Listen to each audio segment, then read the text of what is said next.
Thanks.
Thanks.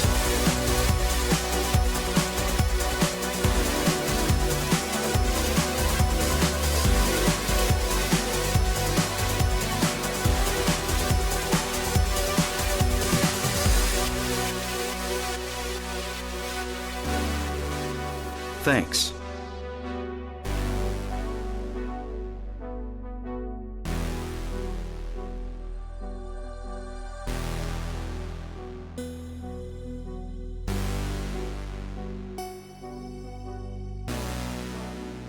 Hold it right there. Thanks.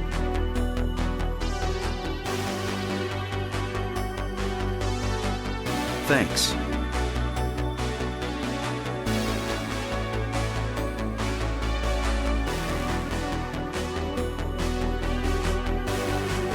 Thanks.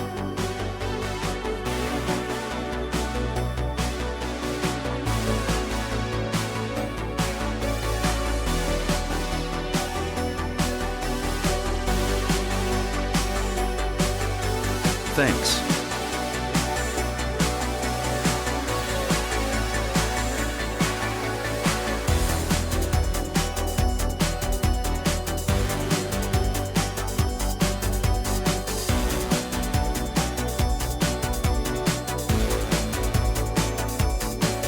Thanks.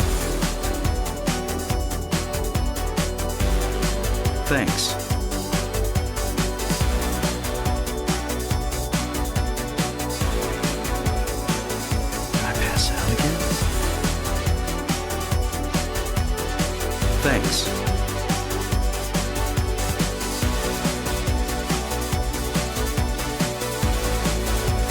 Thanks.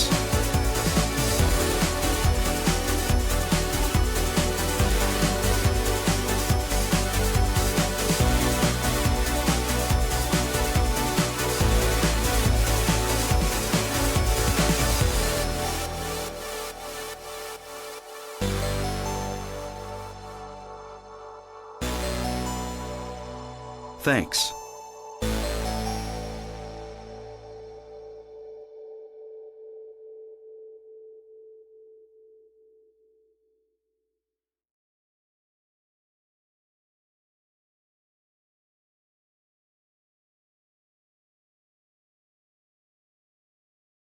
Thanks.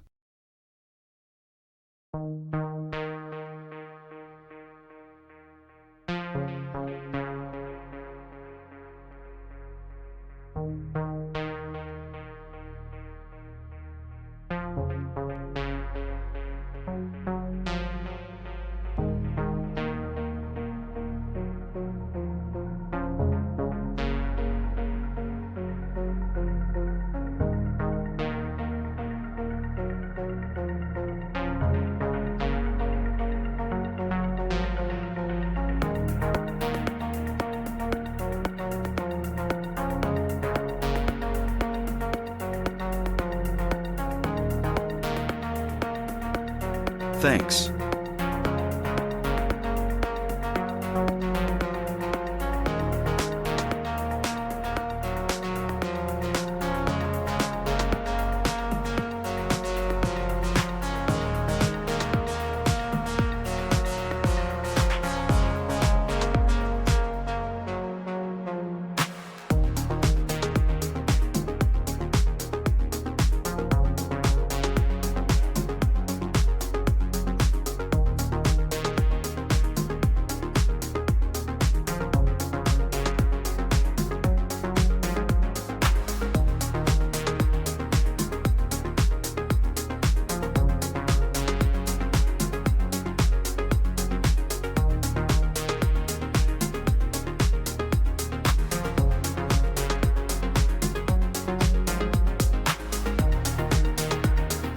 Thanks.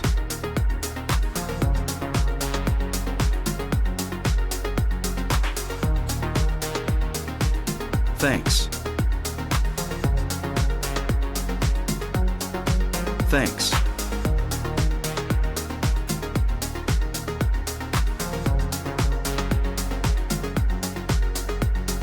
Hold it right there.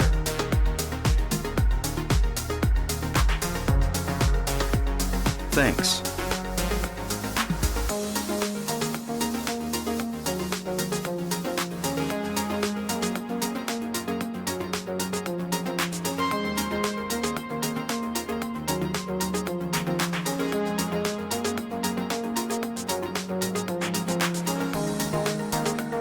Thanks.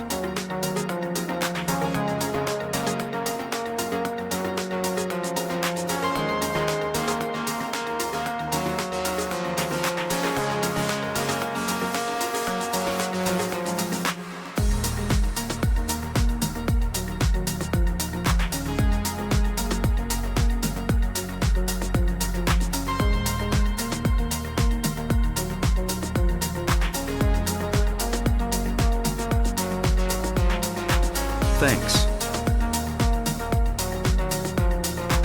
Thanks. Thanks.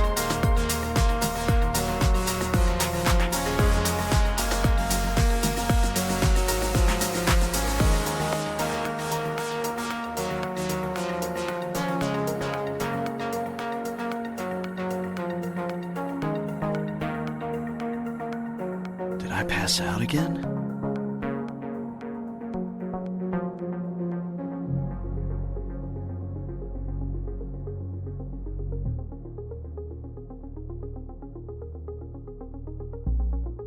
Thanks.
Thanks.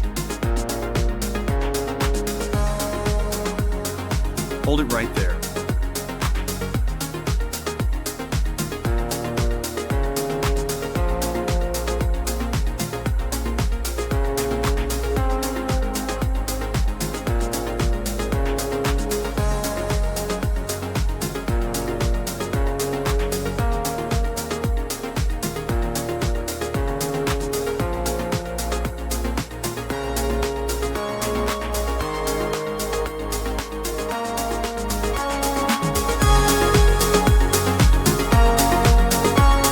Hold it right there. Thanks.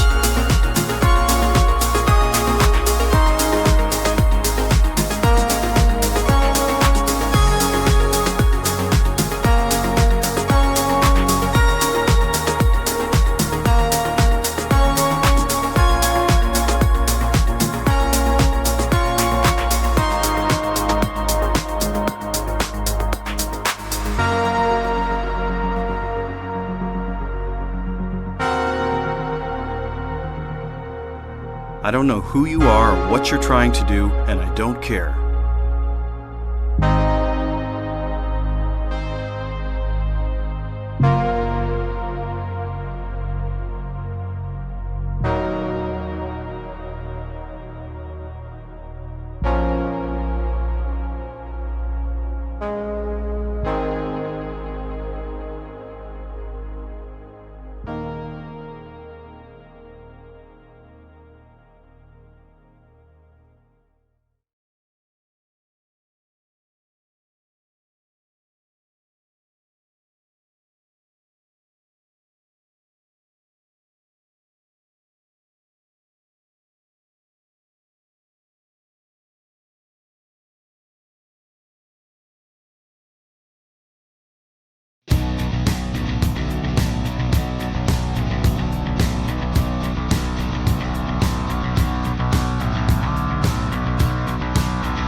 Thanks.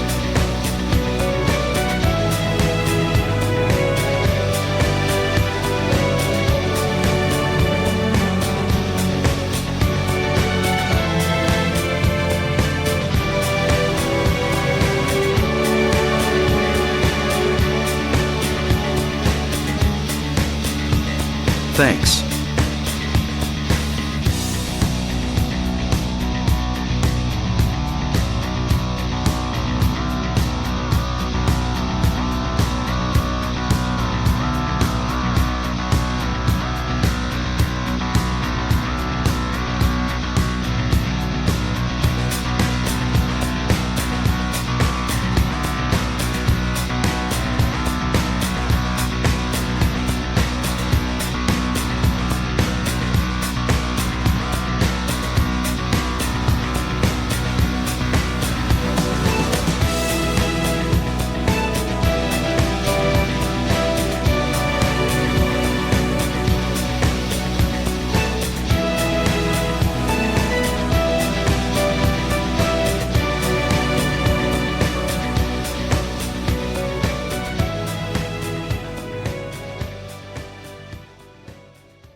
Hello, everyone.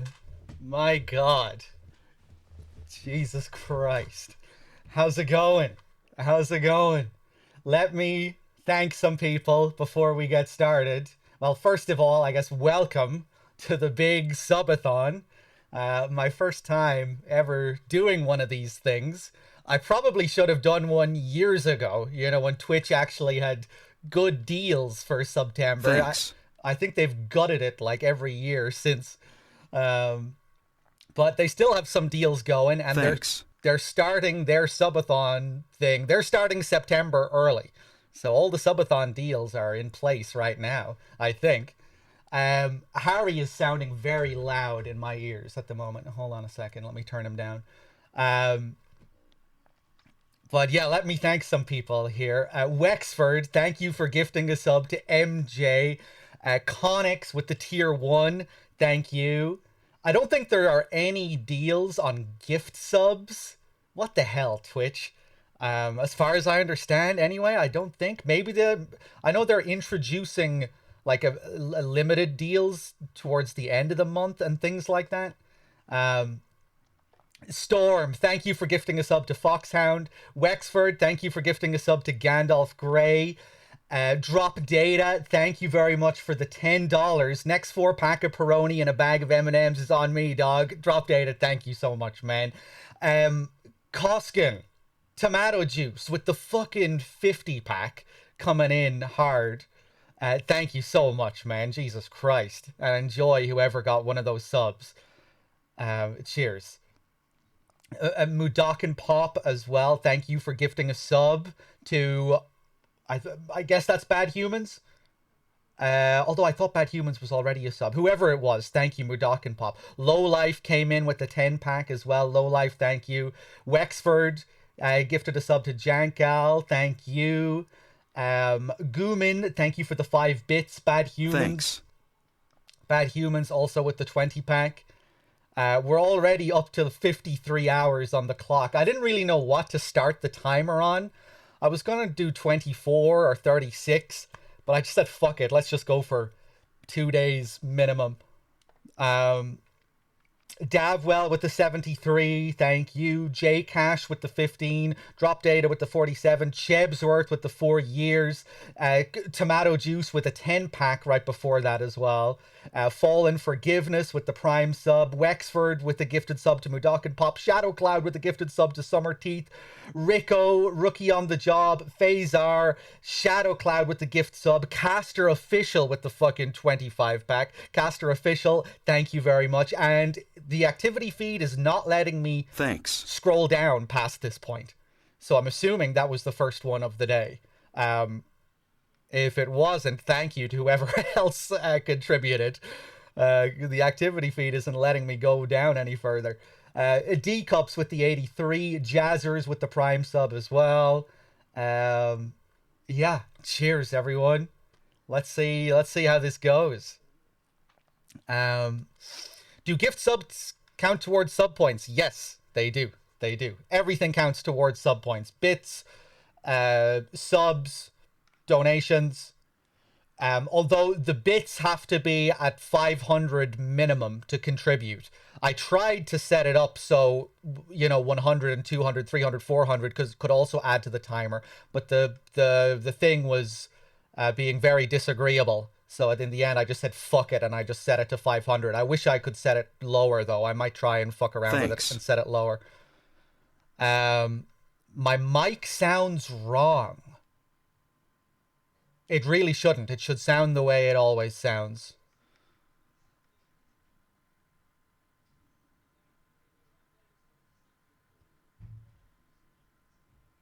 Hold on. My mic settings are the same as always.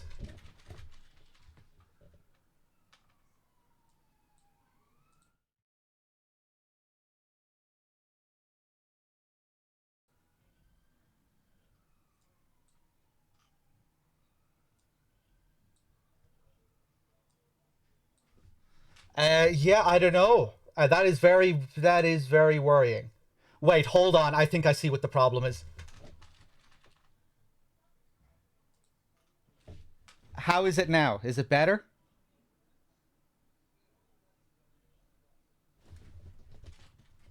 Oh, thank God. Okay. Yeah, I had some old mic settings turned on OBS for some reason. I don't know how that even happened. Okay. Were you able to at least hear me there for the first couple of minutes? Did I pass out again? Jesus fucking Christ. Fever, thank you so much, man. The 20 pack. Cheers, Fever. Much appreciated. Okay, well, hopefully you at least heard. Hopefully you heard me at the very least. Blood Sense, how's it going, Hold it man? right there. Fire Lord with the 10 pack as well. Thank you.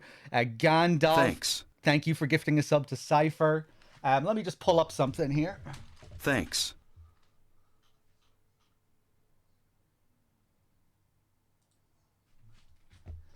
So you can type exclamation mark goals to see this yourself. You know, if anyone is ever wondering what's going on, just link them this in the chat with goals. These are the goals. We're starting off with Silent Hill Origins, then Homecoming. I thought I would mix another game in with Silent Hill at the start, just because, you know, we might get a little bit fucking Thanks. worn out on Silent Hill. So I thought, hey, let's put Dead Rising in there. Thanks.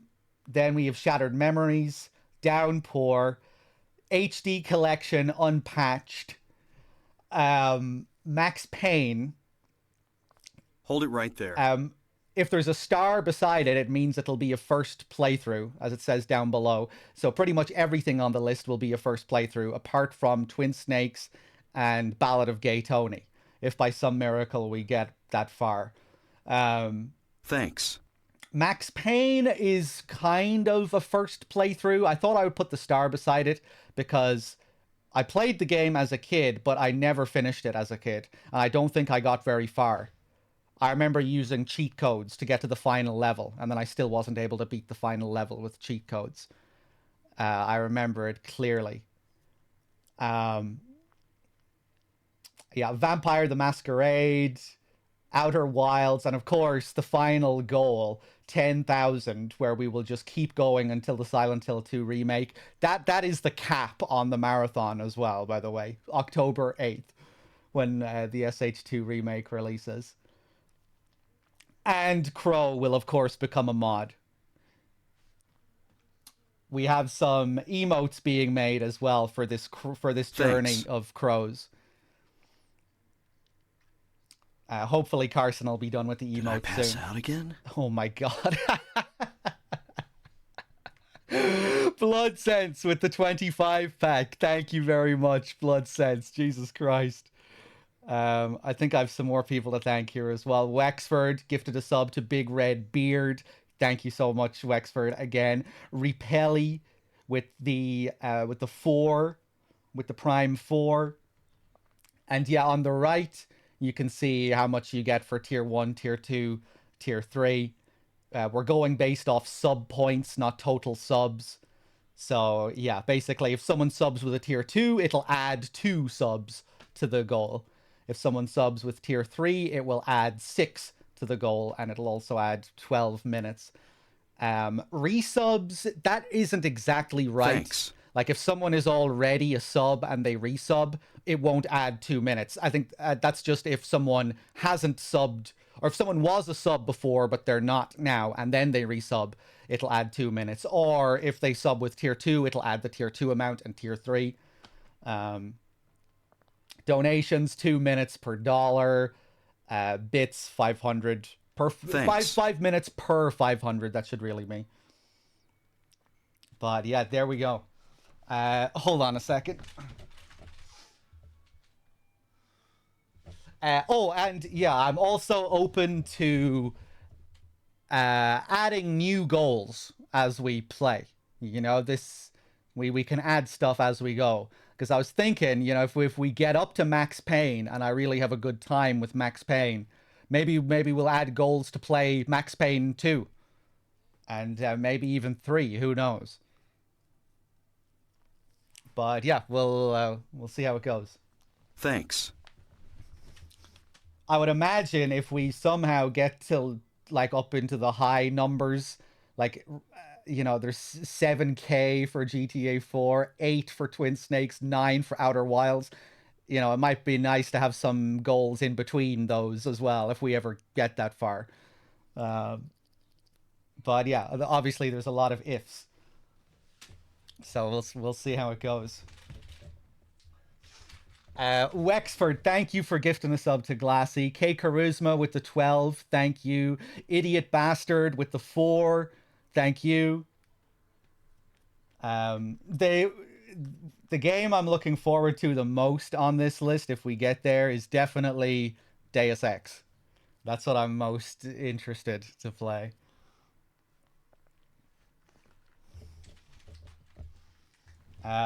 Vampire the Masquerade also seems pretty cool. I know a lot of people have been wanting me to play Outer Wilds as well. I still don't really know anything about Outer Wilds. Like, I'm completely in the dark. I don't think I've watched a single snippet of gameplay, even now. So that'll be, like, totally fucking blind if by some miracle we get there. But yeah, aside from Deus Ex and a couple of others, I guess just all these Silent Hill games that I've never played. That should be interesting. Okay, we're going to kick it off with Silent Hill 1. Oh, yeah, and the plan is to just go through Silent Hill 1 to 4 to start off with. If the Origins goal is met before we finish Silent Hill 1, then Origins will be the next main game that we play, which will probably be tomorrow. Um, yeah, and then if Homecoming hasn't been met by the time we're done with Origins, we go back and we do a regular in-depth run of Silent Hill 2. So, yeah, in between the goals, we go through Silent Hill 1 to 4 to start off with. And maybe, some other silly shenanigans as well. Like if I just have to kill a couple of hours after a certain game before I go to sleep. I might not want to start Origins right after Silent Hill 1 if I can only play like a 1 or 2 hours before I go to sleep. In situations like that, maybe we'll just do some silly stuff for a couple of hours, some Fall Guys, play some more bets on an Abe's Exodus run or some shit. Hold it right there. Yeah, we'll see. Uh, Jesus Christ, Black Obsidian with the fucking 10-pack. Thank you so much, Black Obsidian. Am I behind on anyone else?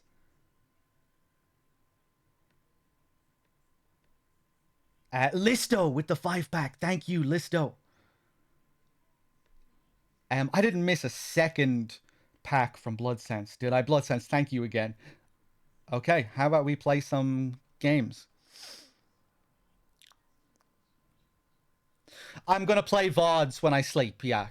Classic dog streams when I go to sleep. I think what I'm gonna play first is Shenmue. Thanks. We'll play Shenmue tonight. I have the GTA 4 VODs ready as well. I think I'll play the GTA 4 playthrough again.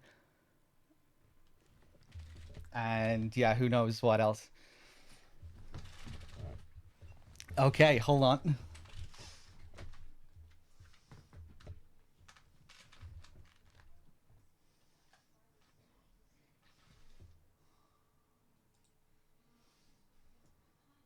Thanks.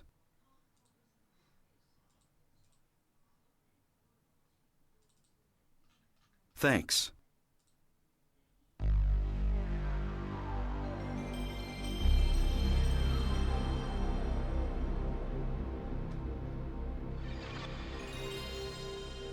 Oh! So we're going to be playing a patched version of Silent Hill 1. The European version with uncensored enemies. So we get the best of both worlds. We get the extra lore that's in the European version, but we also get the uncensored child enemies.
Sweet. Sweet. So good. I think it might be my favorite Silent Hill intro. I can never really decide. It's so good. Hold on a second here. Um, I always love that shot of Dahlia where she's just kind of chewing. You know, where she turns around and she kind of rubs her shoulder. I guess that's supposed to be like indicating that she's on drugs. You know, like Sybil says, must be on drugs. And we learn about the drug trade and the cult using this drug and selling it to tourists. And, you know, they get Lisa hooked on this thing. But yeah, it's an interesting intro as well, of course, because we get a bit of a backstory. It's kind of spoiling moments and scenes upcoming in the game that we'll see, but it also gives us a bit of a backstory. You know, we get to see Harry driving into town. The game begins after the crash. Other little tidbits are interesting as well once you have the whole picture, like the scene with Lisa arguing with Kaufman and things like that. So yeah, it's kind of interesting. It serves as a bit of a backstory for the game as well, a bit of an introduction as well as just a sort of montage of things to come. Um, Hold on a second here.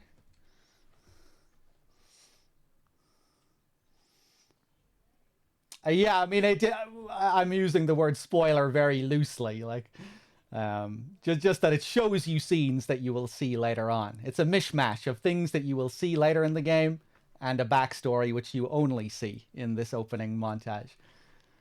Um, Hold up. Thanks. Kanso with the 20. Thank you very much. Cheek Spreader with the tier 1. Thank you. Jam Toasty. Thank you as well. Cheers. Thanks. Just Incredible with the 26 as well. Cheers. When we get to Silent Hill 2, I think I'm going to do an analysis of the blooper footage as well, if anyone is interested in that. We'll watch some of. I'm not going to watch everything that they've shown because I don't. They've revealed quite a bit from what I understand, and I don't want to watch everything. You know, like I think they show a lot of the apartment building and things like that. But yeah, we'll still look at a lot of what they've shown. Okay, I think we might be ready to play the game. Will we do it? Oh, what the fuck? I don't have any saves? Where did my saves go?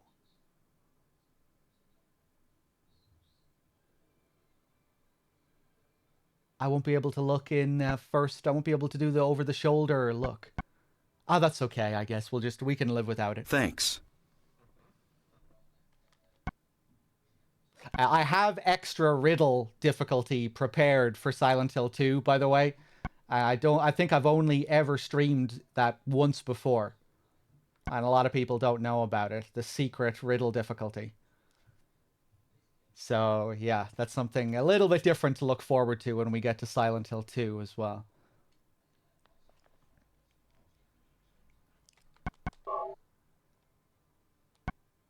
Okay, let's do it. I think I'll just go with normal.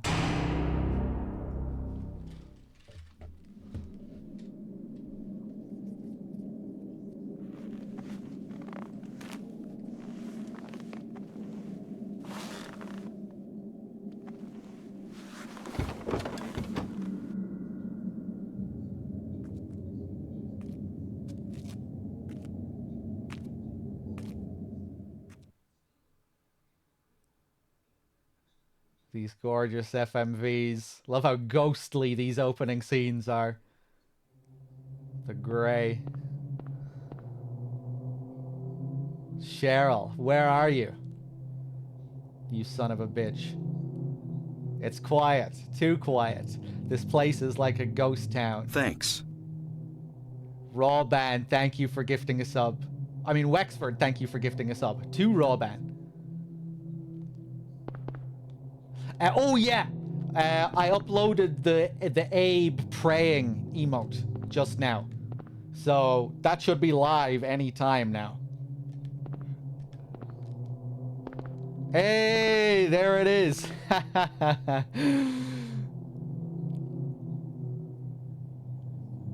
Nice, nice. Damn, it's a shame we couldn't get it a bit bigger though.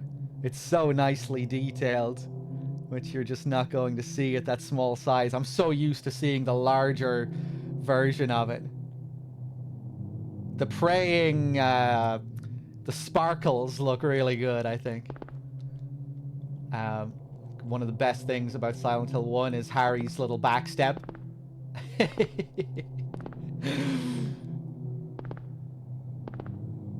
Amazing. We can quick turn. Thanks. I think this is the first survival horror game to have a 180 spin. Silent Hill took a lot from the DNA of Resident Evil. Konami wanted their own Resident Evil after seeing Capcom's success. And so Silent Hill was born. Keiichiro Toyama even said in an interview recently, when he was talking to Shinji Mikami, whenever the team were having trouble with something in this game in development, one of their go-to phrases was, go see what they did in Resident Evil. go see how they did it.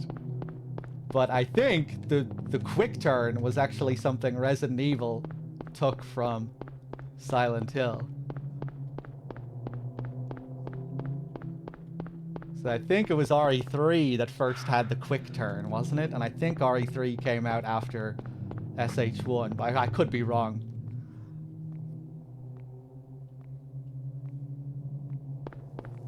Yeah, and now they're doing it again. They're seeing their success with the Resident Evil remakes, and now they're doing the remakes with the modernized over-the-shoulder look.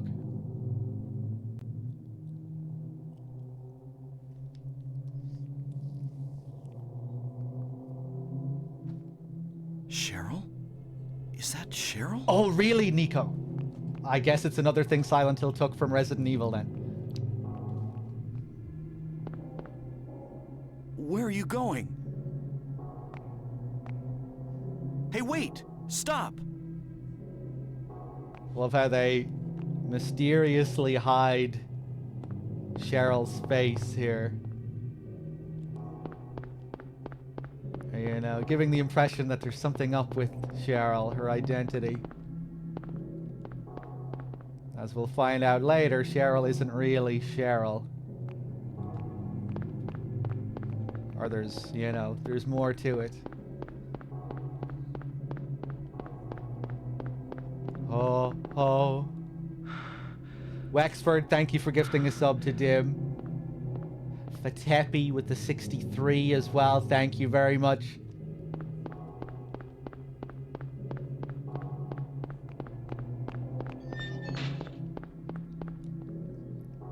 Beware of dog.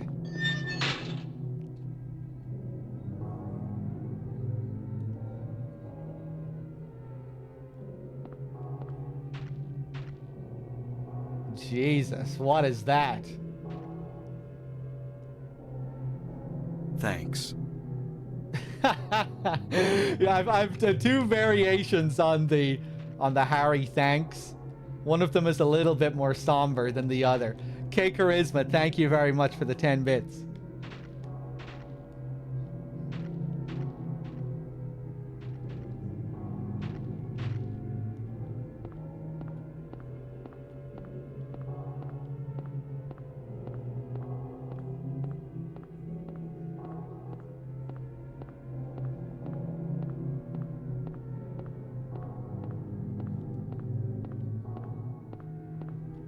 The iconic shot here.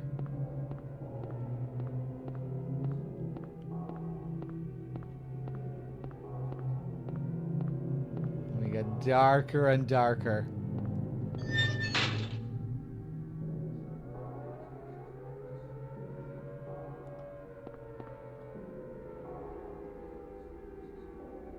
That's strange. It's getting darker. Better than nothing, I guess. The only time in the game we use this lighter.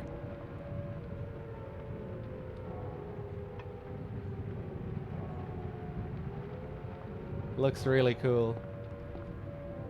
I think the light effect that we get off the lighter is the exact same as the flashlight later. Like if you were to have the flashlight equipped here, I think it would be illuminating the area in the same way. Though I'm not sure. Maybe there's like a subtle difference. Now if I go back, is the flashlight brighter, Nico? You're probably right. That's cool if there is like a difference between how it looks. But yeah, you're probably right now that I'm thinking about how it looks. A dead end? What the hell? Whoa, the fucking camera here.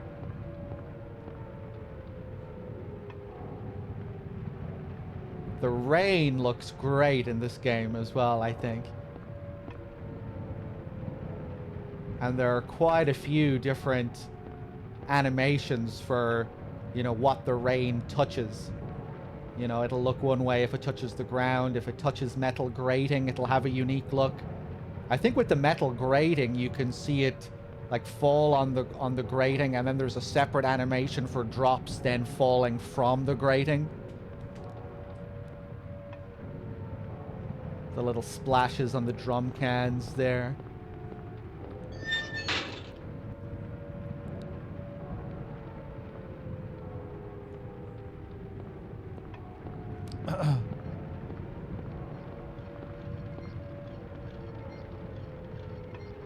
Love how that looks there. Where we can't even really see the ground, just the drops.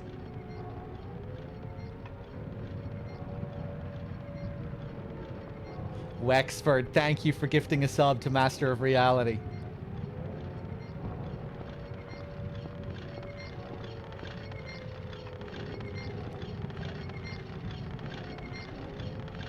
A broken wheelchair. What's this doing here? Yeah, the iconic wheelchair with the spinning wheel.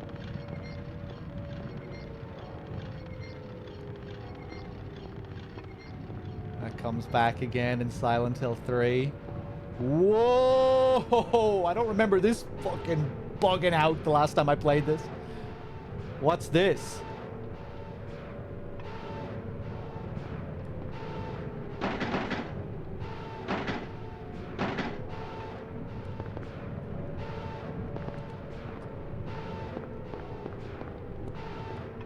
Turn off. Whoa!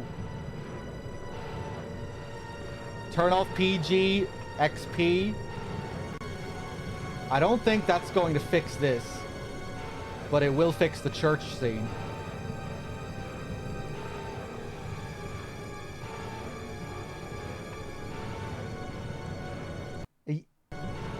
Yeah, it's turned off. Oh wait, no, it wasn't.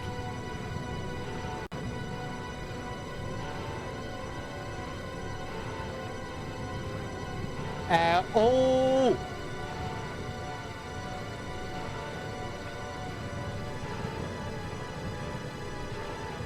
Okay. Oh, yeah, maybe you're right, Nico. Weird, I had that turned on at the start of the last run. Thanks. And I don't remember it fucking up the start of the game. Big Softy with the 14, thank you. Jay with the 5. I'm finally a paying customer. Jay, thank you very much. Cheers, everyone, for the crazy generosity. We're coming in hard at the start of the stream.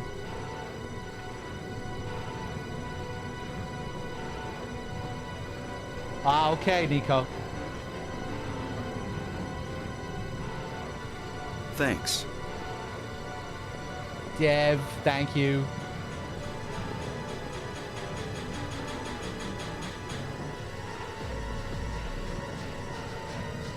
What is this? What's going on here?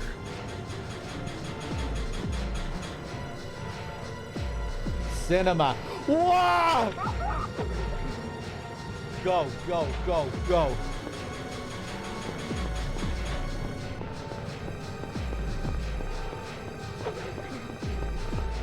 We try and go back. Blocked by a fence. We're stuck.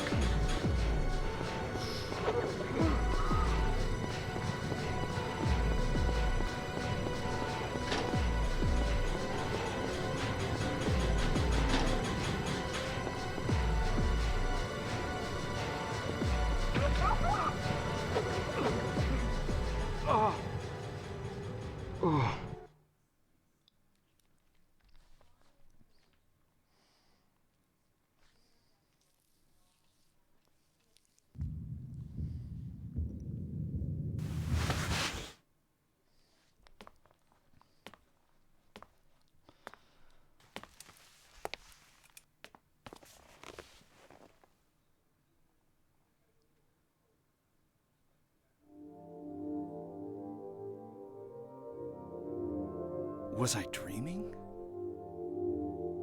How do you feel? Oh, like I've been run over by a truck. But I'm all right, I guess. Glad to hear it. You from around here? Why don't you tell me what happened? Wait a second, I'm just a tourist. I came here for a vacation. I just got here. I don't know what happened. I'd like to find out myself.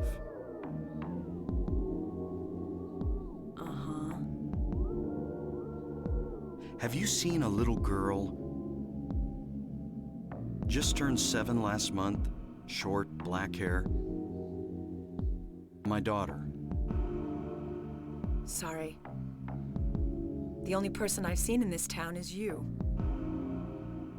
Where is everybody? I'd tell you if I knew, believe me. But from what I can tell, something bizarre's going on. That's all I know.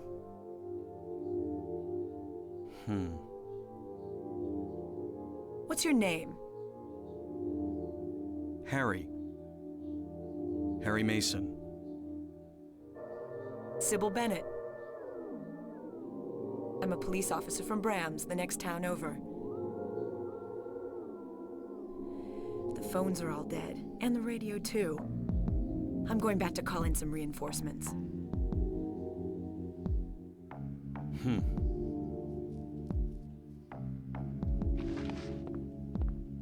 Hold it.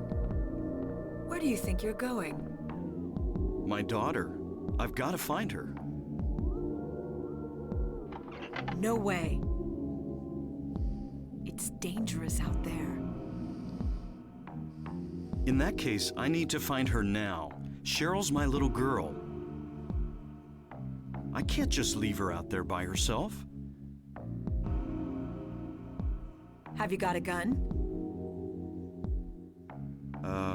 No.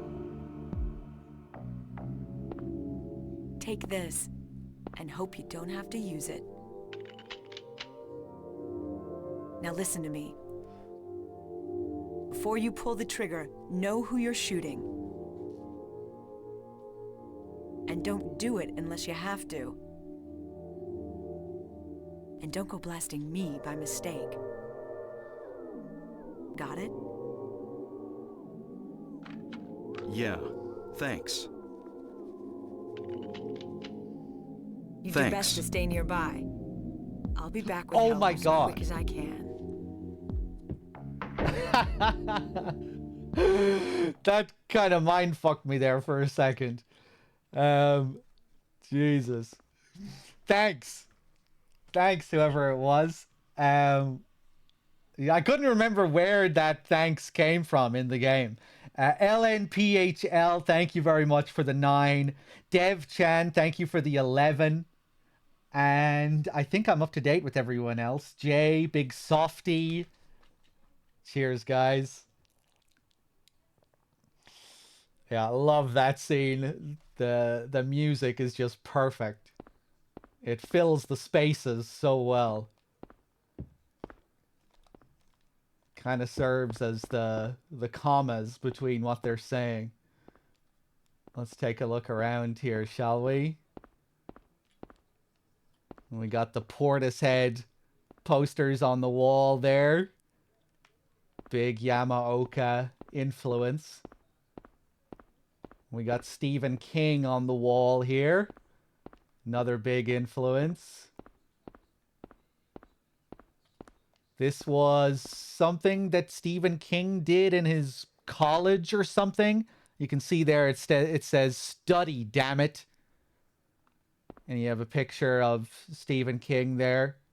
Kind of makes me think of Charles Manson. Yeah, I think this was something he put up in his college.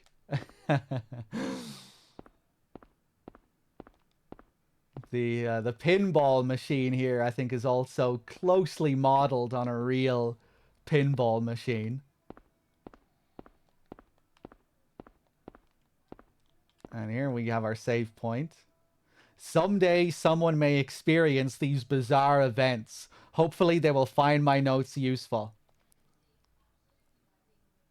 And what's cool about this is, in Silent Hill 3, when you play as Heather, Harry's daughter, you get to read Harry's save notes.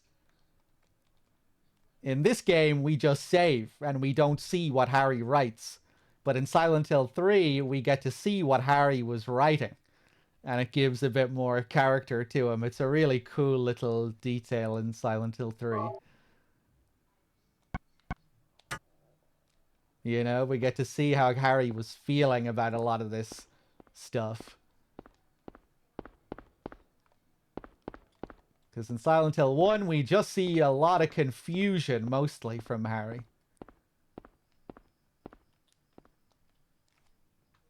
Hold on a second, Storm. One of the main guys from Portishead did a mix for the BBC recently of his favorite trip-hop songs of the 90s, and he sampled Jacob's Ladder in it a lot. It all comes full circle. Oh, wow, cool. Let's take the health drink. Let's take the flashlight.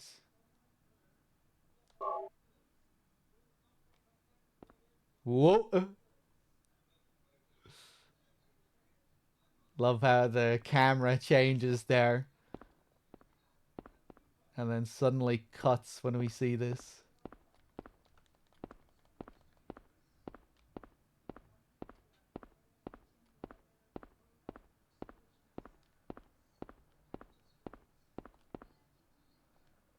Health drink.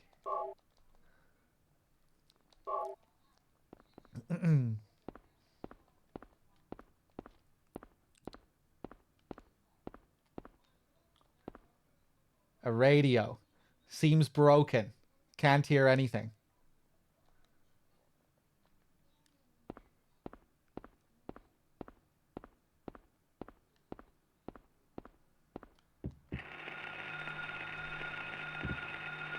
What's that? Huh. Radio. What's going on with that radio?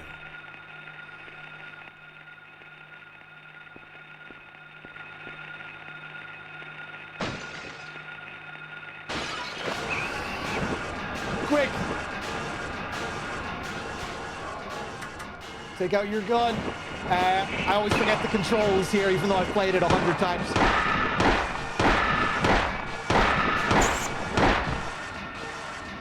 This is not a dream.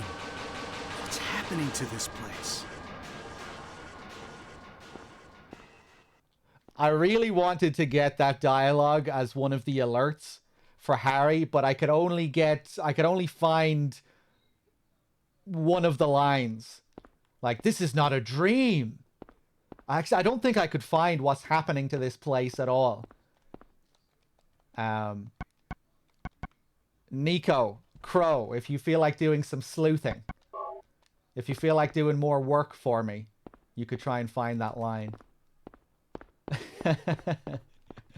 Chop, chop, get to work. Love this detail here, all the shattered glass on the couch.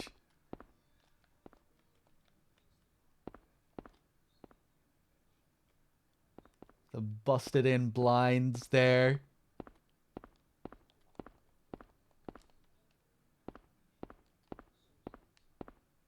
Hey, Mapaz.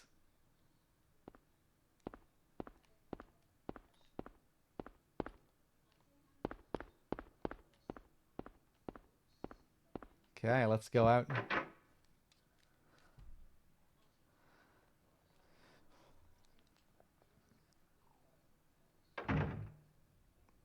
Where could Cheryl have gone? I love this shot here. Look at the fucking state of this cafe here.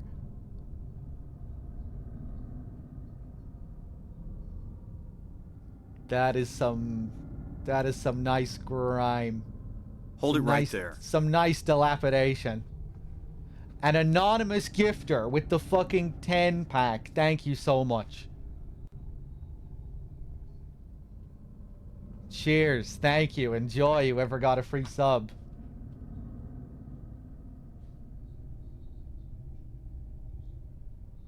I'm trying to think of the word for the overhead thing. Canopy? The canopy is fucking busted. I guess I'll check that alley again. So now our first goal is to go back to the scene of the dream. Harry can remember where it is. So we go back to where we were dreaming to see if we can find Cheryl. Handgun bullets lying around the town. You know, I don't remember ever going back into the cafe.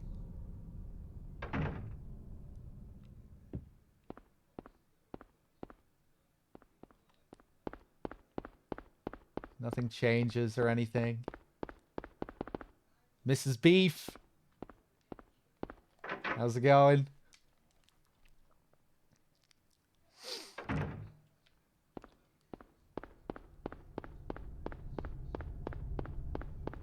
feel like the loading times are a bit longer than usual, but that's probably just down to the PAL version, European version. We are playing a slightly hacked version of Silent Hill 1 here. The European version, but with the uncensored enemies from the US version.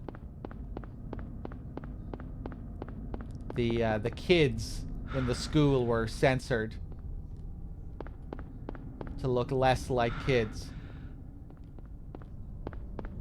So they put in the model that looked a little bit less like a kid, but still kind of had that small form. I forget what the official name of that monster is. You know, with the claws. That's what they had instead of those kids.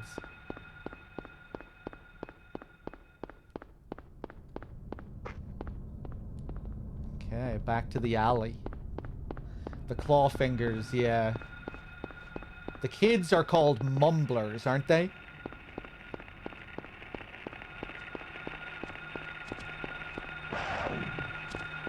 Go, go, go. This time we actually have dogs.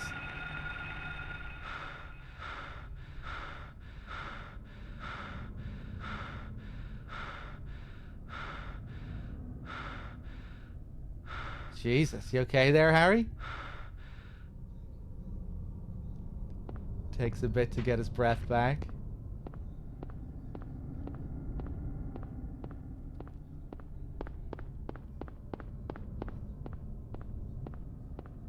He's a bit unfit? Yeah, that'd be me. I'm really gonna have to try and look after myself during this marathon. Go out and go for a 10-minute walk every day before starting the stream, I think. Go for my coffee, go for my morning coffee maybe at the cafe to stay sane. You know, to get some human interaction. It's probably going to be a good idea. I'm also going to have to look after my hands as well. Like I was saying before, I can get fairly bad RSI repetitive stress injury if I'm doing too much gaming, so gonna have to make sure I look after my hands too. But Silent Hill isn't too strenuous on the hands at the very least. I'm not gonna be playing Tekken every day. Tekken fucks up my hands a lot. All it takes is like one session of Tekken 8 for the RSI to really kick in.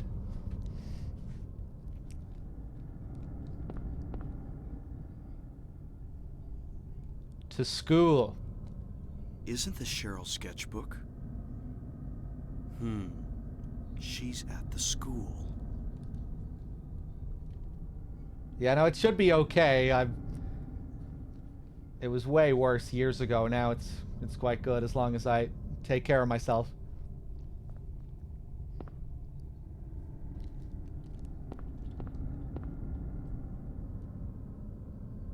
I haven't prepared food at all. But my diet usually consists of cheap microwavable meals anyway, so that's probably what I'm going to stick to for most of the marathon. Maybe the occasional delivery.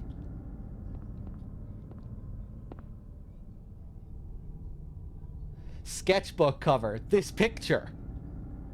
It's me.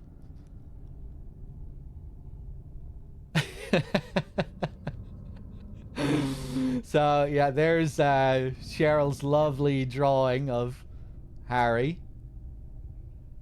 We also get to see Cheryl's commentary on this picture in Silent Hill 3.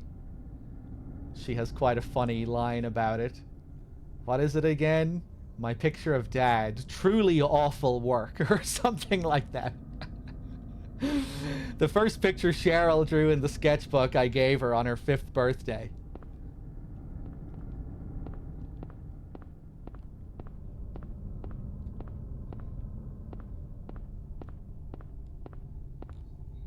I need a HelloFresh sponsorship.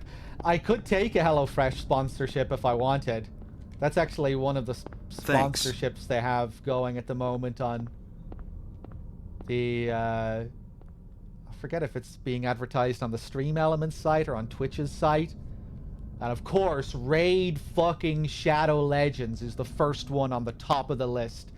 Still being there offered. My god, the amount of money they must be making.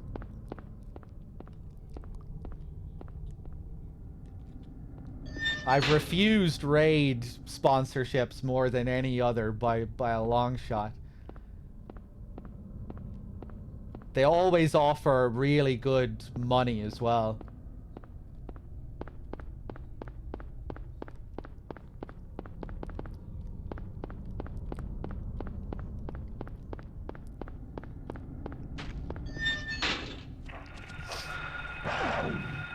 But I think they'd have to offer a bit more if I was to take them up on it.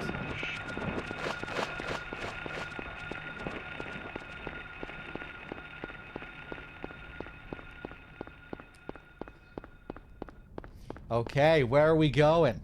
We saw a message that said to school.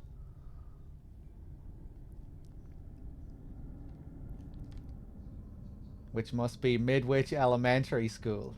And now we can try and go there if we like. If we do, we find out that every road leading there is cut off.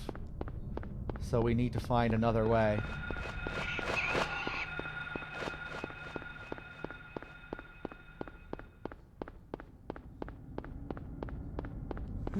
I've watched a few good Raid streams that are 100% ironic. Just fleece them, no shame in it.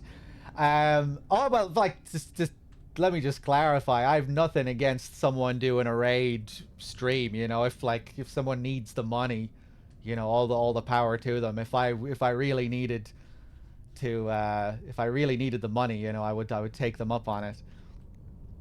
But yeah, maybe I should ask them. Hey, is it okay if I just take the piss completely when I do this? Because I think some companies are okay with you doing that. You know, sometimes you'll get requirements where you need to behave in like a certain way, or you need to, you know, show at least some enthusiasm. But maybe with Raid, I'd be allowed. They just let me shit talk completely.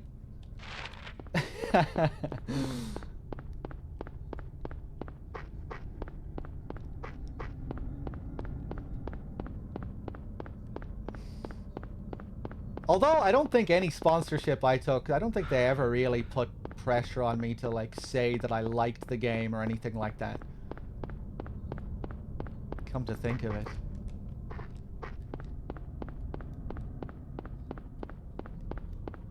I've only taken a few offers.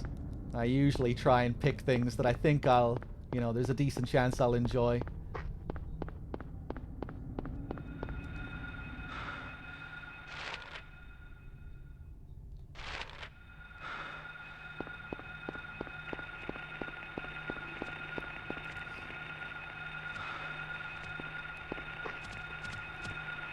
Probably a doghouse, though I'm not sure since there's no dog around. Nothing in particular around. the classic here. This dog, am I a joke to you? Harry asserting his dominance on the situation here. Whoa.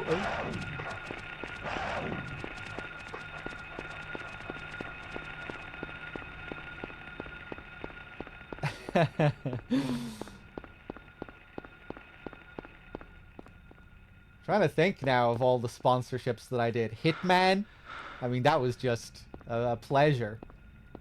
Getting paid to play a game that I already put hundreds of hours in and really enjoy. FF14, that was a nice one as well. What do we have here?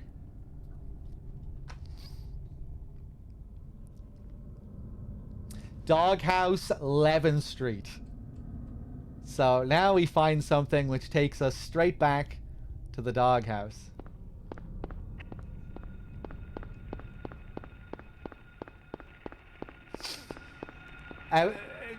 Just to clarify, Paycon, we don't need to reach the goal in order for me to play the Silent Hill 2 remake. I'll obviously be playing that regardless. But yeah, if 10k is reached, we will be... Thanks. We'll keep streaming until the remake. And that's good. The 8th of October will be the cap on the marathon as well. Portis with the 24 months and the fucking 2 years in a row as well. Thank you so much, man. What if a hypothetical big donation asks you not to play Bloober Hill, asking for a Hold friend? it right there. No, Nico. Of course I'm gonna play fucking Bloober Hill.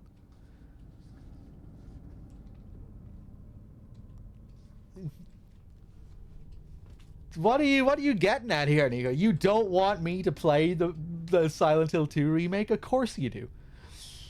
Portis with the 10-pack as well. Thank you so much. Cheers.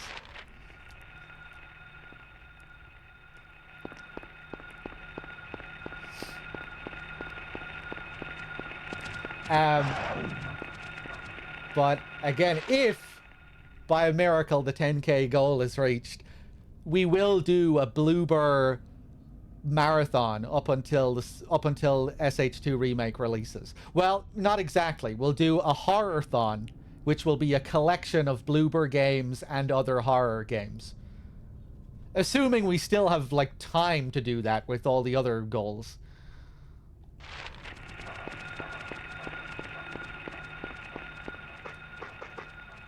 Let's take a look here.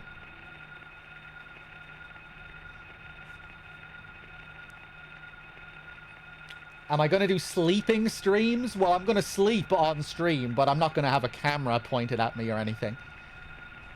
I think I would really hate to do that. Like, even if I did eventually start using a cam, the idea of being watched while I sleep and doing that for like a fucking month? No. No, thank you. That just sounds horrible.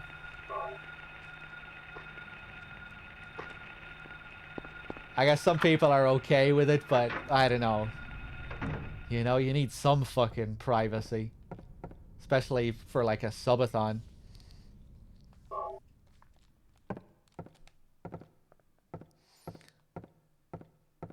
But yeah, maybe I'd be more open to doing that if I was like used to being on camera. Yeah, I guess it's easier for streamers who are like on camera all day anyway for their streams. You know, they get used to being looked at all day.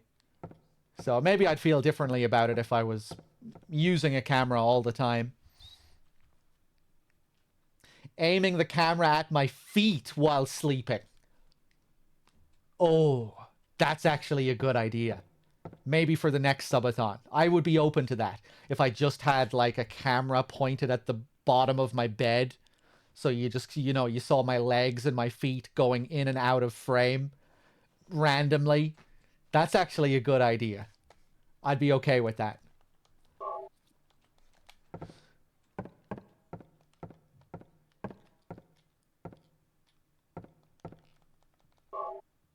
I wonder what the odds would be on at least one person masturbating at that during the marathon.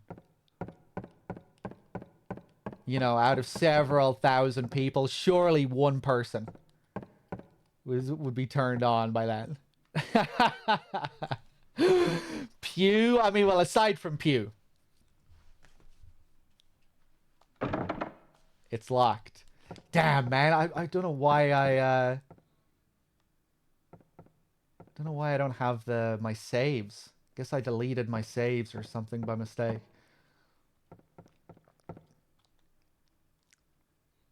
Apache, how's it going?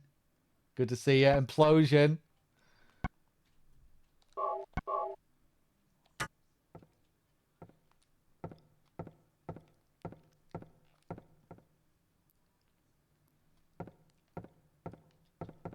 What do we have here? Something is written on the map hanging on the wall. Copied it to the map.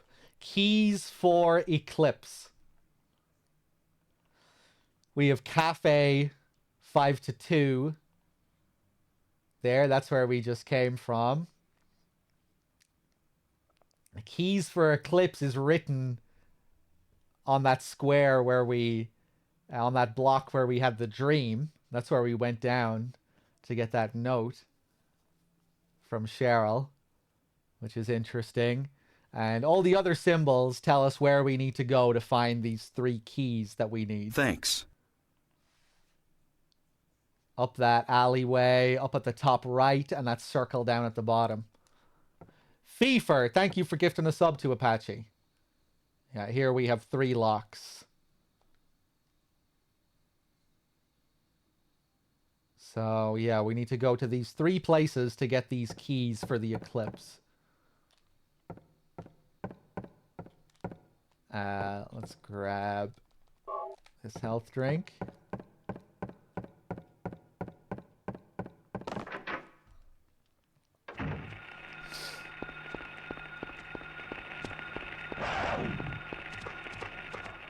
The main reason I wanted the completed save file is that you get a special alternate camera once you finish this game.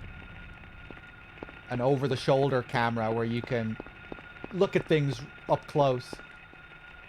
Where the camera goes right up behind Harry's head, where you get like a full close-up of the back of his head. Whoa. Where the hell am I going? Yeah, so these areas get marked on the map. Let's go to the alley first, then we'll go up there, then we'll go down there.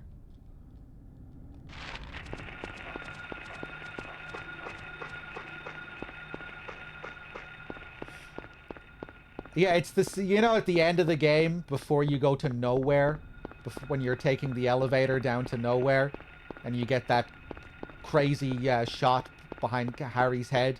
That's the camera angle you unlock. It's just a nice tool for inspecting the environment up close.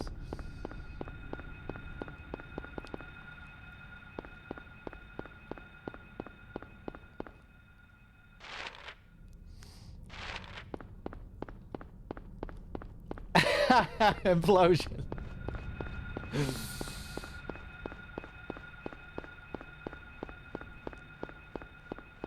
Okay, where am I going?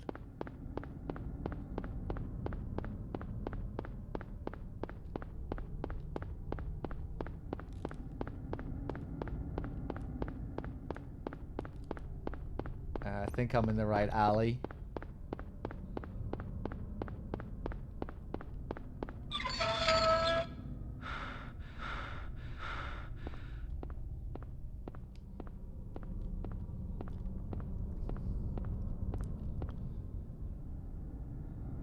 A dog's head.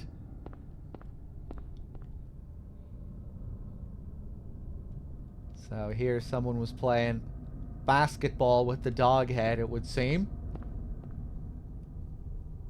A second pool of blood right beside the head, with a key resting on it. Classic Silent Hill. Keys just lying in random pools of blood. Robin with the 15 months, thank you.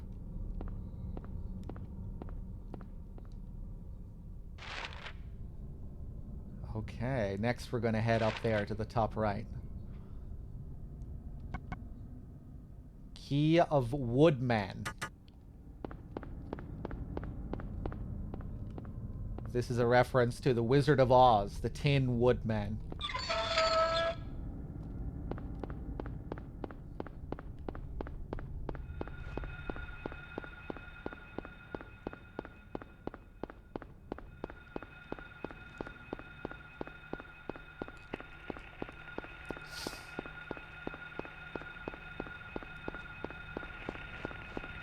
I always enjoy SH1 streams because they're so fucking cozy. It's a very cozy game. Horror in general is a very cozy genre, paradoxically. Or it often can be. Key of Lion. You know, I don't think I ever looked at these keys up close, like the symbols that are drawn at the top there. You know, it looks like there's something there. I guess it's some kind of lion. It's kind of hard to see. It's hard to make it out.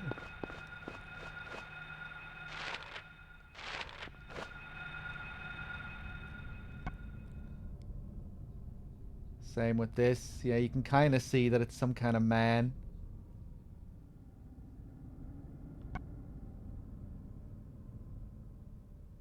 Yeah, I think I can make out the lion, just about. Whoa! Love the detail on the cop car here. Like he crashed and went flying through the windscreen. The blood stain. Whoa!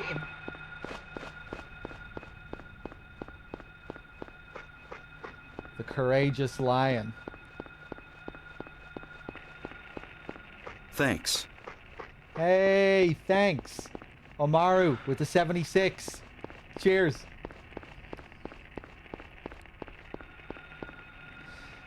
The dog head is a reference to the Tin Woodman as well, since in the book he protects the group from wolves by chopping off their heads. Ah, okay. Yeah, I think in the film, I don't think he's even referred to as the Woodman, is he? I think he's just referred to as the Tin Man. Although I haven't watched The Wizard of Oz since I was a kid. But that's cool. Yeah, I would imagine the lion is supposed to tie in with the cop as well in some way.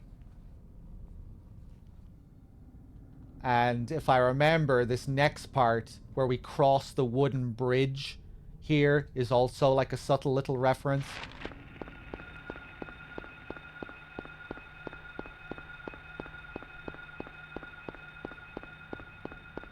Thanks. Storm, thank you for gifting a sub to Dom.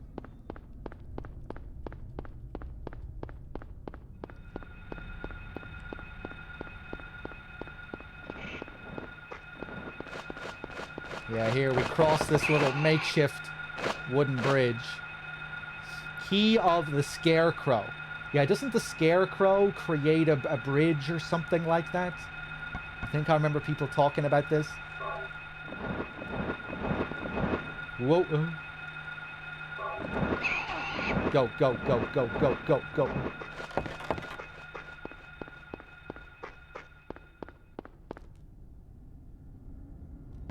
You start to get some controller vibration when your health gets a bit lower.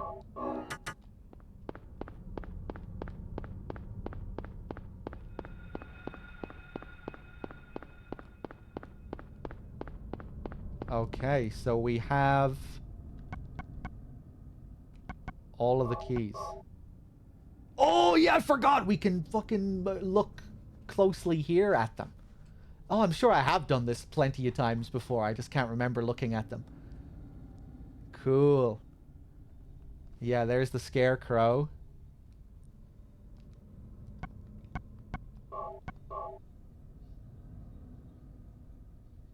The Woodman.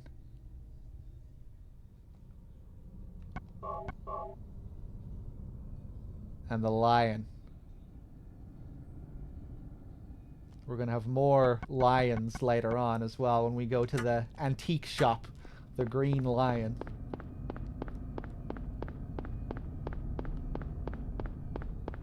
Hey, what's up, Twice?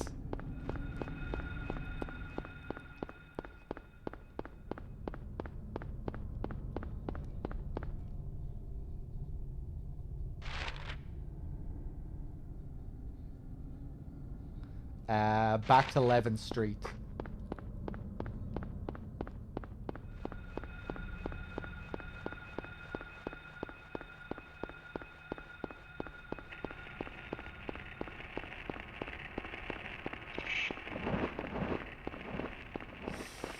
Yeah, I remember the film scaring the shit out of me as a kid when I saw it for the first time.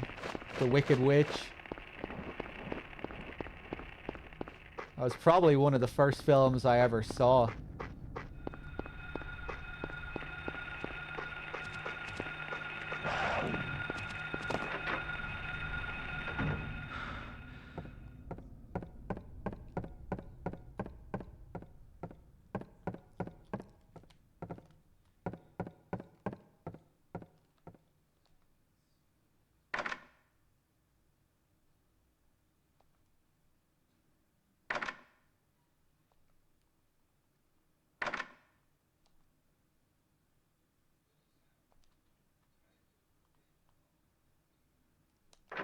Let's go through the door. What? It's getting dark again?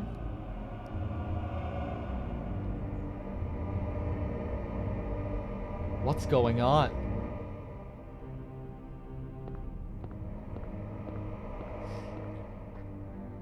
Yeah, it is definitely much brighter than the lighter, isn't it? It's almost a shame we don't get to use the lighter again. Would have been cool maybe when you got to nowhere at the end of the game. If your flashlight stopped working.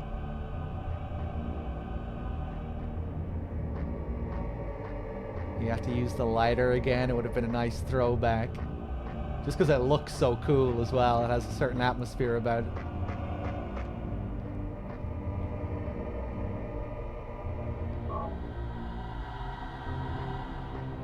Love the specific outdoor furniture here.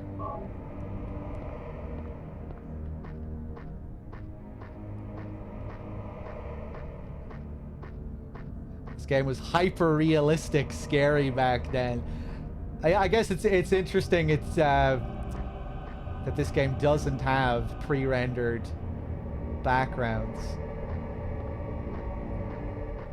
And of course, that is part of what inspired the fog in this game, that it was really just to hide the rendering distance. But then they, you know, incorporated it into the atmosphere of the game.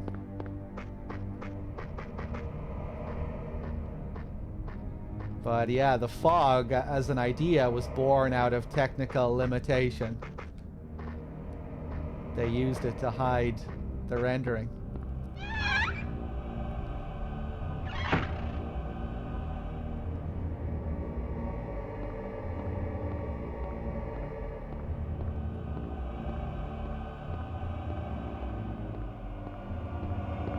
Whoa! We shouldn't be seeing this. Funny that I just say this. See the way the world is popping in here? That should be hidden.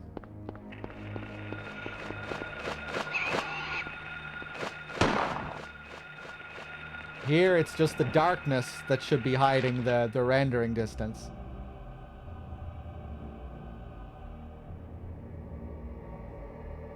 Oh my god, viewer. What is this?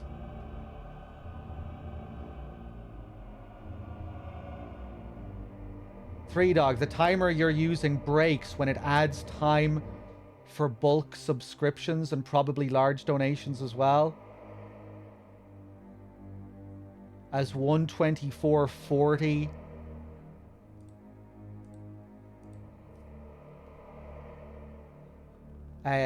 Into the stream, it hasn't added 8. I can't see the whole message. I don't think.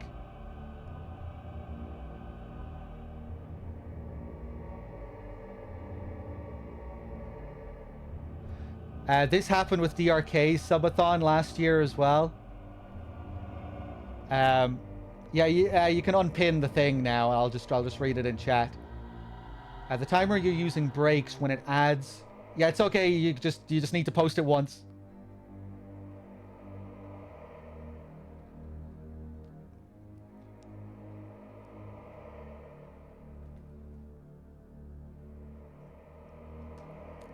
Yeah.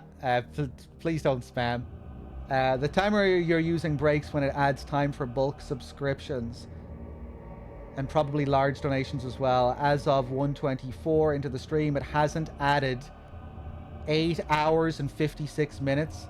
There should be 8 more hours added on than what's there right now. Oh god, I have no idea how to fucking solve this problem. Absolutely no idea.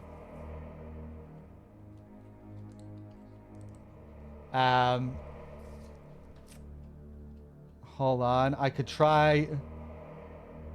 I believe I can just add it to the timer. Yeah, I can probably do that manually. That's just what DRK did, and he didn't... Did he find a permanent fix for it?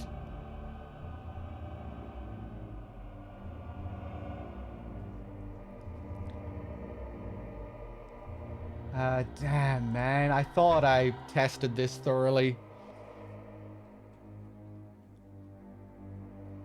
Thank you, viewer. Thank you.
a genius.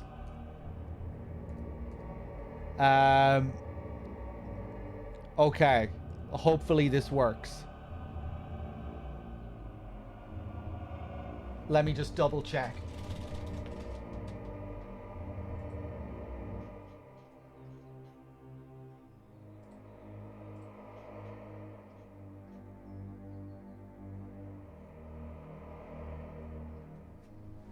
Okay. 5:36 minutes.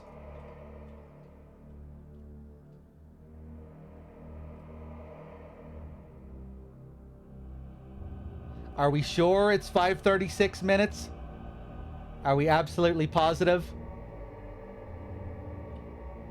It's not 4:80? Yes. Full... Jesus Christ! What? Mepaz with the $111. Okay, did the dollars get added correctly? Is it just sub bulks that aren't getting added correctly? It's donations as well. Mepaz, Jesus Christ, thank you, man. Okay, dog, I will do a dono to test the timer like you asked me to do. Did it really have to be this amount? It's fine, but yeah, Mepaz, thank you so much. Last year, donations broke it as well. How much got added there? Oh my god. Mint! Mint with the 100 pack.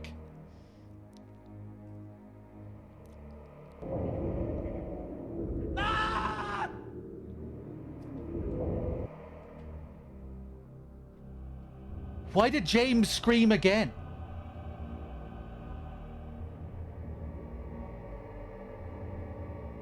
Because Tomato Juice just gifted a 100 pack as well. I'm not even seeing that 100 pack in the chat. Tomato Juice with the 100 pack. Dear God.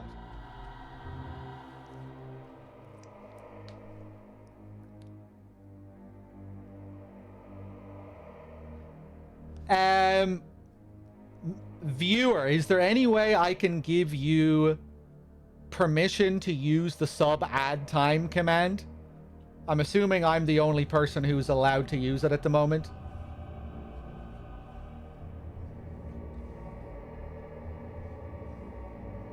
Viewer, you're a lifesaver.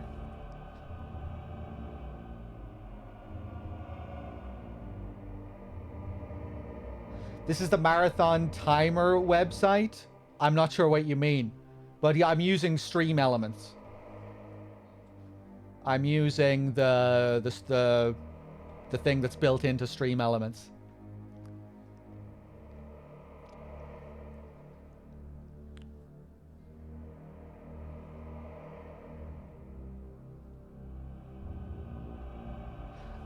My God, chat. Mint.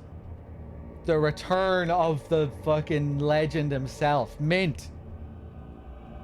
With the 100 pack. My God, thank you, man. And Tomato Juice with even more generosity. Cheers. Enjoy whoever got a free sub, man. What do you say to that? 200 subs out of nowhere.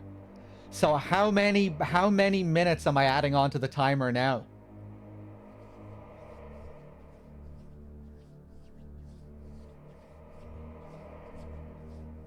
Thanks.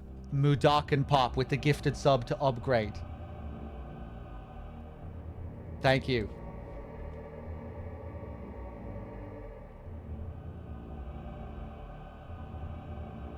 Viewer, you're doing God's work here.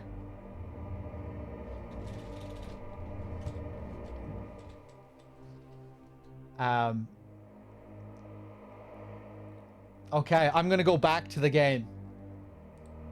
And viewer is gonna do all the hard work. Viewer, thank you so much. I don't know what to say. Lifesaver.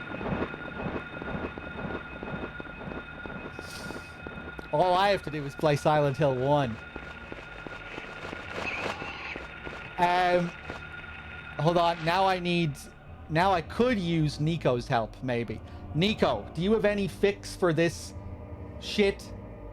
This pop-in? This wasn't happening the last time I played this on an emulator, I'm pretty sure.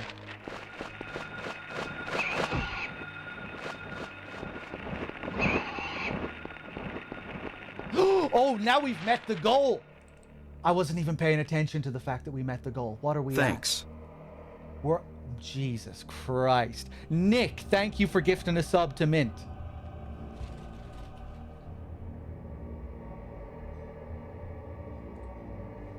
Okay, Silent Hill Origins has been met. That will be our next main game once we're done with Silent Hill 1. Hold on a second.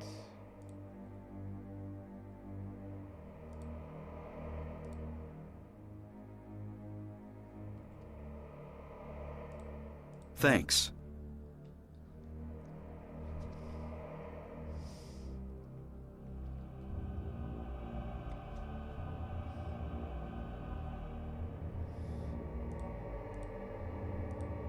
Bear with me here. Progress bar. Total subscriber.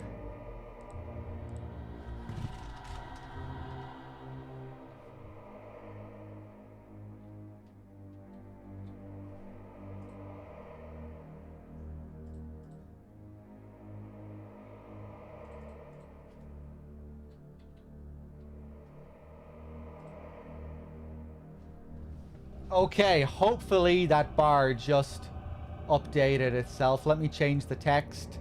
What's the next goal after this? Homecoming?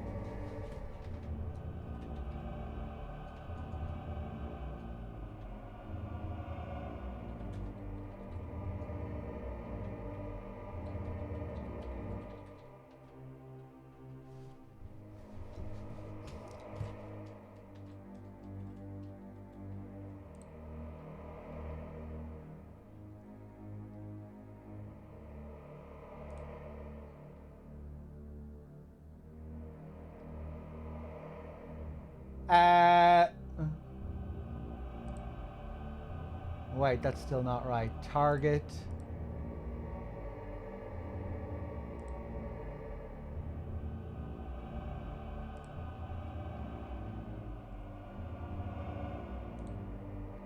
There we go. I'm a genius too. You wouldn't believe how challenging that was to do. Damn, I'm proud of myself. Okay, let's do it.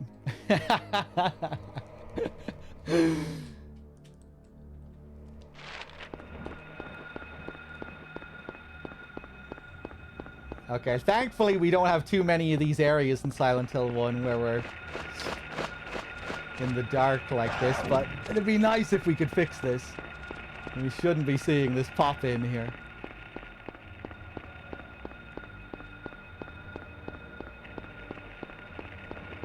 Maybe it was, Nico said that something got fucked up with Duck Station in one of the recent updates, so maybe this is factoring into that.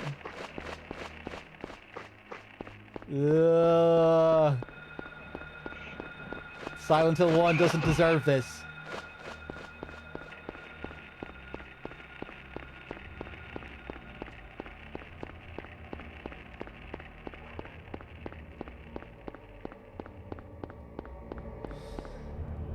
Yeah, Sudis, that innovation award isn't really real. From what I understand. Like they were the only game that was nominated or something like that.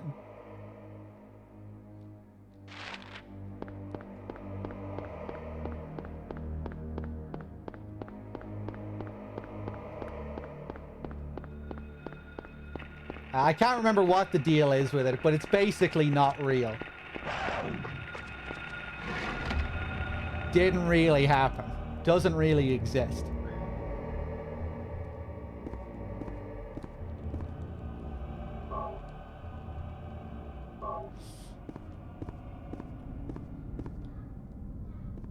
This is one of my favorite little areas in the game. Pure atmosphere.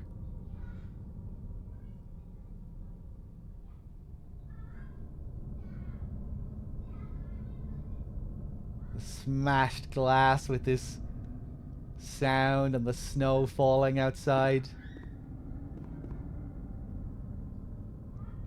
That's the good stuff.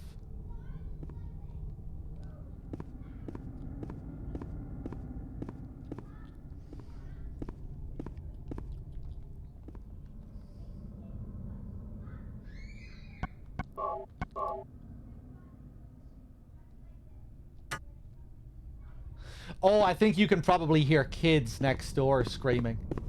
Yeah, I have the window open at the moment. I mean, it's suitable. We're right beside the elementary school.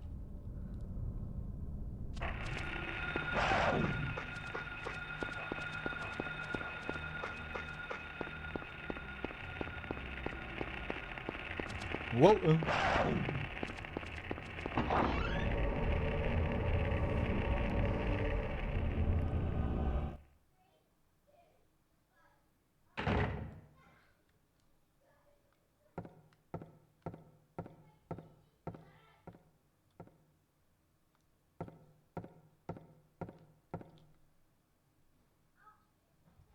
Little Maine with the 6 as well. Thank you. Nick, did I thank you for gifting that sub to Mint as well? Thank you for that. And again, Mint with the 100 pack. Tomato Juice with the 100 pack. Cheers, everyone. Crazy.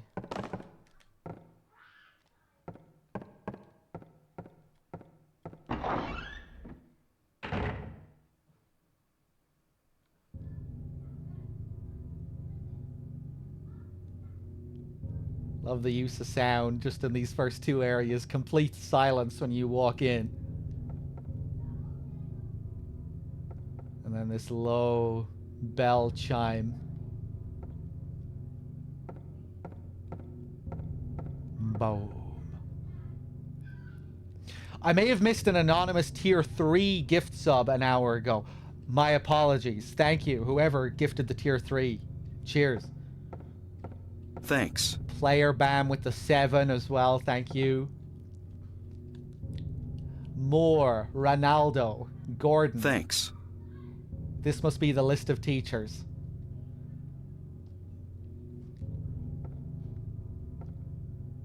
This is a reference to Sonic Youth. The band members of Sonic Youth.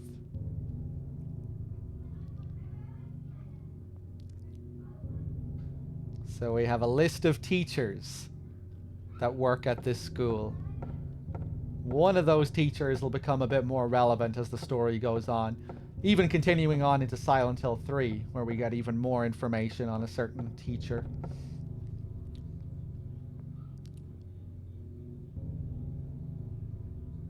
"5 o'clock. Darkness that brings the choking heat. Flames render the silence, awakening the hungry beast. Open time's door to beckon prey."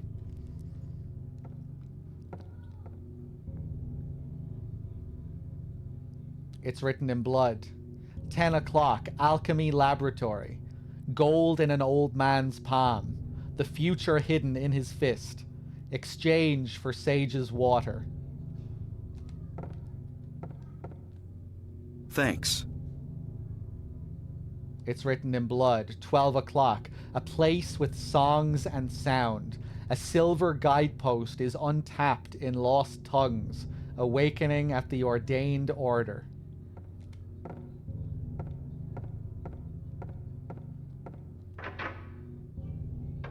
Let's take another look around. A picture of a door. I don't know who drew it, but it is certainly in bad taste. Love this, Harry just shit-talking the artists at Team Silent.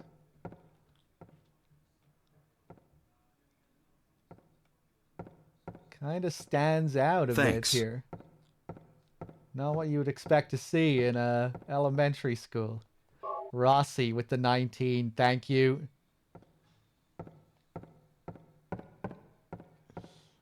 Oh, thank you. I don't plan on stopping anytime soon.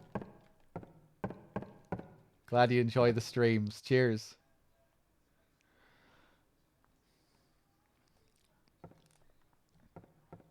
Have I played Nightmare Creatures on PS1? I still shudder when I played that when I was small. Good luck on your subathon. Hey, thank you very much. I haven't played Nightmare Creatures. No, maybe it's another one to add to the list. Where's my accent from? It's Irish.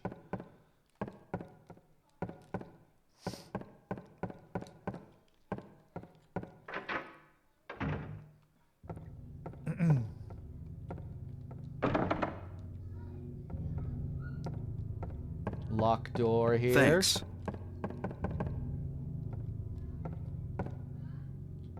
Thanks. Fairy light with the 5-pack as well. Thank you very much.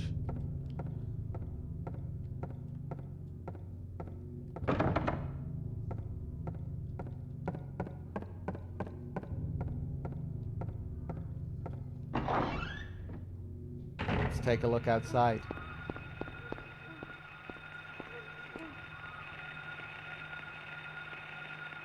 A golden sun.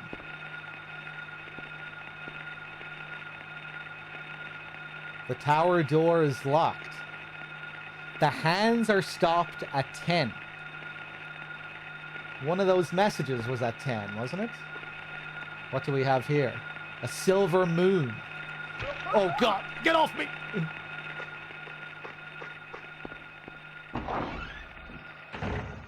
Yeah, these are the enemies that are usually censored in the European version and the Japanese version, I think. To look less like children.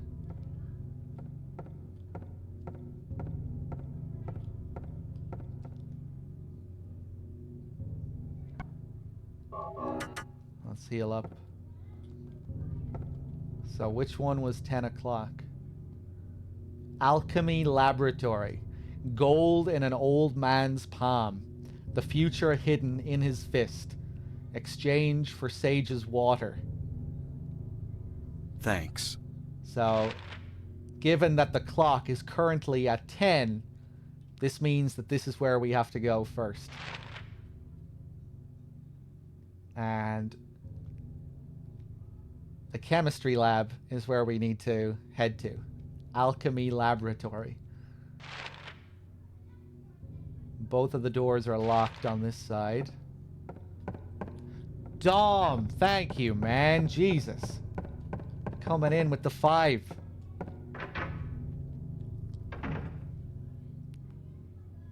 Thank you so much. Earlier as well, again, Fairy Light with the 5 and Infernal Void. I think I missed that with the 13. Cheers, everyone.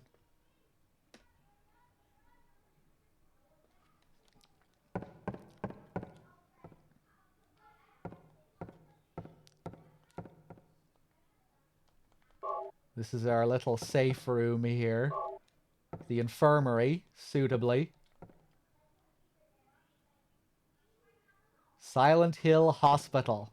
911.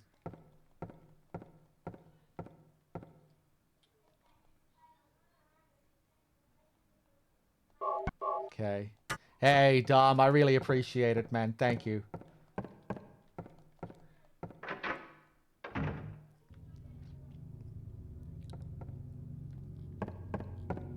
Okay.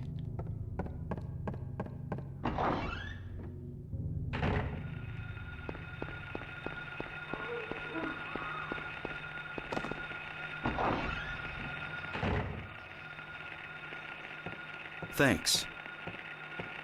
Hero of Time with the 9 as well. Thank you. So something that is quite useful in this game is just turning off your light when moving around. The enemies are attracted to the light. This is actually one of the toughest areas in the game. Very easy to take damage here. These enemies are rough. These tiny little corridors.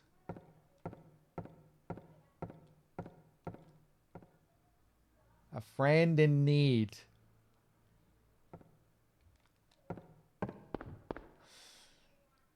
Yeah, I think it probably is the toughest area in the game.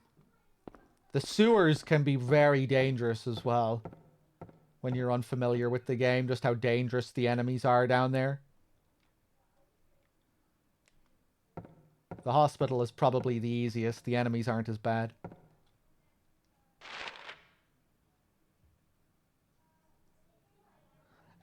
So we are headed for the chemistry lab and the lab equipment room. Before we go there, though, let's just check out the bathrooms here.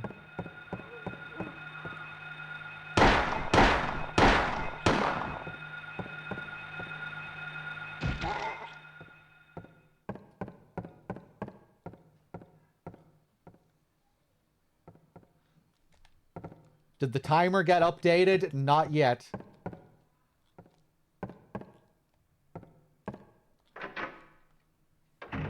Viewer is on the case. Oh, God.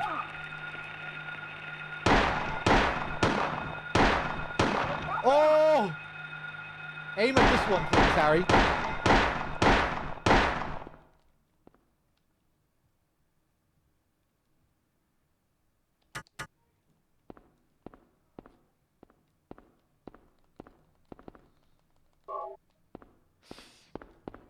Yeah, when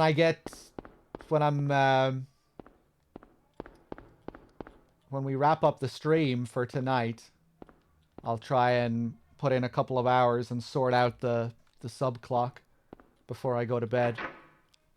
Hopefully we can get it sorted, so we don't have to keep manually doing this.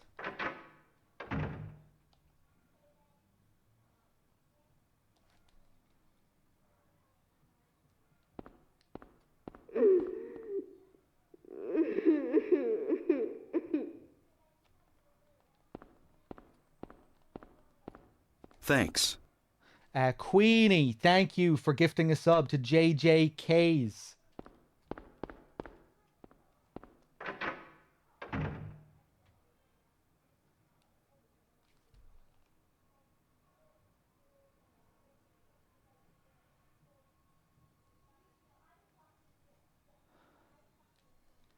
Okay, viewer.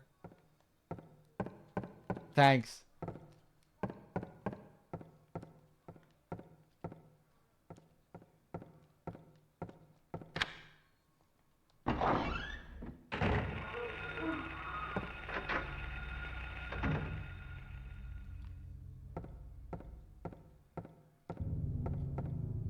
It won't open. Odd. Doesn't look locked, though. So one of the messages we read sends us to the music room. If we go there now, the piano is locked. We'll just leave this for now.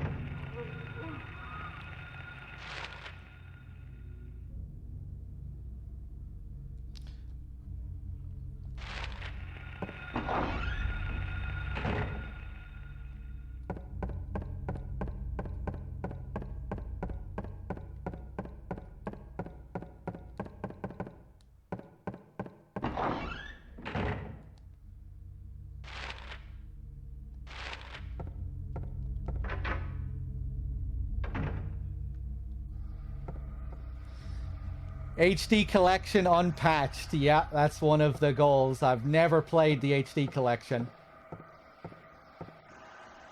So it'll be a first time experiencing that as well.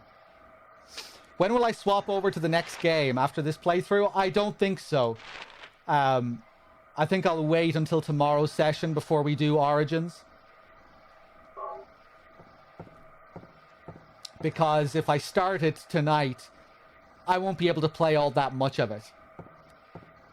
And I think I'd prefer to wait until we can have a real proper session with it. So if I have time to spare after Silent Hill 1, I might just do something silly for a couple of hours. You know, play some Fall Guys or, so, you know, something like that. We'll see.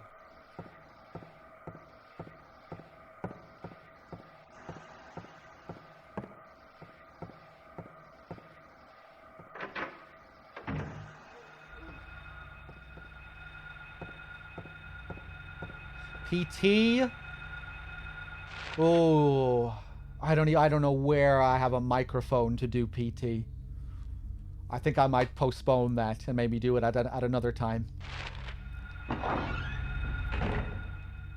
Yes, we need to get back to RE3. That could be something that we do. Okay, I got the chemical from the lab equipment room. Now let's go to the chemistry lab.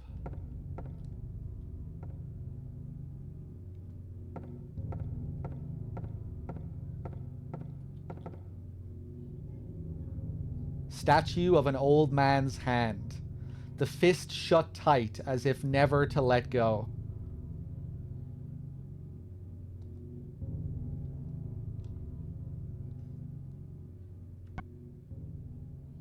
The label reads, concentrated hydrochloric acid, found in the lab equipment room.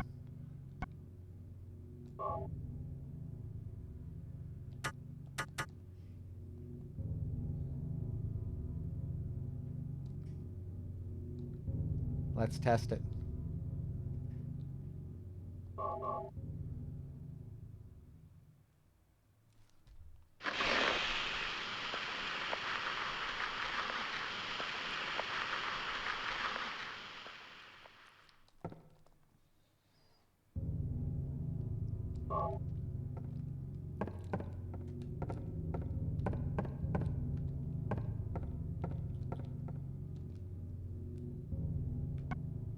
Gold medallion. A picture of a clock tower is engraved on the surface, found in the chemistry lab. We just make bits of this hand here. Just the melted remains of a statue of a hand. Nothing special. Nothing. He even says it. Nothing to worry about. Okay, Harry, you're taking this in your stride. Okay. I mean, I guess he's right. Could be a lot worse.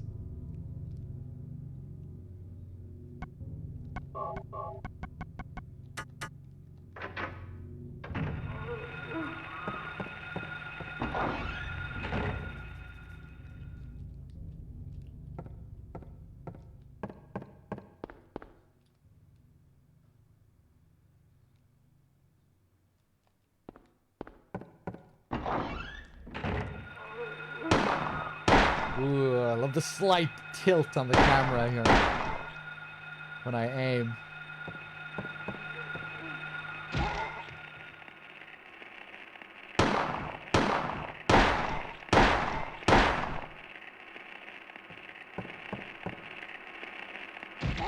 Dish.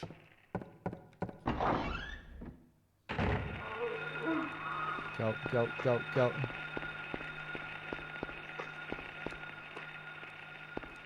Let's put in. Whoa.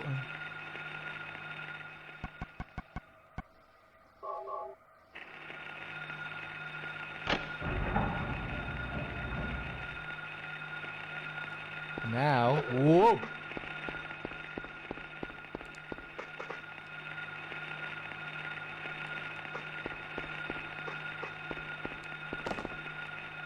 The tower door is locked. But the time has changed. So now, let's go and see which one is 12. Hey, Shizzle.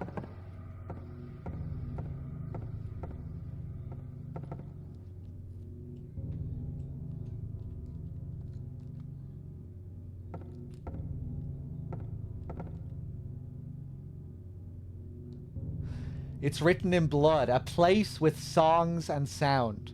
A silver guidepost is untapped in lost tongues, awakening at the ordained order.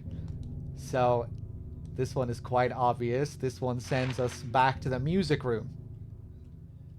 And now that the time is right, something may have changed in this music room.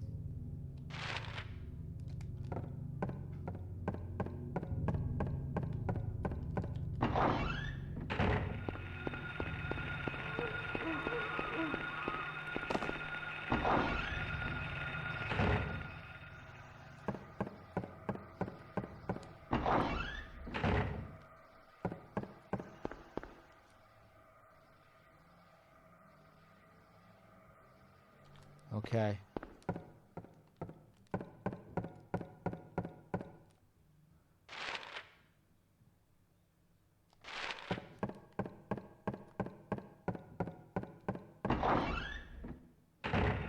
Let's take another little detour here.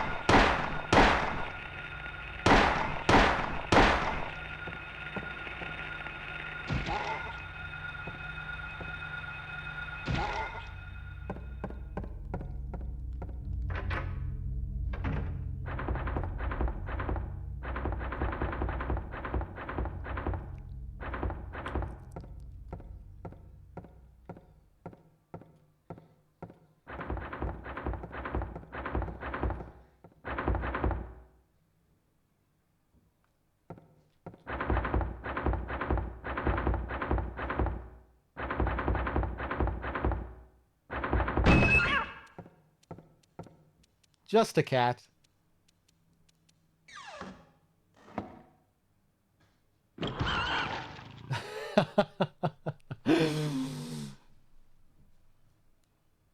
Clever cat. It opened the door somehow. Nothing inside.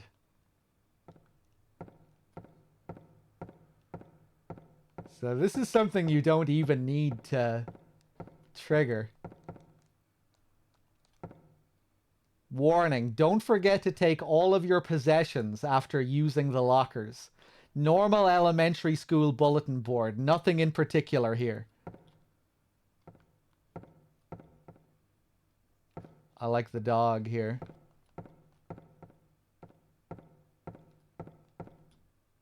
Nothing useful. Yeah, there's nothing here. We do need to come back here later. Whoa, go.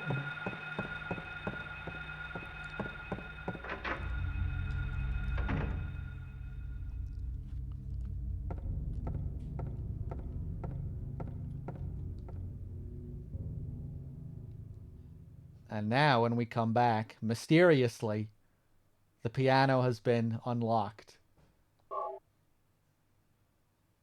With blood on the keys.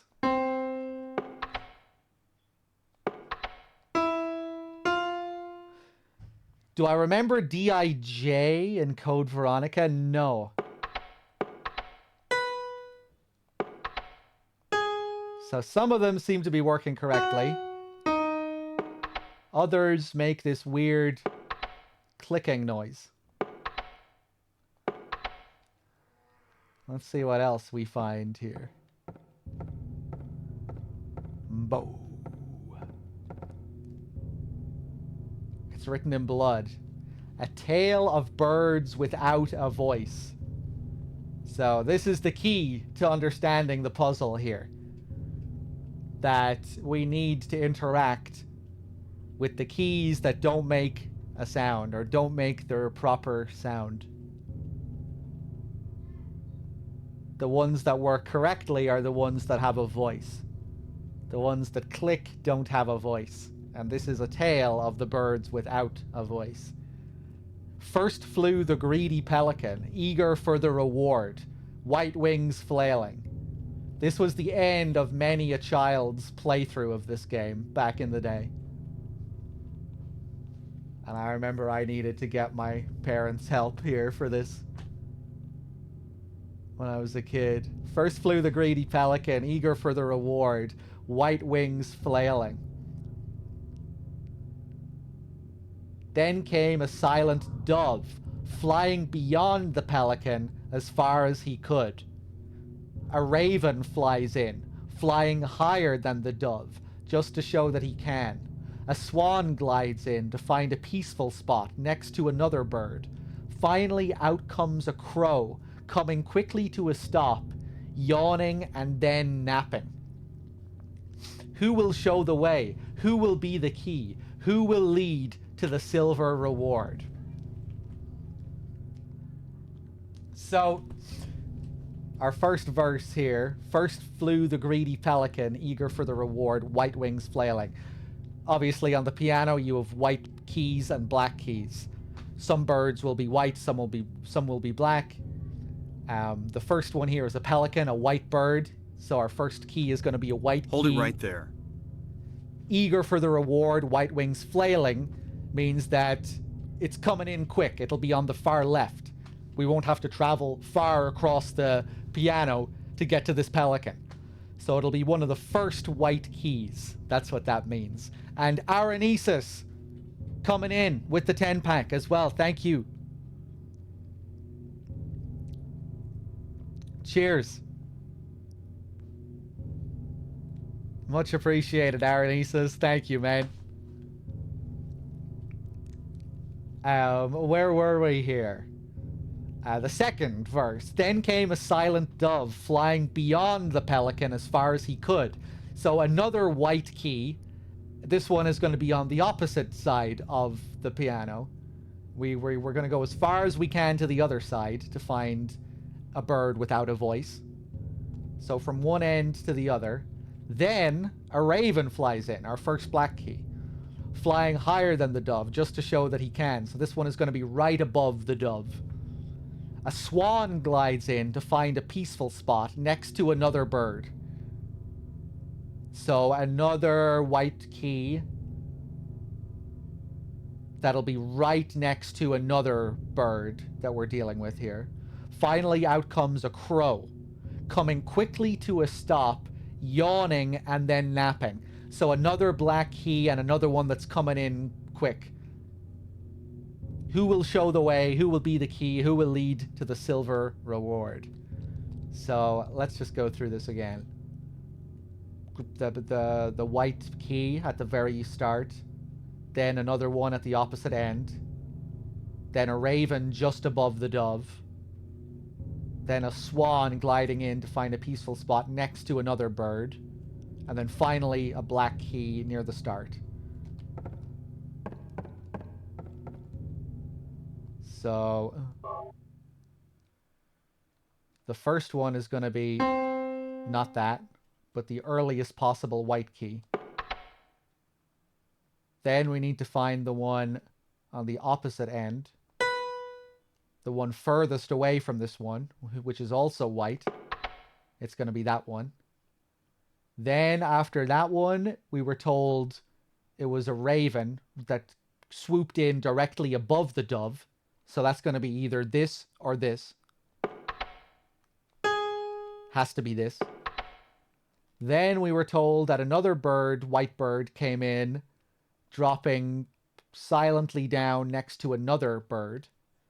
So it's either going to be this. No. No birds. No white birds can sit next to this one. So yeah, it has to be this one. And then finally, a black bird that came quickly to a halt. So he must be at the far left here. Yeah, it has to be this one. So this one, the dove, the raven directly above the dove, the other one that sits right next to another bird, and then finally... No! I got it wrong!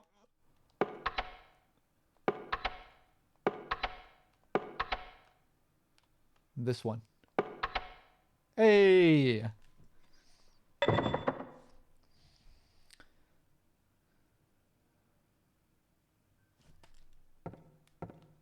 We got our silver medallion.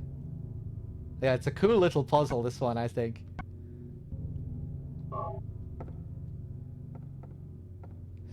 Jake, thank you very much for the 24, the 2 years. And Zanmato with the 39 as well. Thank you.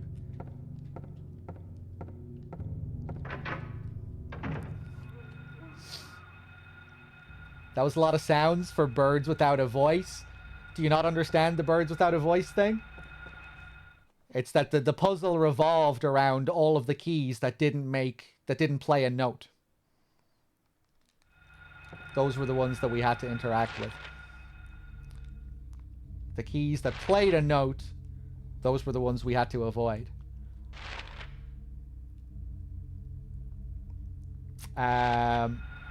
Let's go. Whoa.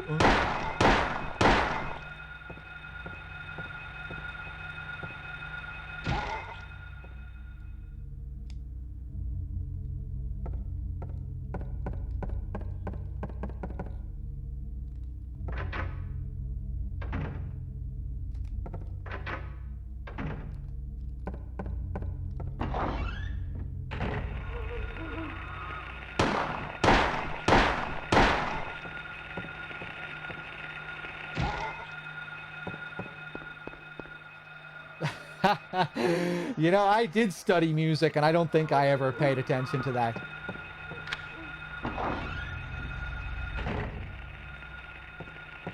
Whoa. Hold up. You're excited for Homecoming? Yeah, we already met our first goal. Origins has been met, so that'll be happening tomorrow.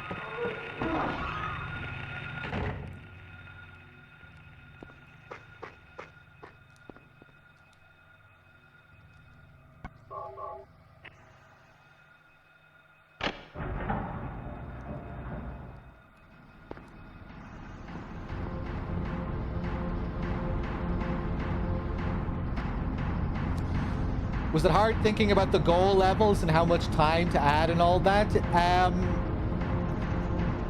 Regarding the times that were added, no, I didn't really put a crazy amount of thought into like the amount of time that would be added.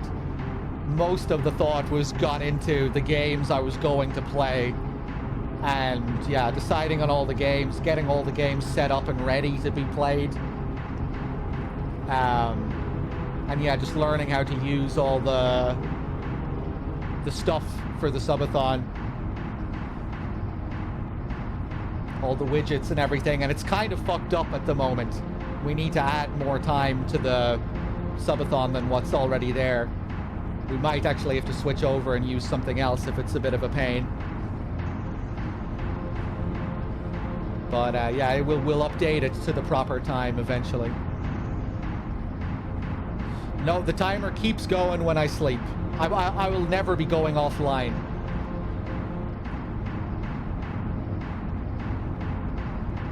I'll be playing VODs while I sleep. The hands are stopped at 5 o'clock. Woo!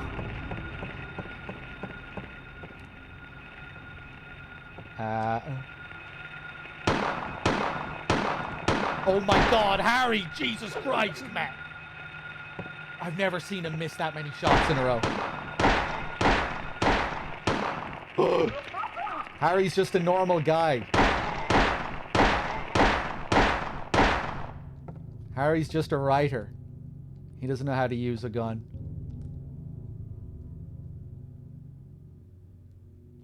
I don't think I'll ever need to reset the stream. Maybe for some technical reason.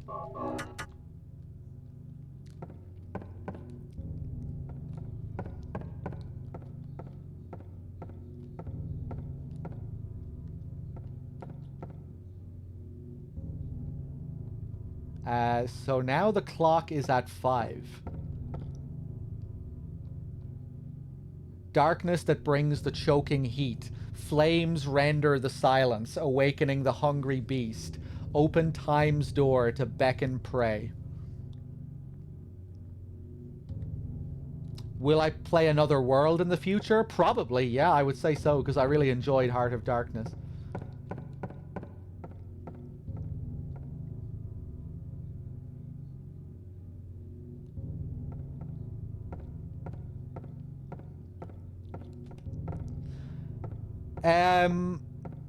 I'm not sure what the deal is at 48 hours. Does the stream automatically restart, or does it just mean that VODs are split up into 48-hour chunks? I thought maybe it was just the VODs that got cut up, even though the stream was able to still stay live. It just restarts automatically? Okay, okay.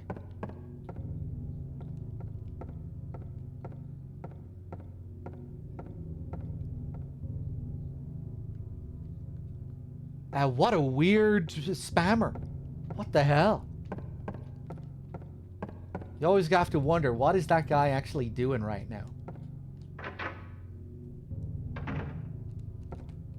Is he drunk? Does he just feel like being silly? I don't think I explained what was going on with that last message. The flames rendering the hungry beast and all that. It's sending us down to the boiler room. Whoa, my God. Go, go, go, go.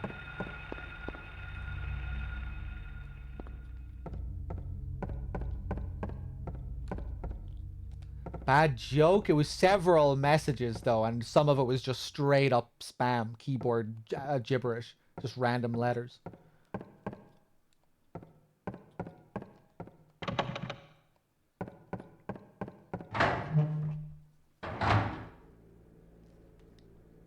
Now, Pew wouldn't behave like that. It appears to be broken. There's a switch. Do you want to press the switch? Not yet. The valve is tightly shut. Can't move it. Don't know what it's for. Better leave it alone.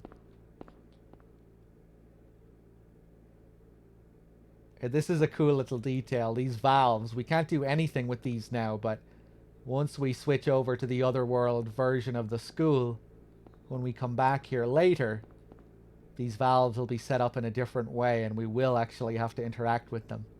Something that's kind of easy to miss.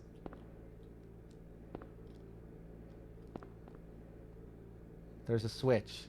Will we press the switch?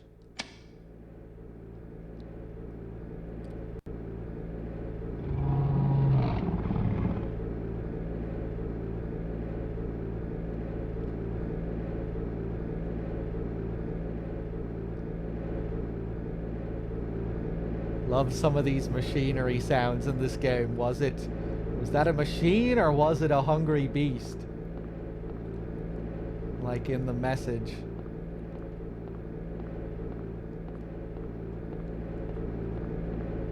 The boiler is working.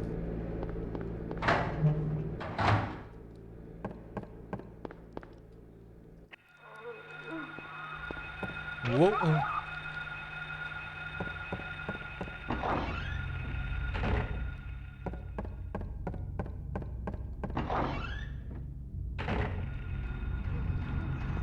So now, can we go through the door?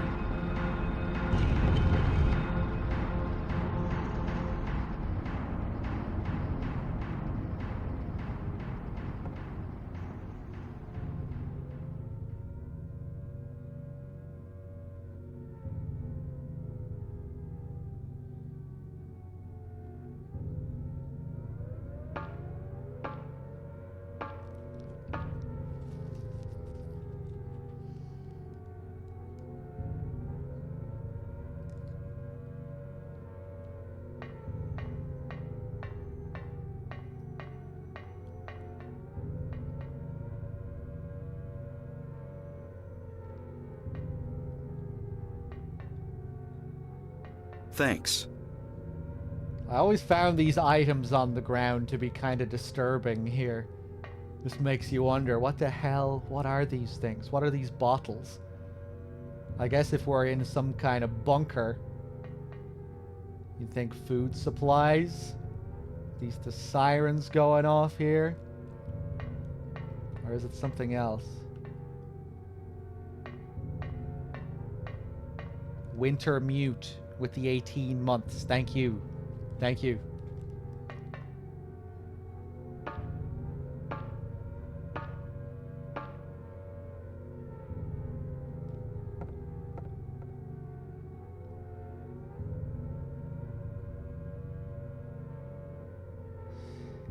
Health drinks? They don't really look like your standard health drink, though.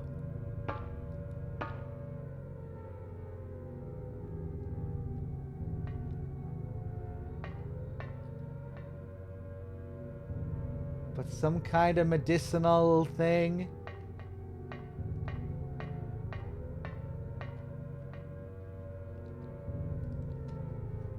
Do we see the...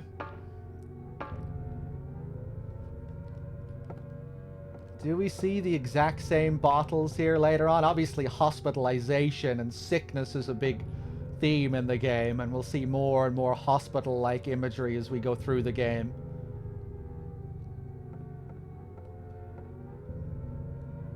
As we go through the school, you know, later on in the school, we'll see people strung up, connected to IV bags and everything.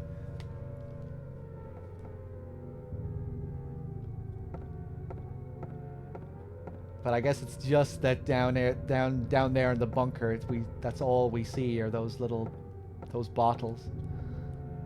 Okay, will we go outside?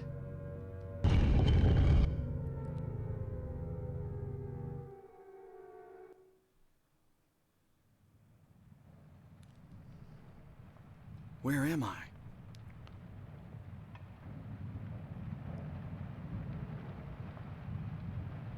Have I been here before?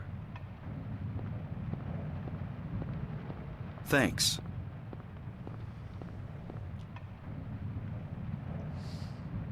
I don't remember this being here before.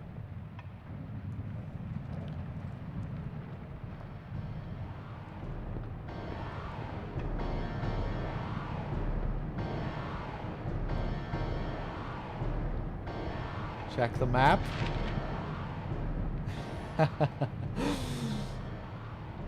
And the map has been wiped clean.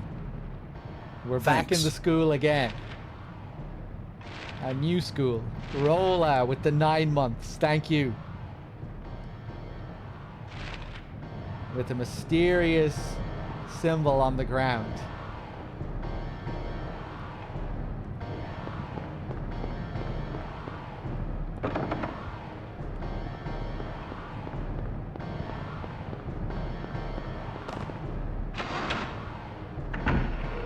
Whoa, go!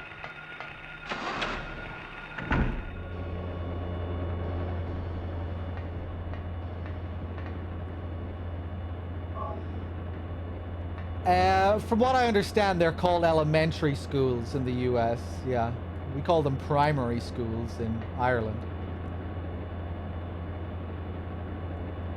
Yeah, more of these bottles here. They do look the same, don't they? Pretty sure that's the same model. I think.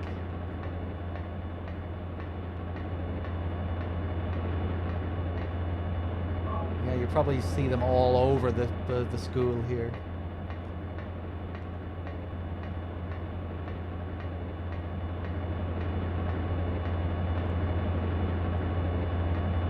A huge fan is rotating. If I get too close, I could be sucked in. Lovely body strewn up there in between the two fans.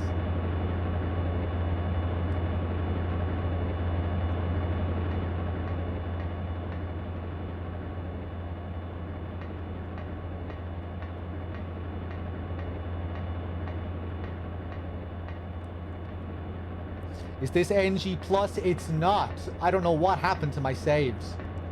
I was gonna do NG Plus and then I realized I had no saves.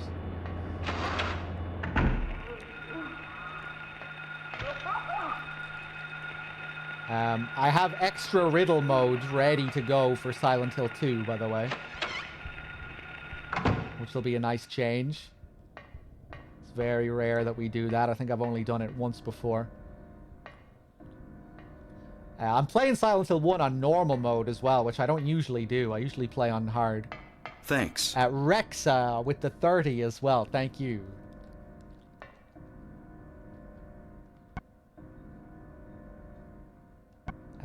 We get a rubber ball.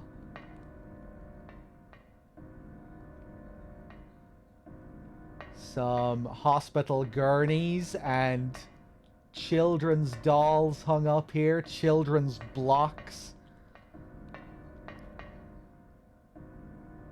What are the main differences between normal and hard in SH1? Nothing too crazy. Spongier enemies. It's easier to die. And that's about it. I'm not sure if it changes the amount of supplies you find. I don't think it does. I think it just changes the damage you deal and the damage that's dealt. Final boss is a bitch on hard. Yeah, I guess so. I'm kind of used to it. It's okay, you know, it's nothing nearly as bad as Silent Hill 3's final boss, but it can be, yeah, it can absolutely be a total bitch if you're blind and you don't know how to deal with it. Completely unintuitive how you're supposed to deal. Thanks.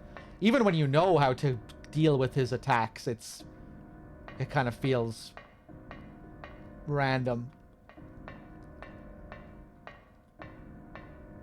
The only thing you can do to avoid the final Thanks. boss's attacks, to my knowledge, are just spinning around in circles, performing gyromancy. I think that's what speedrunners do as well. But yeah, the final boss is kind of bullshit.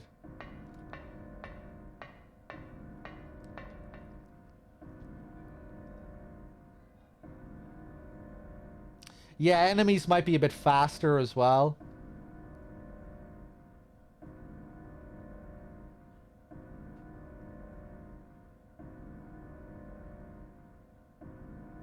Yeah, I just spin around in circles for the final boss. I think I remember looking up a speedrun once just to see, you know, because I didn't know how you were supposed to effectively deal with it. So I looked up a speedrun, and I think that's where I got the method from. And then I just went for the spinny strats.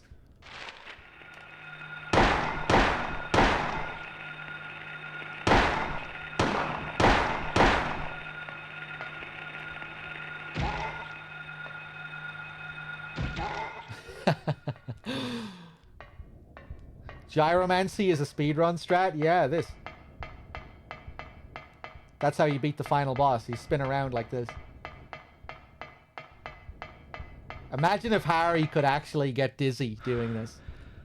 And he fell over. Did I pass out again? Blood sense. My God, with the 25. Jesus Christ. Thank you so much, Blood Sense. Another 25. Christ. Cheers. We're getting off to a strong start with the subathon. Thank you, everyone. And yeah, sorry about the timer. More time should be getting added to the sub timer than what's being added. We will fix that and update it eventually.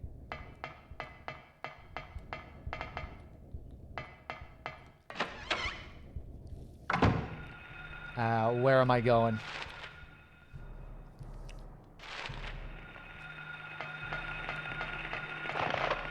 That 25 pack got added properly. Oh! Wait, Crow. Thanks. The correct amount of time got added with that 25 pack? Didn't viewers say that the gift packs weren't adding properly?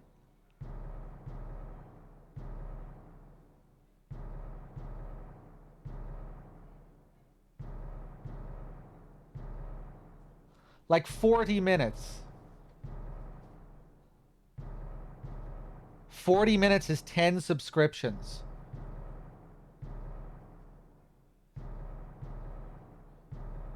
Weird. Let me just take a look at my settings again. I doubt I'll be able to find like a quick fix for this, but let me just look at my settings.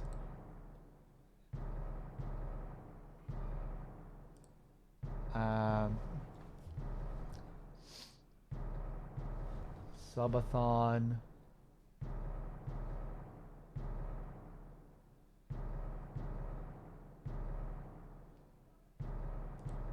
Control panel. Sorry about this.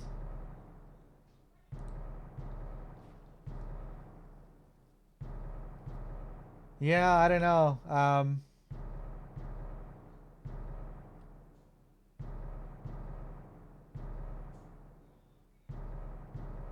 Oh. I think I see where I fucked this up.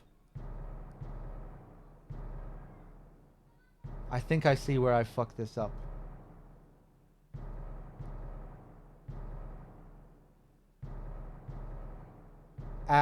If we multiplied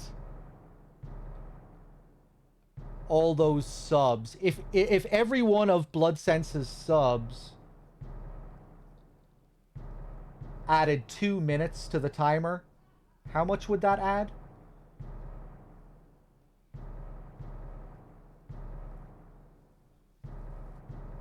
Wait, hold on a second. I'm just looking at something else here. 50 minutes Did 50 minutes get added? Or 40 minutes got added?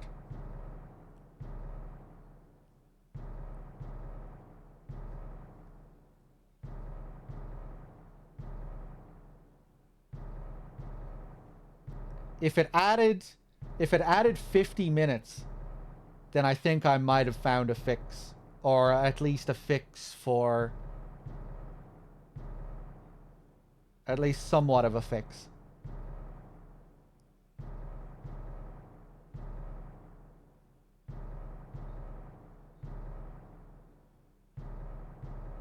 Right, because right now I have it time additions. A tier 1 sub adds 4 minutes. A tier 2 sub adds 8 minutes. A tier 3 sub adds 12 minutes. I have other subs. I have no idea what other subs means, really. I figured it was just going to be resubs. I have that set to 2 minutes. So maybe other subs are counting gift subs.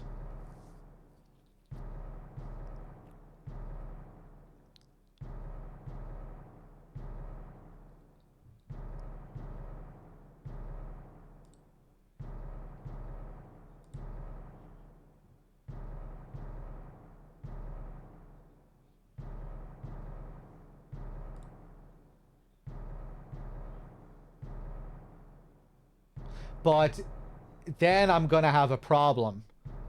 Because I'm going to have a select amount for all gift subs. Regardless of whether they're tier 2 or tier 3. But I guess the tier 3s will still affect the goal. Yeah, we can just leave it at that. I can probably create a custom thing somehow. But I was having a real problem getting that working for the bits. So maybe we could just leave it where all gift subs just add the same amount to the timer regardless of the type of gift sub. And then gift subs will still be contributing more to the goal. When your 25 dropped, it jumped up by 32 minutes.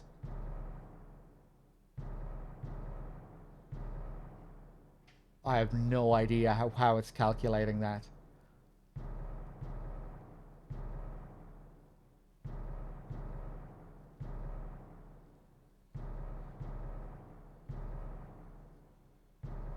$32 minutes.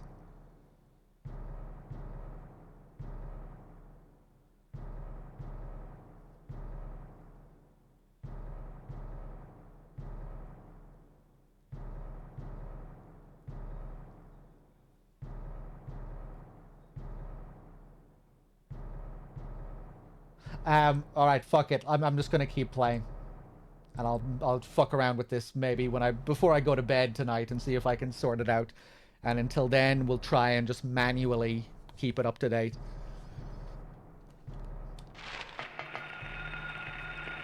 Okay.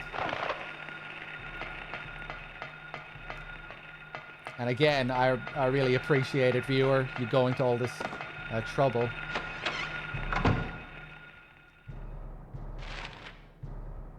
To correct Blood Sense's maths, it added 52 minutes.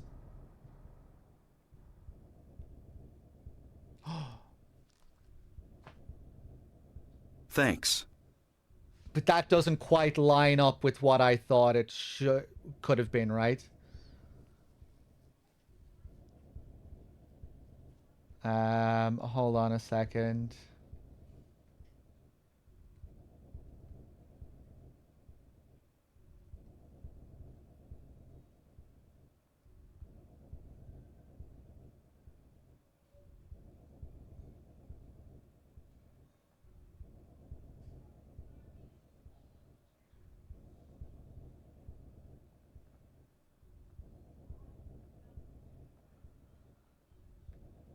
Hold on, one sec. Sorry, guys. Okay.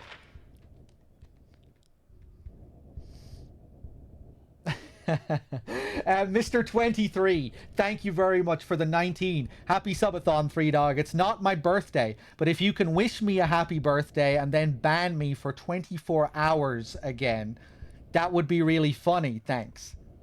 Oh, you're the guy that we banned way back. Yeah, I can't really remember what your story was. Something to do with your birthday, and we were theorizing that it wasn't really your birthday when you were trying to get us to wish you a happy birthday, and then you got, then we banned you as a joke for a little while. I think you were only temporarily timed out then, weren't you? Mr. 23, thank you very much for the 19 and welcome back. Ken with the 10 as well, thank you.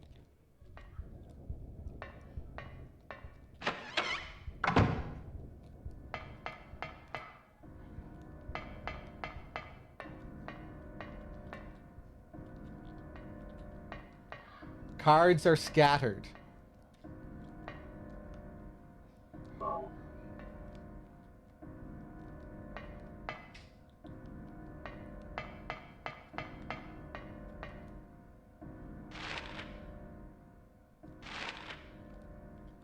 I wandered in like, can you wish me a happy birthday? And then you did. And I went, thanks, but it's not my birthday. And I got a 24-hour timeout as a joke. It was honestly one of the funniest things I've ever seen on Twitch. Hey. Okay, I thought there was more to it than that. That's fairly simple. I thought it was a bit more convoluted.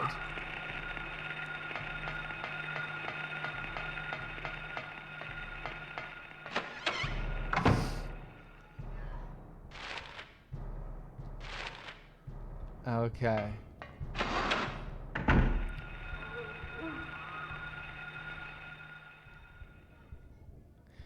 Oh shit, Nico. You're not telling the truth here. You're embellishing your story, sir. Give him another timeout, Nico. Damn, is Harry less accurate on normal mode? These shots. Is he less accurate on normal? You seeing this? Like 5 shots in a row sometimes it seems like he's missing. That doesn't... I'm not used to seeing that.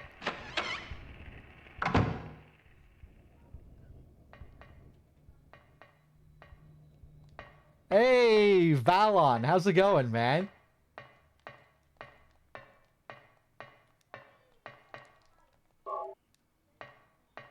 Good to see you.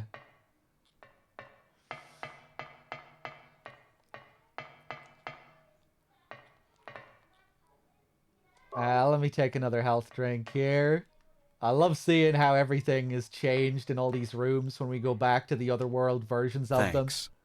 The infirmary with this, it looks like skin on the wall here, torn flesh. Even the detail they put into the posters.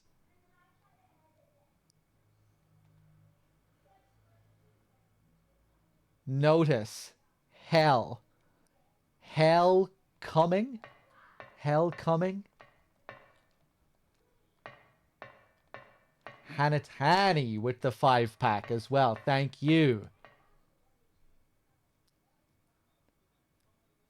Hanatani's 5-pack added 22 minutes.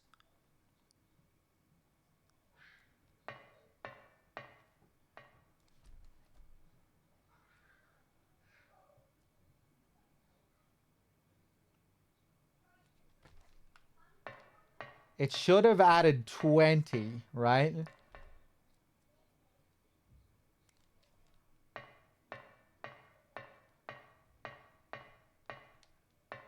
Well, each tier 1 sub should be 4 minutes.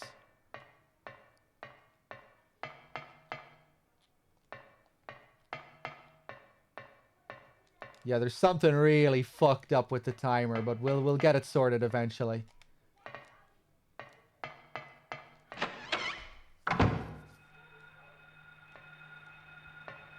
Yeah, I thought maybe it was 2 and it was counting other subs instead, but neither one makes sense. It can't be adding the 2 minutes for each, and it can't be adding the 4 minutes for each, right?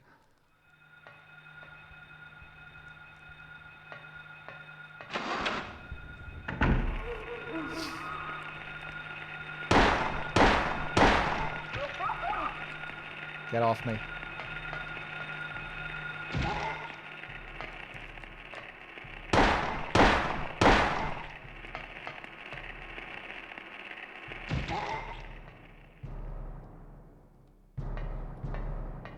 Never fully? No, I've never touched any of them, Blood Sense.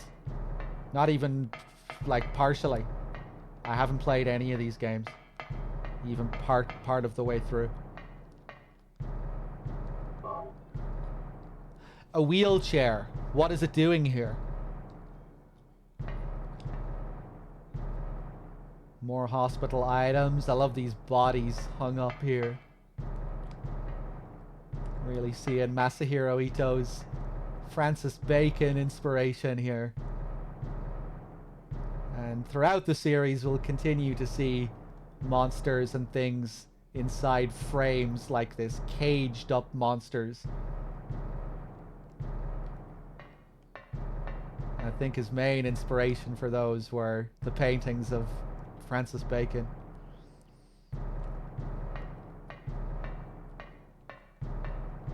You know, you see like the flesh lips in Silent Hill 2, a lot of them in Silent Hill 2. Mary up on the bed frame. The abstract daddy, which also exists in a sort of frame. And then all the caged up things in Silent Hill 3.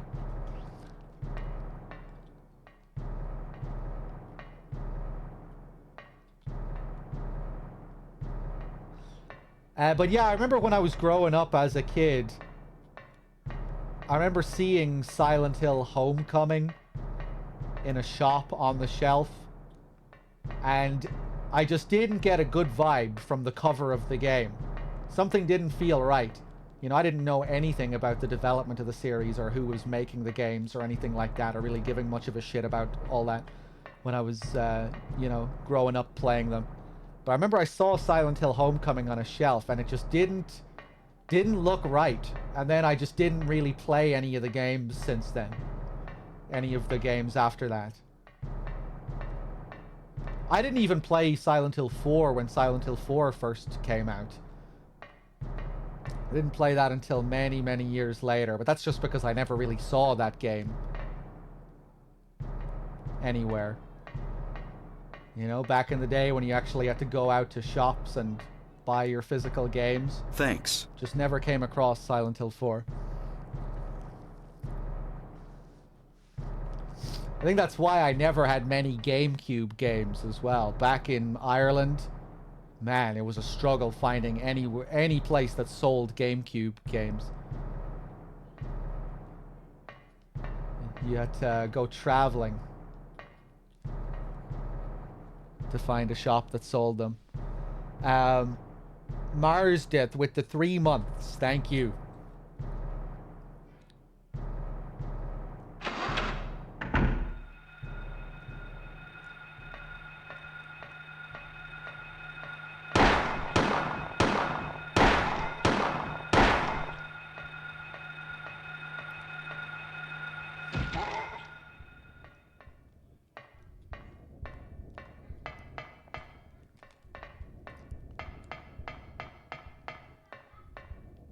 Yeah, like a lot of the go-to places, chain stores and whatnot, where you would buy games, they just didn't sell GameCube games. Not where I lived.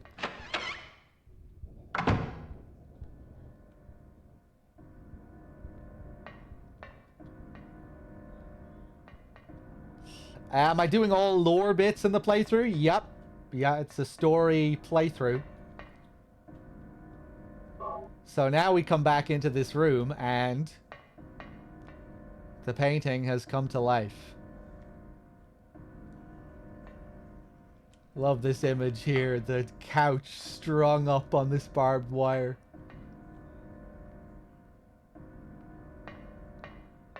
All bloody. More bottles here as well. These ones which look significantly different to the other ones.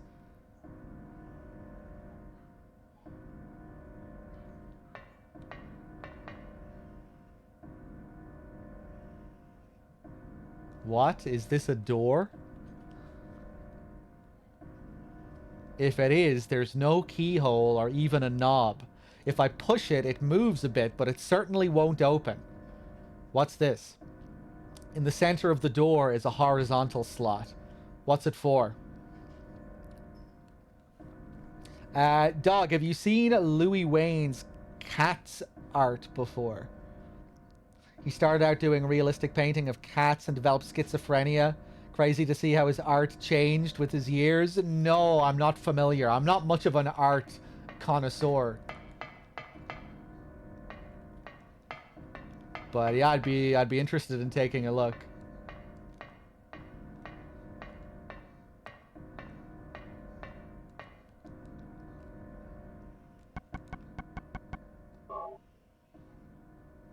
Okay, will we use our picture card?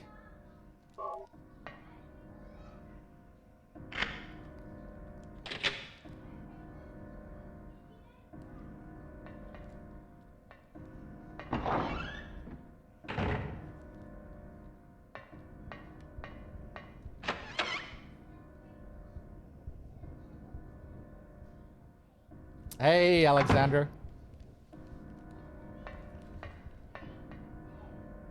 What do we have here? Empty bathroom. This part here can be a real mindfuck. It's easy to go through this section without even realizing what just happened.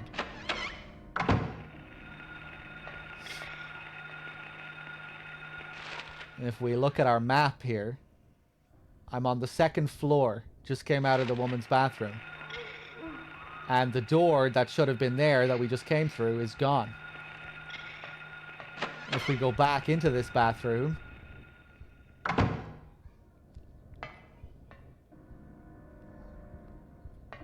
seems to be the same bathroom. Now the door is there. This bathroom serves as a portal, which takes you from the first floor to the second floor. The bathrooms that mirror these bathrooms up on the second floor. Pretty cool.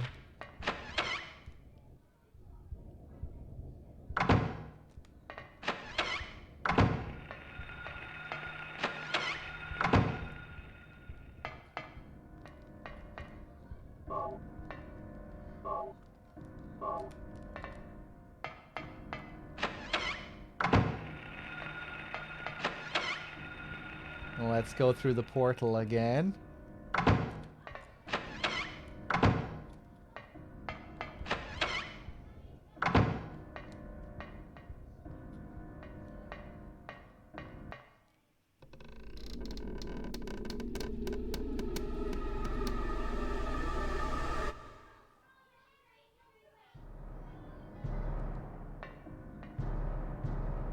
Yeah, Melodad, I might have seen some of his stuff before.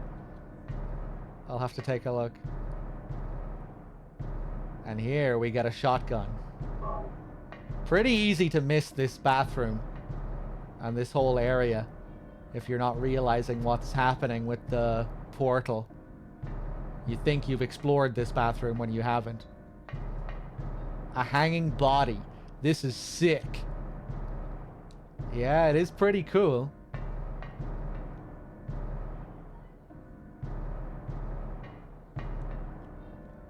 And over here, you might not think there's anything to interact with here. Just a big bloody mess, but if we go over and interact, there's something written in blood. Leonard Rhine. The monster lurks. The monster lurks. What's that supposed to mean? And now, because we have read this, this will unlock another optional lore item later on in the school.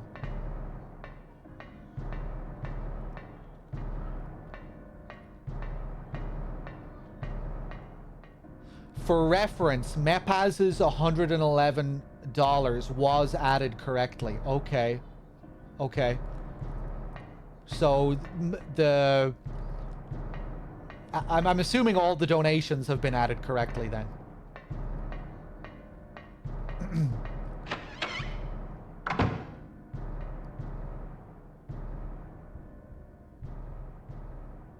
I'm convinced this is a Dean Koontz reference.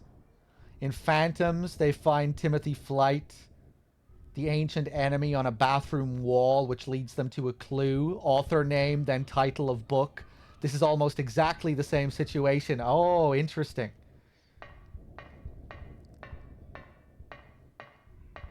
Yeah, I wouldn't be surprised. They name one of the streets after Dean Koontz, don't they?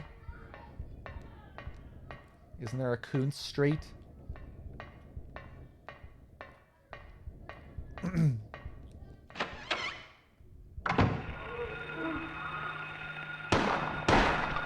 Oof. Oh my god.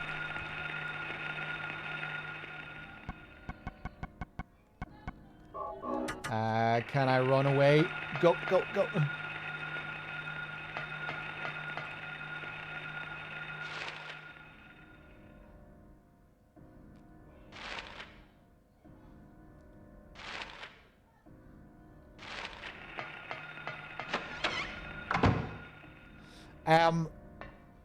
Are the subs consistently adding the same amount of time, viewer? Are different times being added for tier 3 and tier 2 and tier 1? Is there any consistency? Because that might also help us determine the problem on my end. The tiers seemed okay. What do you mean? As in tier 2 and tier 3, those were adding what should have been added?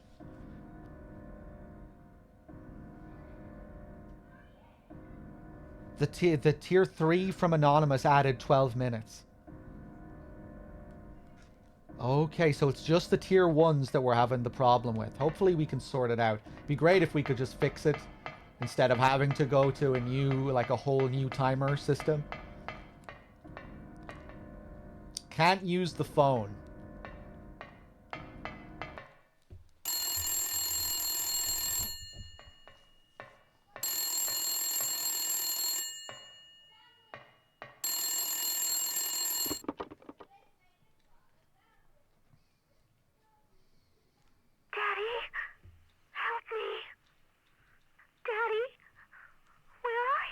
Cheryl!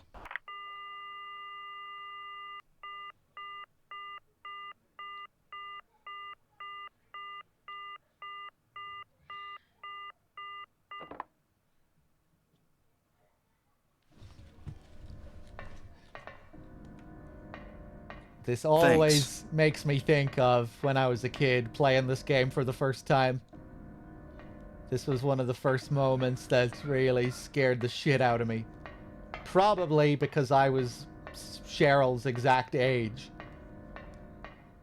And I was imagining myself being in this situation.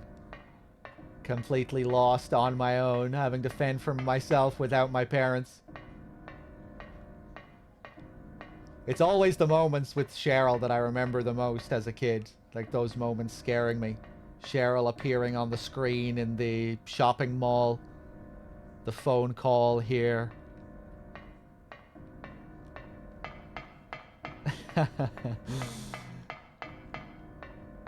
Just subconsciously relating to Cheryl, I would say. Fucking crazy. What the hell was I doing playing this game by myself at night as a 7-year-old?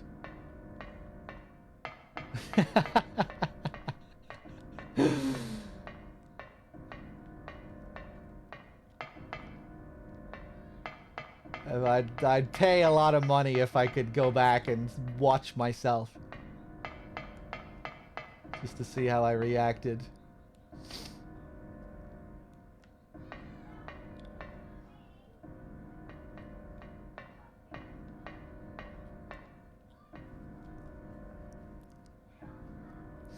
Fiddler with the 3 months. Thank you. I watched a lot of horror-related things I shouldn't have as a kid, so I feel ya. Yeah. Yeah, I remember always being scared to try out horror things, but always wanting to, even though I knew that I shouldn't have. I remember just always having these anxious moments of going up to the shelf and picking the horror thing, and then watching it or playing it. Like, it was always, they were always there on the shelf, teasing me. I just had to... I always just had to get the courage to pick it up off the shelf. I remember my uncle gave me a copy of the Texas Chainsaw Massacre when I was really young, and that was one of those things that I was always so scared to watch. You know, and I'd put it in the VCR player, and I'd watch the first 10 minutes, and then I'd turn it off because it was too scary, and then, you know, I might go back to it again a couple of months later and try and watch some more of it. I think Silent Hill 1 was kind of like that. I'm pretty sure I remember some moments, you know, I was alone. I feel like I have this memory of, like, waiting until my parents went to bed because I didn't want them to know that I was playing it. And I remember buying Silent Hill 1 for my stepdad as a birthday present one year. And I was doing it in part because I knew I'd be able to play it if I got it for him as a present. But I had to be careful. I had to, you know, make sure to take the game when they were asleep and all of that. I had to play it undercover. And of course, the only time I could find to play it was when everyone was in bed at night, which made the game even scarier. At least I think that that's my memory of it. You know, maybe some of this isn't exactly right, but I'm pretty sure that's how I experienced Silent Hill 1.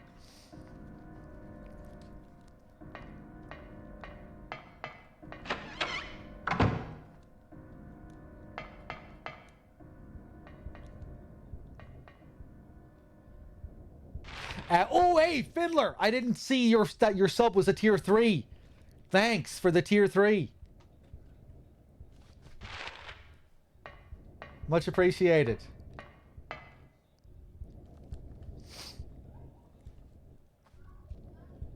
Hold on. I'm just going to have a quick look at my sub thing again, just to see if I can see anything that's wonky with it.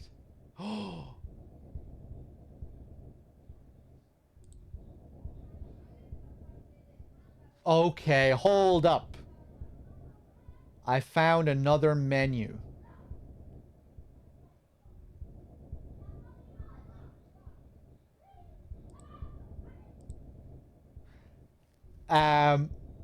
Tier 3. It says here on this menu, Tier 3 adds 720 seconds. Does 720 seconds make sense? Is that correct? Does that line up with fucking the 12 minutes that it should be adding? It's 12 minutes, right? Yeah. Tier 2, 480 seconds. That's correct, right? And Tier 1, it says 240 seconds.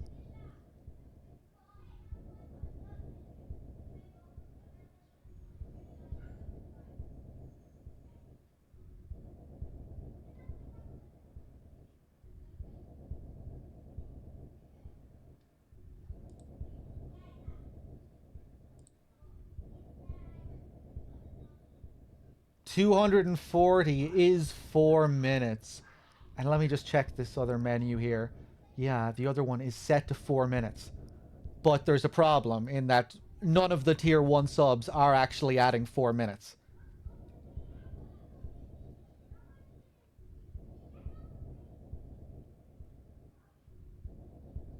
Viewer, I think the issue with the Prime subs not adding anything randomly, that could just be a case of someone resubbing.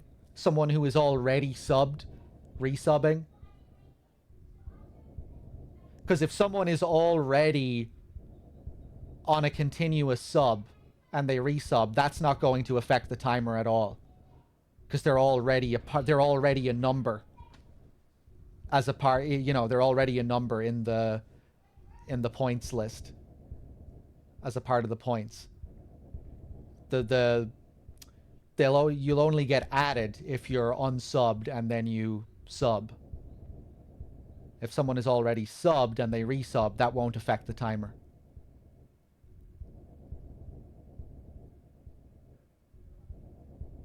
Just regular tier 1 seem okay. It's primes and batches that get a bit messy.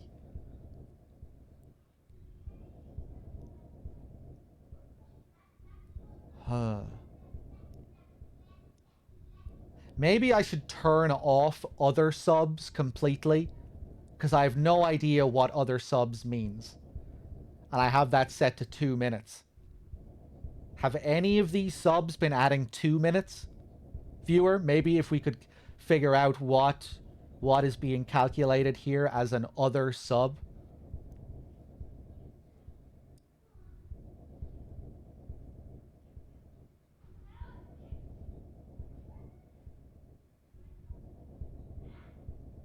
Sub add time 63,000. Let's do it.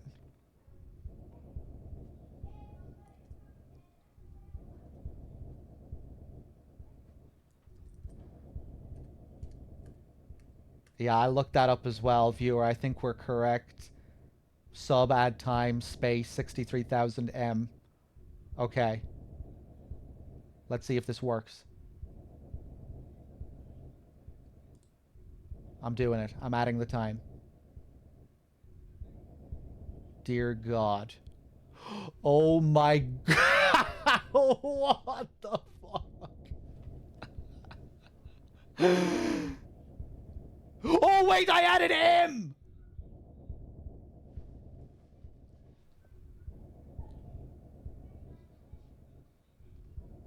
Okay, we can fix this. We can fix this.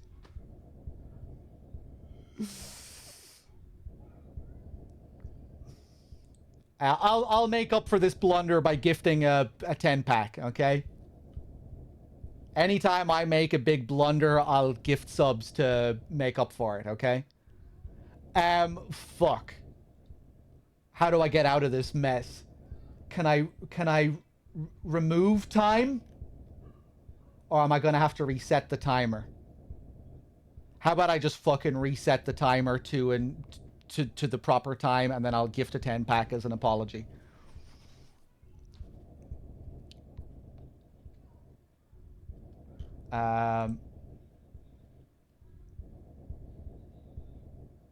Thanks.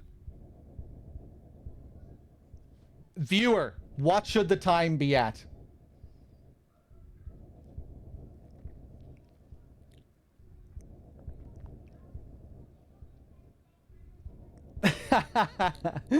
Help me, viewer. If I added that correctly, what should it be? Dear Jesus. I did not anticipate this issue. Okay, I'm gonna continue to play Silent Hill 1. I'm gonna let viewer solve my problems for me, and then I'm gonna gift as an apology.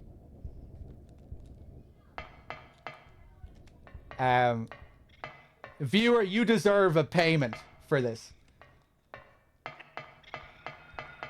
Do you have a PayPal account, viewer? I'm gonna give you some money for this work.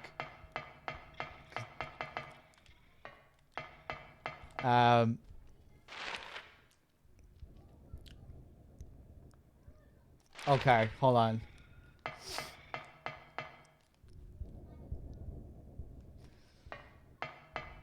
Yeah, how much does a bag of M&Ms cost where you live, viewer?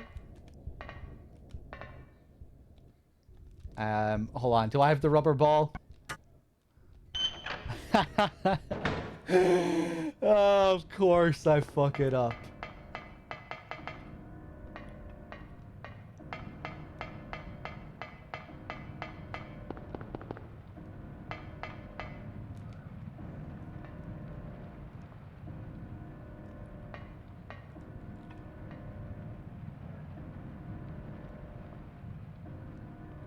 Body strewn up here.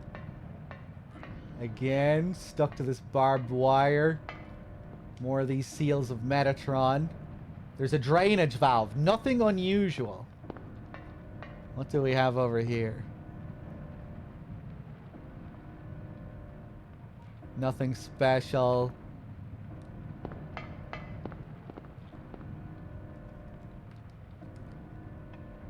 There's a hanging key. It's just out of reach.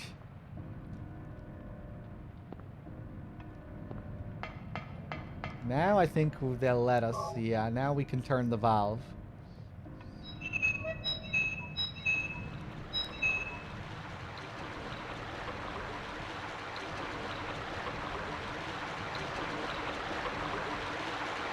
It drains into the wrong hole. Maybe I could plug that up somehow. So now we need to use the ball.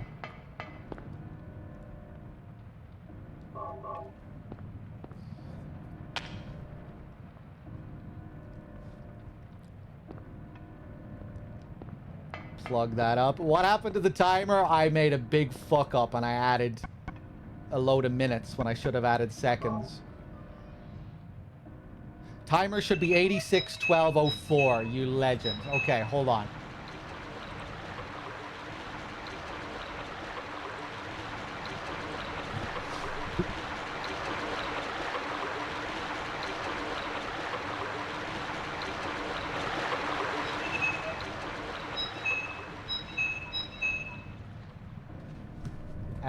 And obviously the timer shouldn't be pausing like this, but I will make up for this. 86:12:04. Okay.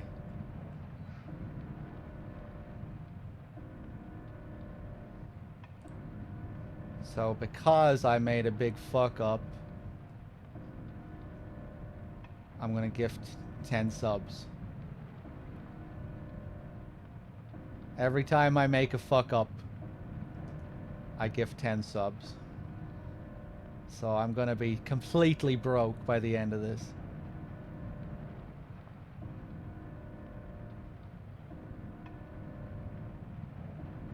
Hold it right there.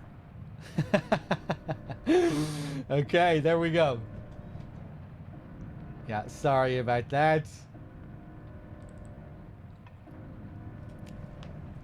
I'm not taking responsibility for the weird issue we're having with the tier 1s and the primes, though, because that seems sus. I feel like that might be a problem on their end. I don't know if I fucked that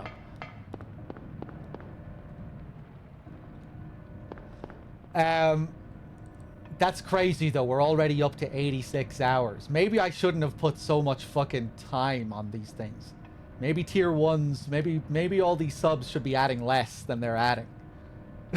We're already at 86 hours. We'll see. We'll see. Maybe we'll edit the time as we go on.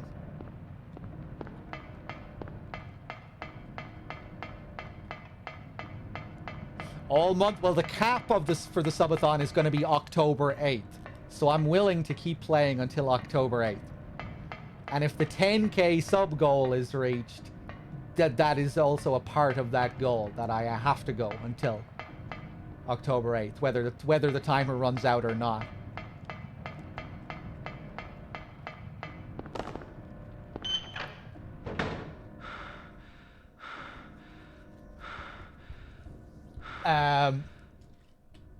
Wait, hold up. Did I even do the thing?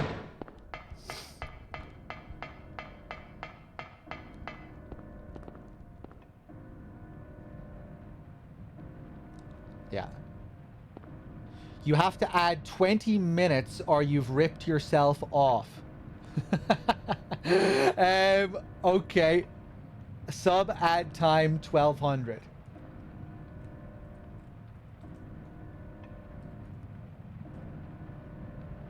No M this time.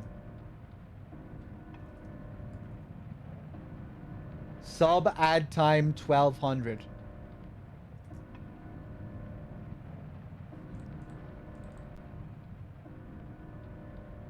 Did that add? I wasn't paying attention to the clock there. I think it added. I don't remember what it was before. It worked? Okay.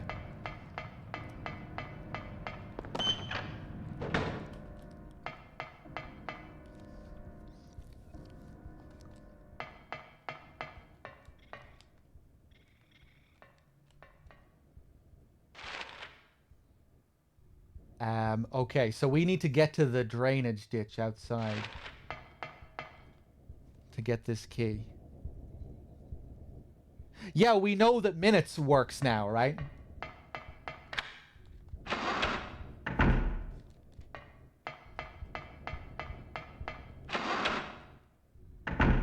Thanks.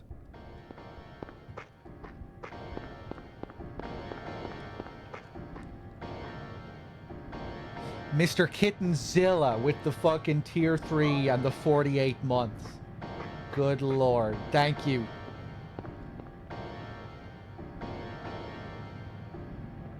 Do Prime subs count towards the timer? They do. We're not... The Prime subs seem to be kind of wonky, or we're not really sure what's going on with the time that the Prime subs are adding. But yes, all new subs will be adding something. Yeah, regular tier 3s seem to be okay, Wexford, and tier 2s. They seem to be adding the correct amount. It's that sometimes the gift bombs seem to be all over the place. But yeah, it seems like it's not as bad as we thought it was. Hopefully we can iron out some of these creases.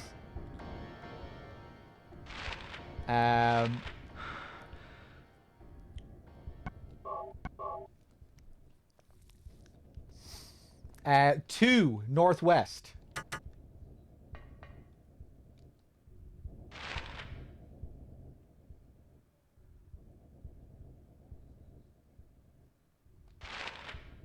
But yeah, like, let's say someone is already a tier 3 sub. Thanks.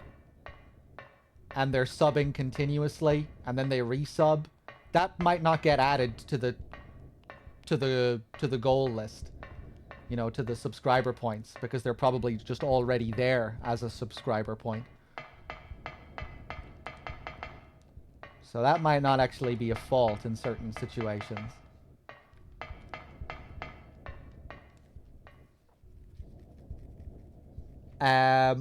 Papadop with the 65 months. Thank you.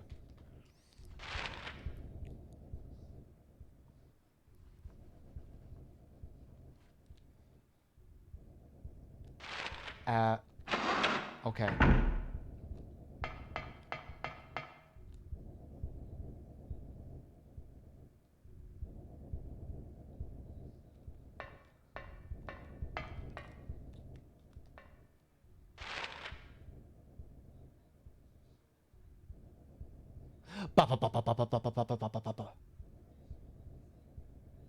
Oh, viewer! I think I might know what the problem is.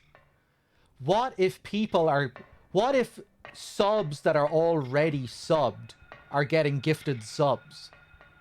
Is that possible? I think that might be possible, right? Where someone gets gifted their next sub even when they're already subbed. Or maybe you can't gift subs to already subbed people. Okay, yeah, no. Yeah, no, I'm just being silly.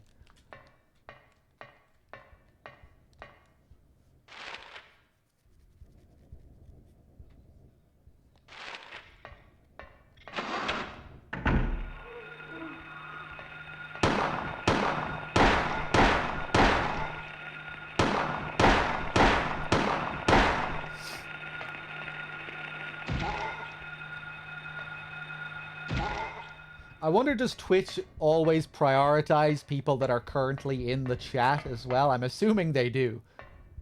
When I was testing it the other day, I gifted out a few random subs the other day when I was off stream, just because I was testing all these settings.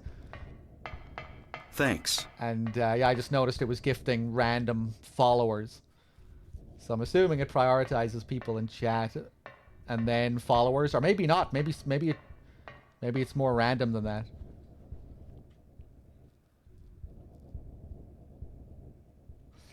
Jules Nocturna with the Prime. Thank you. Jules Nocturna's wasn't added.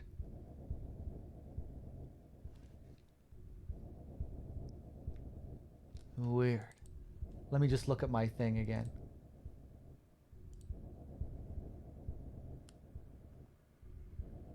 Yeah, there's even like on my thing here, it specifies that it's a Prime. You know, the primes should be getting the same as a regular tier 1. Yeah, prime subs should be getting added. Let me just check one more thing here. Thanks. Edit. Custom.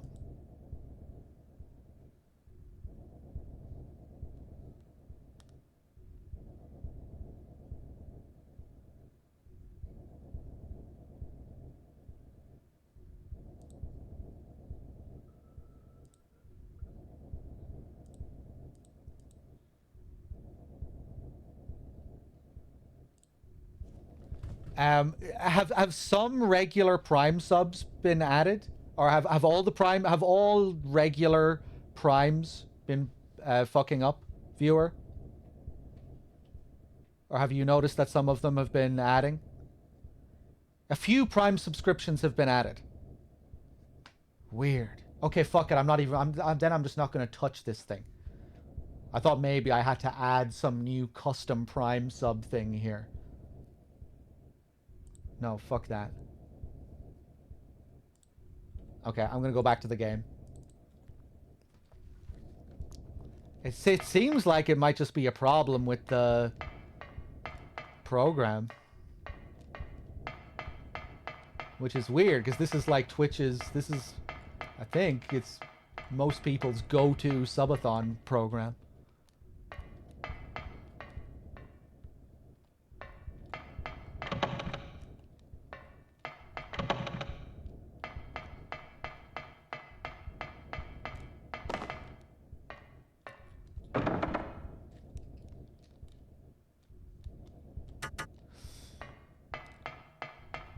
Yeah, well, it's not really Twitch, it's Stream Elements.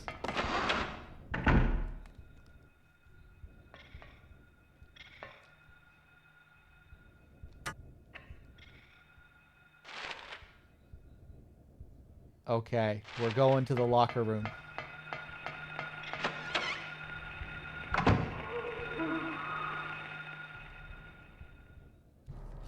Uh, 4 minutes needs to be added for Jules, okay? Sub. Add. Time. 4M. Watch this. Hold on.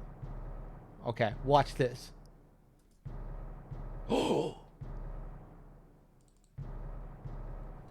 Nice.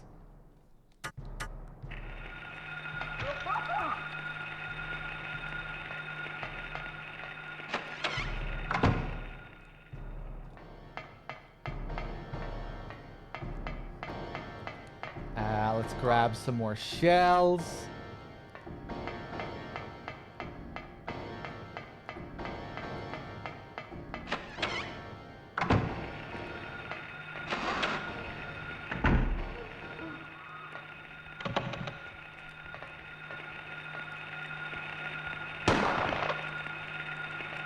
Ah!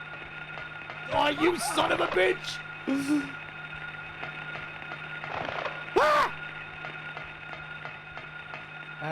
Heal up.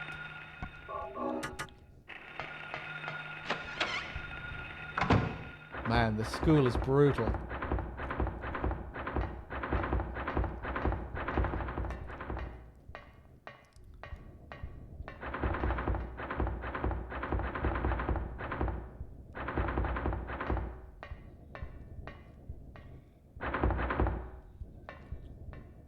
Another cat.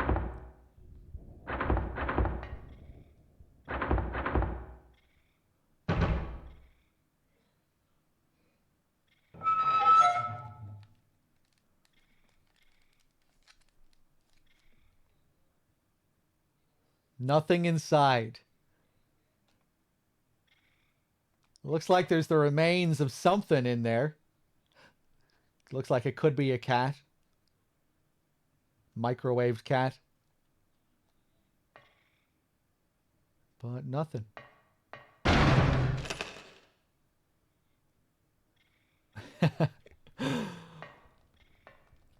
Well, this time we actually do get something here. Library reserve key. Thank you, sir, for your key. A body is slumped over.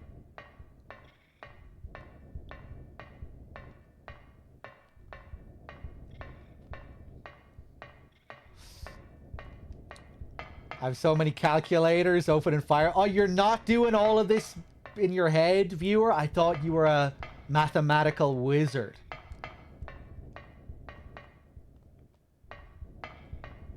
Damn, you've ruined the mystique. Thanks. You should have told everyone you were doing this in your head. You don't trust yourself? Oh, so you are a bit of a mathematical wizard? You're just being extra careful?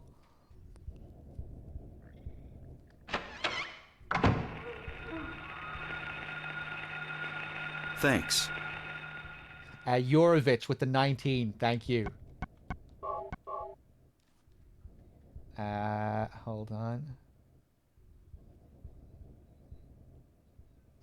Scar Alien, did I thank you for your 8 as well? Dog, you're truly an amazing streamer. Definitely my favorite. I am killing the ads, caw, etc. Scar Alien, thank you very much. Thank you for the kind words. Caw, as David Hayter would say. Sherv with the 42 as well. Thank you. Because I can't remember thanking you. I probably did. Okay, let's keep going. Caw. He didn't even call. He just said the words. Maybe that's what I should do when I call. I should just say caw, but as a call. I don't know if I could even do that.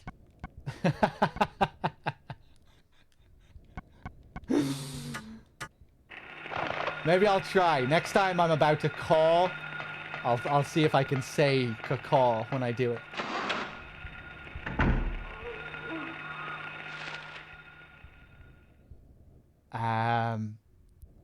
Okay, back up to the library reserve.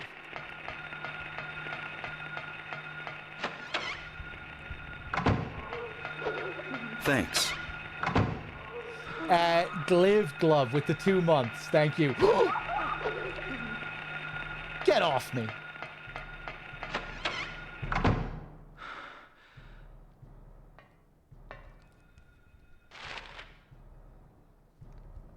Okay.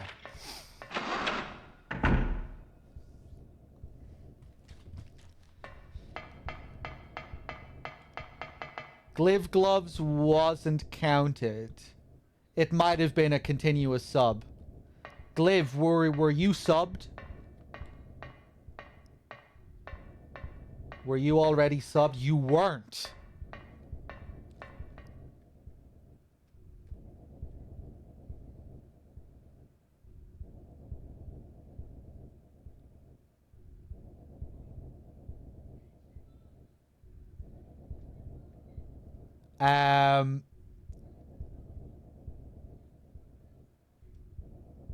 Okay, we'll add Gliv Glove.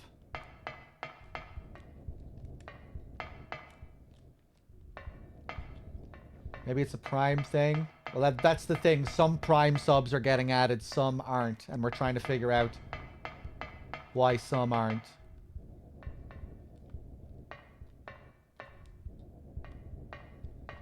What am I getting added to? You're getting added to the timer. Did he get added to the points? I think the points system is working properly, isn't it? I think the points are probably correct. Because that should be, like, directly hooked up to Twitch's system. Yeah.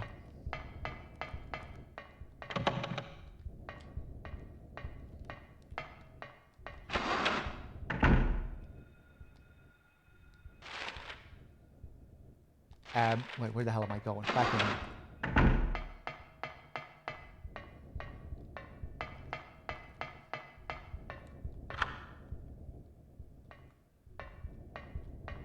Yeah, Thanks. viewer, the points will be able to tell you whether it's a resub or not. Whether it's a continuous sub.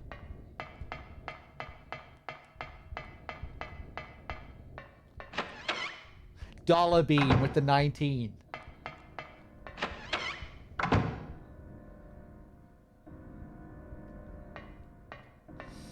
So what do I need to add? 4 minutes? 4 minutes for Gliv Glove?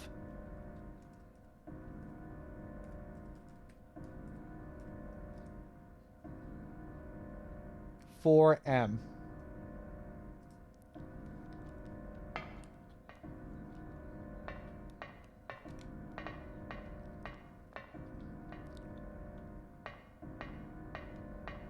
Wait a second. We need to go back here.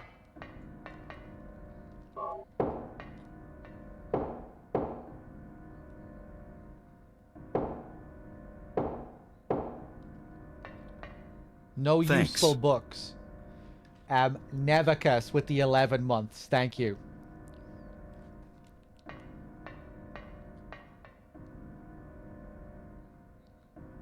What's this? The Monster Lurks is the book's title. So, in order to be able to read this, you have to have done that previous interaction in the bathroom, where we see written in blood, Leonard Rhine, the monster lurks. Yeah, I think the idea is that Leonard Rhine was the author of this book. Chapter 3, Manifestation of Delusions. Poltergeists are among these.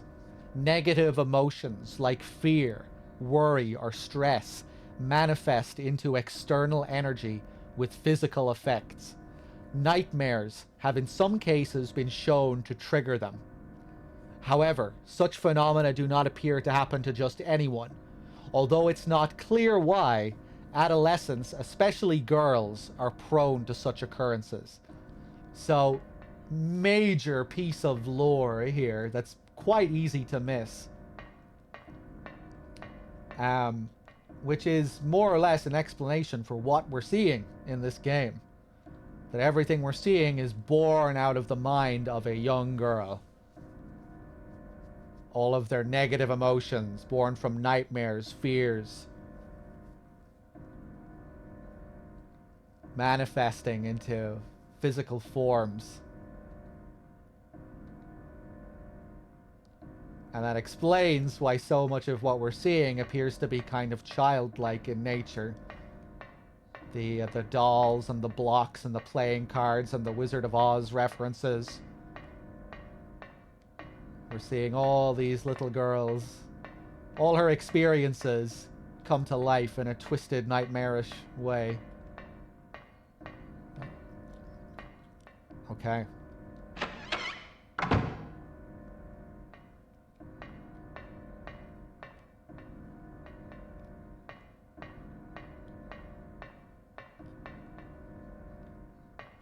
What do we have here? Hearing this, the hunter armed with bow and arrow said, "I will kill the lizard." But upon meeting his opponent, he held back, taunting, "Who's afraid of a reptile?" At this, the furious lizard hissed, "I'll swallow you up in a single bite." Then the huge creature attacked, jaws opened wide. This was what the man wanted. Calmly drawing his bow, he shot into the lizard's gaping mouth. Effortlessly, the arrow flew, piercing the defenseless maw, and the lizard fell down dead. This is from an old fairy tale. I remember reading it as a kid. And now we're going to see Harry play the role of the hero who takes down this creature. Because that's also foreshadowing the next boss fight and the mechanics for how we deal with the fight.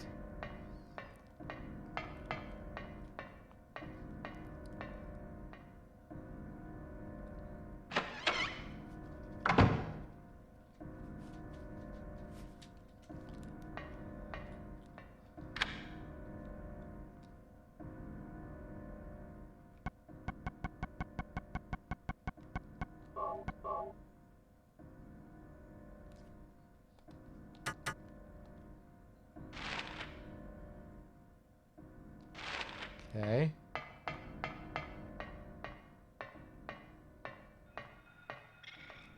So Glivglove's Prime sub added to the sub points and time wasn't added, while Dollar Beans did not add to the sub points, but time was added.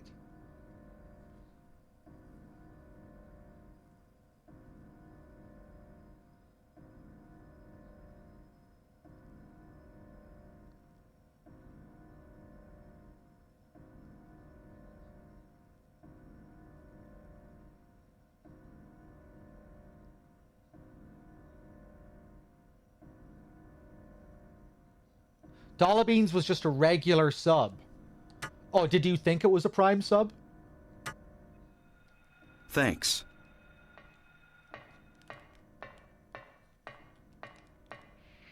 We should probably be comparing Prime subs to each other, right? Oh, okay. Yeah, I wasn't sure what you were doing. Fawcett, thank you for gifting a sub to Zin Furnace.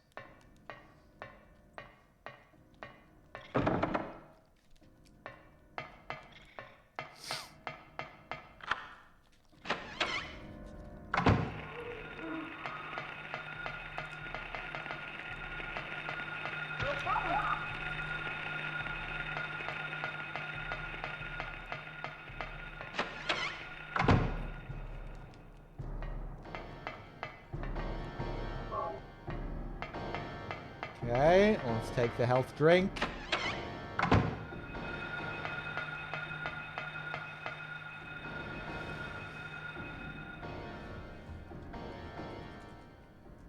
One second, guys.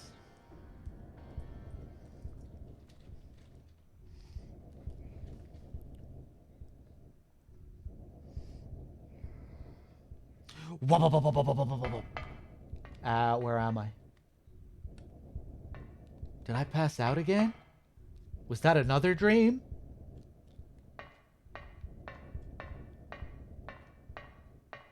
I don't know who you are or what you want, and I don't care.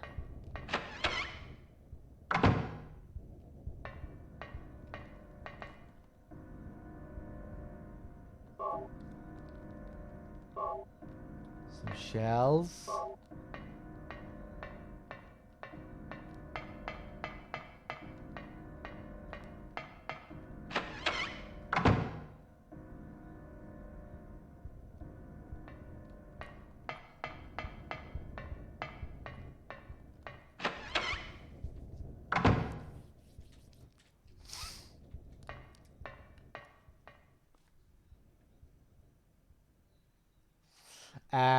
How does this work again? Left.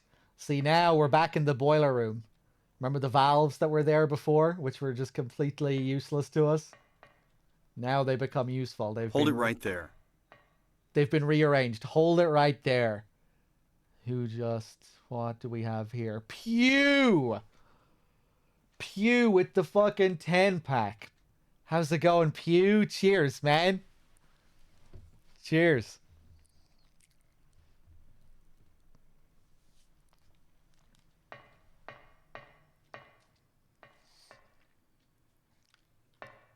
Enjoy, whoever got one of Pew's subs. Wait, no. I think it's this one first. Yeah, I think this is right.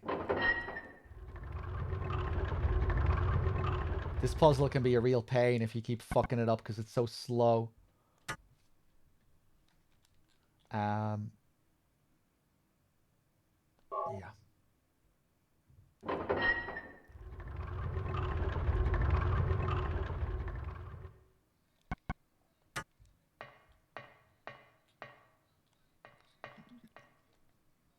None of Pew's subs got added. None of them at all. Or maybe that's been the common issue, that none of the like big packs. Some of them were added.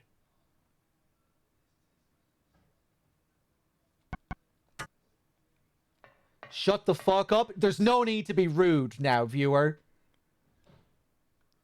I know I can be kind of annoying sometimes, but I didn't say anything there, did I? I didn't do anything to deserve that.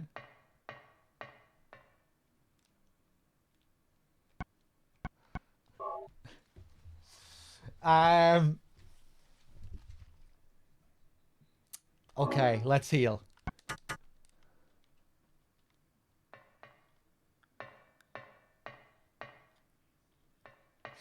Pew, we had an idea earlier that you might like.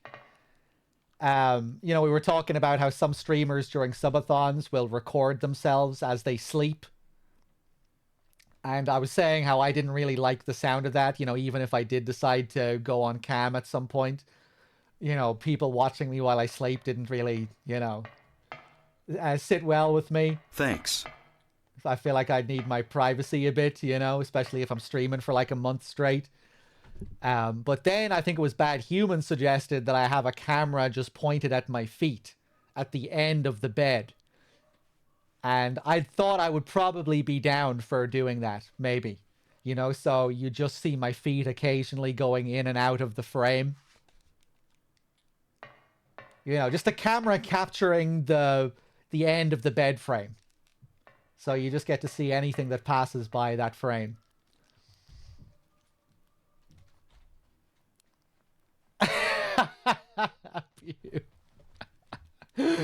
Yeah, that's what people were saying. We were wondering how many people would masturbate to that over the course of the subathon.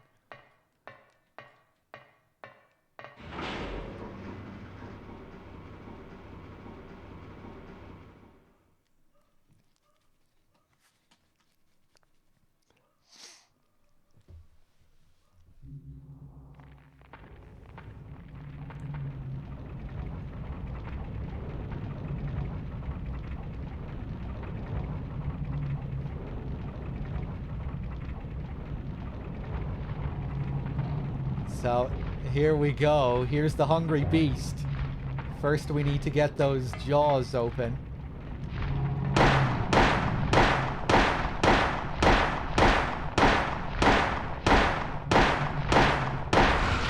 Oof. Oh yeah, he's getting ready. This should be relatively easy, actually. We're on normal for a change. Although he'll still be able to one-shot me.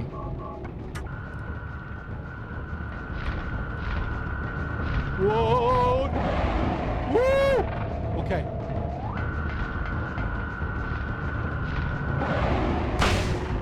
Oh my god. Open up, open up.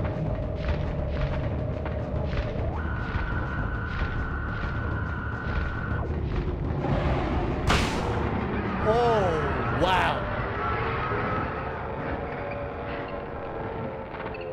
Way easier on normal.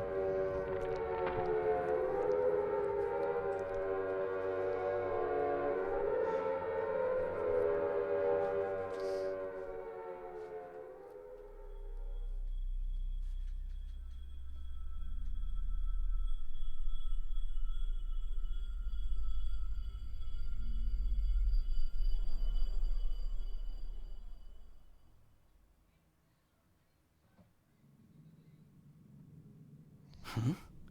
What was that? Who in the hell was that? Where am I? This is a boiler room? What's going on here? That shouldn't be too strange, Harry, because you were just down in the boiler room.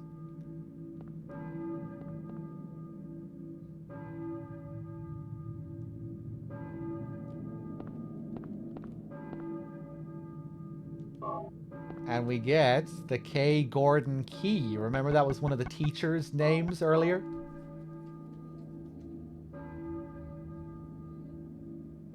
The tag says K. Gordon, found in the school's boiler room.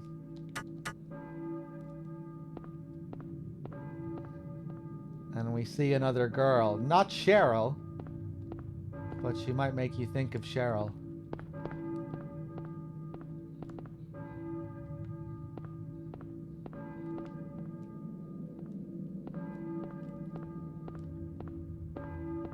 That's what I think that monster is supposed to represent in a way.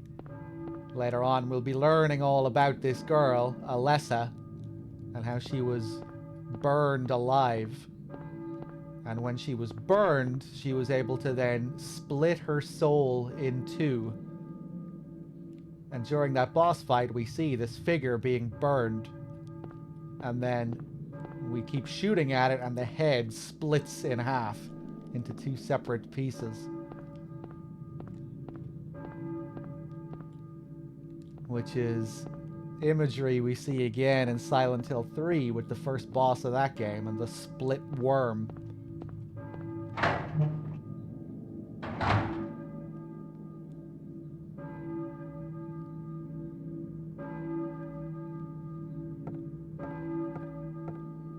Yeah, what are we gonna do when viewer leaves? Do we have any other mathematicians in the chat?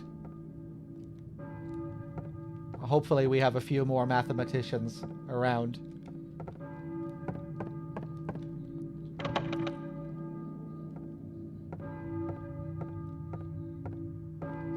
Storm, apparently? I don't think Storm is a mathematician.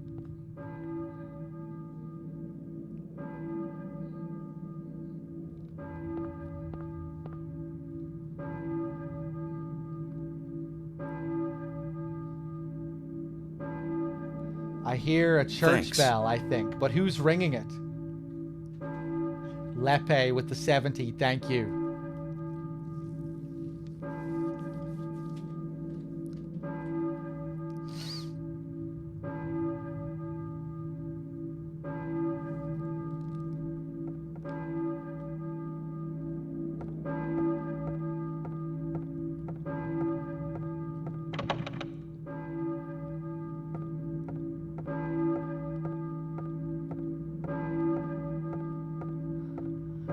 How many minutes did we lose? We haven't lost any minutes. We've been fixing the problems and updating them. We lost like a few seconds, and I donated 10 gift subs to make up for those precious few seconds that we lost. Because I had to reset the timer at one point.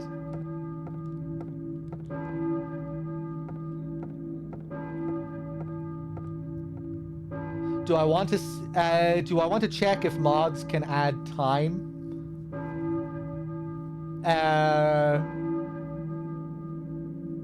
Yeah, I mean you can just try it now, can't you? I have a feeling I'm going to be the only one who's allowed to do that, unless I give you access to my account or something.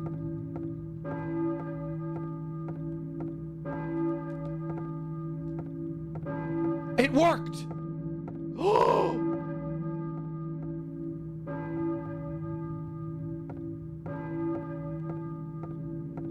Nice. Okay. Okay.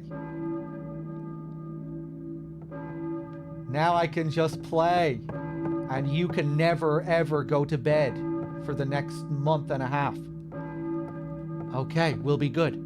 As long as viewer never sleeps and watches the entire subathon, we'll never have any more problems with the timer.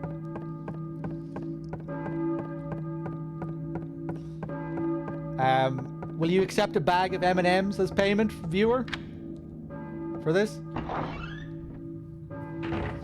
Or how about a month's worth of M&Ms?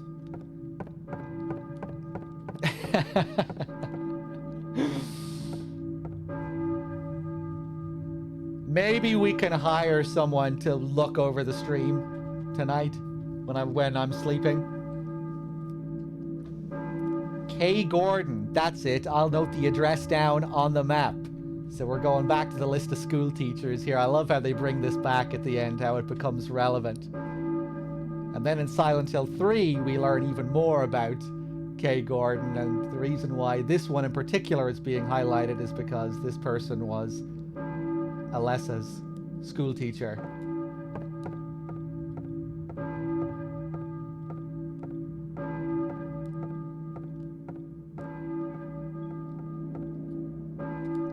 All the other notes are gone. It's like we're back to how the school really was. Except when we go in here, oh, we can't even go in there to see if the painting is still there. That would have been interesting.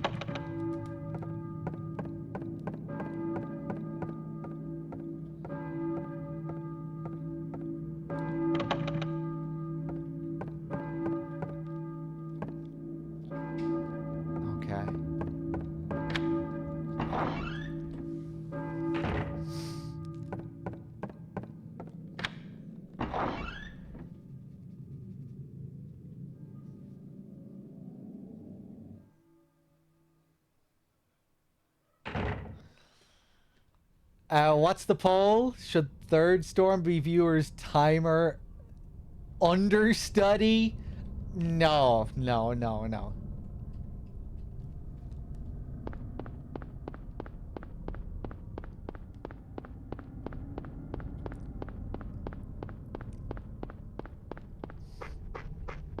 We might be able to find a pupil, but I don't think it's going to be Storm.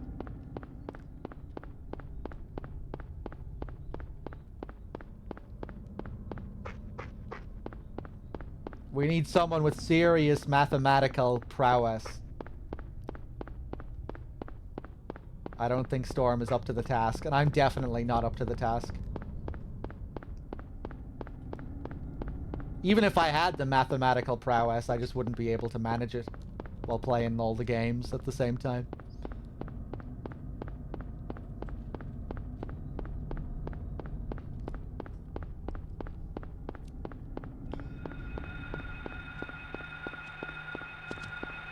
Oof.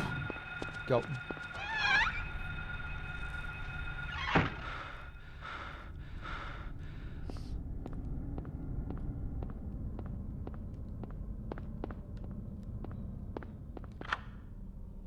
We use the K. Gordon key.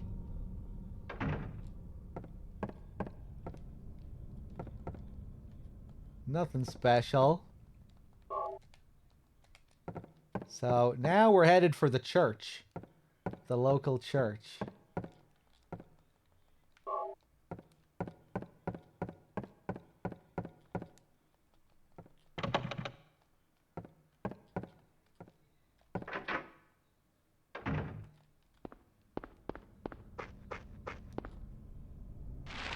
Let's see, where are we?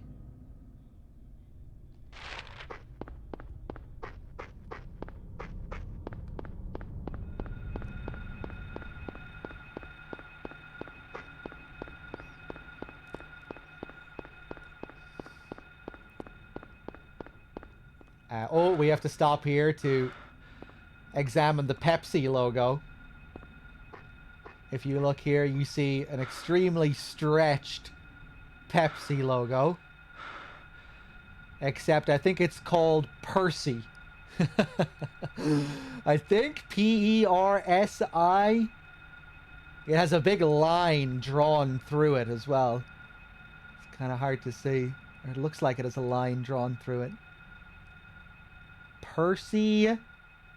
Looks kind of like it says H-H as well beside it.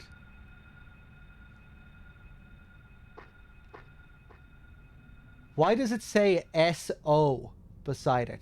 I think that's supposed to be a separate ad. Beppis. Ah, damn. See, this is where I wish I had the over-the-shoulder camera so we could look at these posters up close. I think those ones are advertising a metal band. Can't remember.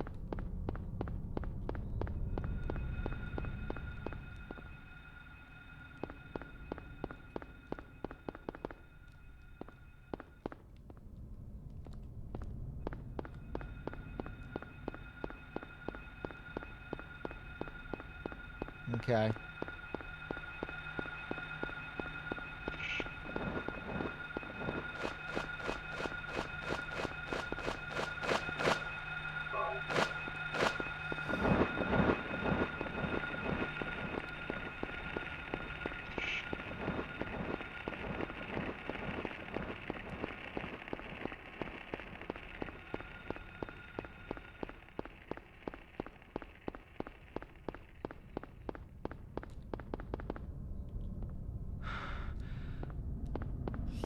This next scene can fuck up. I don't think it will. I think we're safe. But let me just save state in case. There we go.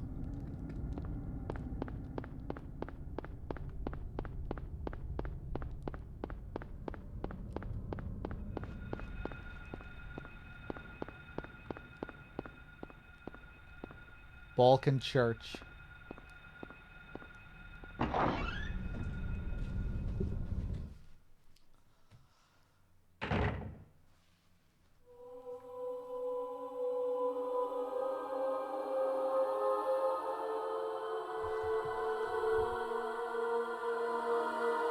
Look at her chewing here. She's out of her mind. Must be on drugs. Thanks. Were you ringing that bell?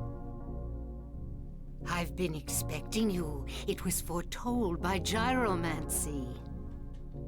What are you talking about? I knew you'd come. You want the girl, right? The girl? You're talking about Cheryl. I see everything. You know something? Tell me. Stay back. Nothing is to be gained from floundering about at random. You must follow the path. The path of the hermit concealed by Flauros. What? What are you talking about? Here, the Flauros, a cage of peace. It can break through the walls of darkness and counteract the wrath of the underworld. These will help you.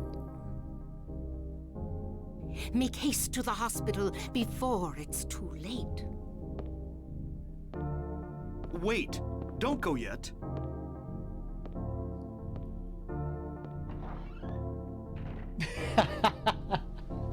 Completely ignored. You need to hold the Dahlia piece. Don't do it until she pieces. We'll see her do that a couple more times later, too. I think she does it in almost every scene she has with Harry. She just leaves before Harry is done questioning. I love what they do here with they put the Flauros on top of the key, so you're forced to pick up the Flauros. Dahlia understands the game mechanics. She knows that in order for us to get the key, we have to pick up the Flauros first.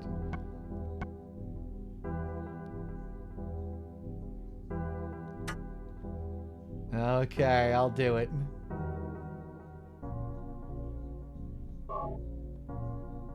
And we get the drawbridge key. Hey, what's up, Az?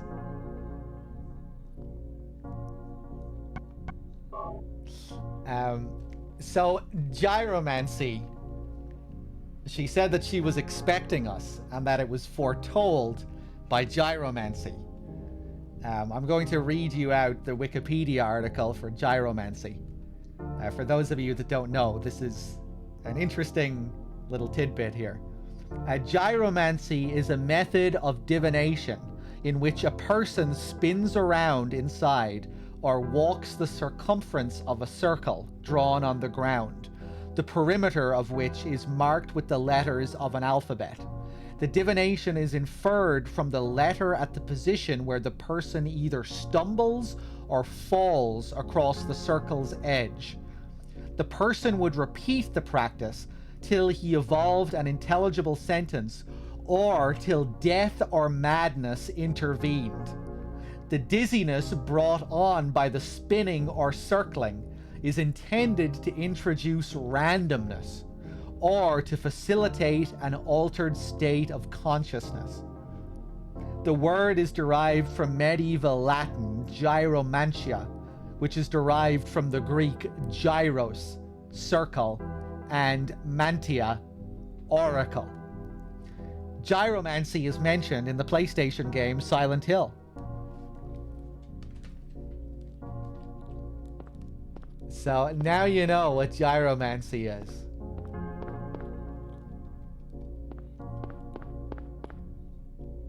Let's see, what else do we have here? And you can also perform gyromancy yourself in the game by doing this. And it's actually a method that you need to do to beat the final boss in the game. Gyromancy is the only effective method against the final boss.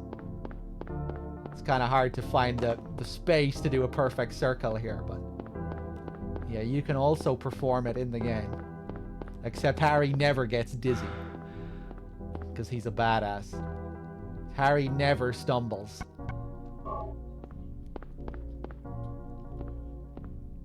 And here, Bible. We've got some classic pictures of Jesus up on the wall here. Oh. There's a picture on the wall. Nothing special. Yeah, none of these mean anything to Harry. That doesn't actually fit with his Silent Hill 3 characterization. Because in Silent Hill 3, we actually learned that Harry is religious.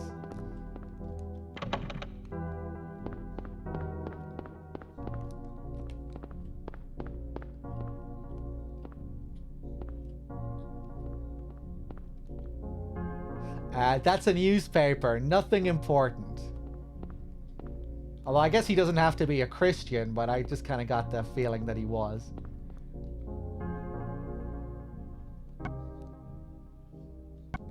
Let's save.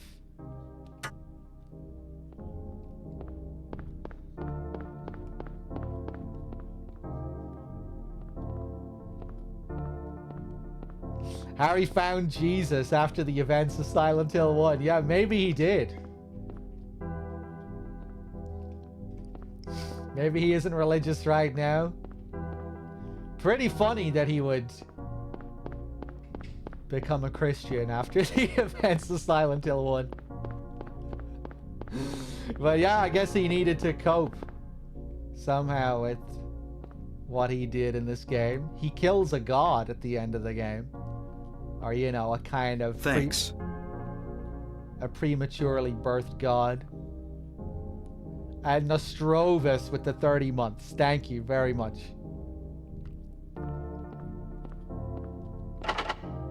Ooh, yeah, very unique sound effect for this door. It must be locked from the other side.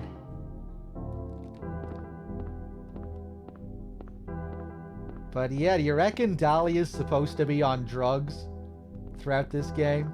Is that what we're seeing there in that opening scene where she's like chewing and rubbing her shoulder? It's pretty druggy-like behavior.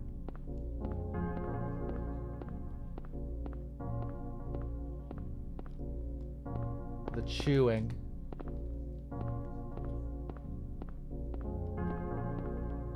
Especially with what we learn later about the drug, the PTV drug that the cult utilizes.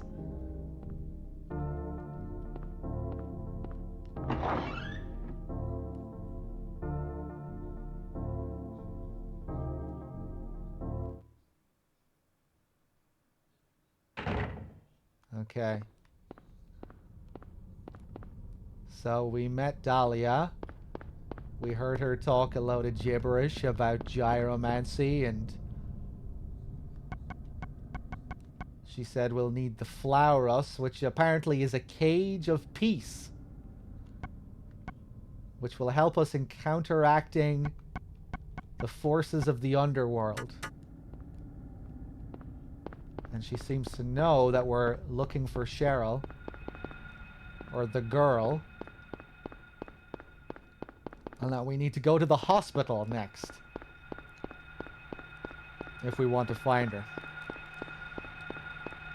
Did I solve the piano puzzle? I did. I've solved it maybe 100 times. I don't know how many times I've played Silent Hill 1.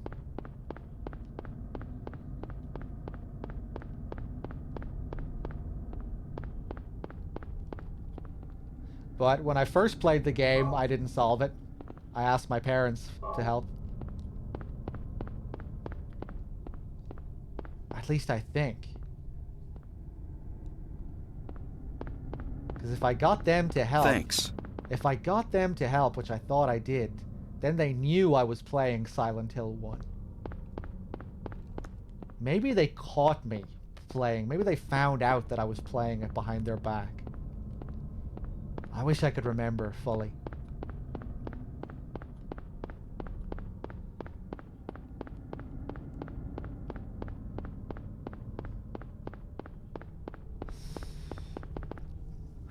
Dave, how's it going? Yeah, I can't believe that the timer is already up to 87 hours. I started with 48 hours on the clock.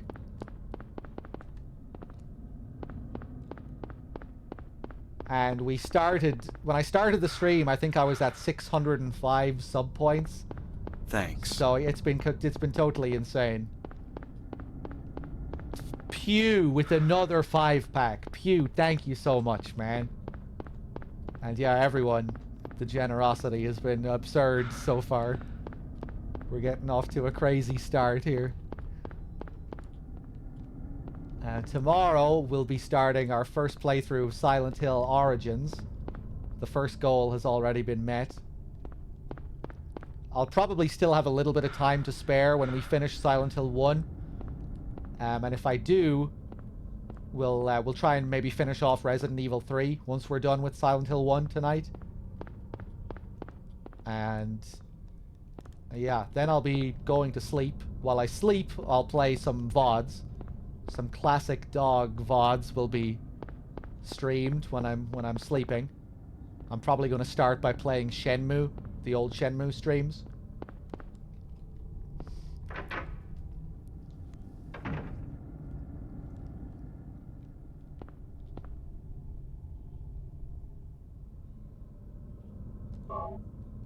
Okay.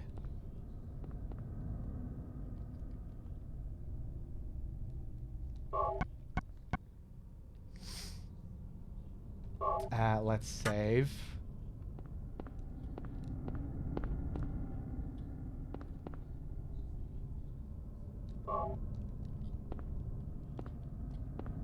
There's a keyhole on the control panel. The frame rate really struggles in here.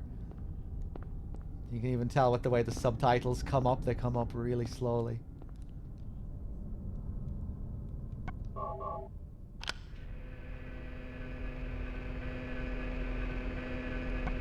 The machinery is running. Do you want to press the switch? Yes.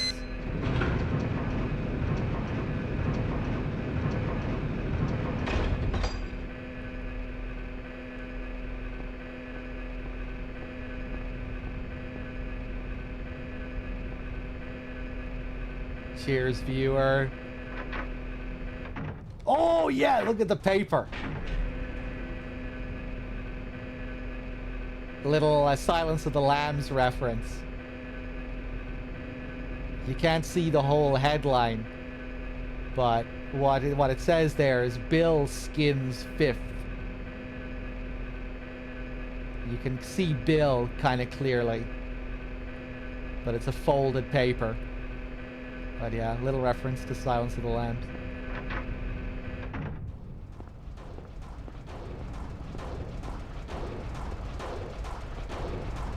Thanks.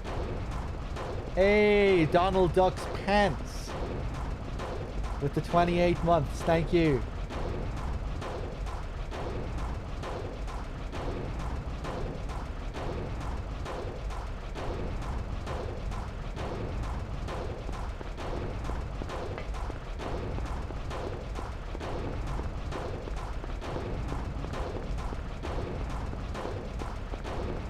So, Dahlia told us that we need to go to the hospital next. But we're gonna take a little detour first and go to the police station, which is a completely optional area. One cool thing about Silent Hill 1, there are a good few optional areas that you can miss on a first playthrough. Optional scenes with characters, and a lot of that stuff affects the ending that you get. There are multiple endings in Silent Hill 1, and if you want to get the good endings, you need to do a lot of the optional stuff. And if you want to really get a full understanding of the story, you need to do the optional stuff. If you don't, it'll be hard to know really what's going on with Kaufman and the drug trade and Lisa, and yeah, you get a much fuller picture.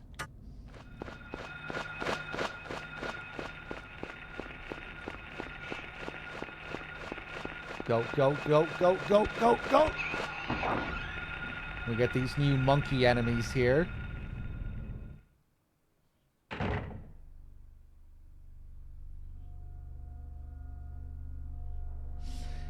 Also, so glad you're on. My Windows has been shitting and pissing its pants harder than my tiny son, and just got it seemingly settled, knock on wood. Hey, I'm glad. Nice cozy Silent Hill after solving problems. Hey, I'm glad to be of service. Ooh, I love how this looks. Look at that dirty wall with this foggy haze.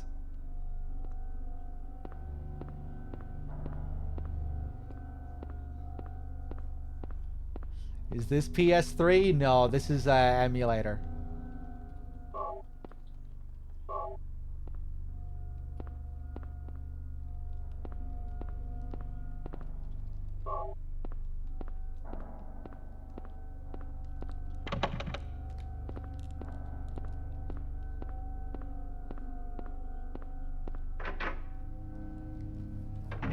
Okay, let's see what else we can find here.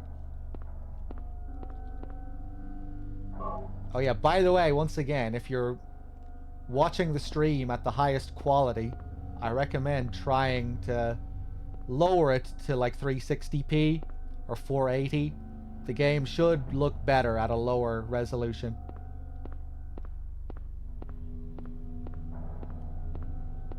It should look a bit softer and cleaner, and the scan lines won't be as pronounced. It should look just right. Man, I love how these rooms look.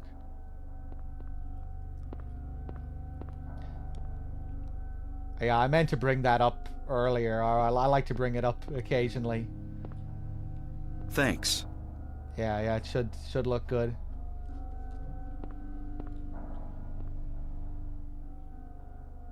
There's a memo on the desk. Coroner Seals called. Officer Gucci is unlikely to be murdered. He apparently died naturally. But medical records show Officer Gucci had no prior symptoms of heart disease.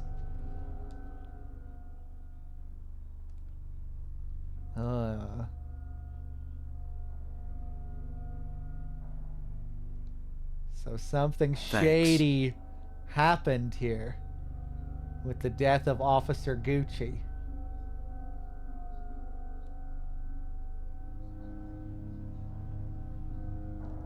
He died of some kind of heart disease, even though there were no symptoms.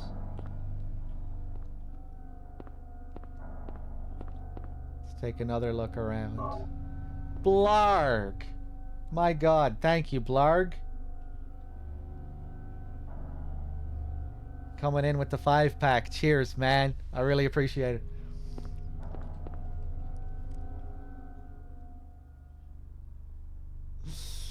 Neck Romance, I was just thinking that. Yeah, fucking Officer Gucci in the Silent Hill movie. That was so funny. When they brought him into it. Hey, it's Officer Gucci! You remember him? With that fucking useless ass Sean Bean storyline. It was Sean Bean who interacted with him. Sean Bean trying to catch up with his wife to help find their daughter, and all he did was run into some cops and fumble around with Officer Gucci, and then he fucked back off home because he couldn't figure out anything to do.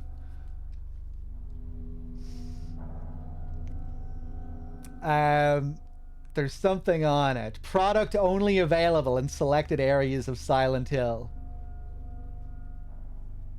Raw material is White Claudia, a plant peculiar to the region. Peculiar, which can also mean specific, which is what this means. They're saying that White Claudia is actually particular to the region, specific to the region. Peculiar can also mean the opposite of what it generally is known to mean.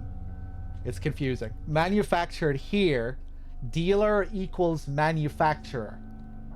So yeah, this is where we learn about this shady drug trade in Silent Hill. We learn about the raw material. They're wondering if it's manufactured here. One of their officers died with some mysterious Heart disease. Maybe he was killed with that drug. Who knows? How is this going to tie into the rest of what we've seen? This little side story which opens up here.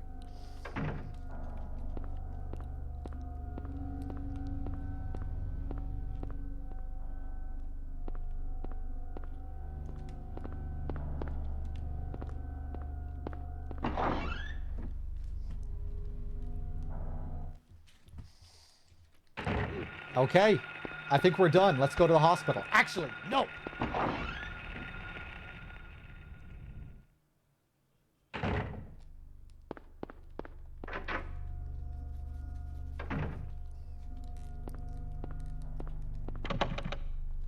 Okay, I thought I was forgetting something. The newspaper, but we don't read the newspaper here.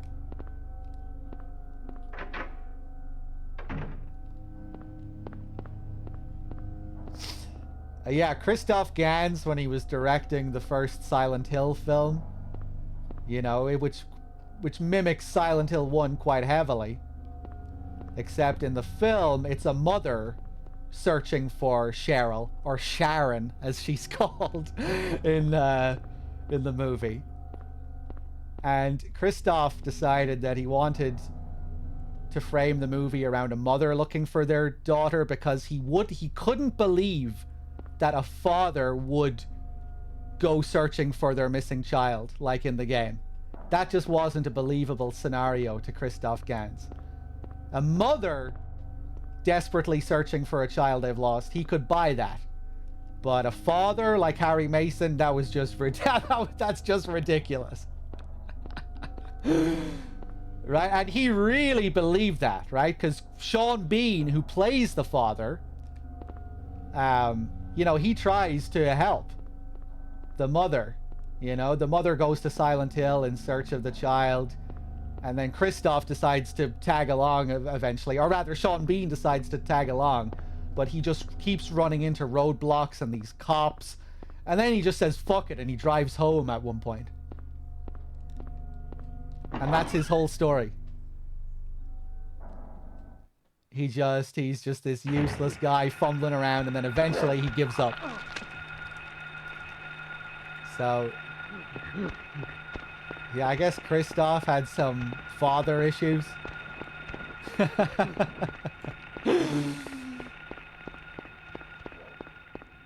A father who actually cares about their missing child?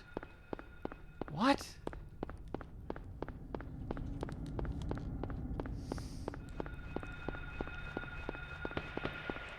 Dish, dish.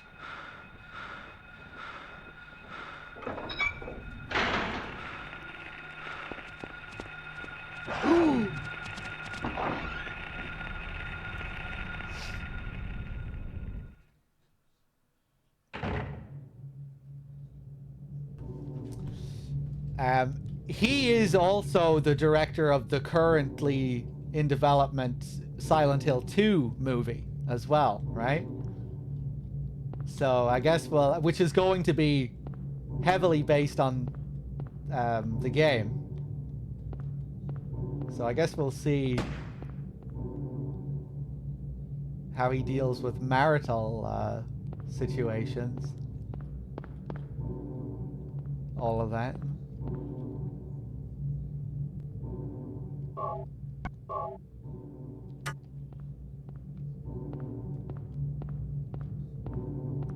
Yeah, a lot of people really like the first Silent Hill movie. I have an extremely hot take where, well, it's not really a hot take, because I don't think I would say that Revelations is better than the first one. But personally, I prefer the second Silent Hill movie over the first, which most people think is like total garbage, and you know that the first one is way better. But I think while the second film is way trashier than the first film, to me it's more enjoyable to watch. And there's no fucking useless ass Sean Bean storyline that you keep cutting back to. You're just there in the flow with Heather all the time. And for me, I thought the second film was way easier to digest. You know, I could just sit back and enjoy the silliness and the trashiness of it. There were so many moments in the first film where I was just kind of exhausted by it. Another thing about the first film is the Yamaoka greatest hits sections. Roll the next classic Silent Hill theme and watch the mother walk around the foggy streets. Roll the next one. Roll the next one. It was like they thought the Yamaoka's vibes could save the movie. And I don't know. I just didn't really care for those sequences where we got some random songs from the games. I don't remember the second film doing that as much. Yeah, I don't know. I guess the first film feels like it kind of has the pretense of trying to be like a serious film, whereas with the second one, I didn't really get that as much. Like, I didn't feel like I had to try and really care as much or take it as seriously. I remember there were some sequences that I did enjoy in the first film. Like, there were some cool, like, otherworld sections and like some visually interesting sequences. Like, I remember one sequence in a bathroom and some of the stuff at the end.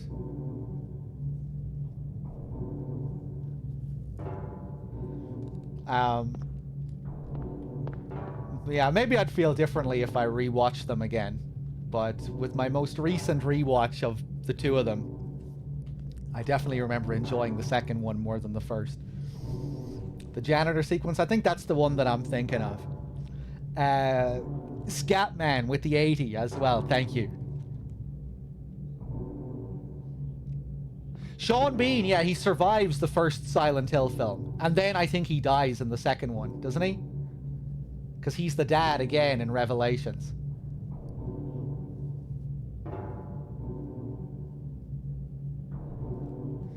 And Vincent is played by, you know, Vincent in Silent Hill 3?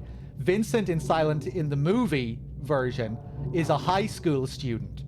And he's played by, what's his name, Harrington, who plays Jon Snow in Game of Thrones. That guy is Vincent in Revelations, except he's a high school student. But you might think, wait, how does this guy resemble Vincent at all from the game? He is secretly an undercover member of the Order, of the cult. And he's been sent in to pose as a normal high school student to get on Heather's good side. And, you know, bring her into the story. Kit Harington, yeah.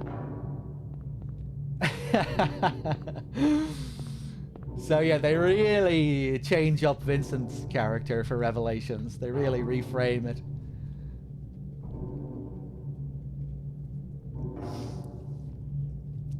Okay, will we go through the door?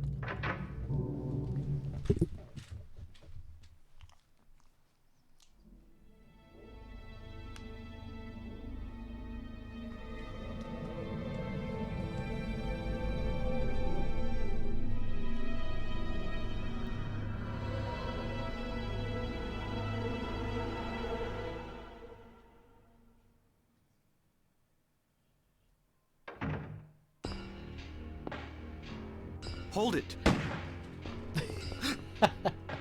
Stop! Don't shoot! Wait! I'm not here to fight.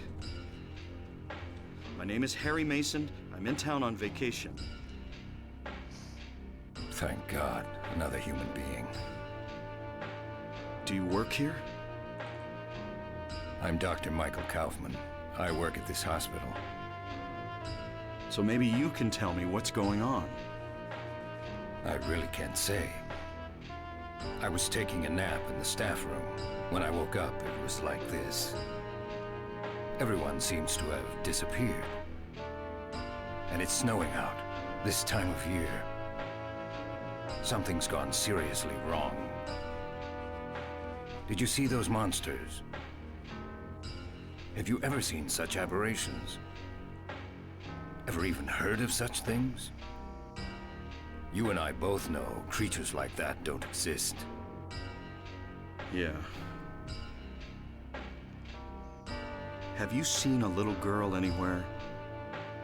I'm looking for my daughter. She's only 7, short, black hair. She's missing. I'm sorry. But with all those monsters around, I highly doubt that she's...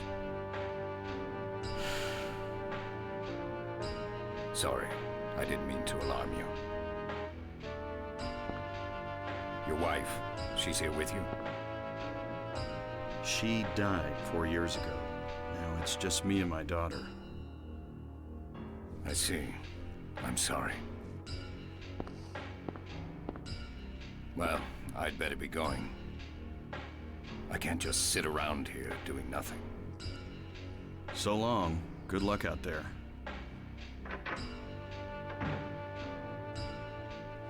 Okay, so we meet a new character here, Michael Kaufman, who is the director of this hospital that we're in.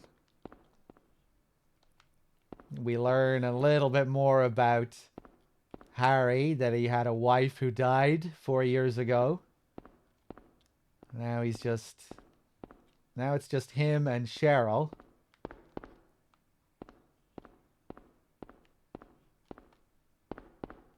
Thanks.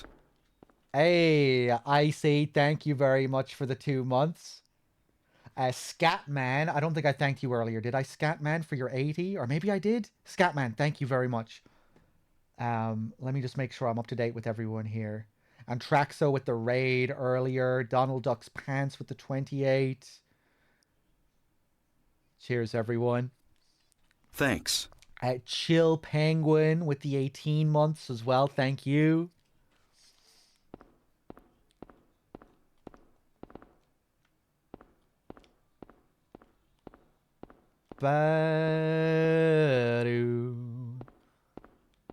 Viewer staying on top of the minutes added. Cheers. But yeah, we'll be learning a lot more about Kaufman as we go through the game. Most of the stuff related to his character is optional. The side quests, which affect the good endings.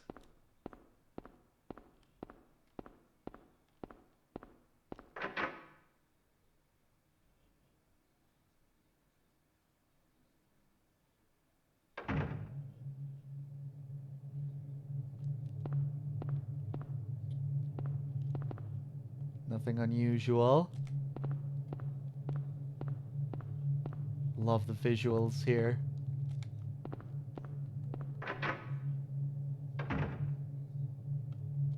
Can't beat a good PS1 marble floor. The best marble.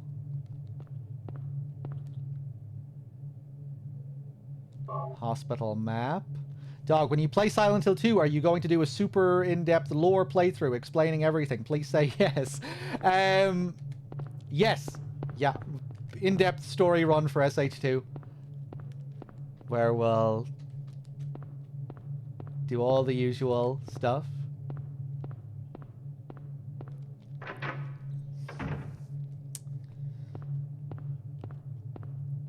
I've prepared extra riddle difficulty as well for the Silent Hill 2 playthrough, which I think I've only ever streamed once before. So, yeah, you'll see a rare viewing of extra riddle mode. A lot of people don't even know that that exists.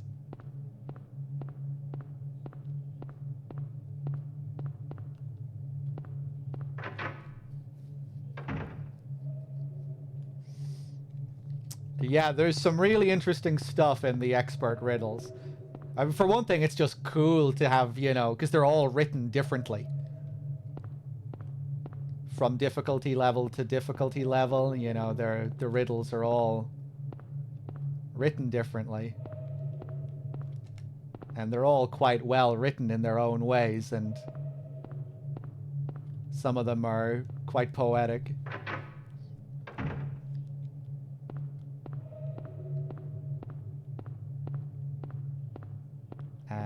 here we have something mysterious. And yeah, the extra riddle is it's the hardest from what I remember. Like the writing is the most ambiguous. Thanks. There's a newspaper. This article's been clipped out. So what's going on? We won't actually find this article for another long while. We won't find it in this hospital.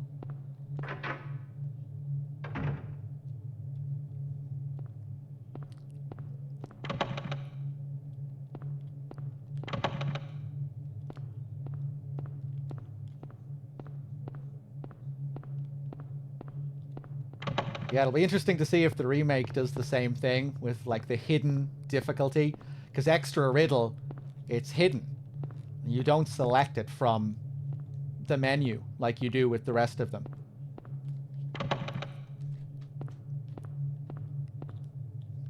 But I'll explain how all that stuff works when we get to Silent Hill 2.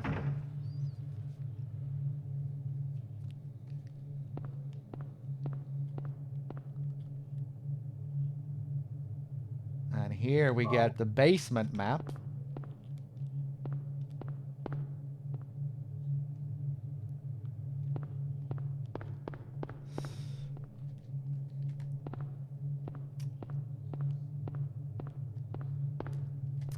Just Pete with the 36 as well. Thank you, Pete. Where's Pete? Sorry.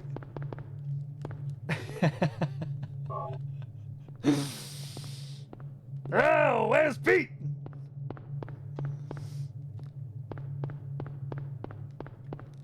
I can't really do a good Robert Loggia. Anything else here? There's a whiteboard, nothing special written on it. Ever play with the Silent Hill 2 radar on? No, I don't think I have, actually. What do you do to access the radar again? Enter the Konami code? Thanks. Raijin with the 61 months and the 47 in a row. Thank you. No, I'll give you my Douglas impression when we get to Silent Hill 3.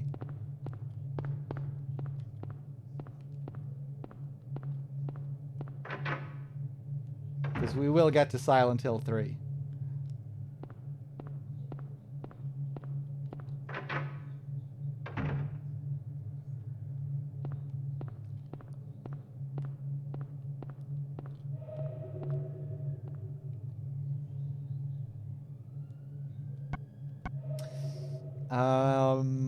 Yes. Pick up the plastic bottle. We need this. This is another crucial item that we get if we want to get Thanks. one of the good endings. And if you miss this bottle here, yeah, you really need to pick this up when you come in here for the first time. Because very soon this hospital is going to shift to the other world. Another cool detail here as well that's really easy to miss. This refrigerator. Remember at the end of the game, the refrigerator that can eat you? You have to tie it up with the chain link. That's this fridge right here. Thanks. And when you do that at the end of the game, it's like another version of this room.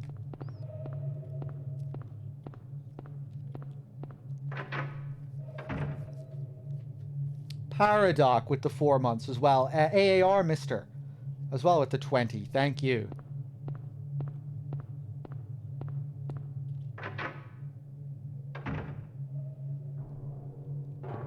And here, if we check the map, we are in the director's office.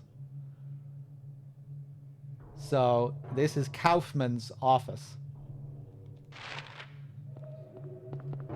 The shelves are all messed up. Who did this?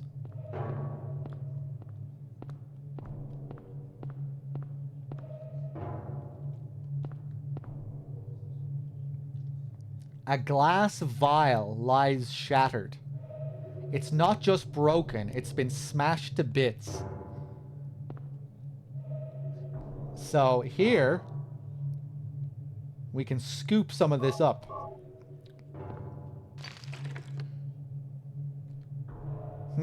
What's this?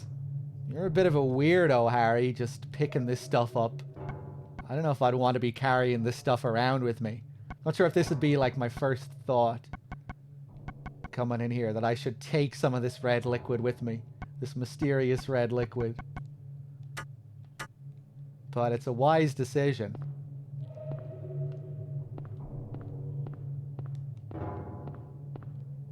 So what is going on here? How does Kaufman relate to all of this? Yeah, I don't think I picked it up the first time. On my first playthrough of Silent Hill 1, I got the very worst ending. I remember that. I didn't do any of the optional stuff in, you know, the Indian Runner and the Bates Motel.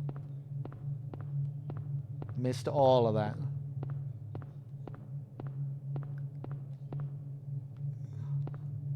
Yeah, and the worst ending, Harry wakes up... Or no, Harry's dead. The whole game is like a dream flashing before his eyes in his dying moments. The final shot of the game is Harry lying dead in his car from the start of the game.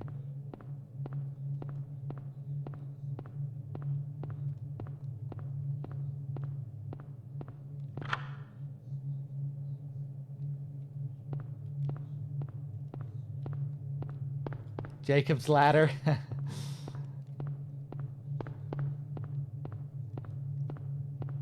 Yeah, I think I remember being quite disturbed by that as a kid. Just being left with this image of fucking Harry dead in his car. A lovely game. Lovely game for a 7-year-old.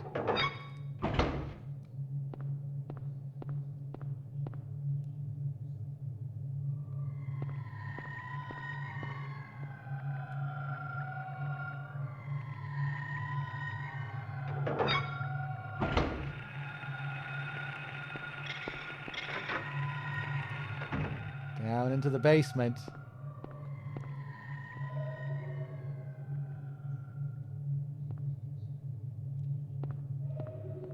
Man, they do a really great job with some of the colors here. The in-house generator powers elevators, ICUs, and operating rooms only. Do you want to press the switch?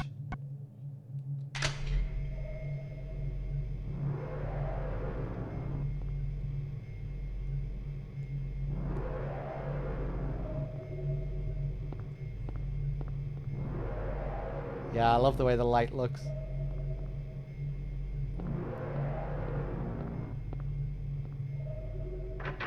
More monstrous sounding machinery. Whoa. Go, go, go. Can't go in here.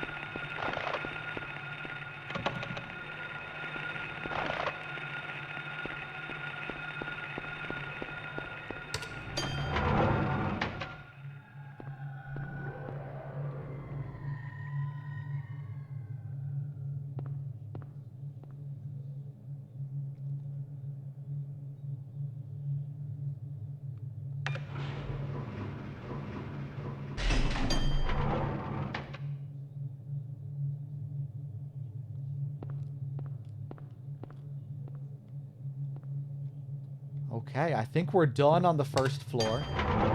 Love this shot inside the elevator. It's cool how this elevator changes later visually too.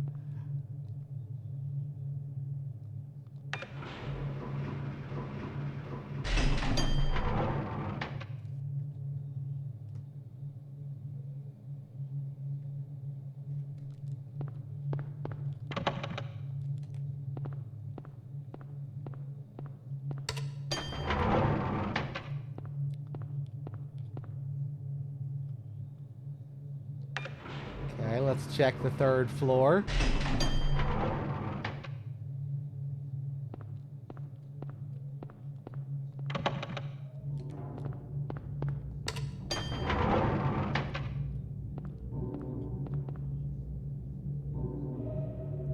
now, when we come back,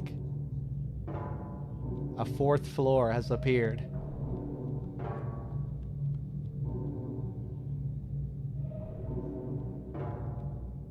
Which, of course, has even greater significance in Japan, because the word for four is very similar to the word for death, which is a big superstition in Japan. Sometimes buildings won't have a fourth floor because of this superstition. Or, you know, where the fourth floor will be renamed to the fifth floor. Back in the day as well, Sony, there was a bit of a thing about the PlayStation 4. Sony were thinking about naming it something else due to this same superstition. I'm not sure if it's still as big in Japan, like if it's still as common for this kind of thing, but I think it still is.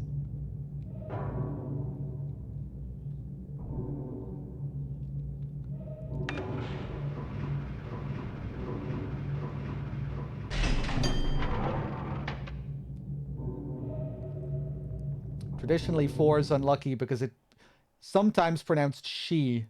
Oh, wait, I think we might be getting a scene here. Yeah.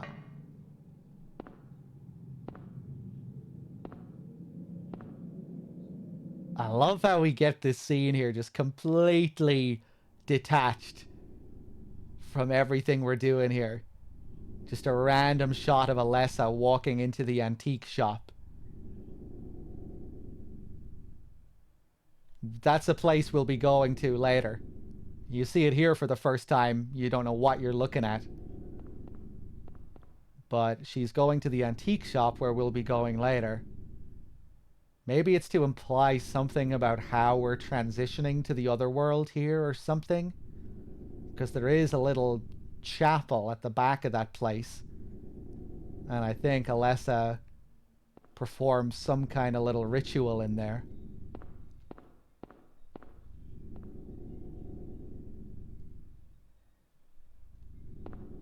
Hey, what's up, Katie?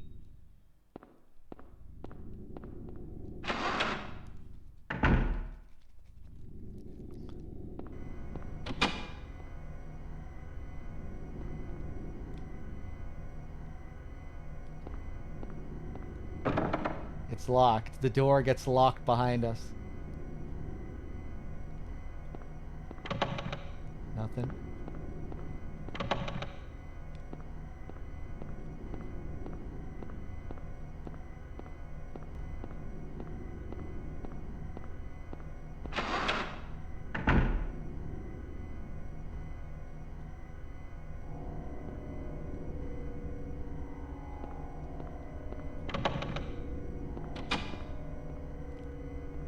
And again, we're locked in.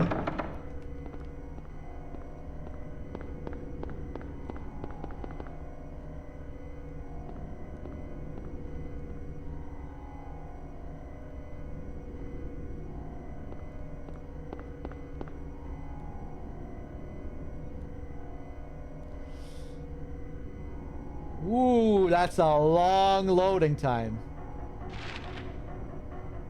Do we even have a map for the fourth floor? Probably not, right? Because it's appearing out of nowhere. Yeah. Really cool. And I guess at the end of the game, the whole place is nowhere.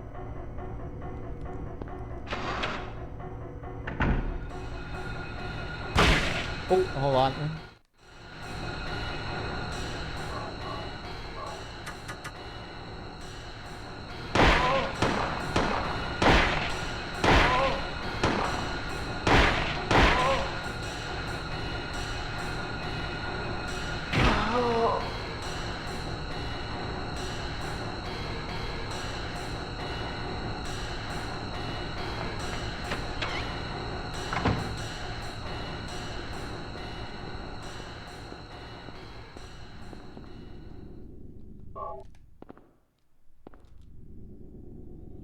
What do we get here? The plate of turtle. Square blue plate with a picture of a mock turtle.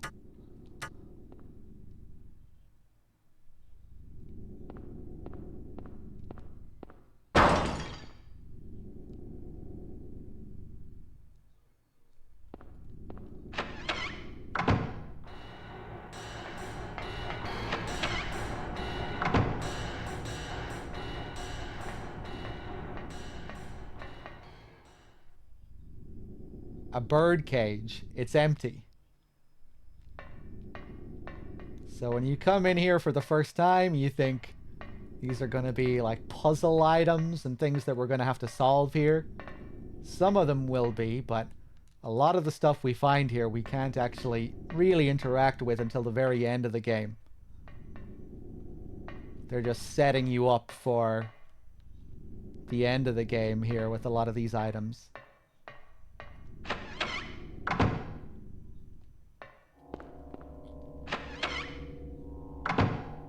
Thanks. Thanks. Big boy with the 5-pack. Thank you very much, man. Cheers. Cheers, big boy. Enjoy, whoever got a free sub.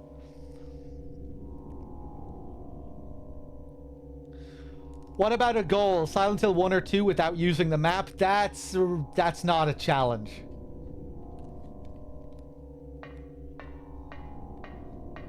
I could easily beat Silent Hill 1 and 2 without a map. Yeah, like I've played the games a crazy amount of times.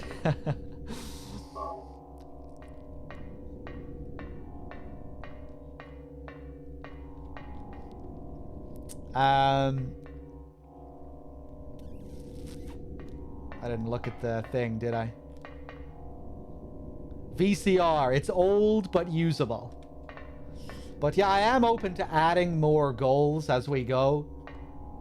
Like, maybe squeeze some goals in between some of the other goals. Especially if by some miracle we make it to, like, the end goals.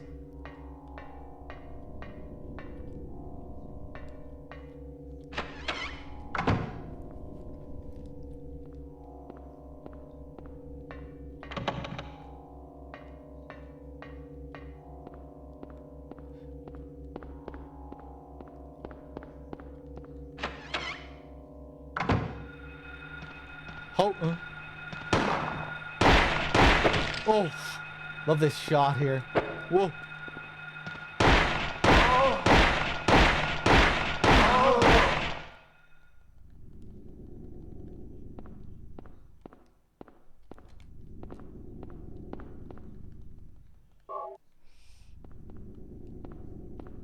Yeah, the ultimate goal is Crow becoming a mod at 10k.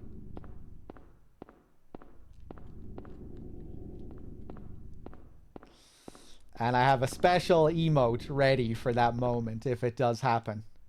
I was thinking about showing you what the emote is, but I think it would be better if I left it as a surprise.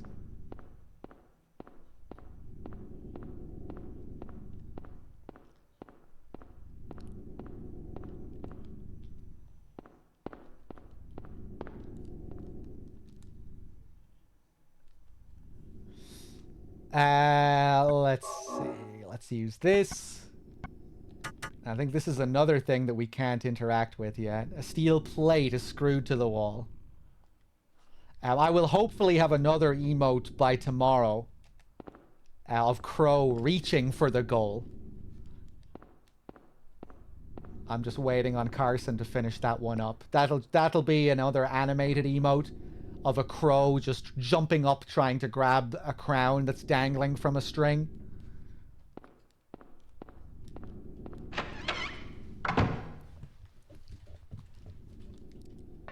Nothing at the end here. Let me just check in and see if...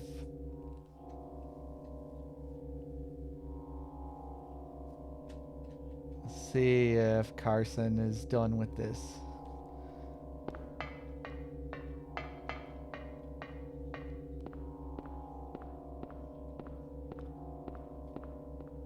No, not yet.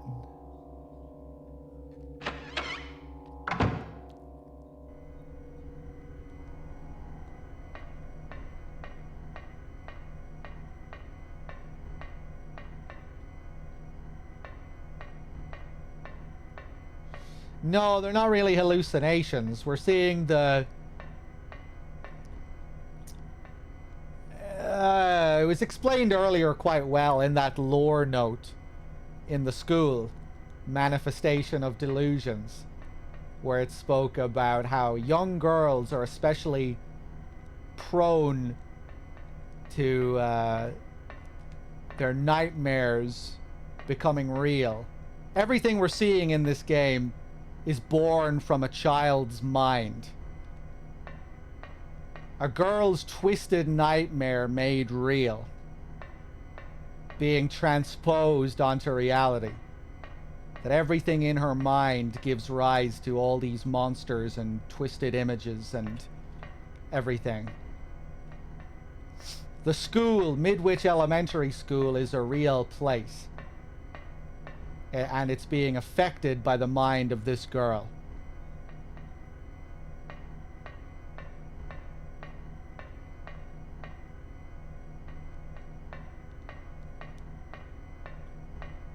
This hospital is a real place. It's just being altered by this girl's nightmare and her experiences. That's why we're seeing all the childlike imagery. The fairy tales, the children's blocks, and all of the hospital-related things that we were seeing in the school, that's because this girl was hospitalized and suffered immense torment and pain. So all of her negative emotions, her fears, her stresses, her worries, everything that she went through, all of that is being projected into the world. Thanks. Into a physical form. All the monsters and wheelchairs and all this stuff, it's all coming from her own experience.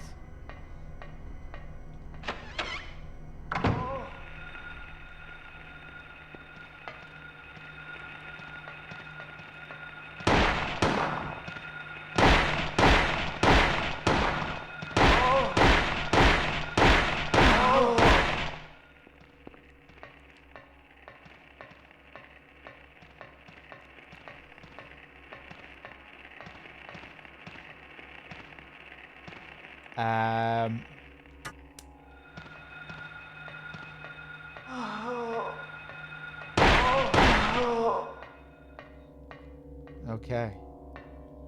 Although you do also have to wonder with some of these nurses, because the nurses look like they're being infected by a sort of parasite, these things growing on their backs. So are these monsters being infected by other monsters? That part can be kind of confusing when thinking about the nurses. Later on, we'll see Sybil as well being infected by a sort of parasite.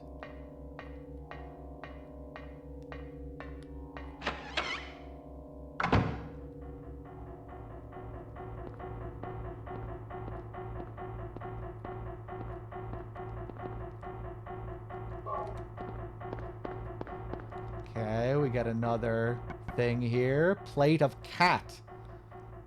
Square yellow plate with a picture of a Cheshire cat. Alice in Wonderland.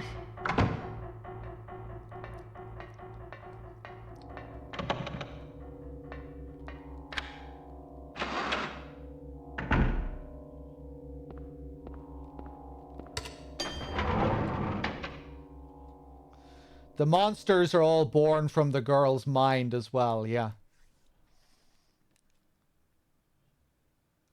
Love this when we come back into the elevator.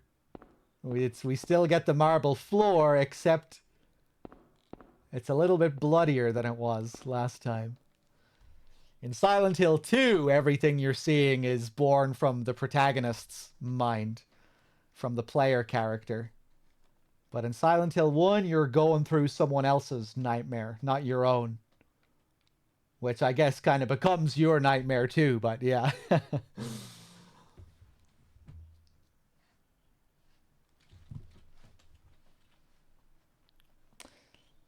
Manifestations of Delusions was the name of a book in one of these, right? Yeah, in this game, we were reading it earlier. That's what I was referring back to just now.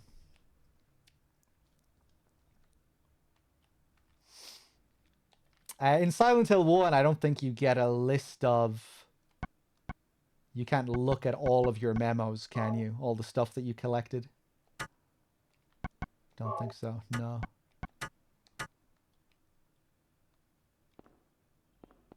In 3, it's kind of weird. In 3, it's like a combination where like several people's nightmares are all meshing together. Or that's what it feels like. It feels like some of it is an aspect of Claudia's psyche affecting things. Another part of it is the god that's inside your body.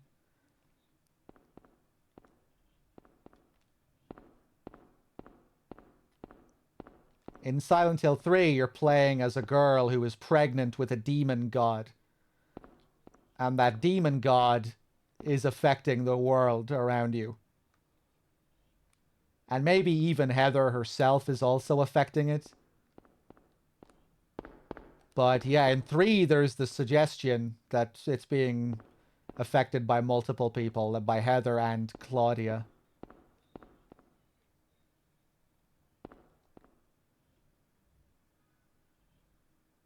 What's my favorite Silent Hill? 2.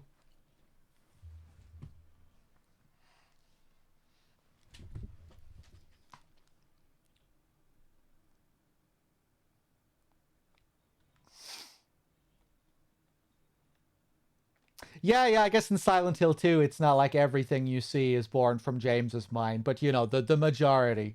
We also do get sneak peeks into other people's Silent Hills. We meet 2 other characters, Eddie and Angela, who are also going through their own personal nightmare, and they're seeing things their own way too, the same way James is. And sometimes we kind of get to see what they're seeing. Well, probably not in the same way, but yeah, we kind of step into their world and we see their monsters, but we probably see them in a different way to how they're seeing them.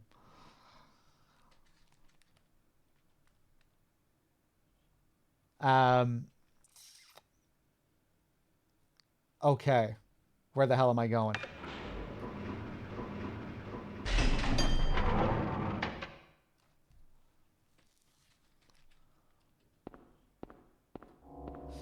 Yeah, I think Angela's monster, Abstract Daddy, is also supposed to kind of double as one of James's monsters too.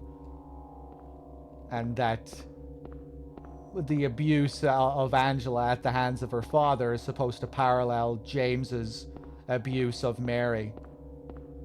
And also James as this potential threat to Angela.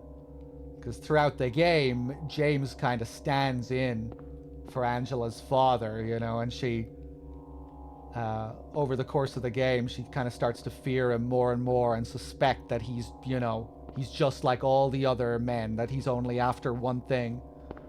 You know, and she starts to really call James out. So I think the Abstract Daddy monster is fairly complex. I used to only really just view it as Angela's monster, but recently I started to think a little bit differently about it and how it's supposed to relate to James, because I really do think it's supposed to be kind of a mixture of the two, where it's like both of their monsters in a weird way. Thanks. Vargers with the 20 months. Thank you.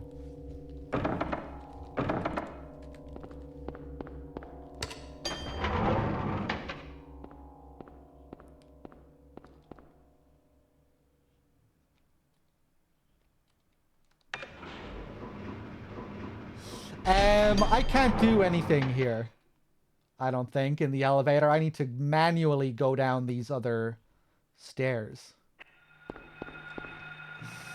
James is harmless? I don't know. You kind of feel you're controlling James. So I feel like you don't really feel like he's going to kill these people. But if you were to, like, take yourself out of James's perspective and you were just looking objectively at the situation, James, who just recently murdered his wife a few days ago, whose body is in the backseat of the car up at the viewing point up in the parking lot, you know, and he walks down and encounters Angela. Like, Angela, you know, she should be fearful of this fucking guy.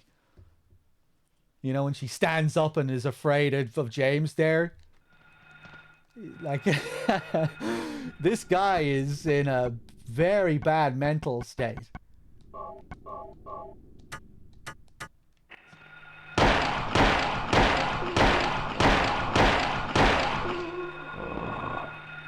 No, I wouldn't want to run into James Sunderland during that day of his life. I wouldn't want to run into any of those characters. They're all extremely mentally fragile and dangerous. They've all very recently suffered intense trauma.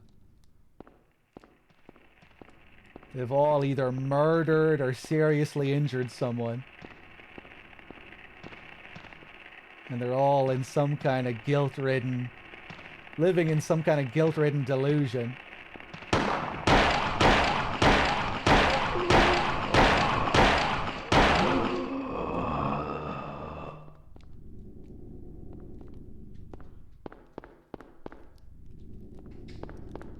Okay, where the hell am I going here?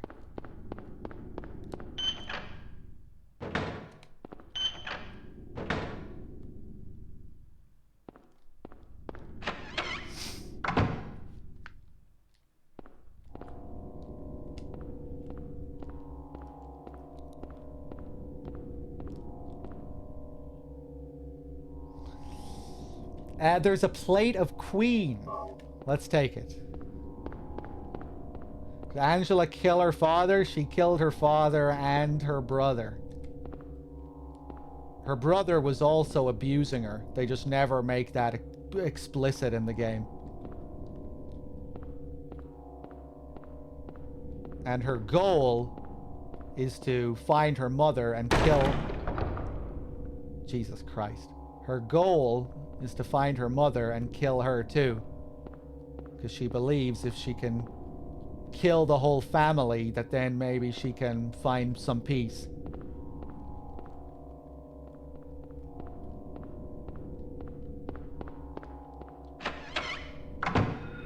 Oh my god.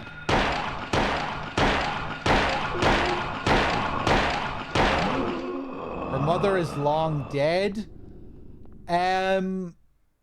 I don't think so, no. We don't really know where the mother is. I would say the mother is alive in the game. She's just not in Silent Hill where Angela thinks she is. I doubt she killed her and blocked that out of her memory. Maybe she did. There's a theory. Maybe she did kill her mother and she blocked that out in the same way James blocked out killing Mary, and she only remembered what she did to the other family members.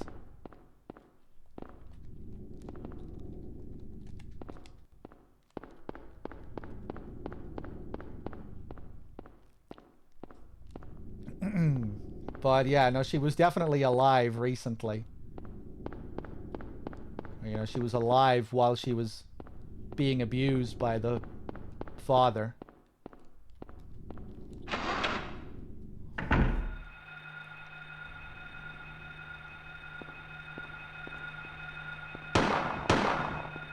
Hello there.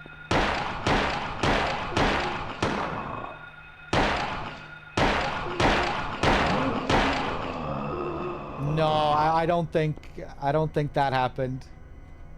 Salad, because the game makes a fairly explicit point that Angela's it's one of the most horrible parts of Angela's story is that her mother told her that she deserved to be abused by her father. It's one of the most tragic lines in the game. Even Mama said it. I deserved what happened.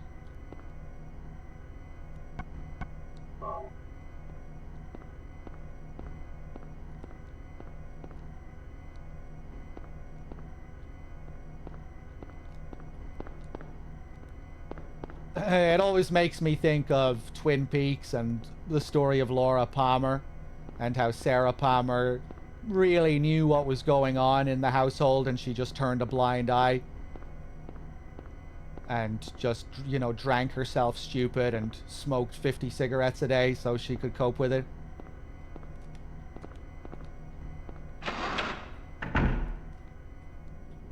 So I reckon, you know, the mother The mother knew. And she found some way to believe that she must have deserved this for being a bad girl.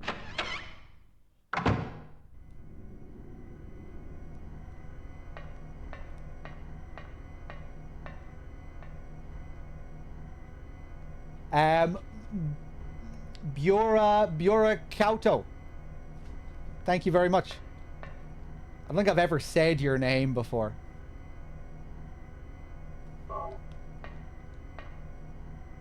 Nothing useful in the desk drawer.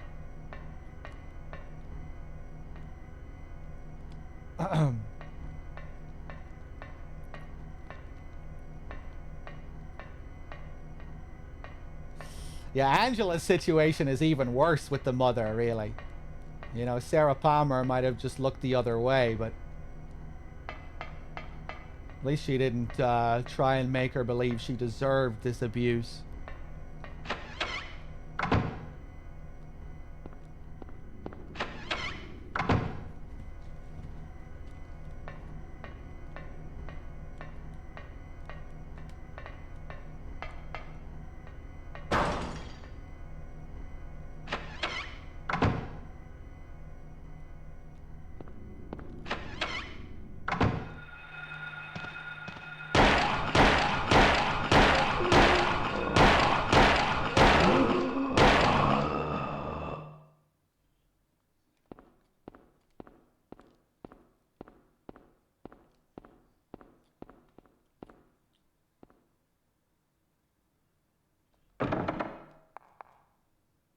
Tick, tick, tick, tick. A sound is coming from beyond the door.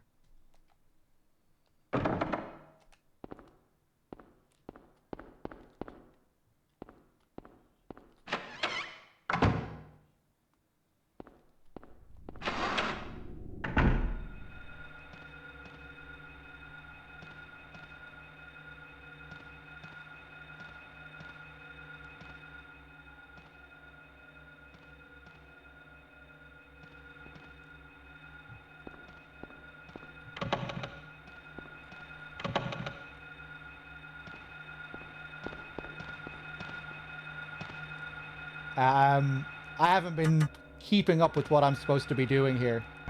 We're supposed to be playing Silent Hill 1, not Silent Hill 2. Plate of Queen, Turtle, Cat. I still need to go up to one of the other floors.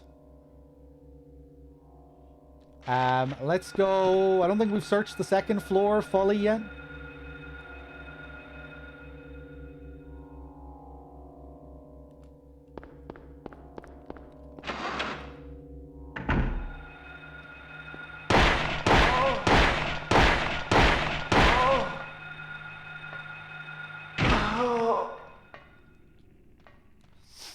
Thanks.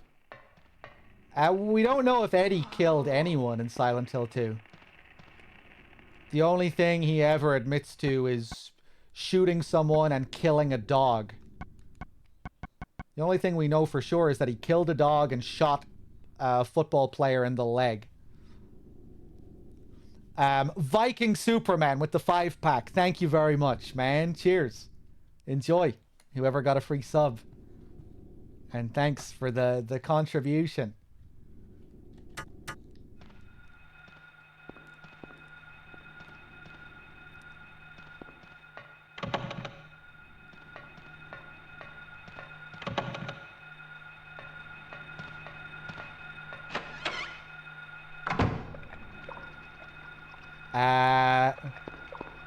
Oh. Yeah, we need some blood to feed these tentacles.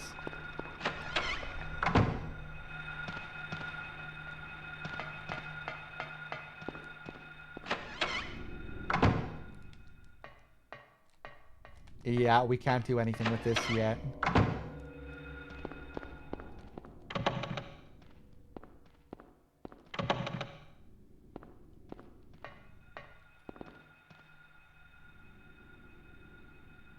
The Grim Reaper's list.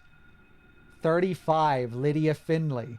60, Trevor F. White. 18, Albert Lords. 45, Roberta T. Morgan. 38 Edward C. Briggs. We can't go through here.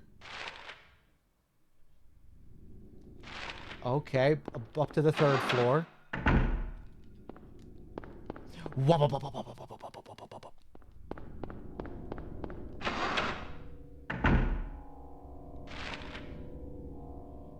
Ah. Oh. Oh, all those rooms. I haven't searched those.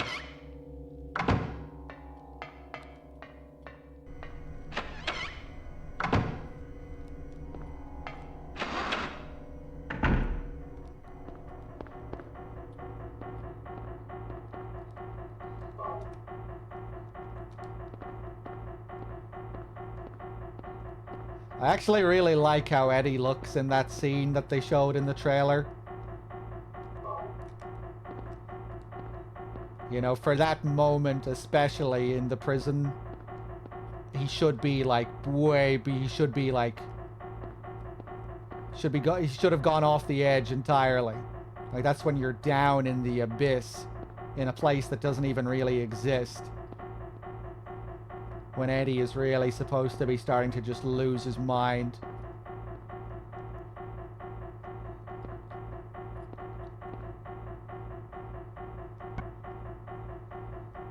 So I quite like how just completely fucked up he looks there.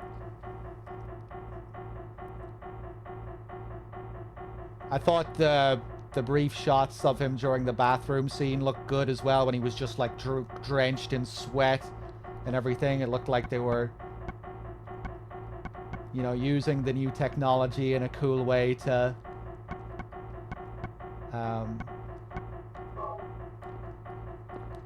you know, for the scene, you know, because it really makes sense that he would be like that during that scene where he's puking his guts up.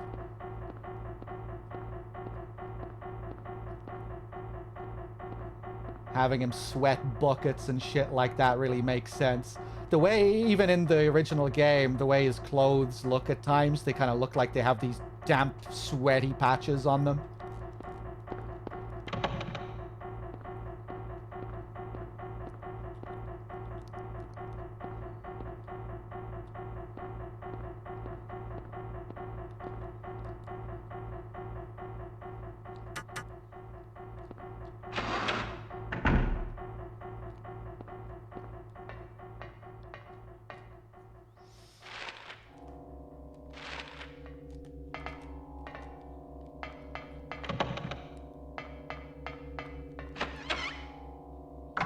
Okay, we're almost done here now, I think. Nothing here. Battle up a battle da da da.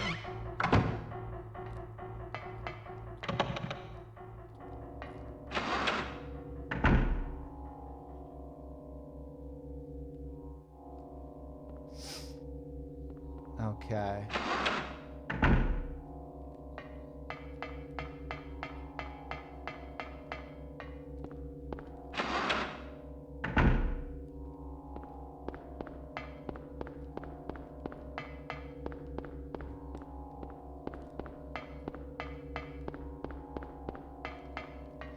Yeah, I'm okay with them making him bigger as well. Again, I feel like it should fit the character.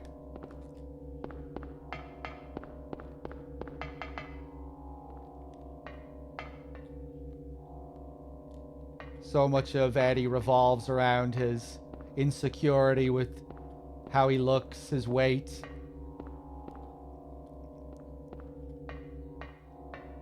Thanks. Pure Wexford Beef said that original Eddie is just kind of like normal weight now for people, so they had to make him bigger for him to stand out as someone who was fat.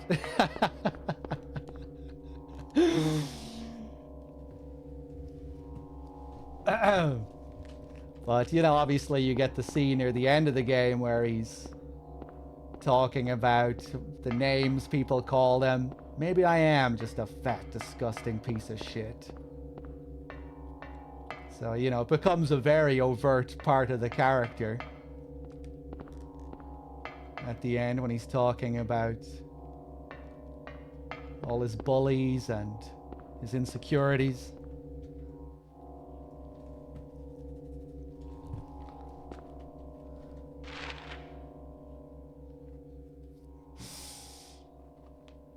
And no, I wouldn't either, Storm. I think Wexford was just being funny. He was just being cheeky.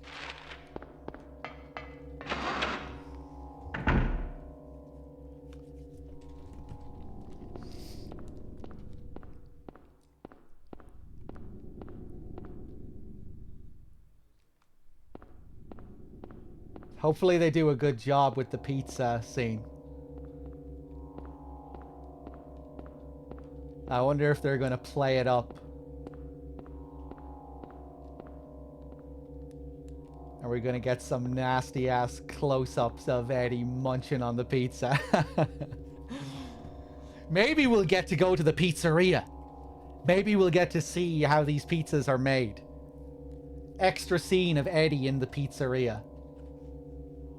Like, just mysterious pizzas around.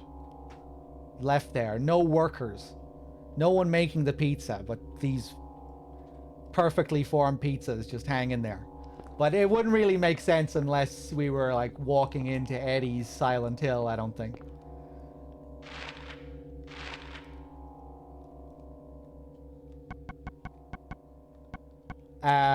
Right. I need to give the monster this blood bag.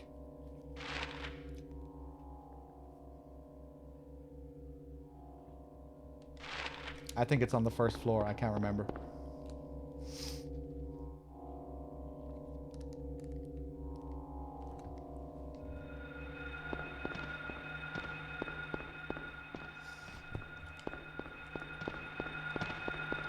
Whoa. Wait, no. Thanks. No, back up to the next floor. Tom Horst with the 9 months. Thank you.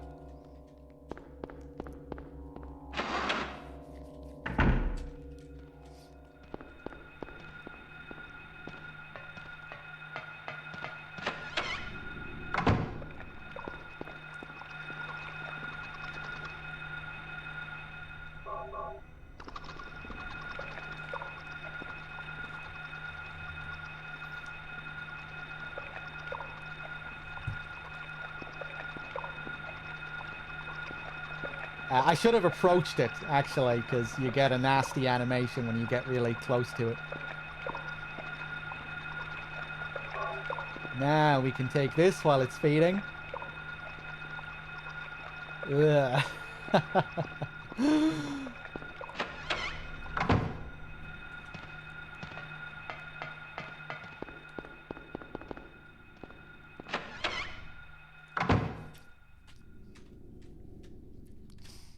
Okay. This is a story run with lots of extra stuff, yes. And Silent Hill 1 is still fairly short, all things considered, I guess, compared to 2 and 3. But there's still lots of optional stuff and things to do. What do we have here? Clouds flowing over a hill. Sky on a sunny day. Tangerines that are bitter. Lucky 4-leaf clover. Violets in the garden. Dandelions along a path. Unavoidable sleeping time. Liquid flowing from a slashed wrist.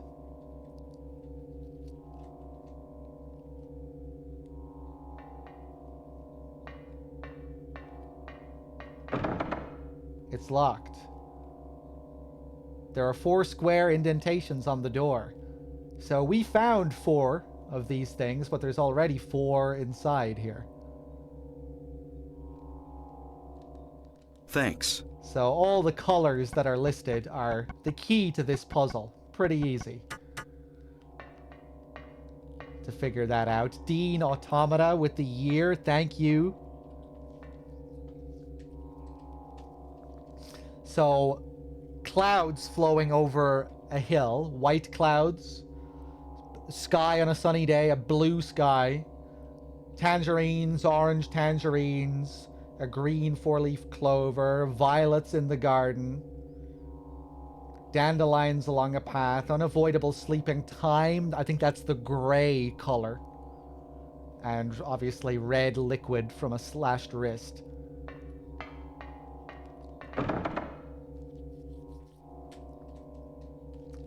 So the one at the top is white. So white clouds, they're already there. Then a blue sky on a sunny day. So we have the blue thingamajig. Plate of the turtle, which is a blue plate. Let's put that beside the white clouds. After that, the one that was listed were the tangerines. So that's... looks like we're correct. The orange tangerines. What was after the tangerines? Lucky four-leaf clover? Yeah. So now we put in the green one. The plate of Hatter. With a picture of a Mad Hatter. So yeah, we have an Alice in Wonderland theme here. Violets in the garden were next. Dandelions along a path.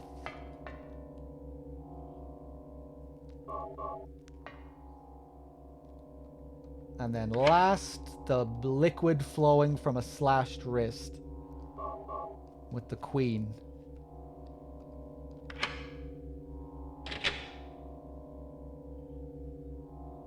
There we go.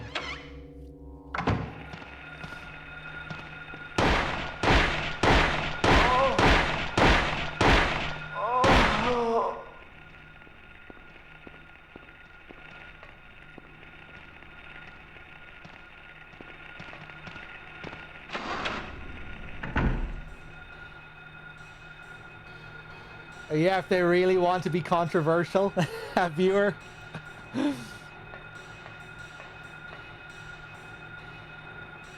Let's take the disinfecting alcohol. Alcohol bottle looks empty.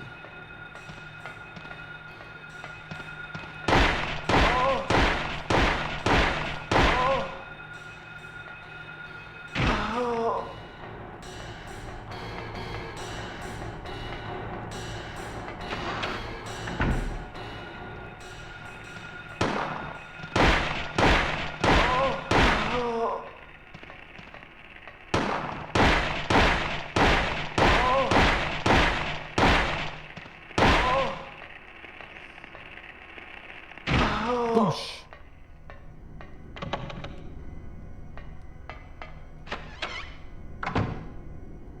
Hey, what's up, DRK? Let's take the first aid kit here.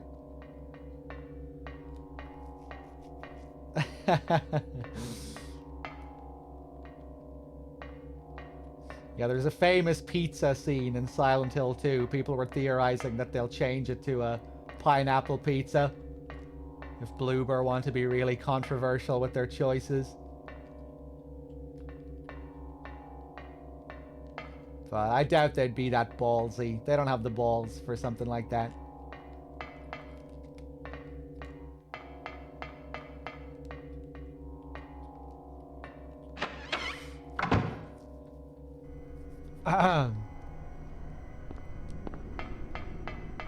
Actually, I think they probably would be down for doing something like that, considering, you know, we're going to get some fairly significant changes. Thanks.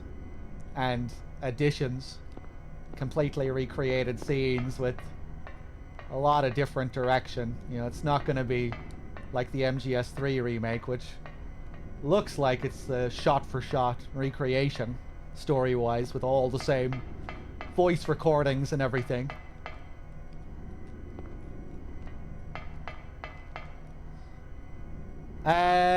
Let's see.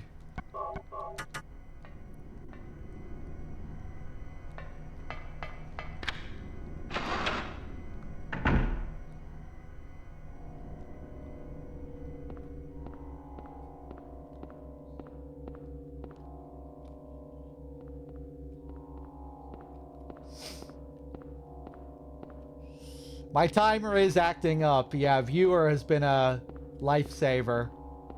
Manually correcting the things that aren't getting added correctly. Viewer was saying that you had some similar problems last year.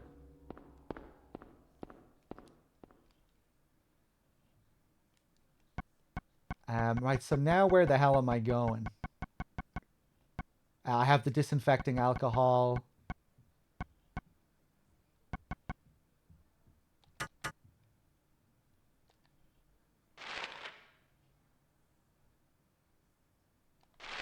The operating room.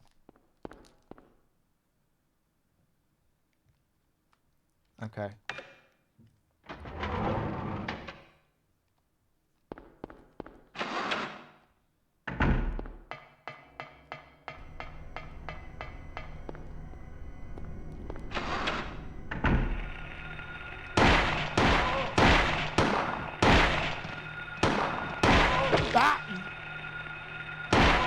No, why are you auto-aiming at the person on the opposite side of the room, Harry? This isn't Silent Hill 4. You shouldn't be doing this.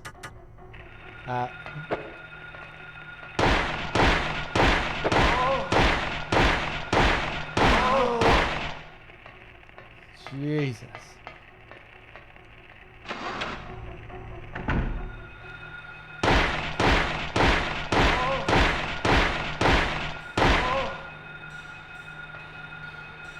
Kicker. Love this room here, this almost bird's eye shot that we get. Basement storeroom.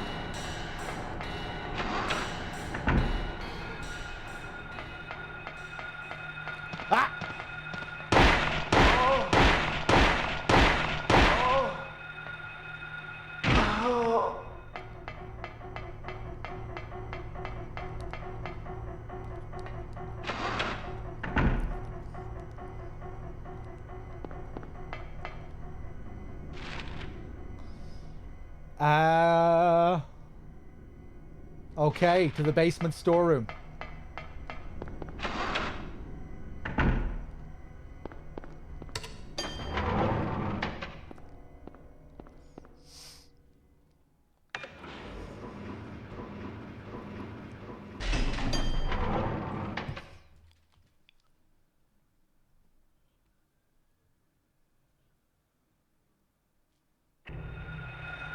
By the way, guys, when we're done with Silent Hill 1, we're probably going to switch over and maybe wrap up Resident Evil 3.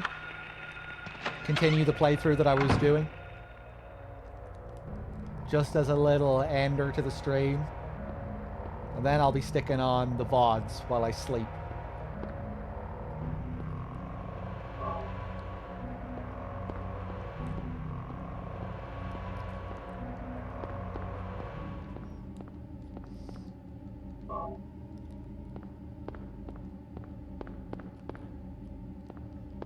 Sleep cam? No. Maybe in the future if I ever go on cam. You think my first ever cam stream is gonna be me sleeping? That sounds like... I can't think of anything more horrible, really. Watch me while I sleep.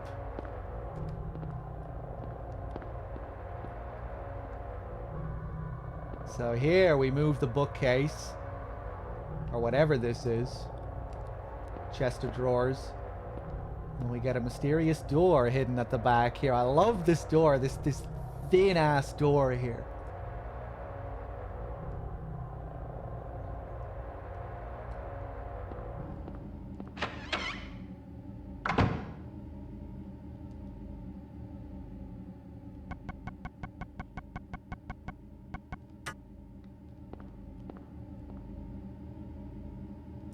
I don't have the lighter.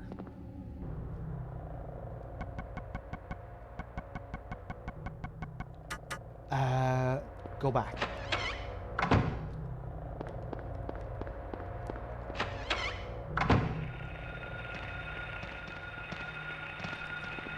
Go.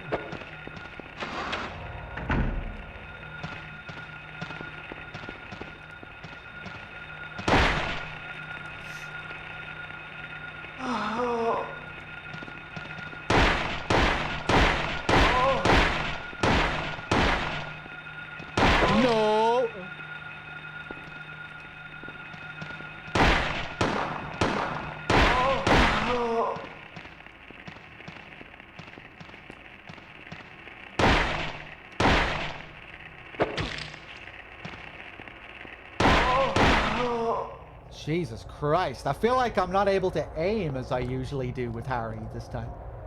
Normal mode debuff.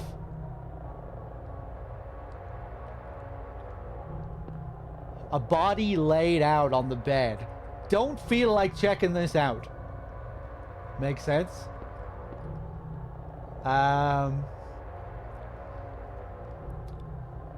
Martian.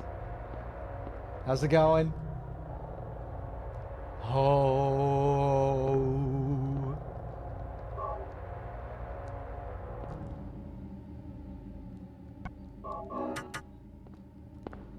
Okay.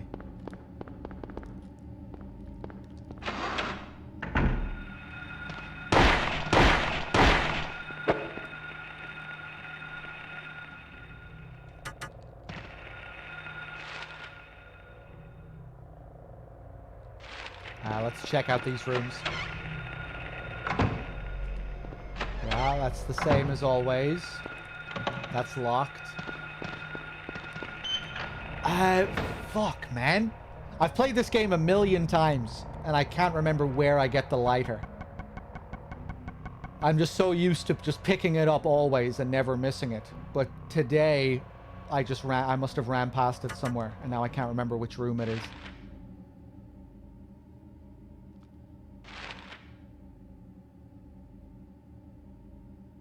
Doctor's office. We haven't been to the doctor's office. That must be where it is, I hope.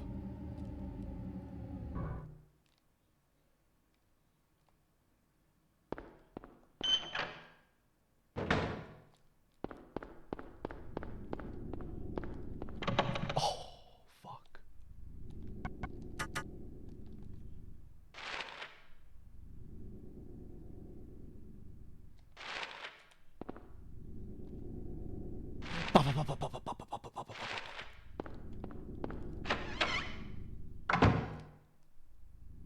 Oh, God.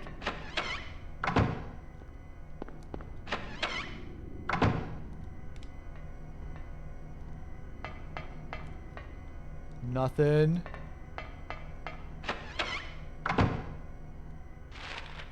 Okay, this is your one and only chance to backseat me in Silent Hill, chat. Now is your time to shine.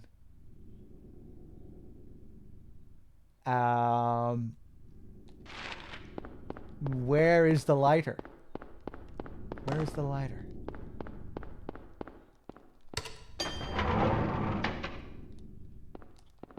I ran past it in one of these rooms. Oh, I think I know where it is. I think I know where it is. I think it's in the room where I found the blood pack. I think there was a second room there that I just didn't go into.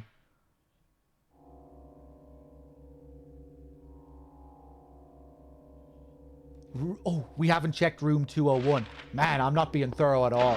The whole Silent Hill 2 discussion completely distracted me. And I was just on total autopilot.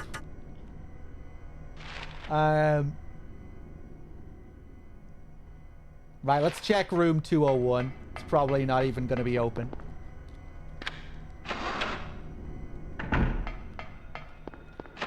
Oh. Nice. We got it.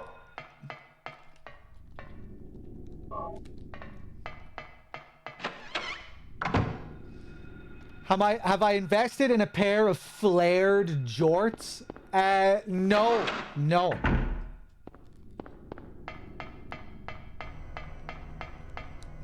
I've never worn jorts.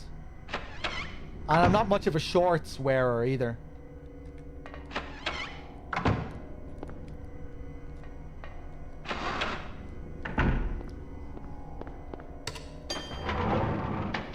Thanks. Martian with the tier 2 and the 52 months. Thank you. Cheers, Martian. Back down to the basement. The tier 2 as well, Martian. Thank you, man.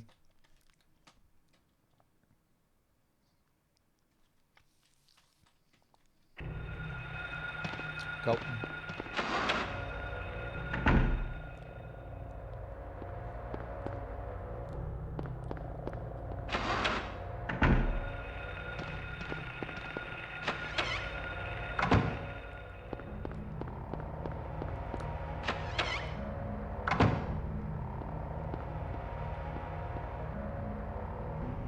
Looks like a hallway under the grate. Can't move it since the vines have grown around it. So one of my favorite parts of Silent Hill 1 here. Wait, is the frame rate really good here? Damn, look at the frames on Harry there. Whoa.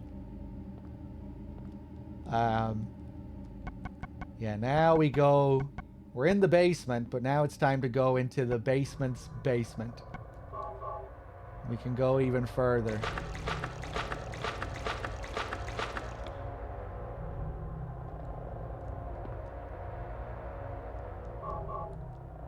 Pour on the disinfecting alcohol. Light it up.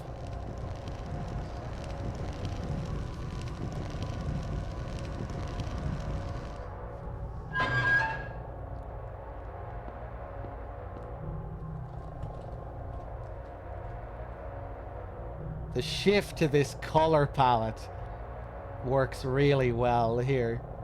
And just how this place looks in general, it just looks and feels like death.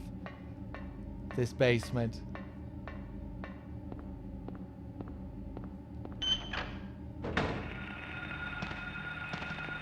Ugh.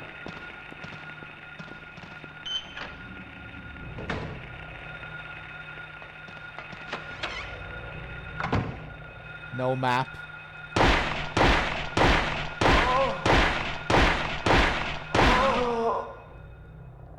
Cinema. Videotape. Now we can go back to that VCR player.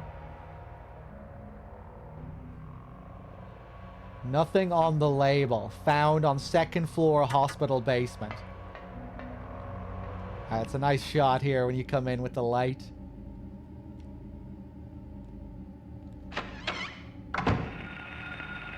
Oh.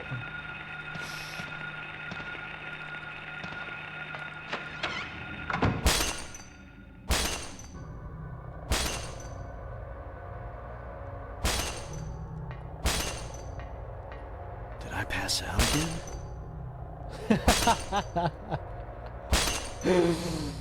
Zangy with the 20-pack. Did I pass out again? Zangy, good lord. Thank you so much.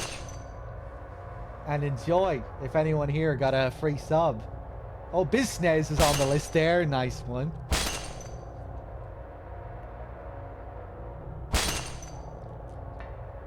Cheers, Zangy. There's nothing here apart from this relentless glass smashing.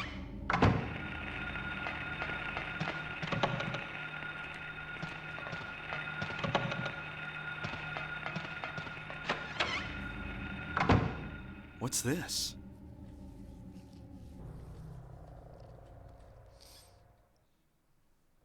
Looks like someone's been here.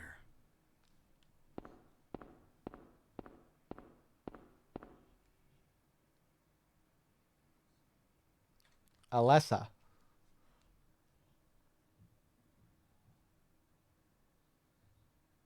Nice art.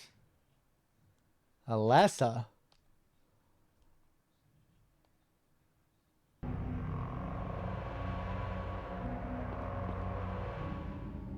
There's an examination room key. Take it. A bed. What is it doing here? Who would?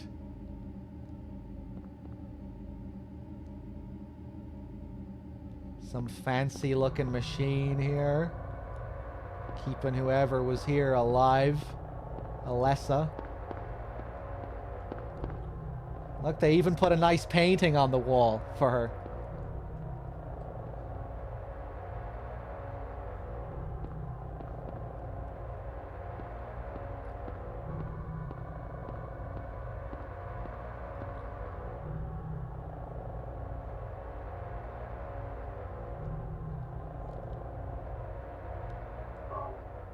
Found in patient room in the second floor basement. I can't remember if you see a recreation of this room in the movie, but you probably do see something close to it.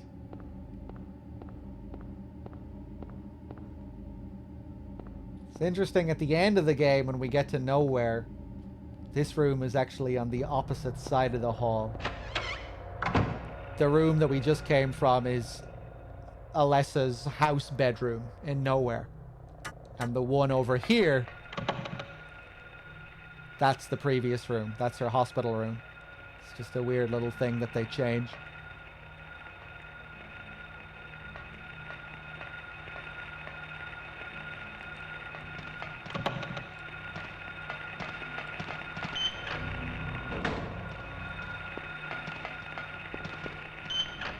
Get me the hell out of here.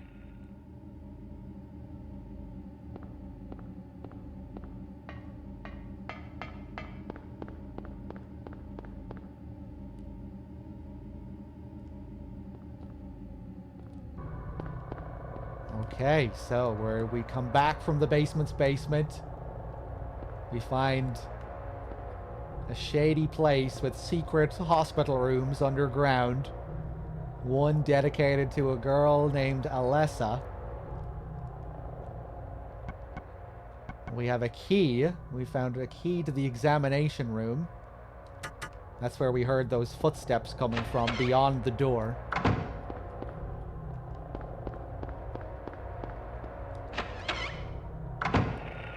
Go.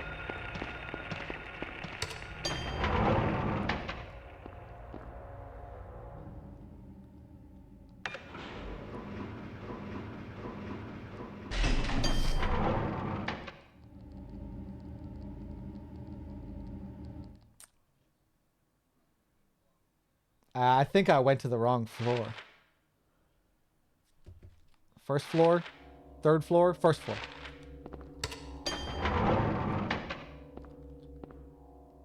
Wow.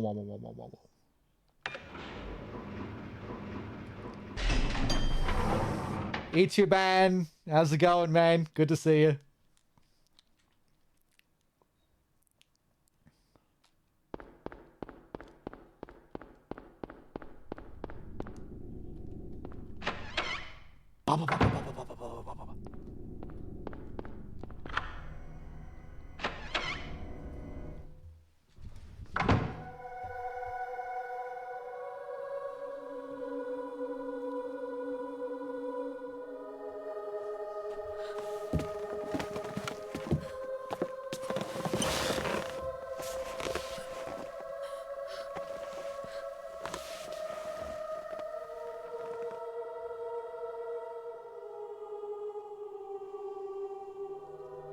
Finally, someone else who's okay. Who are you? My name's Lisa Garland. What's yours? Harry Mason. Harry, tell me what's happening here. Where is everybody? I must have gotten knocked out. When I came to, everyone was gone. It's awful. So you don't know anything either. Great. I just don't get it. It's like this is all some kind of bad dream. Yeah, a living nightmare. Let me ask you, have you seen a little girl around here? Short, black hair, 7 years old? A 7-year-old girl. What, she's your daughter? Yes. A 7-year-old girl. I can't say that I have. I was unconscious all this time. I'm sorry. That's all right. Do you know anything about all that weird stuff in the basement? No? Why? Is there something down there? You don't know? Don't you work here? We're under strict orders never to enter the basement storeroom. So I really don't know. What did you say was down there? Well, it's... Damn! My head. What's wrong? Harry? Harry, let me help you. Harry?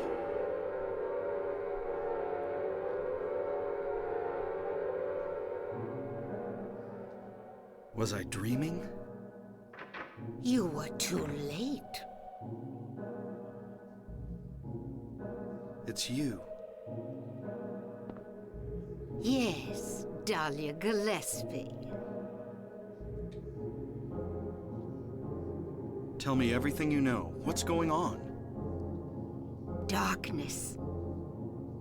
The town is being devoured by darkness. Strength must overcome petty desire, childish sleep talk.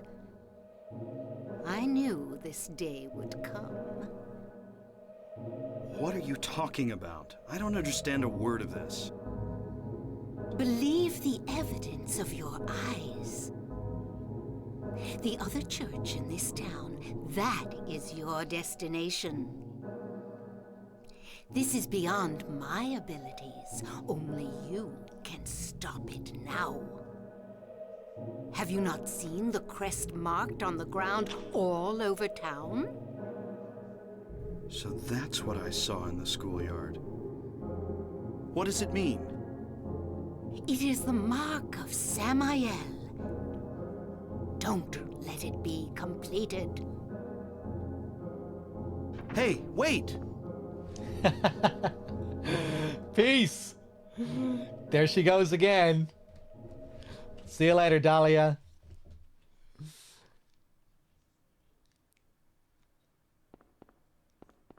So we're talking to Lisa 1 minute. Then Harry starts having these crazy headaches. And he wakes up. Here, back where we met Kaufman. Which is also the examination room.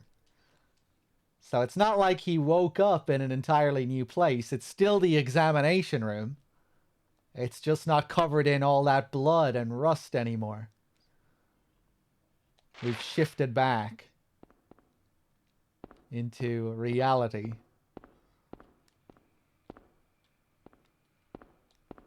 And Dahlia left an antique shop key. She said we were too late to find the girl here. Remember early on in the hospital, we got that random scene of Alessa walking into the antique shop? So I guess she was already out of here by that point and in the antique shop. Dahlia knows where she's headed and she's getting us to go after her again. We seem to be always one step behind her.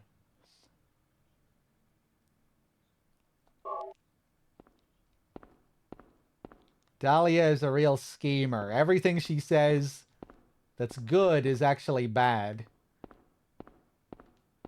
Everything that's good is bad. Everything that's bad is good. She tells us that the seal is some form of evil. It's the mark of Samael, and that we need to stop it from spreading. But the seal is actually a force of good for Alessa and everyone, I guess. The seal is designed to stop this god from being born. Dahlia's goal is to birth a god out of her daughter's womb. And that seal being planted is preventing her from doing that. If Alessa manages to plant all those seals, it'll fuck up her mother's plan.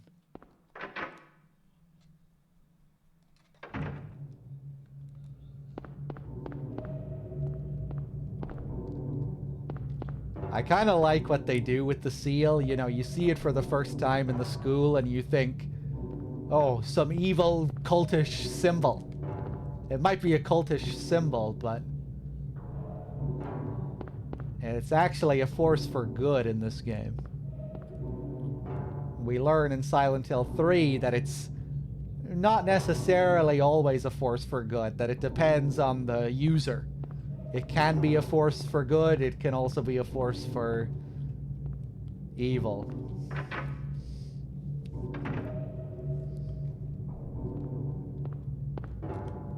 And I guess what is good and what is evil depends on the caster in the first place.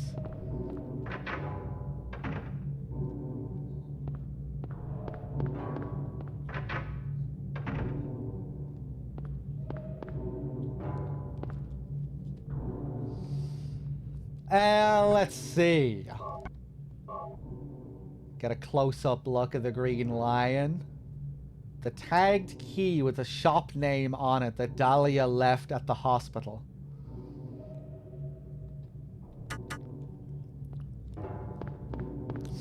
Thanks. I'm probably more intrigued to see the Silent Hill 2 remake over the MGS3 remake, just because it's going to be more different. You know, whereas the MGS3 remake, a lot of it is going to be like note for note, shot for shot the same. The cutscenes look like they're shot for shot, one-to-one recreations of the original, with all of the same voice acting, all of the same VA. The SH2 remake is more of a rebuild from the ground up, you know, changing cutscene direction, VA performance, additional scenes, additional areas, reworked gameplay. You know, it's more of a remake. So I guess I'm a bit more interested in that compared to the MGS3 one, which is like a remaster make, where much of it is going to be the same with some variation and tweaks. But I would imagine MGS3 will also feel significantly different.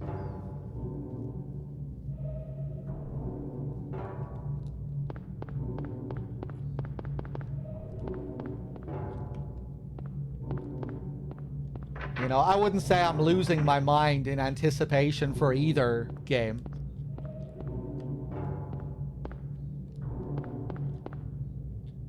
It's, you know, I'm not one of these people who's like crying out for a remake of my beloved childhood games or anything. I'm happy with, I'm perfectly fine with the Silent Hill 2 we have.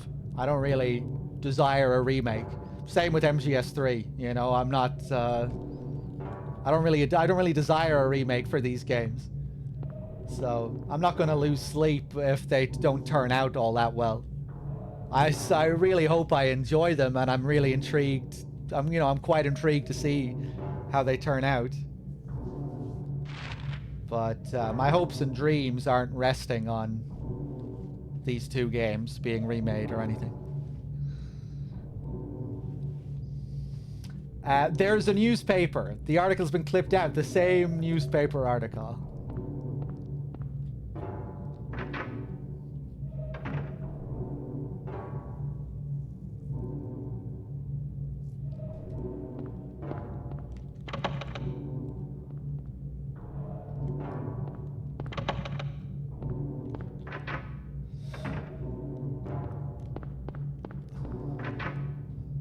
Thanks.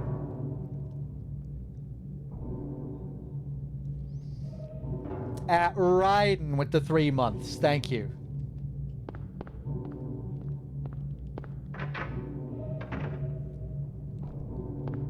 Thanks.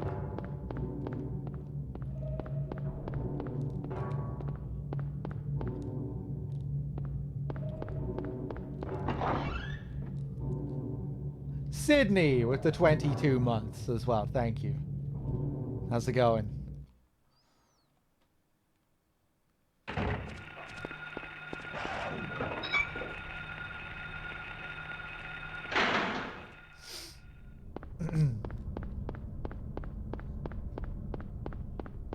But yeah, like in the grander scope of things, I'm certainly interested to see how both of these projects then lead into what they decide to do next. You know, because it seems like they're trying to kickstart both of these series again in a lot of ways. So yeah, it'll be interesting to see how successful they are, how people generally react, and how they're received by people as a whole. And it'll be interesting to see what they do with both Metal Gear and Silent Hill after this. If they'll continue to make more remakes, if they maybe do what Capcom have been doing and make remakes and other new projects as well. You know, kind of like how Resident Evil has been going forward with 7 and Village. Well, they've also been making their remakes at the same time. It'll be interesting to see if Konami go for the same approach. Because I would imagine they took a lot of inspiration from Capcom, like they have done many times in the past. Like they've done with this very game we're playing right now.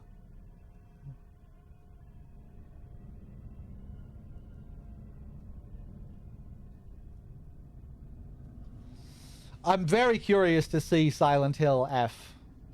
Yeah, assuming that's still a thing that's in development.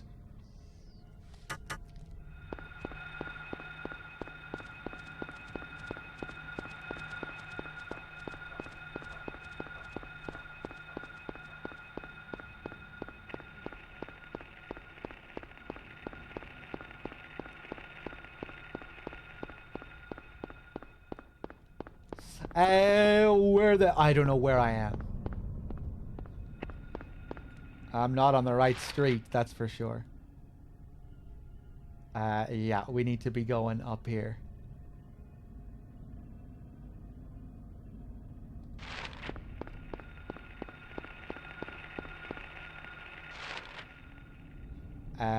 Oh wait, I forgot to look at the thing in Alchemila, didn't I? I think this was a new thing that I only learned about during the last playthrough.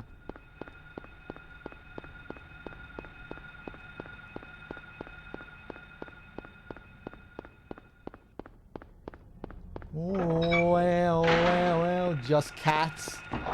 Yeah. Hey, Gary. Yeah, people came in hard with the generosity today at the start of the stream. It was crazy.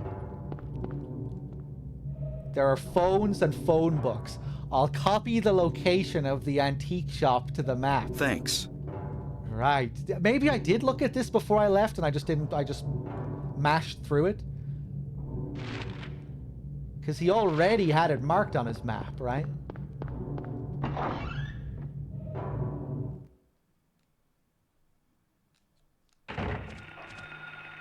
Well. Okay. Mint gifted 100 subs, yep. Mint came back in flying form, as always.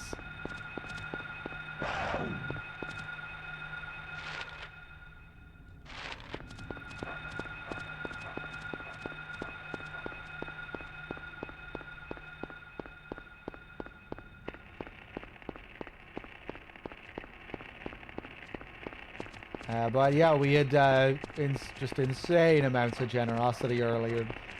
Multiple 100 packs, 50 packs.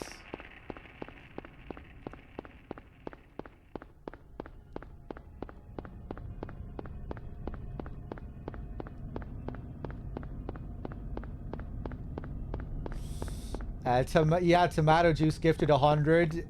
More than 100. He gifted... I think he gifted almost 150 in total. Or like 130.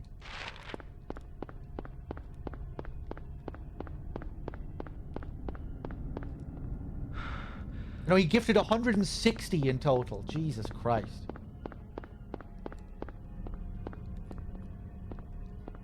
Green Lion. Love the little poster here. Or the sign. More alchemy references.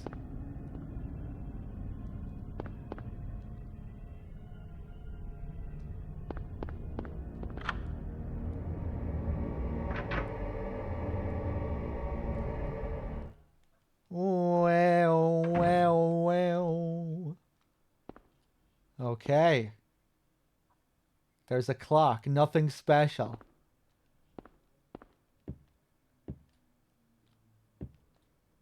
Let's save. So, is Alessa gonna be here? Is Cheryl gonna be here? We saw her walking in here earlier. Dahlia thinks she's here. There's a mark on the floor where somebody moved the cabinet. Do you want to push the cabinet? Sure. Thanks. What's this? Harry! Sybil? I'm glad you're okay. I shouldn't have left you. Things are worse than I thought. It's nuts. What are you doing here? I thought you left town. I saw you go in here, so I followed you. I couldn't get out. All the roads out of town are blocked. Cars have completely stopped running. The phones and radios are still out too. What about my daughter? Did you see her? I did see a girl. Was it Cheryl? I only caught a glimpse of her through the fog. I went after her, but she vanished. I don't know about your daughter, but... And you just let her go? Where was it? On Bachman Road. She was heading towards the lake. Now don't get excited.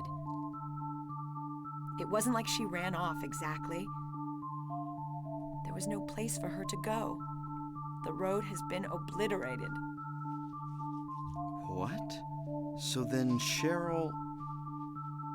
It was like she was walking on thin air. Hmm? What about you? Anything? Thanks. Yeah, I met this bizarre woman. Her name's Dahlia Gillespie. Do you know her? Dahlia Gillespie. No. And? She said something about the town being devoured by darkness. Gibberish like that. Any idea what it means? Darkness devouring the town? Must be on drugs. They sell them to the tourists.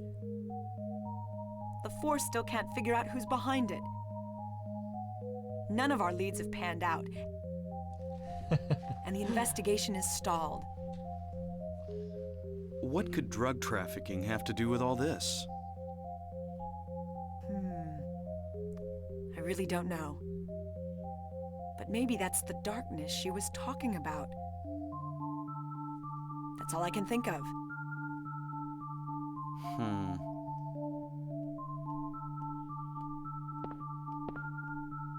What's this? Just discovered it. Maybe there's something back there. Let's have a look. Wait. We don't know what's back there. I'd better check it out first. I'm a cop. I should go. No, I'm going. No. Listen, All right. Toots. I'll cover you from here. Be careful. If anything looks fishy, get back here on the double. Okay. Sybil, Yeah? do you know anything about... well, like some other world? It's like some kind of bad dream. What are you talking about? I'm not quite sure. I try to make sense of it, but then my mind goes blank. Everything's dark there, and I hear sirens in the distance. I met this nurse, Lisa. It's like I was there, but not really. It's all a blur, like some kind of hallucination, you know? I have no idea what you're talking about, Harry. Oh. I was just wondering. Never mind. Harry. You're tired. You're tired, Harry. Yeah, maybe. Yeah, I mean, I'd be pretty exhausted too, I think, going through all this. So, there we meet Sybil again. She tells us about these people selling drugs to the local tourists. but that the investigation has stalled.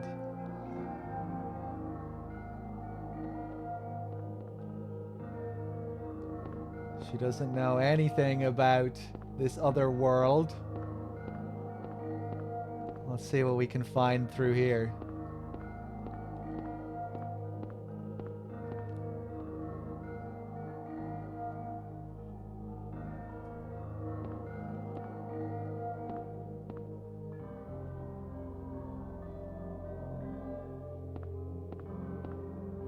What's this? Some kind of altar. Never Never seen anything like this before. Maybe this is the other church. Right. This is most likely where Alessa was headed when we saw her coming through here. What did she do here? The picture on the wall looking very much like the Incubus, the final boss of the game, or one of the potential final bosses. Except it has a different looking head. It kind of looks like a Norse, like a piece of Norse armor or something on its head. Every other part of it looks like the final boss. Some kind of powder is left in the chalice.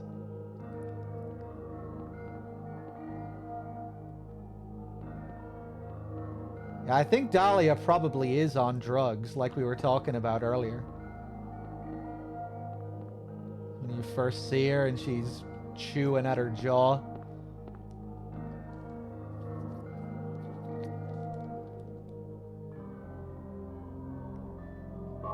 We got an axe.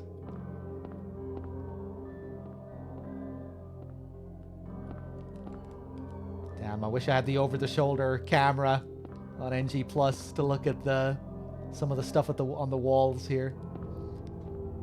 Big Weld with the 3 months. Thank you. And Martian, did I thank you for your gifted sub to Meladath as well? Thank you for that, Kurt, again as well. Cheers, everyone.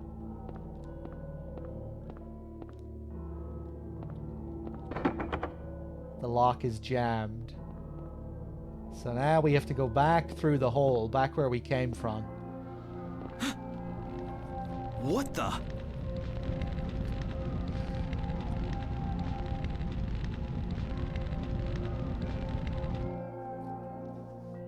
Harry? Are you okay? Harry?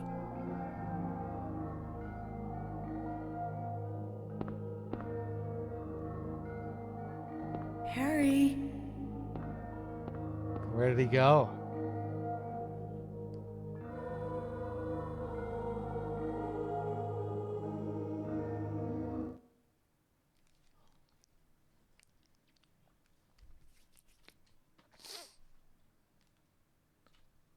Where am I? Harry, Lisa? Then I'm in the hospital? you were having a bad dream. Was I? Hey, you don't look too good. Are you okay? I'm fine. Nothing you need to worry about. Well, if you're sure. Lisa, do you know a woman named Dahlia Gillespie? Oh yeah, that crazy Gillespie lady. She's kind of famous around here. She never sees anybody, so I don't know that much about her. But I heard her kid died in a fire, and supposedly she's been crazy ever since. Well, she says the town is being devoured by the darkness. Do you have any idea what she's talking about? The town devoured by the darkness. Yes, I think I do. Before this place was turned into a resort, the townspeople here were on the quiet side. Everybody followed some kind of queer religion. Weird occult stuff. Black magic, that kind of thing. As young people moved away, the people figured they'd been summoned by the gods. Evidently, things like that used to happen around here all the time. Before the resort, there really wasn't anything else out here. Everyone was so flipped out, you gotta blame it on something. Then a lot of new people came in and everybody clammed up about it. A cult? Last time I heard anything about it was, gosh, years ago. When several people connected with developing the town died in accidents. People said it was a curse. Oh, I'm sorry. I'm rambling. I'll shut up.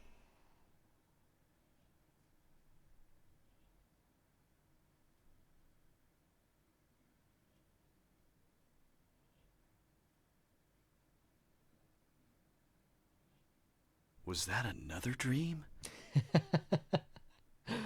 Did I pass out again?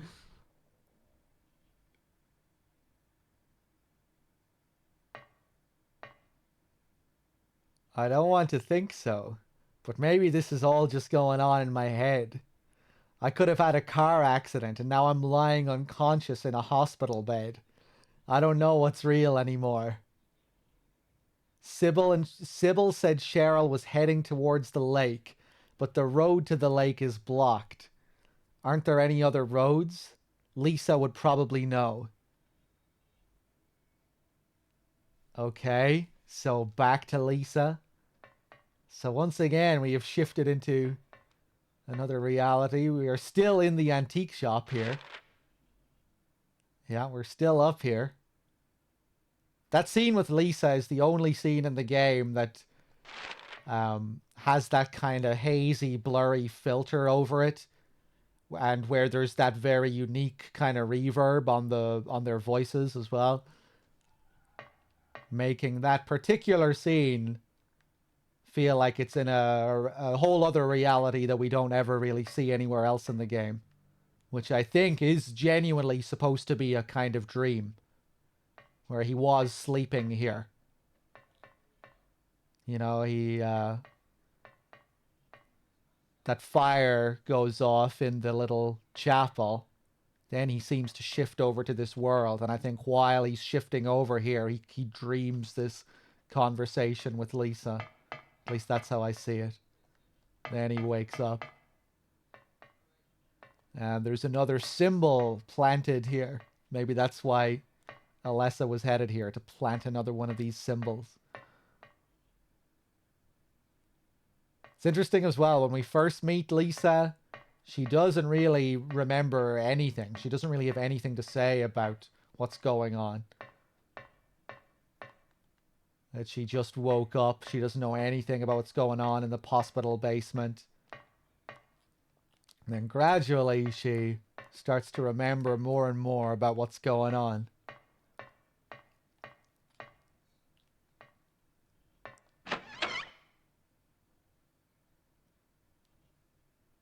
Hey, what's up, DJ Tori? A long time? Yeah, I'm still at it. Having a bit of an event at the moment. Whoa.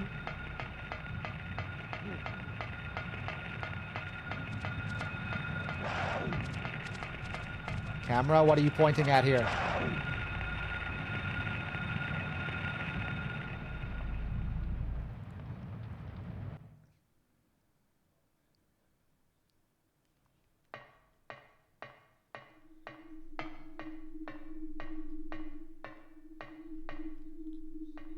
Vestal Gigastore.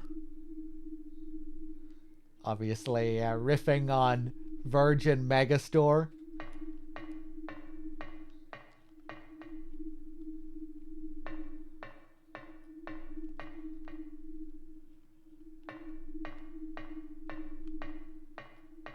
Oh yeah, someone was asking as well what my plans are like after this, and if I'm just going to be choosing to play games randomly and all that. No, if a goal is met, that goal will be the next main game that we play.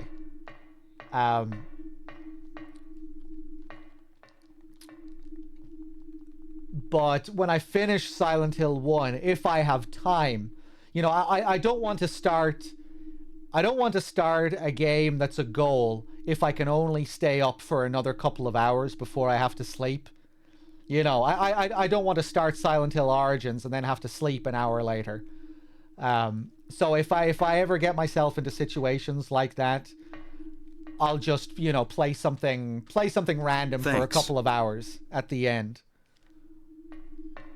And then when I come back tomorrow, because Origins has been met, we will start up Origins tomorrow.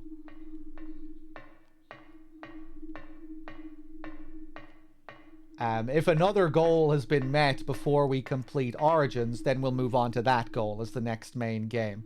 If no goal has been met, we'll continue with our Silent Hill 1 to 4 series playthroughs.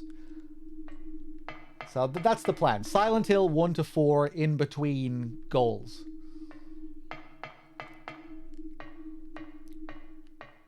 If a goal is met, that's the next big thing that we do. And yeah, maybe other little bits and pieces if I just have to kill time before going to bed.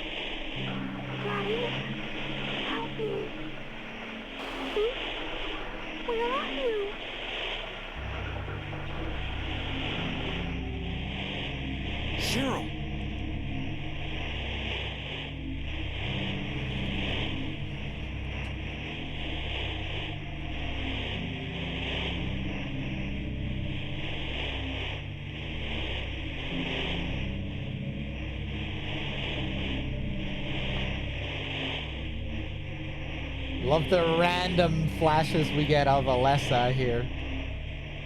They're kind of rare. I'm not sure if they're completely random or if they always come up at the same time. Feels like a bit of a hint, you know, Cheryl and Alessa are the same person. Or two parts of the same person. Okay. Yeah, I remember this moment in particular scaring the shit out of me as a kid. All the moments with Cheryl. Cheryl on the phone. This scene here.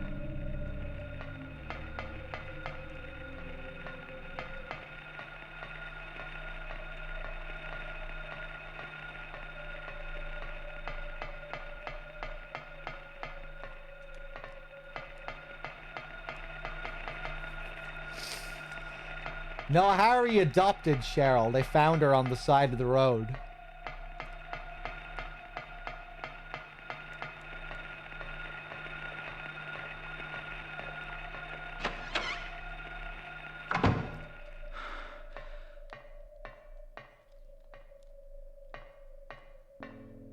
I think those random symbols that you see during that scene, there's obviously the seal of Metatron, which, you know, you see throughout the game. But those other weird symbols that you don't see in any other scene, I think those are a reference to some band or something like that.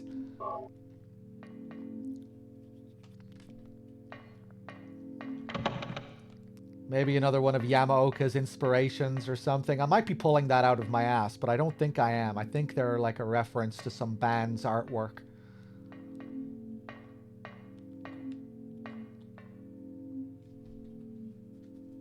There are a lot of little references and homages in this game.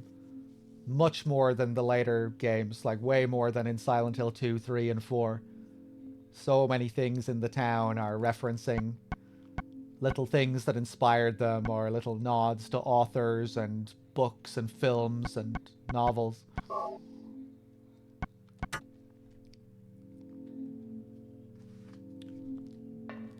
I actually forgot to look at some of the stuff in this playthrough.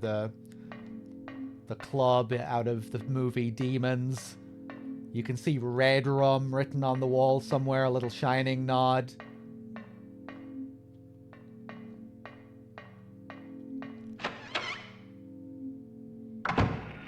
We did catch the Silence of the Lambs reference this time. I often forget about that one when I do these runs. Martian with the gifted sub to Cody as well. Thank you. Lettuce with the 46 too. Cheers. The symbols show up again. Thanks. Oh, do they use those same symbols on the nowhere doors? You know, I'm not sure if I ever paid attention to that. That those symbols were the same ones. But they are similar, come to think of it. Or one of them I can remember is very similar. Yeah, I think you're probably right there. Yeah, I forgot about that. Black Stan Marsh with the 5-pack. Thank you.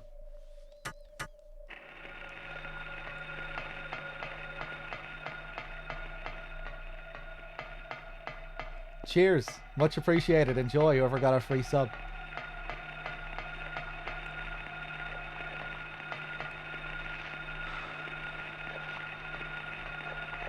Yeah. So here we see some kind of caterpillar thing, or two caterpillars feasting on some kind of body here.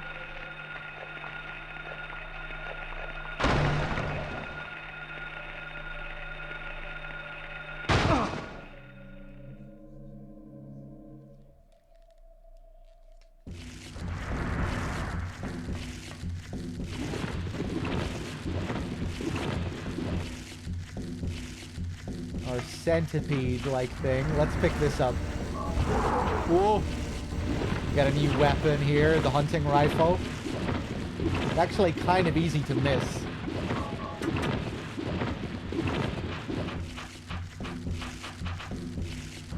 Oh man, I'm getting fucked up here.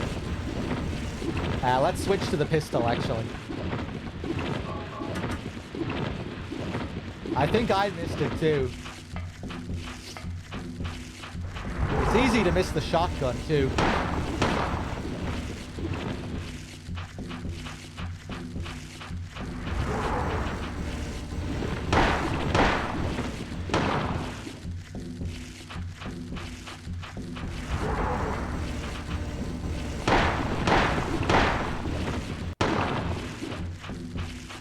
Gyromancy. Yes.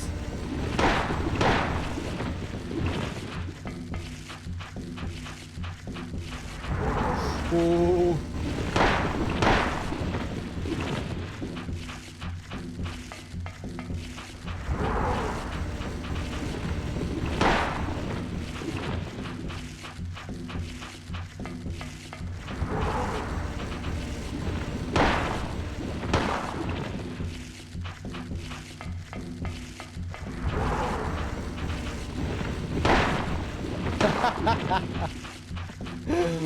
It's a good strat here.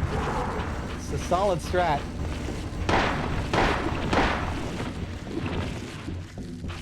Takes a lot of hits even on normal.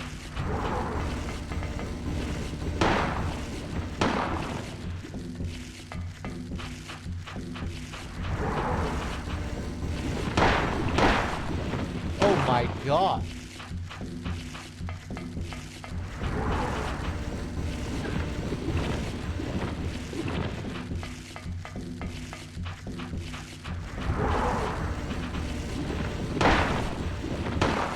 Please die.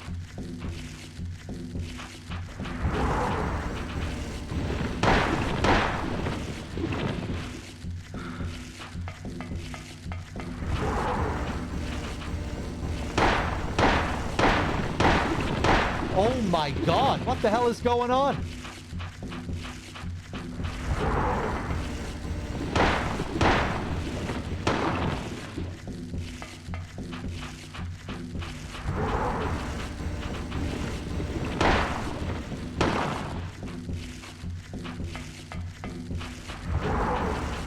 Is he regenning health? Another normal mode buff here? What the hell? Maybe he has the same health as on hard mode. I feel like it doesn't usually take me this long on hard mode to kill him. What? What? I'm genuinely concerned now that there's some kind of weird bug happening.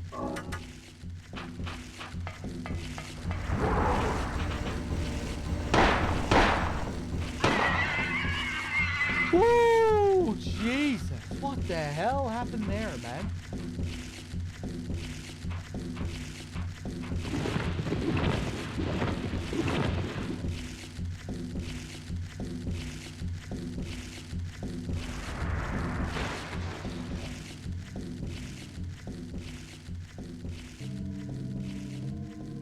Okay, I guess we did get a lot of bad luck with the amount of shots we were able to take a lot of the time there. Just, you know, getting 2 shots several times.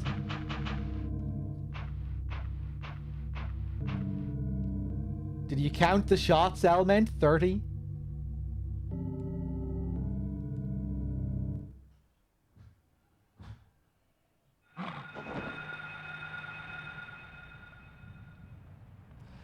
Chris Crane. I love watching in-depth runs like this compared to challenge runs, for example. You're a great presenter of fun facts and out-of-the-box thinking when it comes to games media, dog. Got a fever now, and you saved my evening. Well, that is very nice of you to say, man. Thank you. I'm glad you like my approach to some of these games. Cheers, man. And I hope I can help in any way I can with your fever. Cheers, man. Whoop. Hold on, I want to try and kill this bird here. Whoa. These guys are fairly brutal.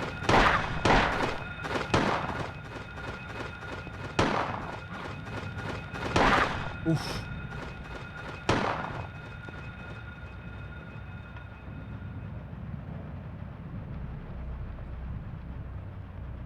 Thanks.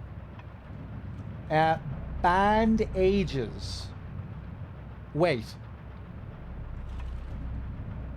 Okay, I thought I was being stupid for a second and his name was just Bandages. But no. Band ages.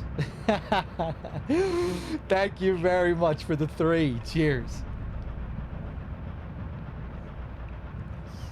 Hey, and I'm glad you like my playthroughs as well, man. Cheers.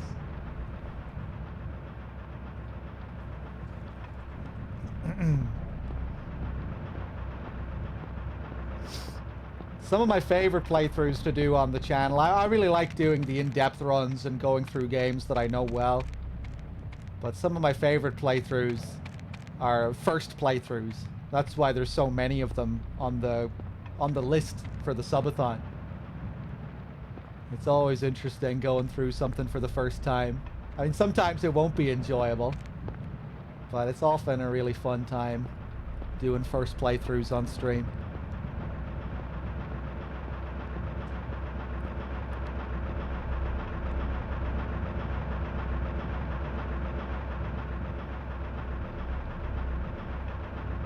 Look at the detail here with the raindrops. See the grating? Below the grating you can see little drops falling off it. Really nice touch what they do with all the rain effects in this. You know, it'll look one way if it drops on the sand here. You get a certain pool, certain little splash on the ground over here. You get that little Hold it right there. You get that little ripple effect. Yeah, really cool what they were able to do here on the old PS1. You shouldn't be seeing this pop in, by the way. This shouldn't be a thing. Even on this emulator, I thought last time I didn't have to deal with this. All the pop-ins should be masked by the darkness.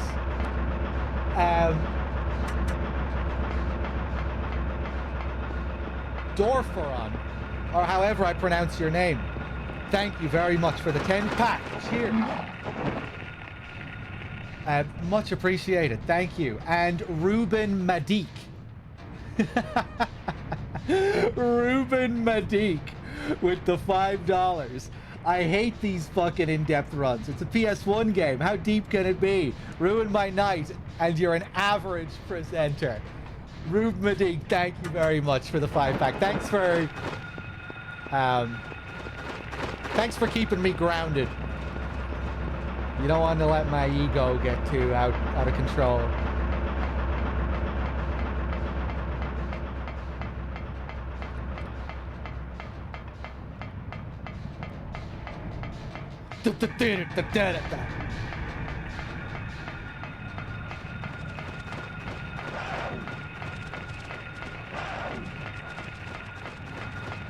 Yeah, this pop-in is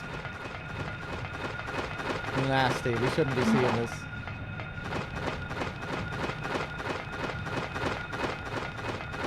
Go away.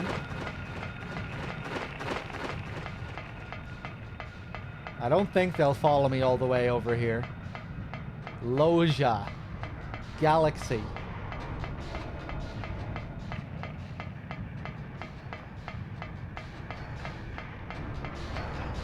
Just Cats. 2 seals of Metatron on Just Cats. We must protect the cats. That's what that's saying. Remember, the seal of Metatron is a protective seal in this game. It's a force for good.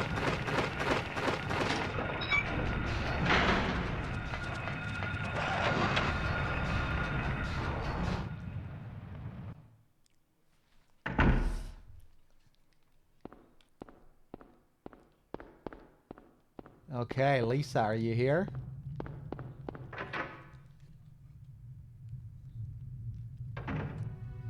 Harry!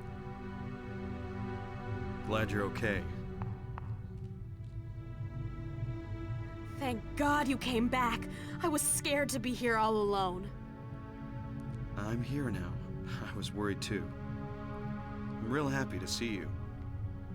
Lisa, can you tell me how to get to the lake? The lake? You take Bachman Road. The road's blocked. Well, that's the only way out there.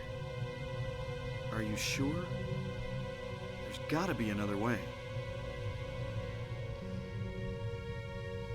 Wait! I just remembered something! What? There's a waterworks over by my old elementary school. It's been abandoned for years. There's an underground tunnel out there used for inspections or something. I remember hearing it runs all the way to the lake. Really? You think I can get to the lake from there? I've never been down in there myself, so I'm not positive. Besides, it's all fenced off to keep people out. If there's a chance, I've got to try. Harry, don't go!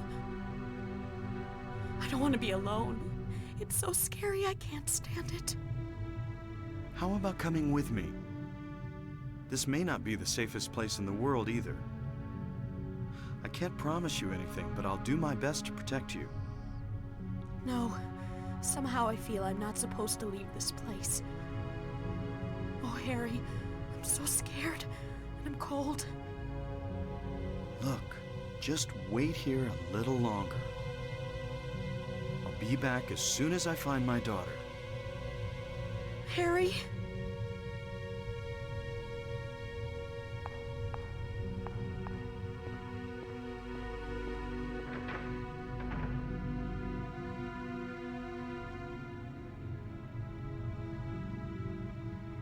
Okay. Let's keep going. Well, when Harry said the road is blocked, he really means it. It's completely destroyed. Just leaving a total empty space into the abyss. So, even though he's on foot, He can't walk across those roads. By blocked road, he means gone road. The road is not there anymore. There is no road.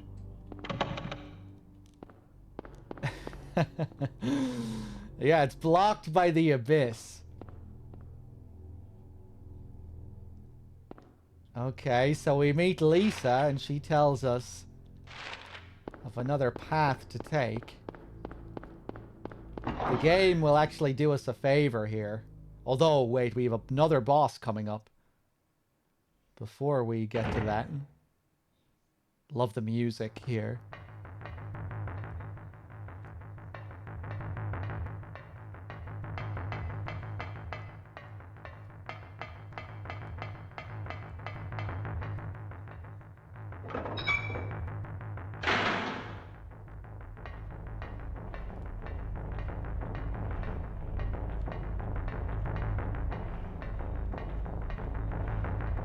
We come back out and the roads that were here are no longer here. Hold it right there. Hold it right there. Lips between the hips. I have not seen your name in a long time. Lips between the hips. Are you the same lips between the hips? Thank you for the $10. Love Silent Hill. Love the stream as always. Hey, man. Cheers. It's good to see you. Thank you.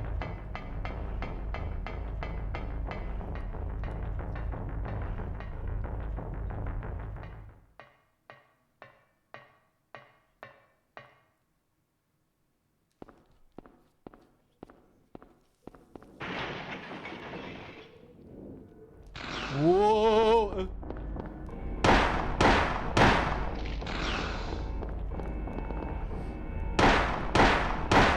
I think this is what that caterpillar transformed into. Remember, we didn't kill that last boss, it just pieced out. Smashed through the door and left. Whoa! Let me switch to my shotgun here.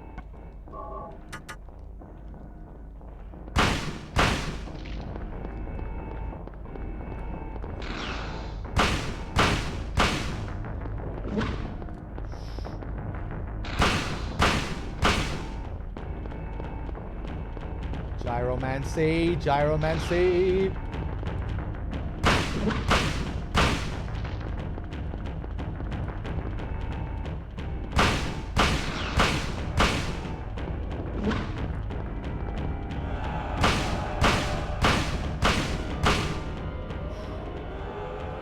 Man, some of these normal mode bosses still take some killing.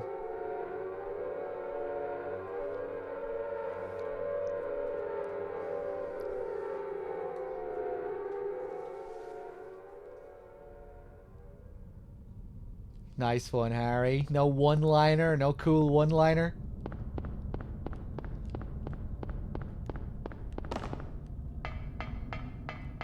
He's too traumatized. He's too cool for one-liners.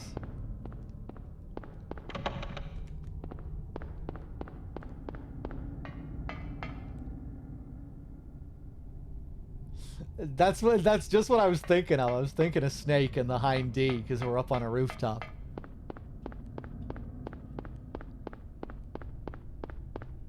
Okay.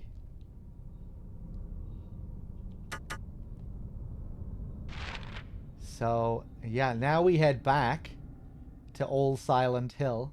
We are currently in Central Silent Hill.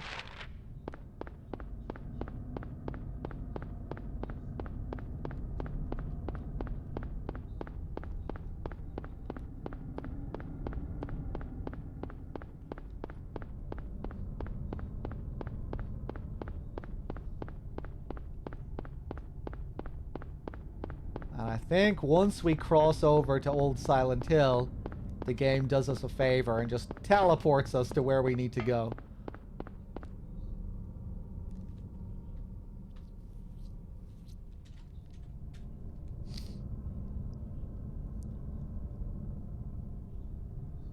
Yeah.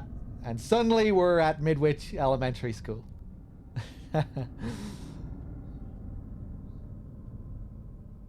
This must be the waterworks Lisa was talking about.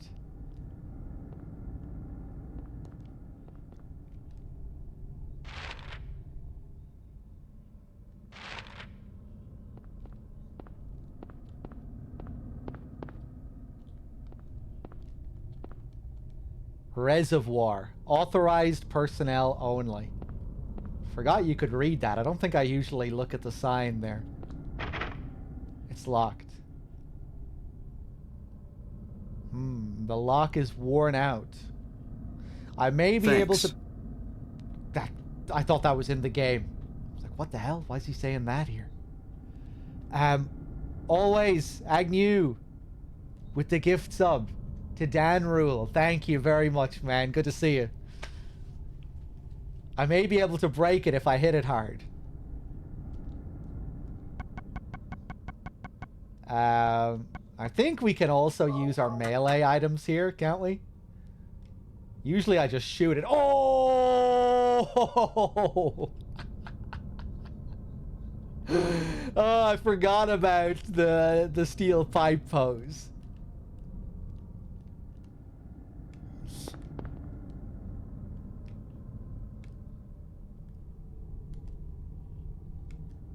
Amazing. Hold on, hold on.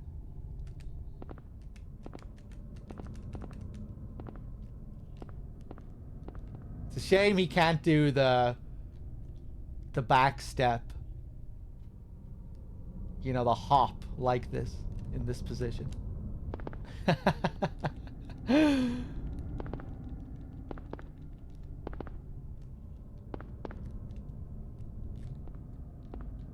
Okay, let's do it.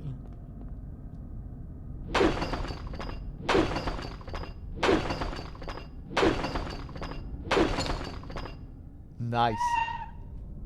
Yeah, I think it only takes one gunshot.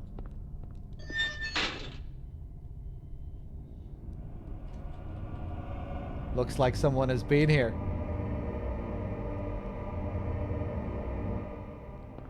I like how we can see the cover here.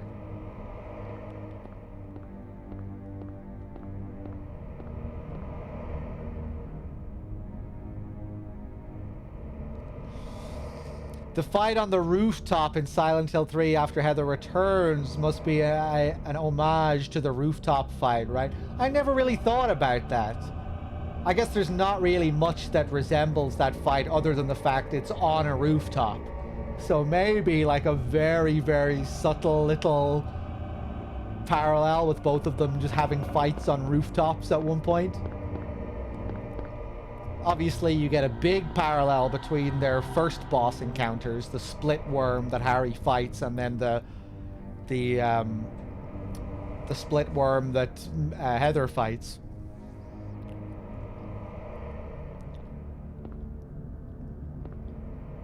But yeah, I never thought about them both having fights on rooftops as well.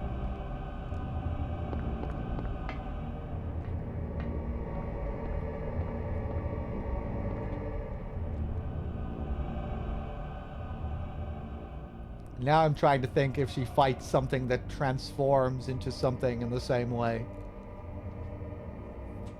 I don't think so.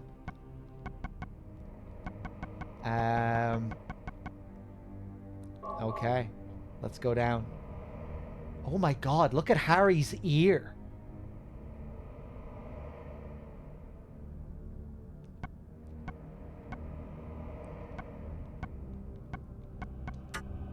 I never, does Harry's ear always look like that? Looks like he's been in a few fights.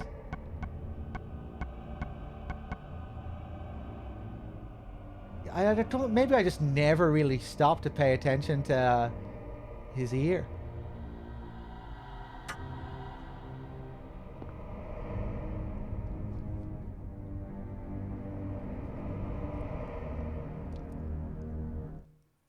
I guess he's been getting into a lot of fights during this game.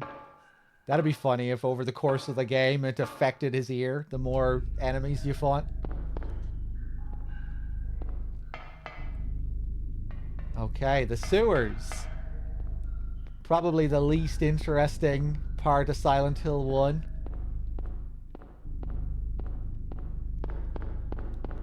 But it's still a bit of a vibe.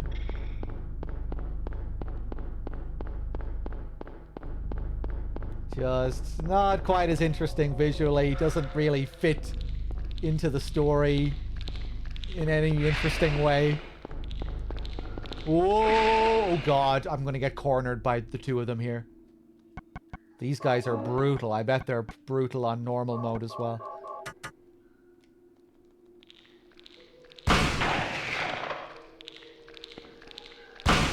Go, go, go, go, go, go, go.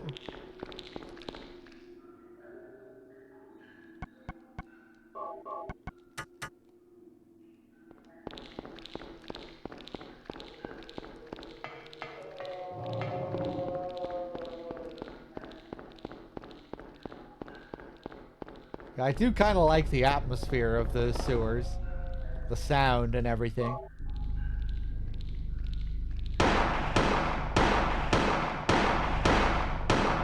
And I like that sequence where you have to randomly pick that key out of the water. But yeah, just navigating through it can be a bit of a pain. With every hall looking the same.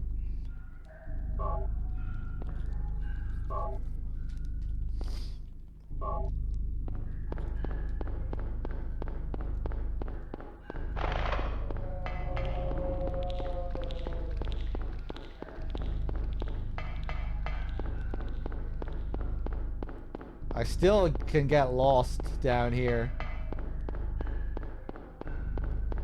Nice.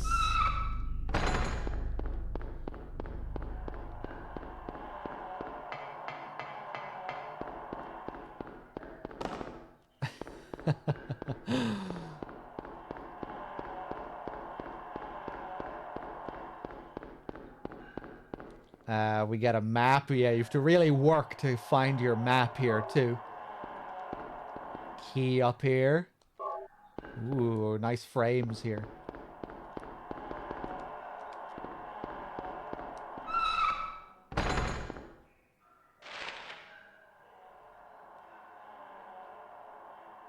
Okay.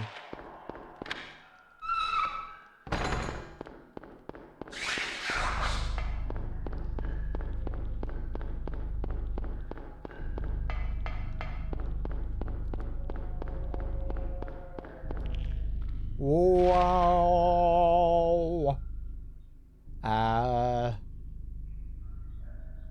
God, I need to get down there. Ah! Go, go, go, go.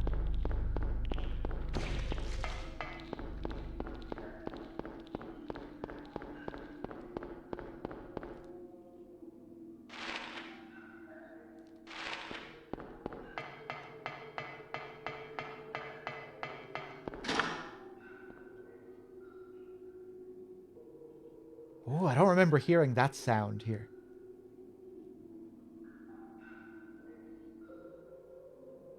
That sort of shrill, high-pitched woo. You hear a lot of that stuff in Nowhere in the final area.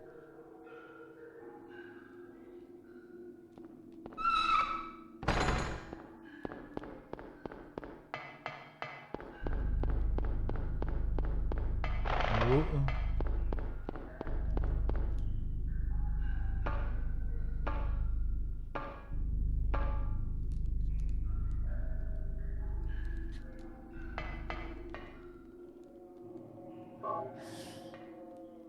I have never been to a sewer in real life, I don't think.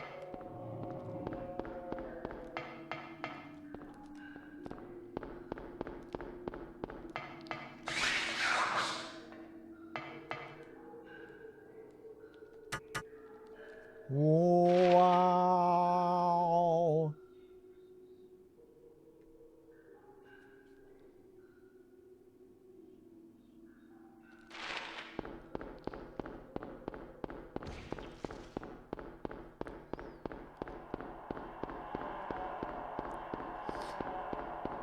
Storm, you're currently working in a sewer, an old sewer. What kind of stuff are you getting up to in the sewer?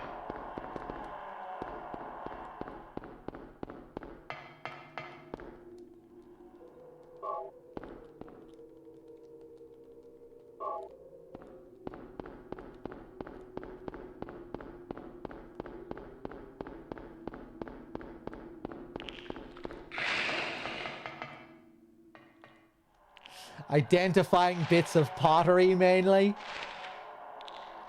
Doing your usual Lara Croft shit. Locked.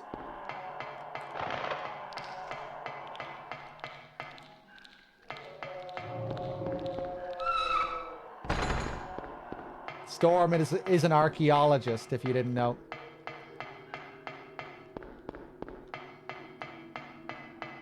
Storm, do you ever say aha when you pick up pieces of pottery while you're inspecting them? I would definitely do that if I was an archaeologist. Aha.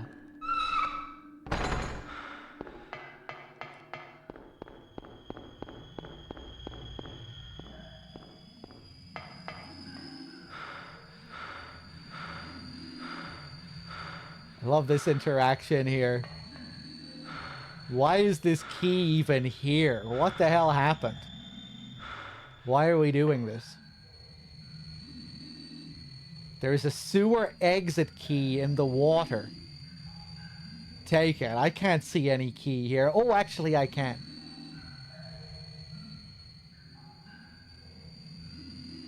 It's very, very small, right in the middle.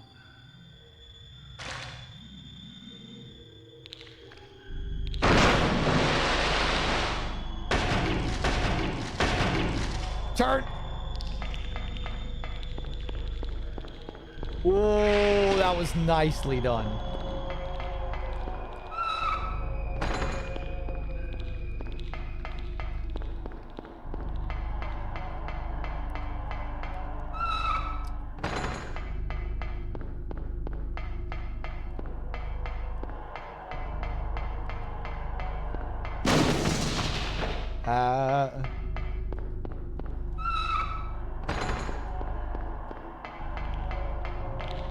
Go, go, go, go, go, go.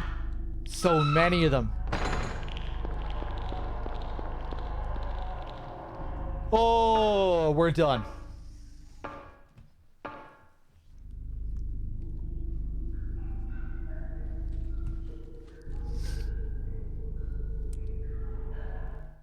So now we get to one of the coolest little parts of the game. After one of the areas which are not so interesting. We get a map over here.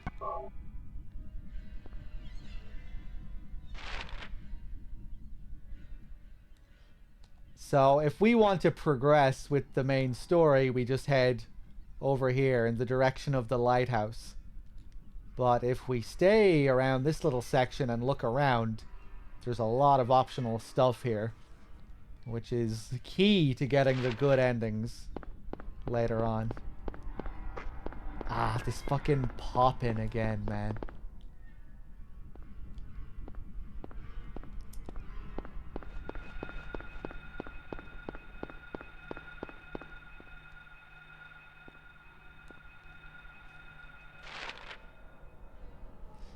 Hold on a second.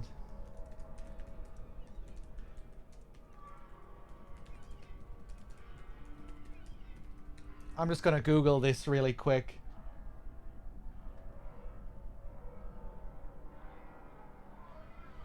Duck Station recommended settings for Silent Hill 1. Reduce pop-in. Disable true color rendering to get the dithering back, which was used to hide most of the pop-in. Hold up, let's see if I can do this.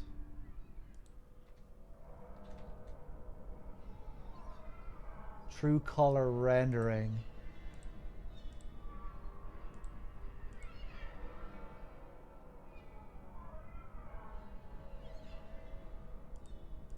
Okay. Let's see what it's like now. Oh, yes! Now it looks like Silent Hill 1. Oh, baby. I feel like it's affected other things that I can't really, I feel like my eyes are seeing a lot of different things that I wasn't seeing before, apart from just the popping. The lack of popping. That looks nice. Okay.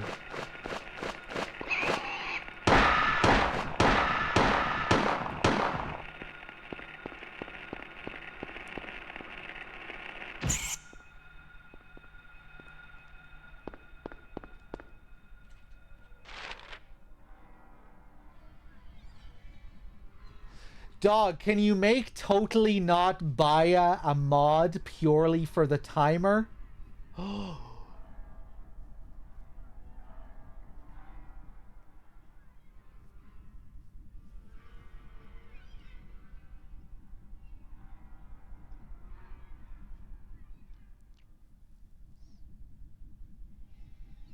Okay, but this account is getting banned.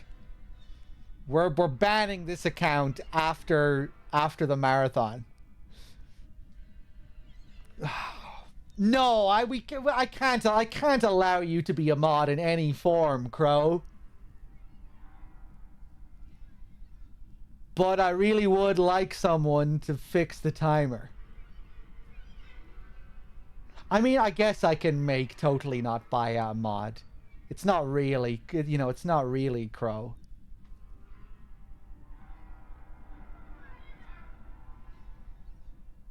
Viewer is leaving us. Is viewer gone completely now? Has viewer left? I noticed the viewer wasn't around for the last hour or so.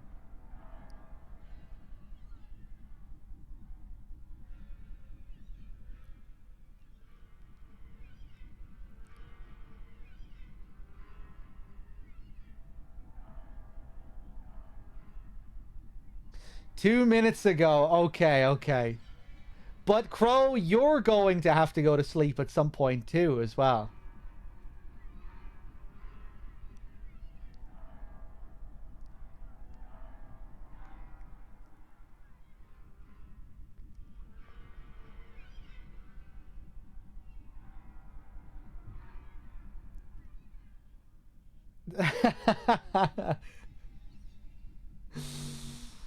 Viewer is a she, by the way, Crow.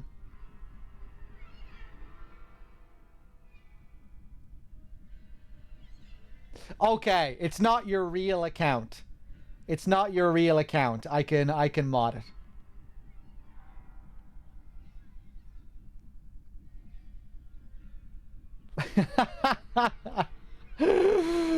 Okay. And it isn't even really Crow, anyway. Okay, Totally Not Baya has been modded. I can't believe this is happening. Wait, I fucking banned Totally Not Baya. I didn't mean to do that.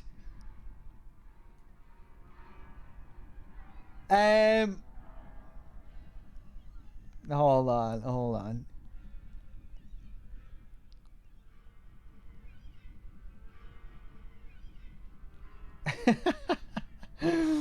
Wait a second.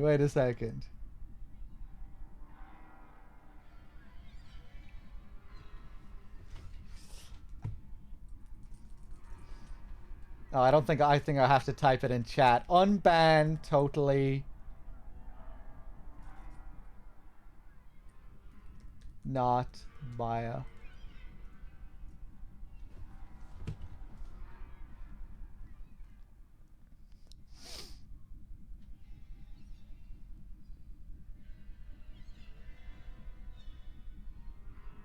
I better not say anything. I thought... Hold on. Totally Not Baya. Can you talk in the chat? Can you talk in the chat?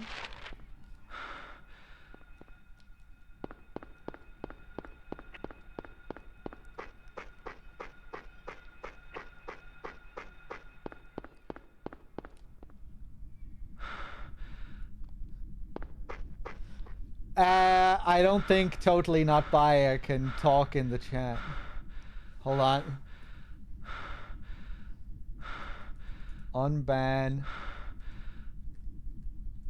Totally Not.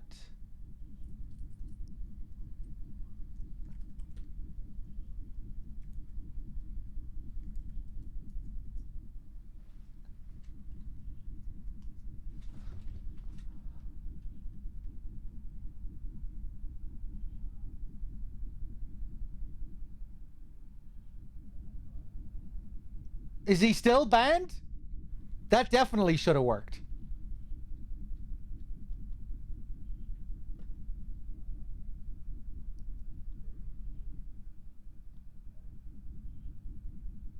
I like how Bloody Crow has just stopped talking here. Bloody Crow could appear and say, no, the account hasn't been unbanned. But he's trying to hold up this illusion that it isn't actually him. Maybe it's not him.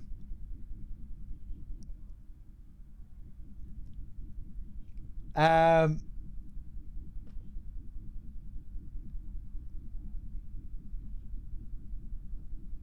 other mods capable of unbanning people? Mods can unban, can't they? Storm, can you try and unban Totally Not Buyer? Yeah. Of course mods can. What the fuck am I even saying? mods can't unban people. Thanks. That'd be pretty disastrous if mods weren't able to unban. They could ban people, but they couldn't unban. Okay.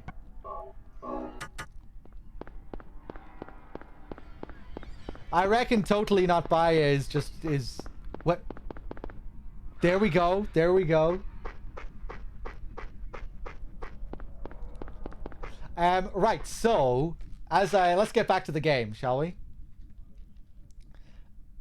And now that we've left the sewers, we need to just explore this place to see what we can find. The first place, we can go to all of these places here, more or less. Annie's Bar, the Indian Runner, the motel. They're all places we can explore. Let's go to the bar first. Oh my god. Did Harry just slap him across the face? Does Harry slap them when he's getting up?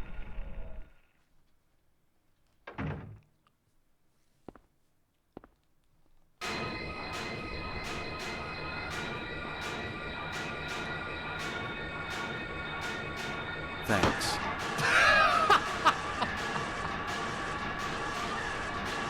I pass out again?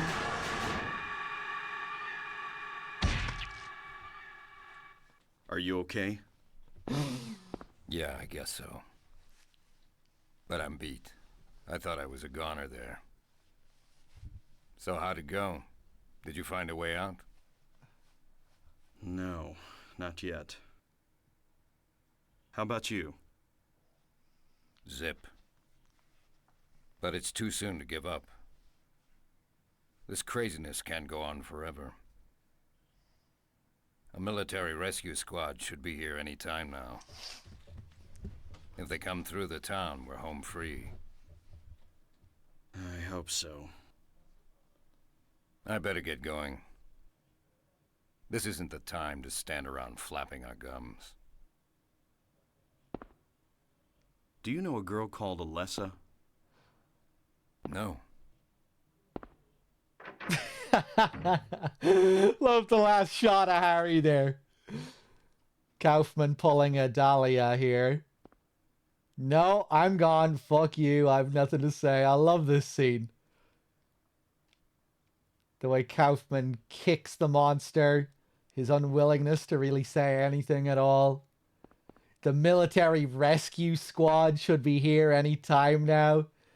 Is a really funny line. Like, absolutely. Like, could you imagine in a Silent Hill game? The chopper's coming in. Go, go, go! We've got one man and a child. Coming back to HQ. Harry Mason. Almost feels like it's playing off Resident Evil there or something, you know. You'd get a lot of that shit in a Resident Evil game.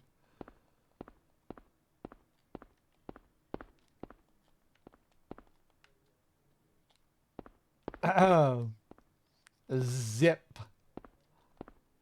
What do we have here? Ah, Kaufman must have dropped this. So he didn't have much to say for himself, but maybe we can figure out what he's up to. Looks like it's full of stuff. I got a Kaufman key and a receipt.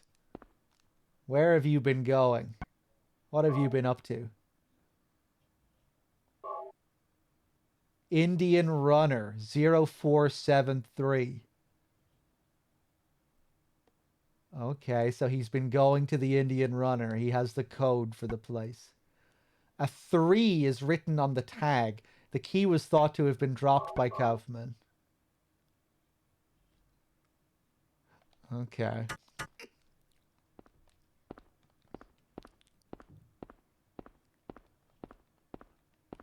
Functor. Functor ladies.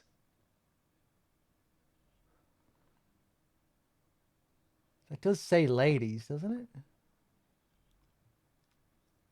Are only ladies allowed to go to the Functor? Is the name of the band the Functor Ladies?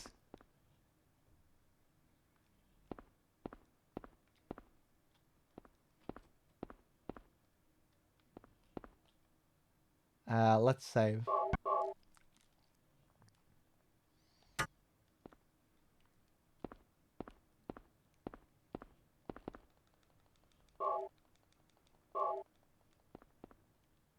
I definitely wish I was a Functor lady. Look, there's another poster at on the window here. That's cool as well, that like it actually looks proper, seeing it from the other side, reversed.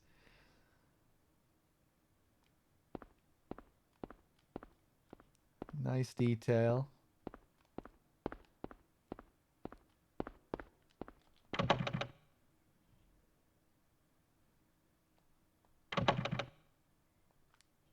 Blood Sense, thanks for stopping by as always and for the generosity.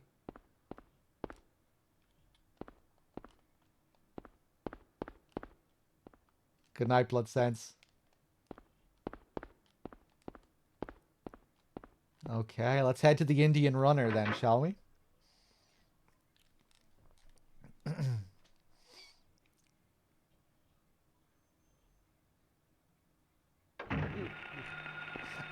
Oh, Mr. Man with the 5-pack. I didn't thank you for that, did I? I saw it pop up during the stream, but during the scene, but I don't think I actually thanked you when the scene was over.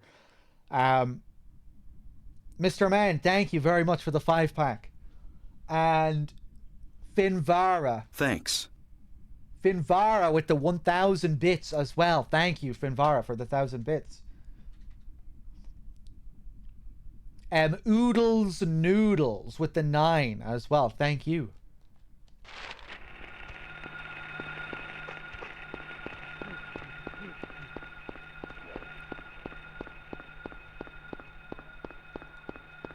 Hold it right there.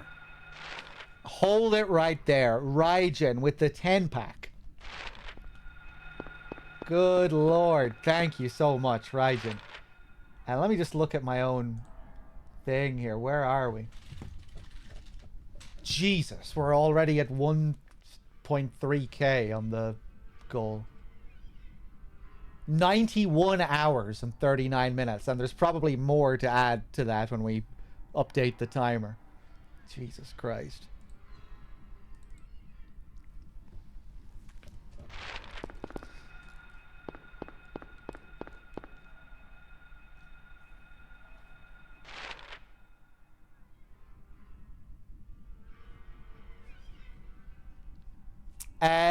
DRK, you found the good timer. Yeah, I probably should. Are you staying up for much longer, DRK? Would I be able to finish my stream here? And, like, we could do this in, like, 3 hours or so? 3 or 4 hours?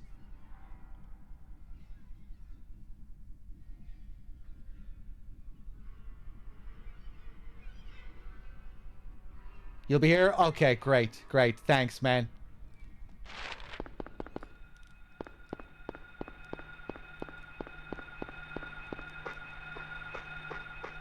Yeah, we can do that while I'm playing my VODs. Let's head on over to Thanks. the Indian Runner. See what Kaufman has been up to. Davwell, Jesus Christ, with the tier 3 and the 73 months. Thank you.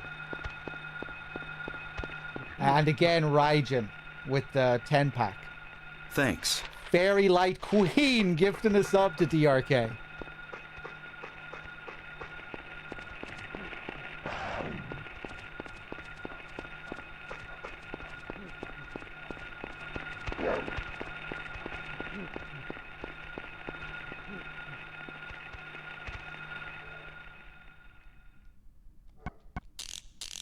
Uh, 0473.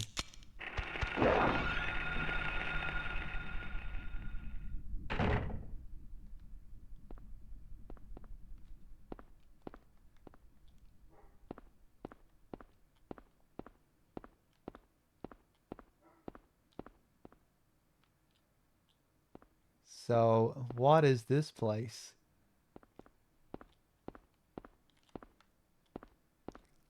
Fetty X. Fetty X Espresso. So this place works in logistics.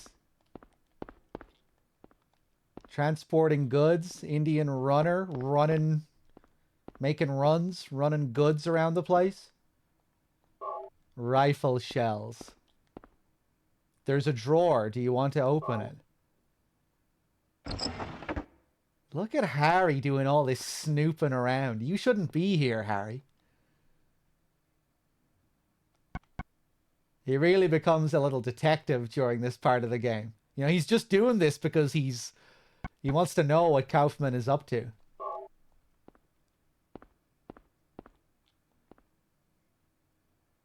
August 20th. He came by. I handed over the package that the woman left here. September 12th. He showed up at Norman's, too. Don't want to be involved with the likes of them anymore, but I'm getting creeped out even more than before. Thought of leaving town, but I'm afraid of what will happen if I do.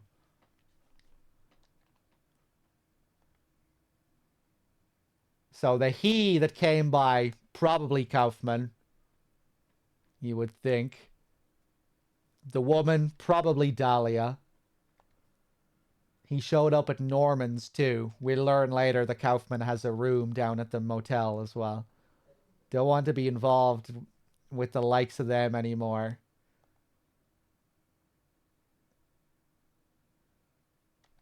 Yeah, he's being used as a pawn by these guys. By the cult. So I guess this is where we get our first bit of heavy implication that Kaufman is involved with Dahlia as well. It's locked. Well, we just got the key, didn't we? Safe key. Alright, this is just a general store. What is it? Drugs? The package probably contained drugs that Dahlia dropped here. So who wrote this? The guy who runs the general store. It seems like Kaufman and Dahlia were using his store to stash their drugs here and to use this guy in their racket.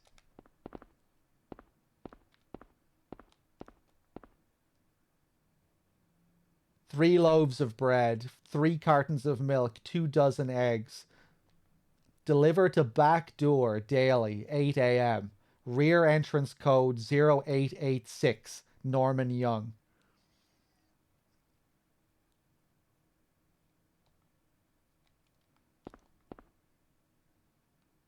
Norman's grand opening.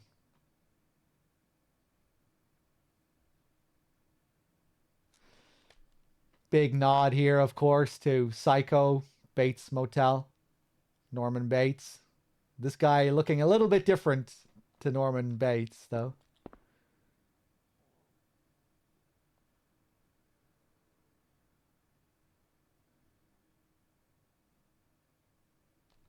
Interesting that this guy has the Bates photograph on the wall here. Thanks. SB32 with the 41 months. Thank you.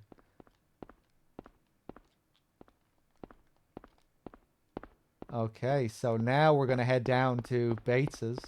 To Norman's. Okay.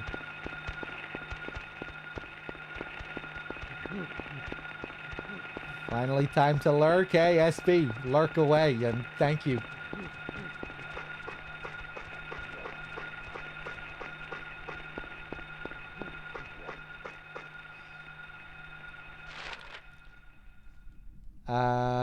Okay, down to the motel. Always forget where I'm going here.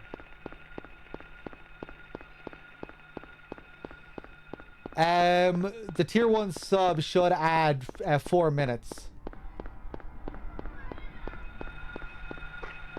Unless it's a continuous sub and you're already a sub. Although then I think maybe it still does add minutes, just not to the points.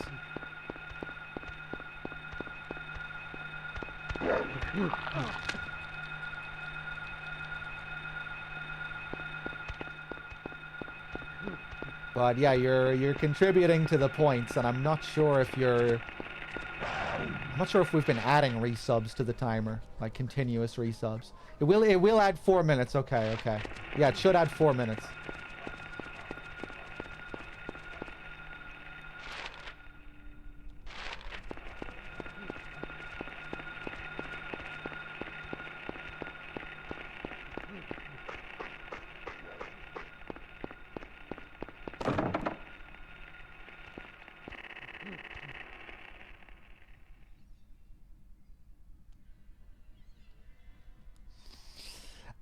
Doesn't it say that resubs are 2 minutes? Yeah, that's just fucked up, I think. Or maybe that's what I originally wanted to set it to. I can't even remember anymore. But yeah, I guess resubs should be at 2 minutes, but for some reason they're 4 minutes. I don't know why that is.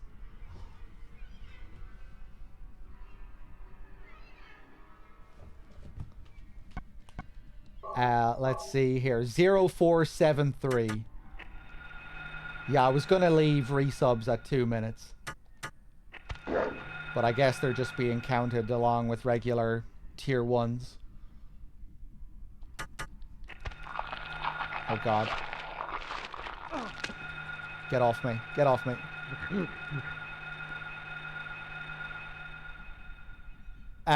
Fuck. I already forget the code.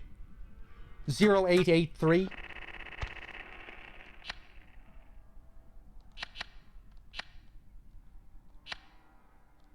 Zero 0886. Nice.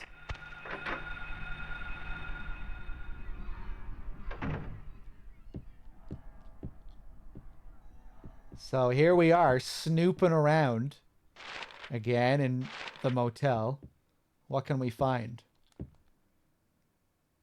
Get a magnet.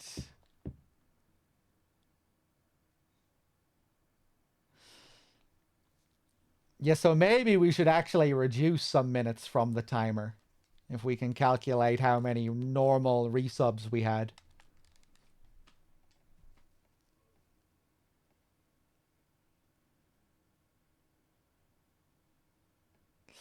Yeah, no, it's correct. The 2 minutes on that is what I wanted it to be.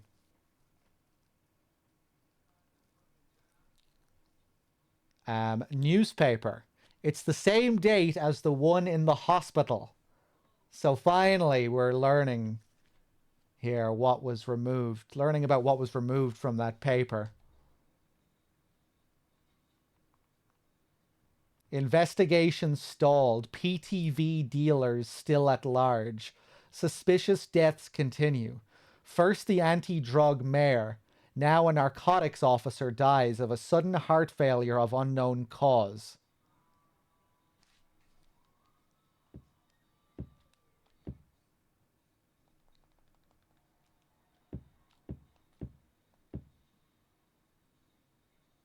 There's a radio on top of a cabinet. It's completely dead. Maybe it's broken. Give us our time back? You have too much time, if anything. You probably have like 2 hours more time than you should have.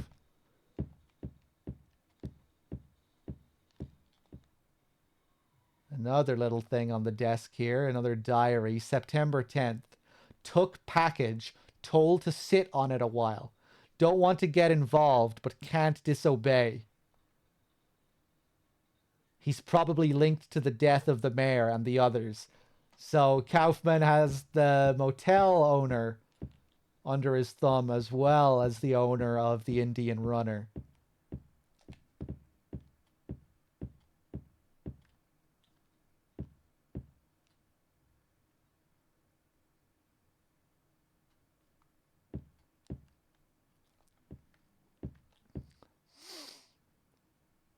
There's a guest register. Nothing special written here.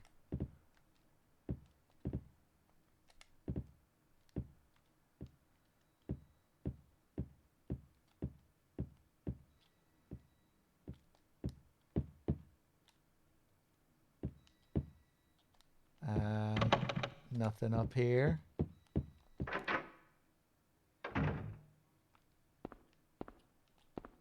An old motorcycle. Looks like it's been sitting here for years. That's weird. The dust has been wiped away around the gas tank cap.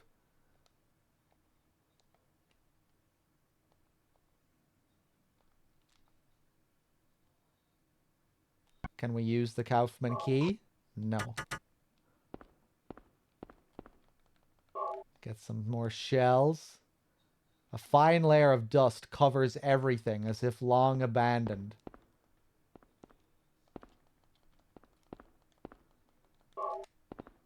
Okay, let's go to Kaufman's apartment.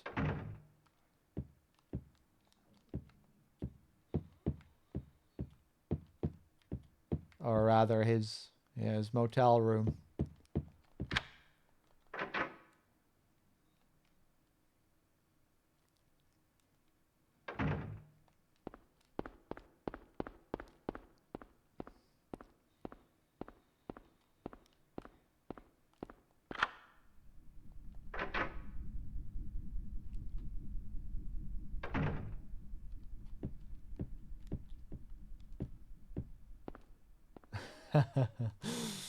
Of course, again, very psycho here with the shower scene. Nobody inside. Health drink.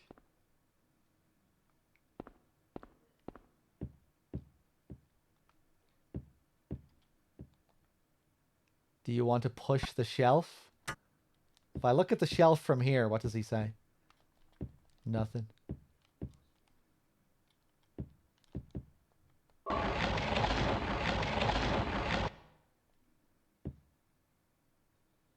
There's a crack. Something glints inside.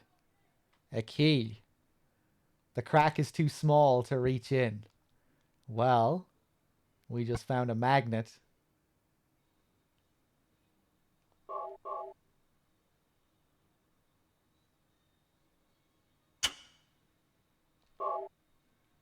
Motorcycle key. So Kaufman did have something to do with that key. Or with that motorcycle. Bare mattress here.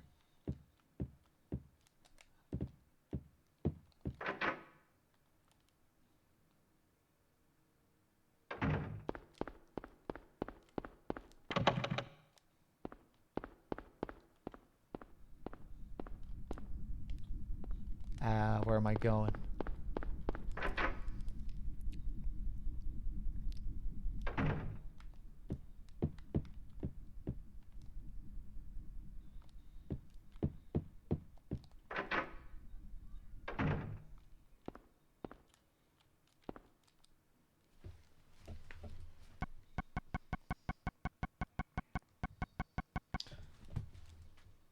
Key to an old motorcycle which was dropped between the floorboards in the motel room.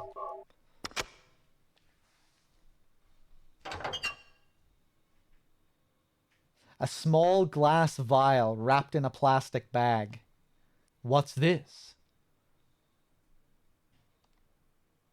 It's like the busted vial I found in the director's office at the hospital.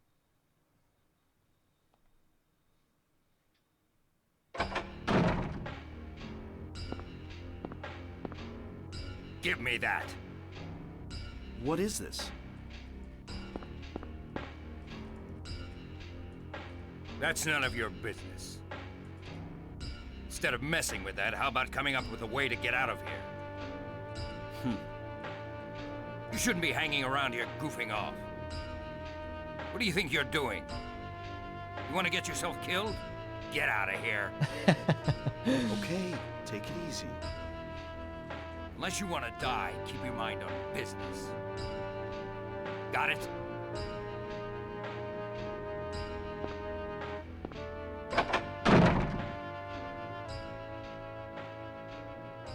Man, was he pissed, and in a hell of a rush, too. That was probably dope in that bottle. Anyway, I can't get involved. My daughter's life is at stake. I guess I wasted my time. Better hurry. Cheryl needs me. I mean, I'd be pretty pissed off, too. Harry just went on his own little detective spree there, breaking into his motel room, stealing his keys.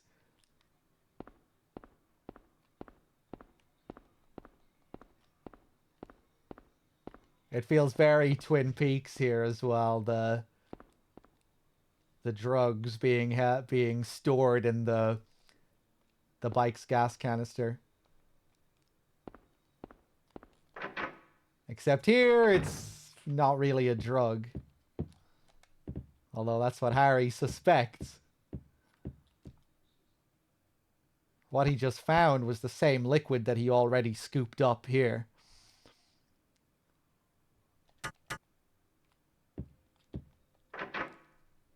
Way back when we were in his office.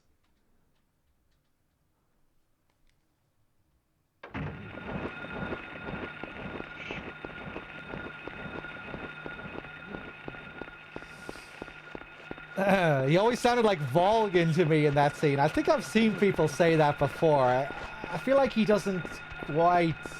I feel like he's not low enough, low-pitched enough to sound like Volgan. But I can kind of hear it.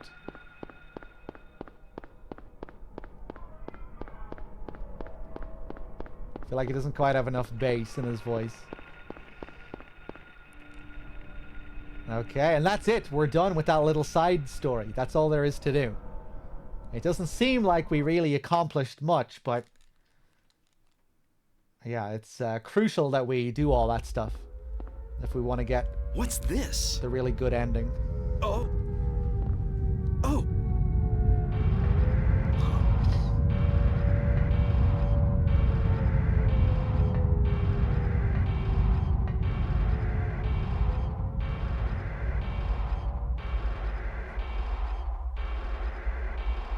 Thanks.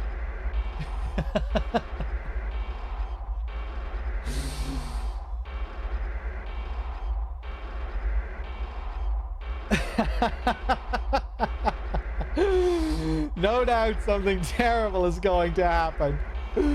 That was a sarcastic thanks from Harry that time. Like, oh, great, thanks. This is just what I needed.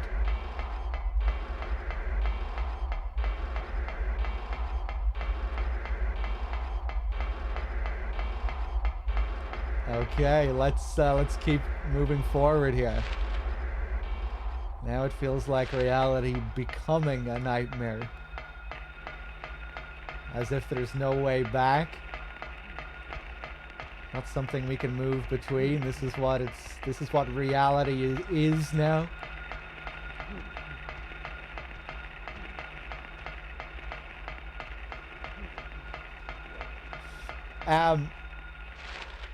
I should maybe add the James thanks as an alert as well.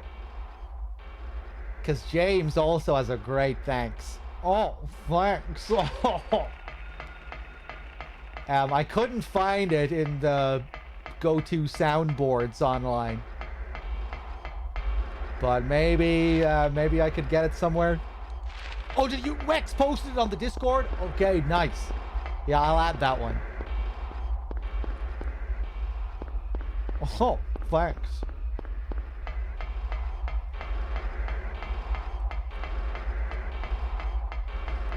Wait, where the hell am I going?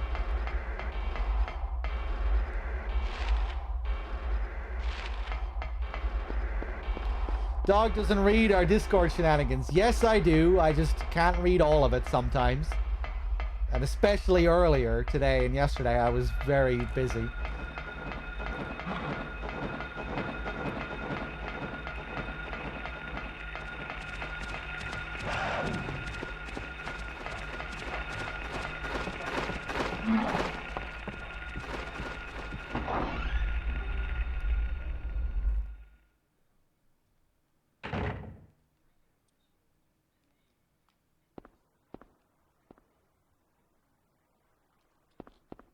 There's a body stuck to the bulkhead.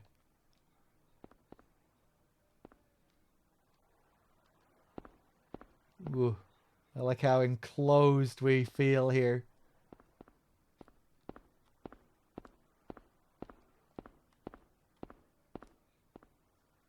Sound of the water.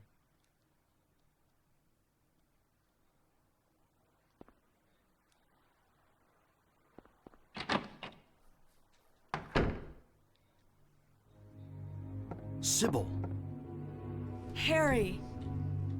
how did you get back here? I followed the sewer. Were you the one who cut the fence? Yeah. I'm glad you made it. I was worried about you. You were worried? Where did you disappear to? Never mind. I want to know what's going on here. What is with this town? This may sound really off the wall, but listen to me. You've got to believe me. I haven't gone crazy and I'm not fooling around. At first, I thought I was losing my mind. But now I know I'm not. It's not me. This whole town. It's being invaded by the other world. By a world of someone's nightmarish delusions come to life. Little by little, the invasion is spreading, trying to swallow up everything in darkness. I think I'm finally beginning to understand what that lady was talking about. Harry, hold on a minute. I don't get it. Look, I don't understand it all myself. I guess I can't explain it. Well, what's making this happen? I don't know that either. But I do know Cheryl is there. There? Under whoever created this darkness. Cheryl is somewhere and she needs my help. Harry, this whole thing's been a major blow to you. You need to rest. Sybil, The demon is awakening, spreading those wings. Dahlia Gillespie. Was it not as I said? I see it all now. Yes, everything. What an entrance. Hungry for sacrifice, the demon will swallow up the land. I knew this day would come. And what's more, the task is almost finished. There's only 2 left. To seal this town to the abyss, the mark of Samael. When it is completed, all is lost. Even in daytime, darkness will cover the sun. The dead will walk and martyrs will burn in the fires of hell. Everyone will die. So what am I supposed to do? I've got to save Cheryl. It is simple. Stop the demon. The demon taking that child's form. Stop it before your daughter becomes a sacrifice. Before it is too late. Stop it! Stop it! What do I do? What do I do? Go to the lighthouse on the lake. And to the center of the amusement park. Make haste. You are the only hope. Look, Harry. I really don't get what's going on. But if there's a chance we can save your daughter, I'm in. I'll check out the amusement park. I'm in. You go to the lighthouse. Sybil, thanks.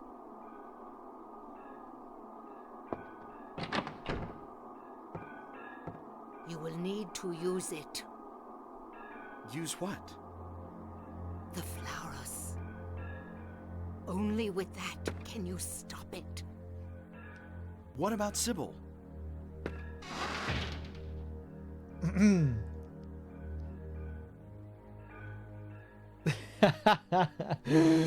Everyone is gone and Harry's all alone again. Love the little door sound that we get. We don't see them leave oftentimes. We just hear the doors. Peace. See you later, Dahlia. The demon is awakening, spreading those wings. Dahlia Gillespie.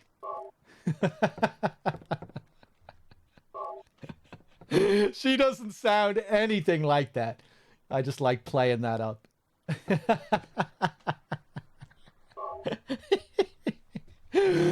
The demon is awakening, spreading those wings. Oh, Dahlia Gillespie. So, the demon taking that child's form is running around the town planting these seals, and we need to stop her.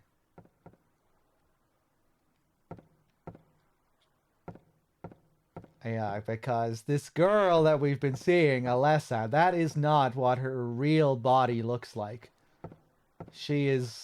That is a projection. She's projecting a version of herself out into the world so she can do all this stuff. And I think she only really attains that power once she comes into contact with Cheryl. The two halves of herself comes together and she attains this ability.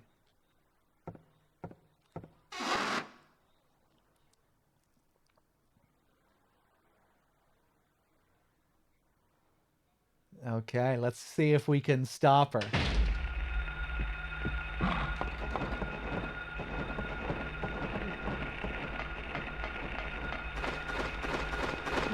Whoa! Take it easy.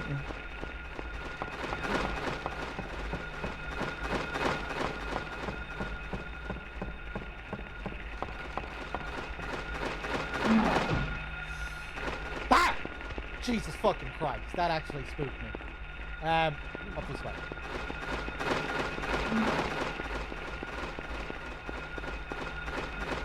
Go, go, go. The frames really suffer here, as you can see. I guess there's a lot of detail in the environment here, in the rain, and loads of enemies. Whoa, go.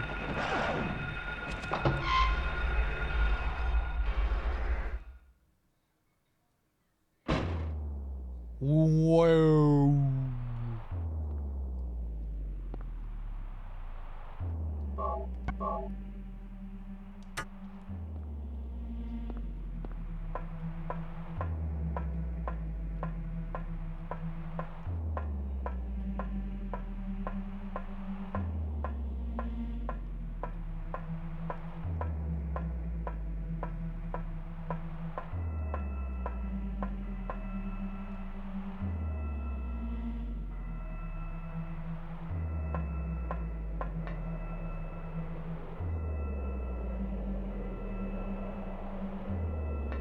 Wait!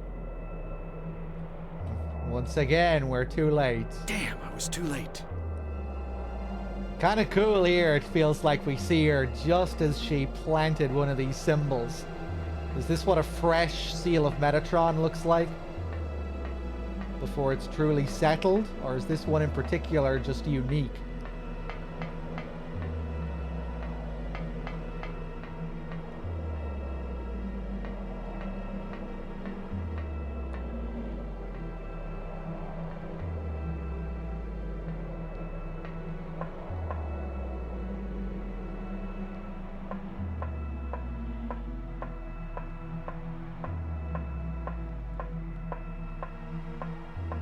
What do I do? It's pretty good, Nico. I'm a fan.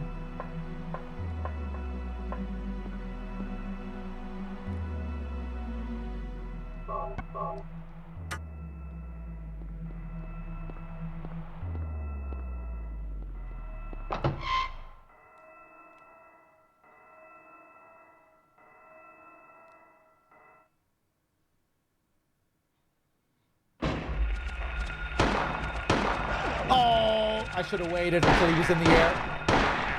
Ooh. Go, go, go.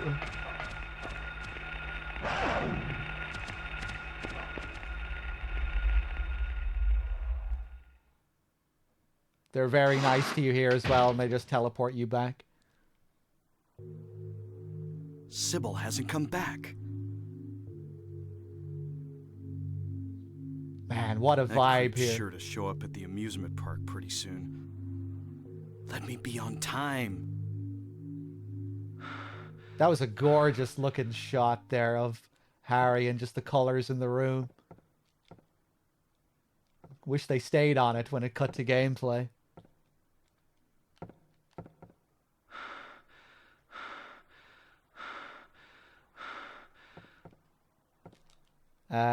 Let's see.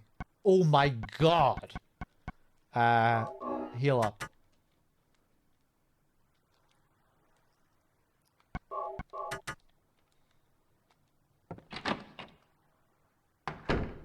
Hunt the great ones with the 13 months. Thank you very much.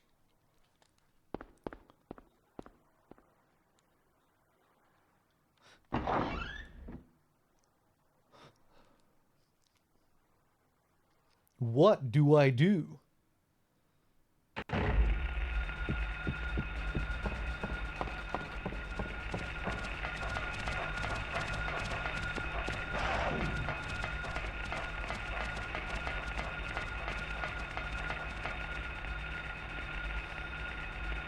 Where the hell am I on the map?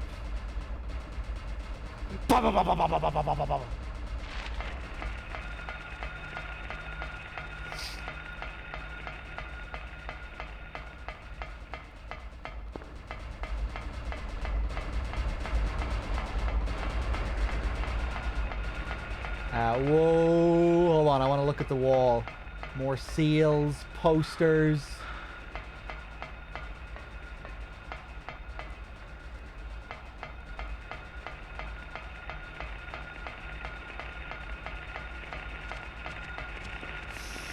Right, the cover has been removed. Could Sybil have gotten to the amusement park from here? He thinks while this dog is 10 feet in the air. Alright, back down to the sewers. This section is a little bit shorter than the previous one, at least. Thanks. Hey, Liquid with the 46.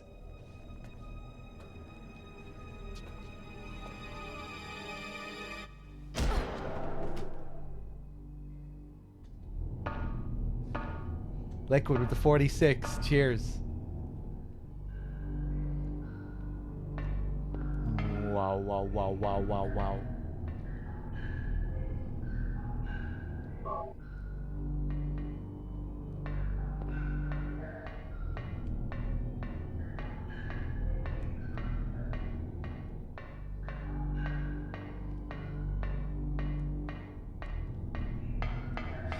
Wait, hold on. We still didn't mod Totally Not Baya, right? totally not Baya. You still want to be modded temporarily?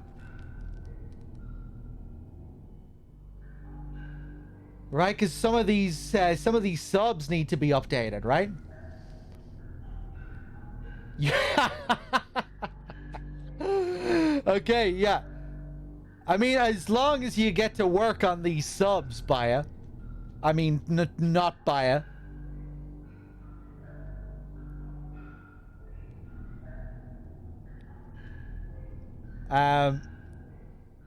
Hold on a second. As long as I can put you straight into slave labor here. Hold on a second. Mod. Totally not. Thanks. I'm surprised you didn't say anything. We unbanned you and then you just kind of gave up on it.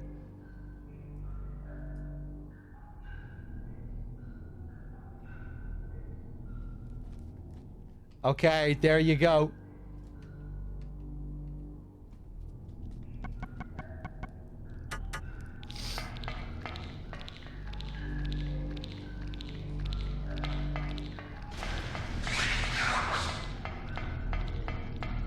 Where am I going? Oh, God. I wonder who that actually is, because it's definitely not Baya.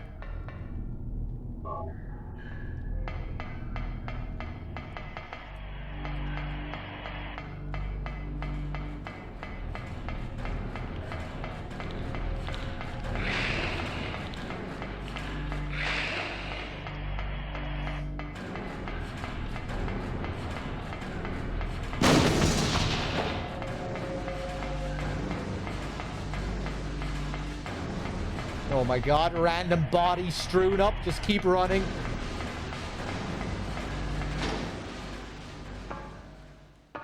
Oh, wow.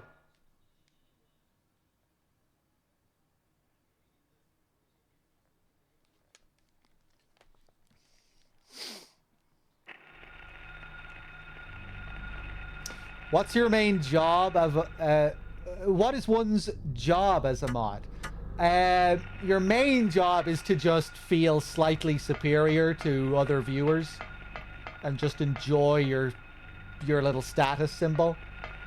That's the main thing. But aside from that, you get to time people out, you know, when occasionally you get someone being a little bit silly.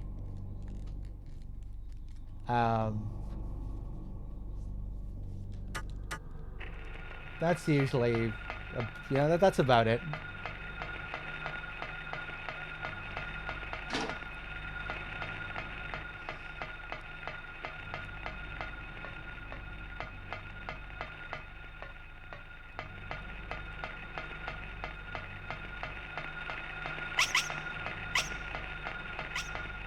And I guess rare, I mean, what happened today with Viewer was a rare occasion.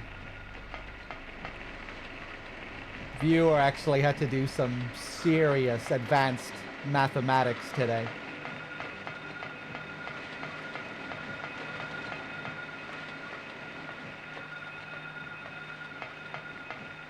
And, you know, painstakingly going through VODs and keeping track of subs and... But that's usually... Mods don't have to get that crazy.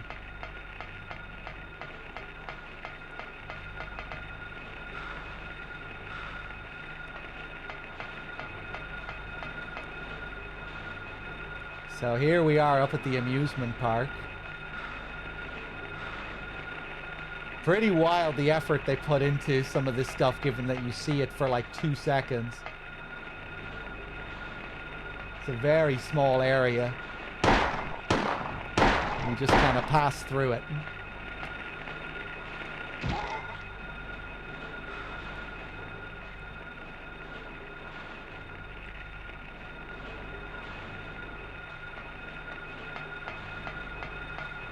Ooh.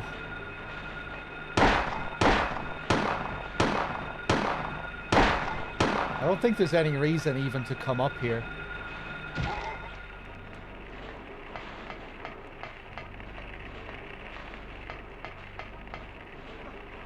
Oh! Forgot he could trip downstairs like that. Huh.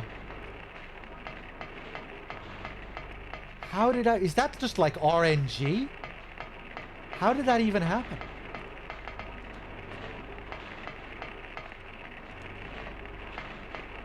He fell while I was running down them, just normally, right?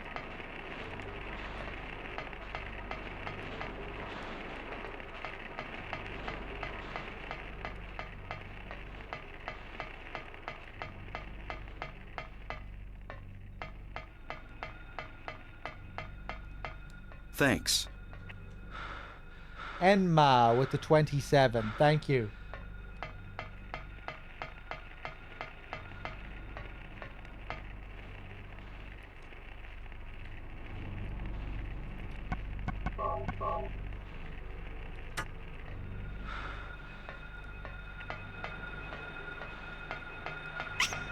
Oh God.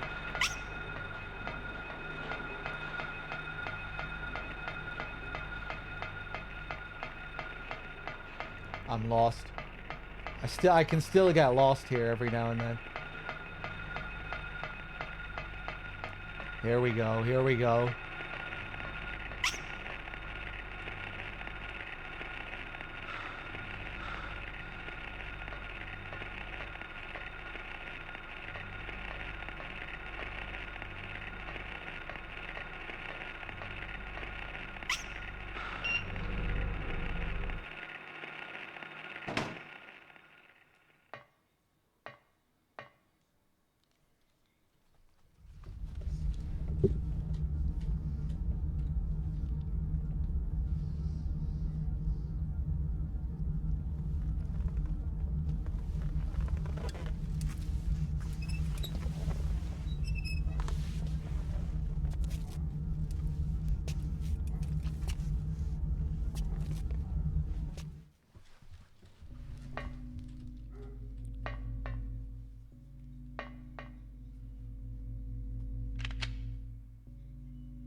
Boom. So here we have a choice. Oh my God. Wow, I forgot how powerful her shots were. Here we have a choice. We can either kill Sybil or we can save her. In order to save her, we need to have picked up this red liquid earlier. That mark on her back. Oh my God. That's cool, the unique animation you get. I just thought I would run around a little bit before I save her, because we will save her. If we kill her, we also miss out on a little backstory as well.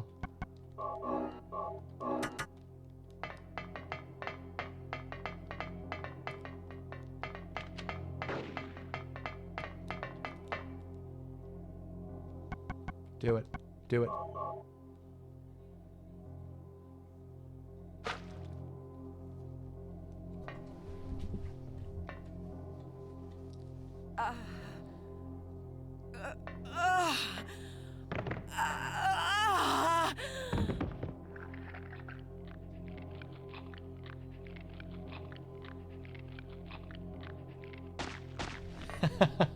Sybil!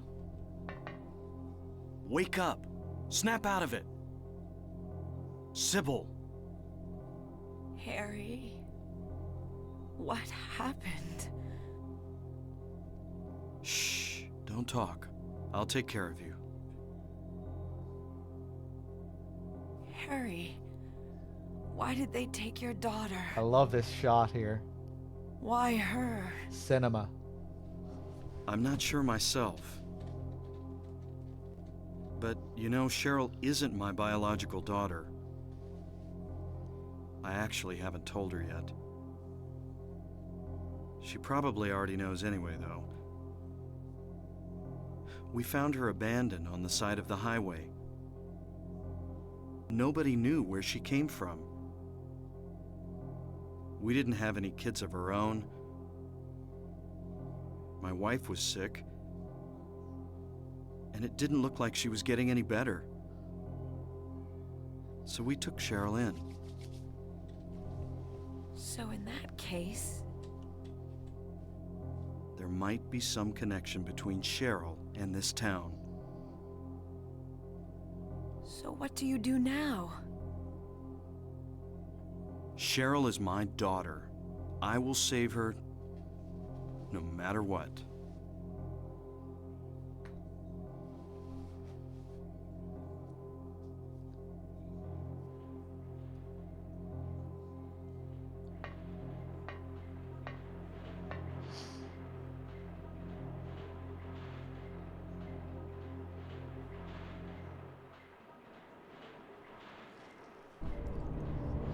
I figured you'd show. Hold it right there. I don't know who you are or what you're trying to do, and I don't care.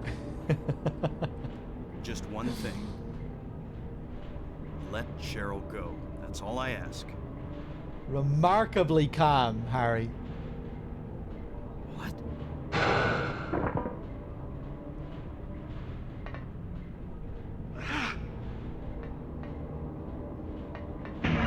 Damn.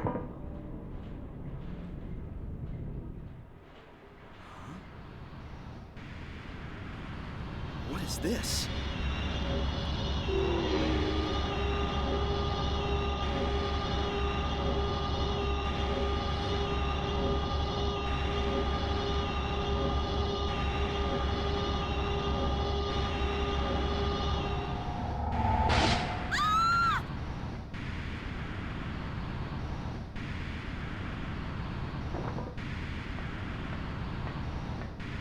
Where's Cheryl?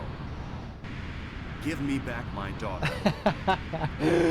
You say it with a bit more passion, Harry, man. Come We on. meet at last. This is getting Alessa. serious. You need to be screaming these words. Dahlia Gillespie? Where's Cheryl? Where is she? Alessa, this is the end of your little game. Mama? Could she be... You've been a ghastly little pest, haven't you, Alessa? I was careless, thinking you couldn't escape from our spell. But Mommy didn't know how much you'd grown. That's why I couldn't catch you all by myself. But what a pity, yes? Now you're half indebted to this man for his help. Hey, what are you talking about? Alessa, my dear little girl, there is one thing left I need you to do for me. No! Get away from me! Bad girl. Everything is ready. Let's go home.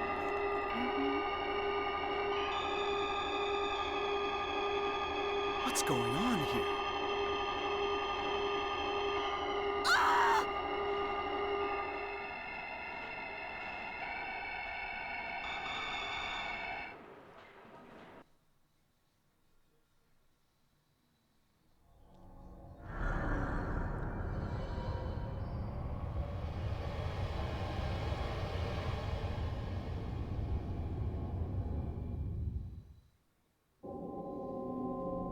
Harry, Lisa. What happened? Where's Alessa and Dahlia? Harry, listen.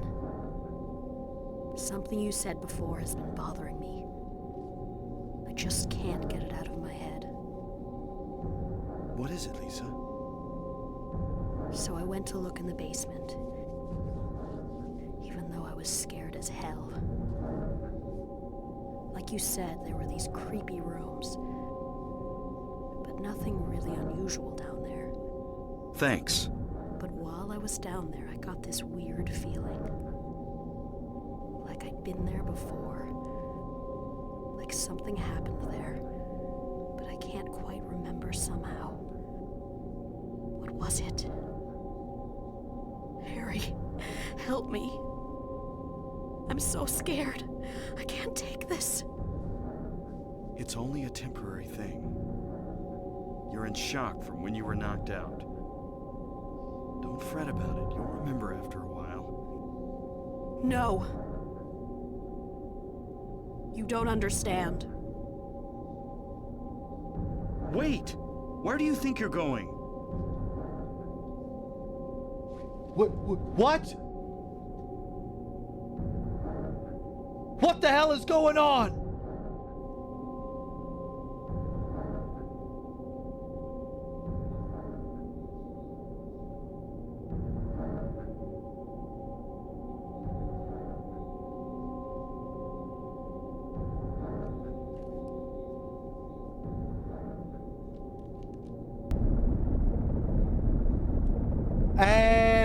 Fuck.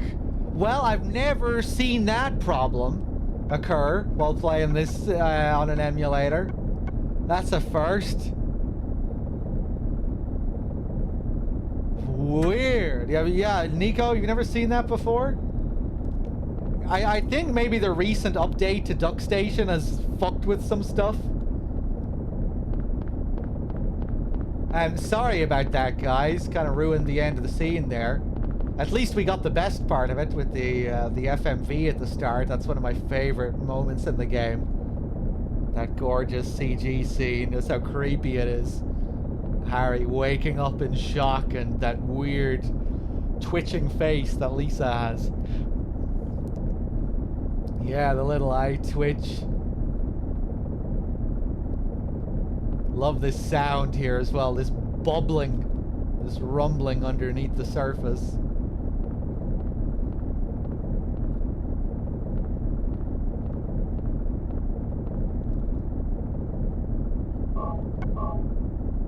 Nowhere.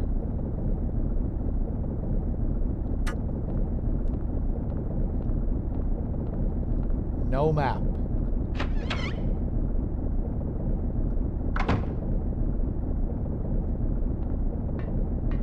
Anyway, you didn't really miss too much.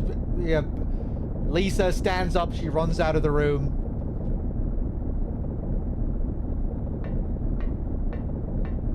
That's why Harry was saying, hey, wait at the end. Love this shot here. The only time in the game it does this, pulling the camera right behind Harry's head.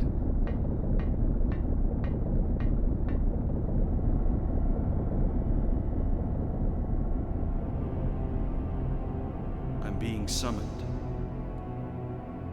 What happened in this town? What could be making things like this? I have a feeling if I take the elevator down, I'll find it. Cheryl.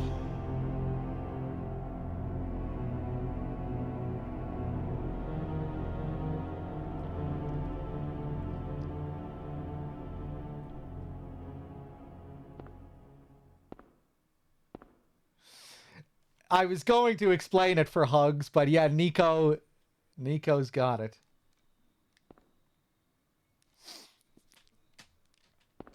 Yeah, Dahlia wanted to use her daughter to birth a god. This little girl right here, Alessa.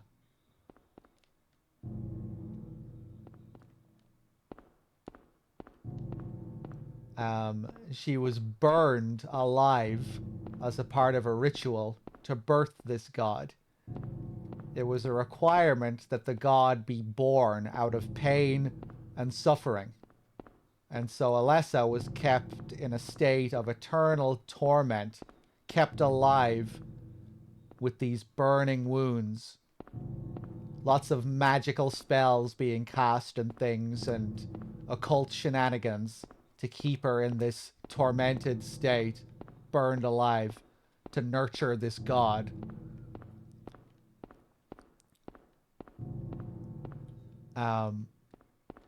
However, when Alessa was burned, she was able to split her soul in two. And the second half, that soul that split in two, one half became Cheryl. Cheryl is essentially one half of Alessa. When Harry drove Cheryl to Silent Hill, the two became one again. Thanks. And the whole town went to hell. And Alessa's nightmare just kind of burst out of her, and was projected onto the town.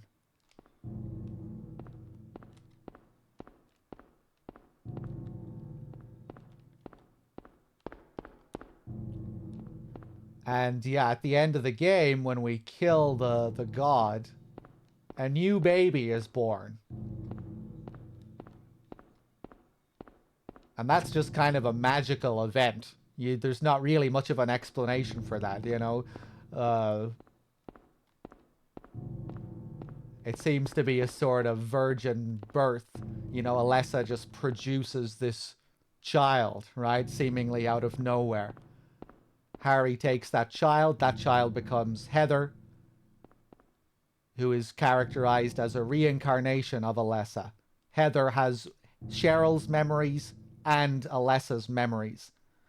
So Heather, Heather is just another form of Alessa.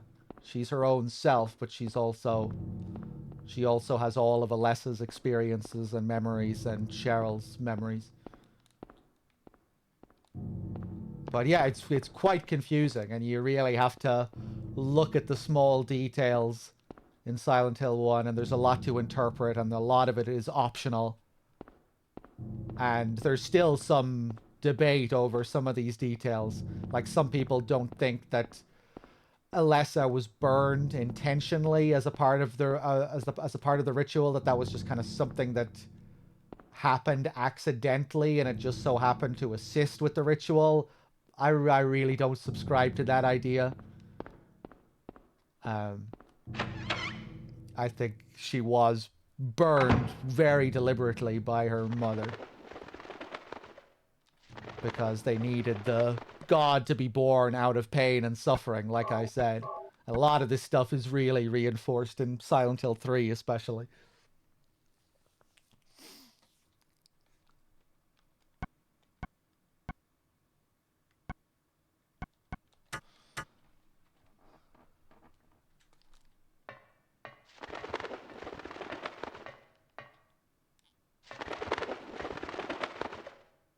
The bird cage is locked. Remember this bird cage from before in the hospital? There were no flapping wing sounds last time we were here.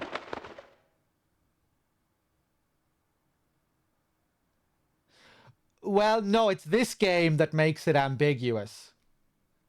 I think other games really try to kind of clarify what happened. Like, I personally, I don't really think there should be a debate about it. You know, I think a Silent Hill 3 states what happened.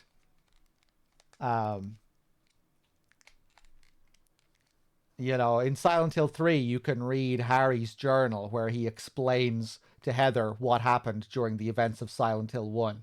In my opinion, there's not really supposed to be any ambiguity in what Harry says there. To me, that's supposed to read like a backstory for the player and for people who haven't even played Silent Hill 1, maybe.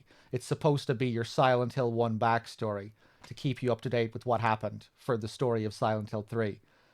But some people, I think, suggest that, oh no, Harry just wasn't right about certain things that he said in this story, because he states in the story that she was burned alive by her mother as a part of the ritual. Like, he just straight up says that.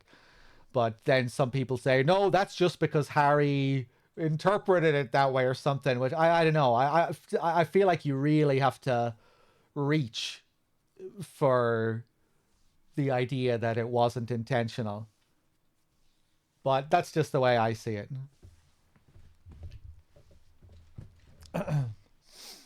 In Silent Hill 1, you read a newspaper article, which we'll get to later. It's coming up shortly, which says that it was an accidental fire caused by a boiler malfunction. But I don't think that's supposed to be true.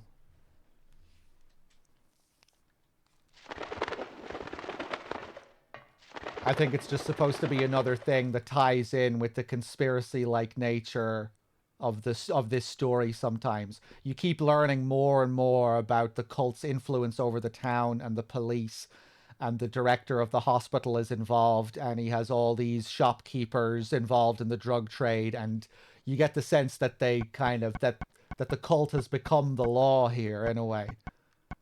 So I always looked at that newspaper article as being like, oh yeah, this is just what they were, this was the public story.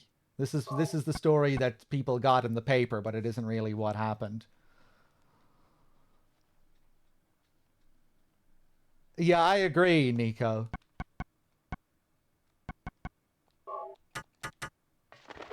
Personally, I think a lot of it is down to the old Twin Perfect videos, and a lot of people just taking what they say and just, you know, assuming that they were correct with their theories. Because I think the maybe the Twin Perfect guys suggested that it was a boiler malfunction. But yeah, in Silent Hill 3, you know, it focuses so much on fire being used as a part of rituals as well, as a part of the cult's rituals.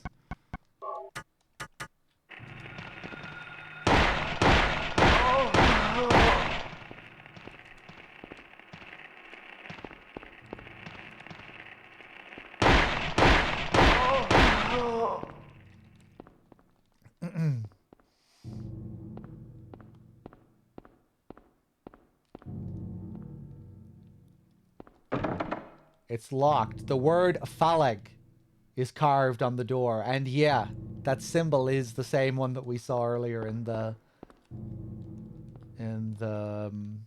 shopping mall.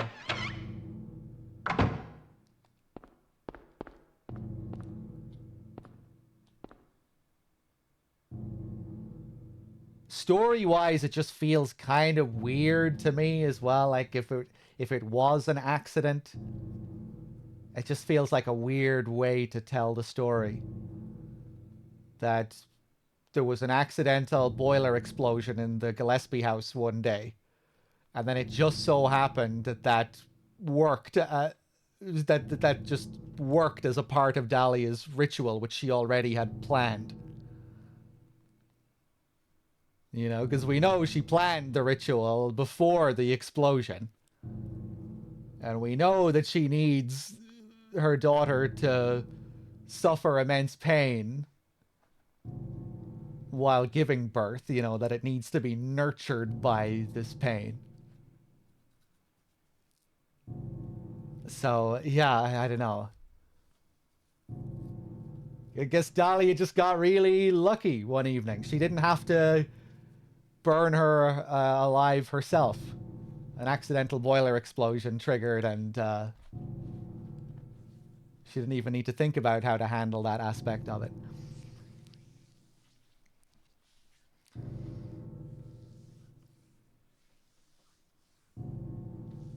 I think the boiler explosion thing is the cover-up. Well, I don't think it even has to be the cover-up. Well, yeah, I guess that is how I see it. But that's what was reported.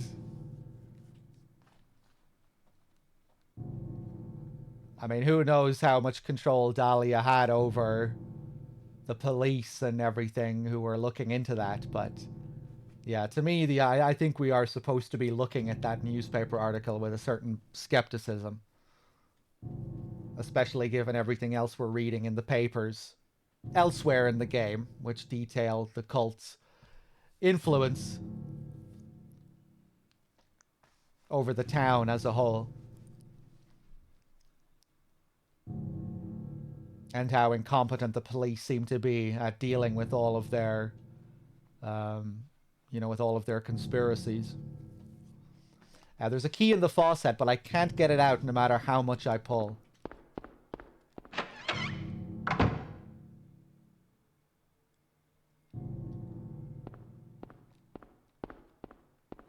Yeah, I mean, even Silent Hill 3 aside, it just really seems to me like that's what they were going for in this game. The word Haggith is carved on the door.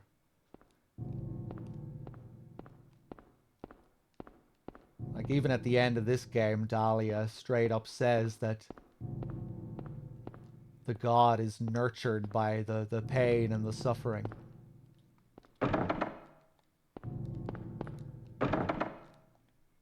Ophiel is written on the door. Haggis? No, Haggith. TH. Old clock. There's a square hole in the center of the clock. The hands of the clock. It's a key. I can't get to it because of the glass cover.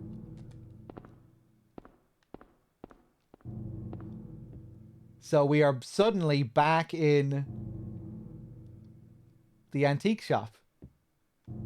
I really love what they do with this area. It's called Nowhere. And like the name says, I don't think this is supposed to be any like real place, or rather it's a place completely born out of Alessa's mind. You know, when we go to the school, we're actually going to Midwich Elementary School. It's just being shaped and contorted by Alessa's mind. Same with the hospital and the other places. But here, this place I think is just supposed to have been completely manifested from her mind, which is like a mishmash of all the different areas in the game. We go into one room here and we're back in the antique shop. We go into another room later, it'll be the school. And the hospital kind of serves as the hub that all of the other areas are connected to. So it's like the hospital is at the core of the place. Which I guess makes sense given that's where she spent most of her life. Or half of her life at the very least. It's where she spent all of her time in agony. And everything we see in this game is born out of that pain. Just a wall. I love how they highlight the wall here. Remember earlier we had to push the drawer and this is where we went through the hole in the wall? We come back and it's just a wall. Okay. Am I going from this comfy subathon into my normal October stuff? Well, if, and that's a big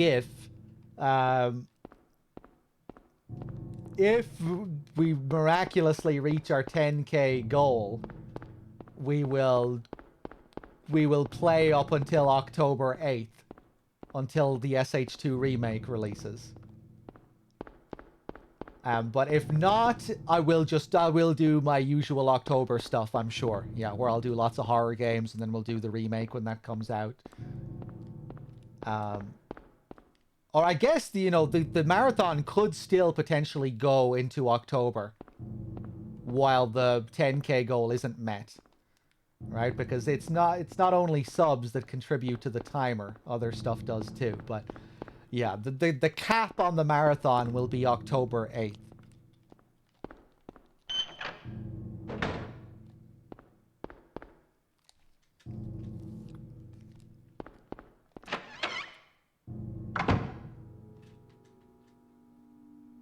We're back in the school.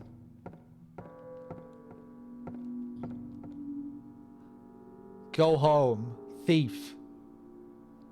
Drop dead. So here we're getting very Carrie. Guess there's a lot of Stephen King's Carrie in this game. But I think this is supposed to imply that Alessa was bullied at this school. We have all the childlike enemies earlier in Midwich. Midwich Elementary seemed to be some source of pain for Alessa.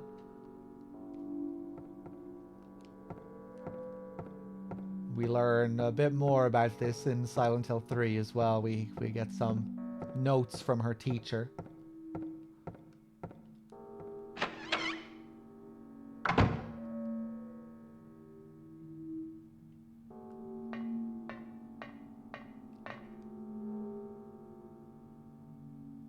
Screwdriver. Pliers. Standard stuff. Back into one of the hospital rooms here. This little altar, it looks like almost here, the way it's laid out.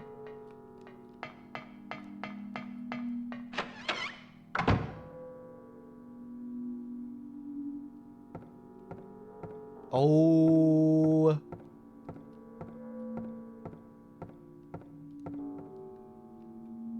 Yeah, of course, when we get to this time next month, a lot of the gift subs will be dropping off.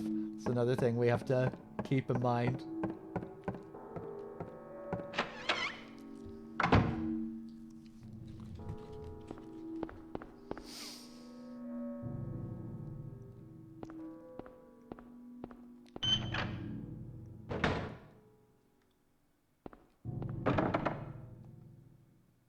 Am I waiting for the Dead Rising remake?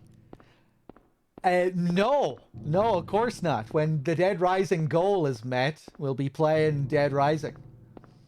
Or, you know, that'll be the next game on the list after we're done with whatever we're playing. No, we play the games as a part of the marathon. These goals, these games that are goals.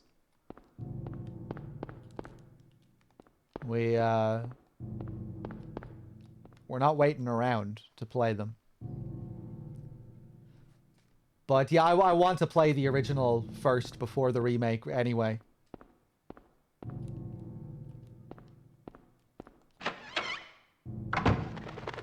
Just asking because it's close, right? Yeah, I figured you might have been. I should have asked first, really. Yeah, because I don't know the release date. Is it coming out like in the next few days or something like that?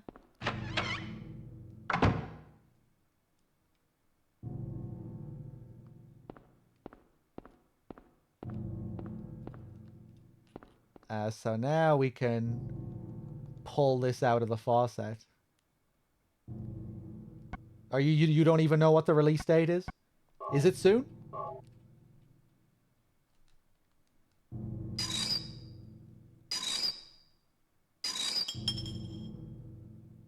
Yeah, I'm looking forward to playing Dead Rising.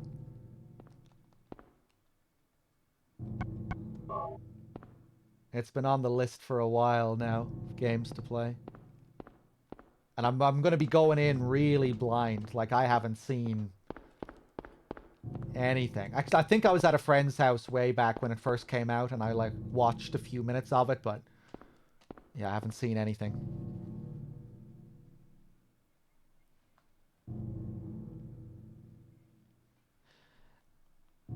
It's September 20th or something like that. Okay, okay. So if we do meet that goal, it'll probably be a bit before then, at the very least.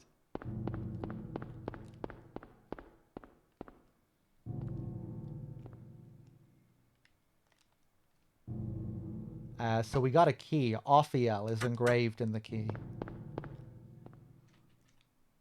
Gotega with the 3 as well. I don't think I thanked you earlier for that.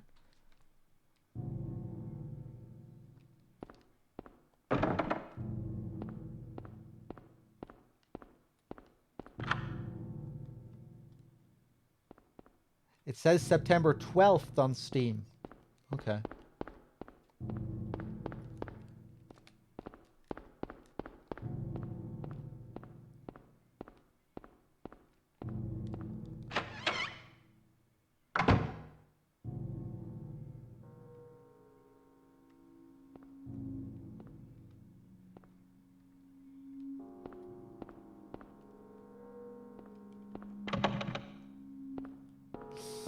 Well, Outer Wilds is a goal in the Subathon Z29, but it's a very, very high goal, so it might not happen.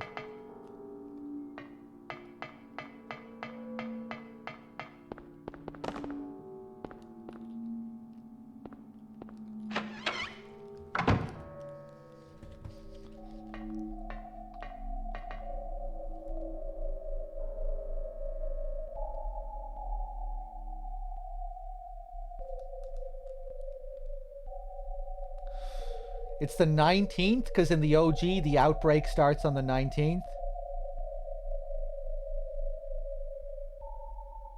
Oh, didn't someone just now say that they checked Steam and it said the 12th or something like that?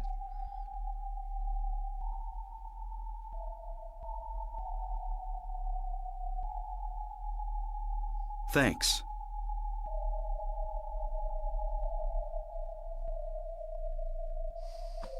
Little Dragon Mei-Ling with the 27. Thank you very much.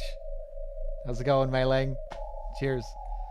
Oh, it says the 19th for you, Nico? Weird, okay. So, we get some scales on the number 2. We get some fish, and we get 0. What does this say? 10.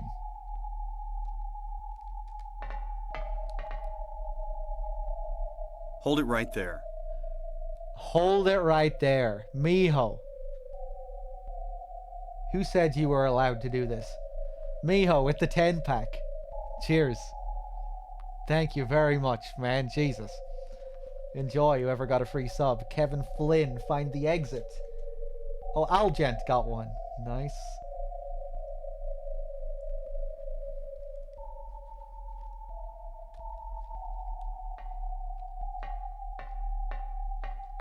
So this is a fairly easy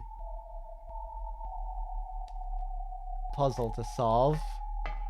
The number reflects the amount of limbs. 10 on the crab. 4.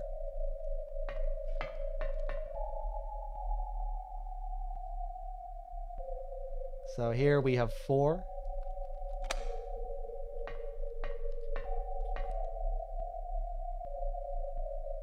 8.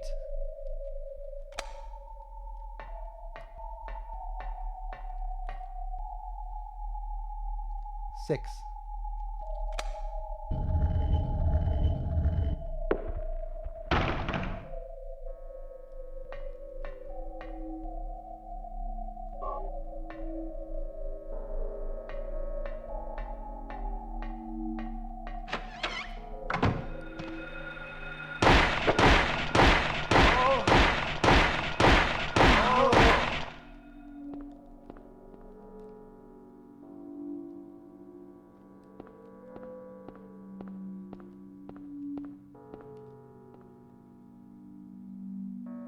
There's a slate. So once again, when we arrived at the hospital for the first time, we found this. We couldn't really do anything with it. But this time... I'm not sure if I even came down to look at this when I arrived at the hospital the first time. But yeah, if you do, there's just nothing written on this. Names engraved on a lithograph. The Grim Reaper's list. Yes, the head count is set. Young and old lined up in order of age. Then the pathway opens. Awaiting them, the frenzied uproar. The feast of death.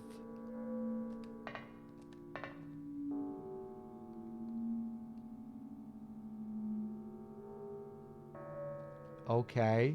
From young to old.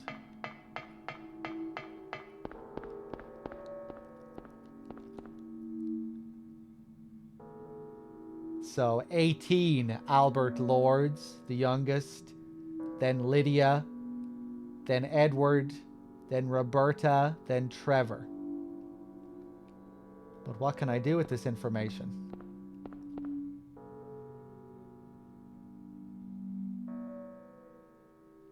Well, we have to spell out something. We need to determine a word from this. So what we do is we take the first letter of each in order from youngest to oldest. The first letter of their first name, which spells out A-L-E-R-T.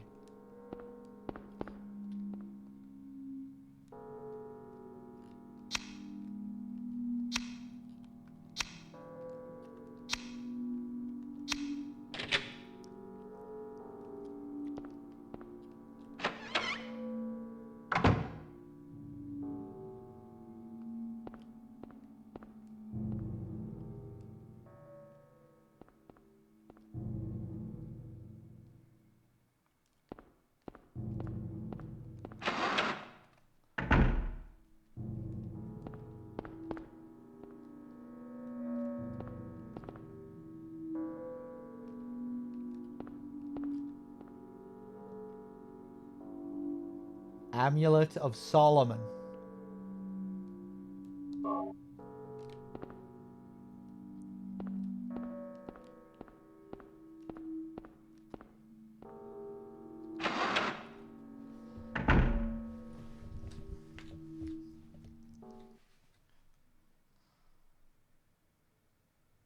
Harry, Lisa, what's the matter with you? I get it now. Why I'm still alive even though everyone else is dead. I'm not the only one who's still walking around. I'm the same as them. I just hadn't noticed it before. Lisa. Stay by me, Harry. Please. I'm so scared. Help me. Save me from them. Hold it right there. Please. Harry?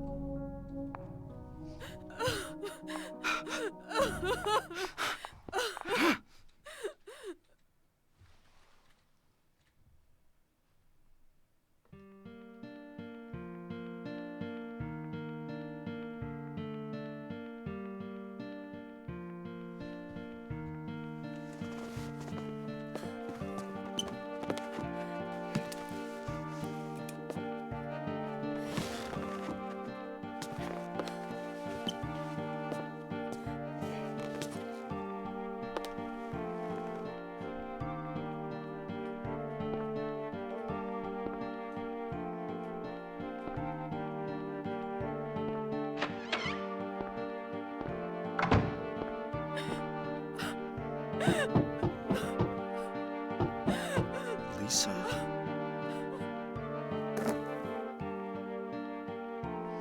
Jesus, I don't remember the banging sounding like that. That didn't sound like it was in the game on my end.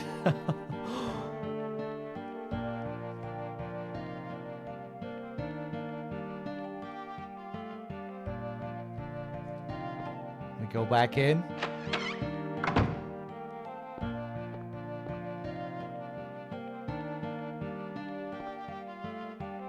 There's a diary on the floor, and Lisa is just gone. Ask doctor to let me quit being in charge of that patient. It's too weird. Still alive, but with wounds that won't heal. Told the doctor I quit. Won't work at that hospital anymore. The room is filled with insects. Even with doors and windows shut, they get in to spite me. To the hospital. Feeling bad, need to throw up. But nothing comes out. Vomiting only bile. Blood and pus flow from the bathroom faucet. I try to stop it, but it won't turn off. Need drug. Help me. So, Lisa can be a bit of a confusing character here. I think she's kind of like Maria in Silent Hill 2 in a way, where she isn't really a real person.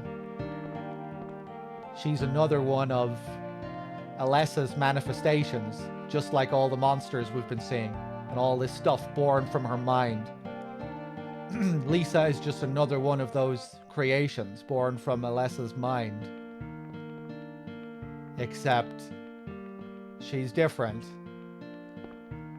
Because Alessa viewed Lisa in a loving way. She saw her as one of the few people who really cared about her. Which Silent Hill 3 expands on when we actually see things from Alessa's perspective. And we get to hear how she felt about Lisa.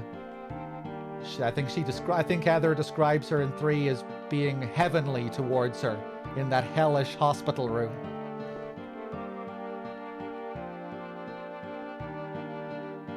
So we're seeing a kind of ghost here. When we first see, another interesting thing about Lisa is that we only ever see her in the other world. Thanks. Version of Silent Hill. And when we first meet her, she doesn't really appear to have many memories.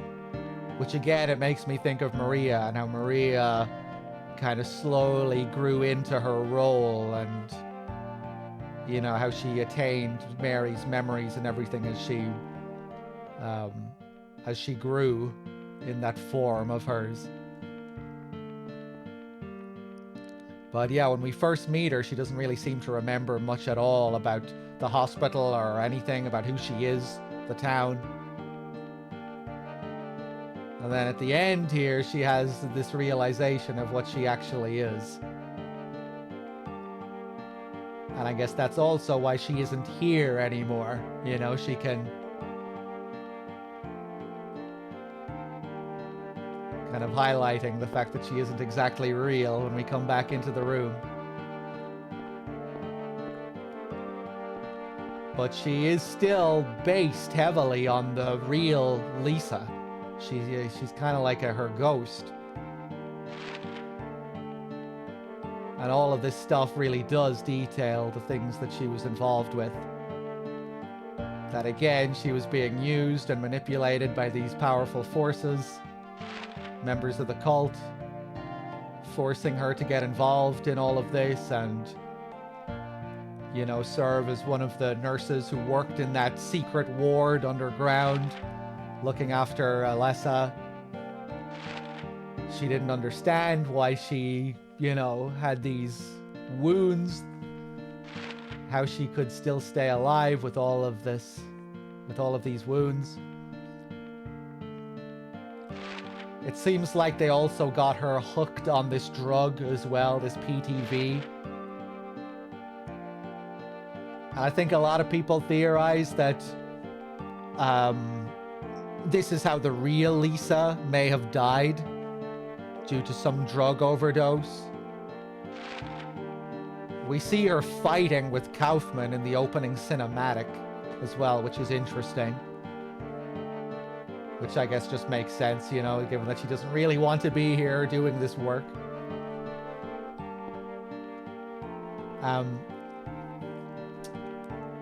know Hiroyuki Owaku and Masahiro Ito expanded on Lisa's story in one of the Silent Hill comics. And I'm not deeply familiar with that and everything that they discuss in that. But I think they flesh out Lisa's character a lot more in that comic.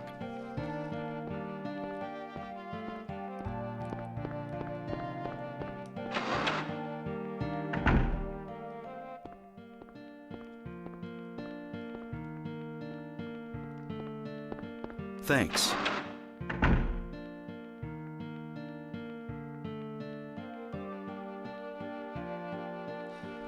Gift subs are 4 minutes, even if it's a resub.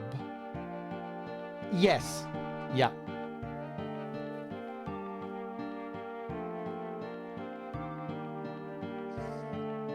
Maybe I should just change... Maybe we should just change resubs entirely to 4 minutes. That would probably just be easier, right? And lead to less confusion. How about we just change all the resubs from 2 to 4? Right? Because that's what's getting added anyway, right?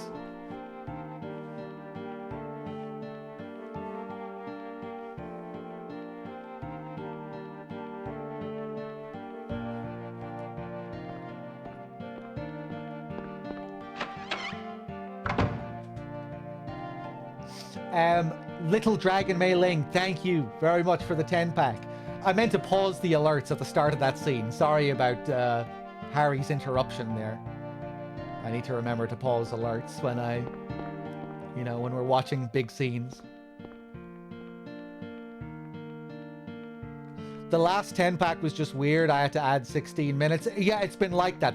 The packs are really fucked up. They're not... I think all packs have been kind of fucked up.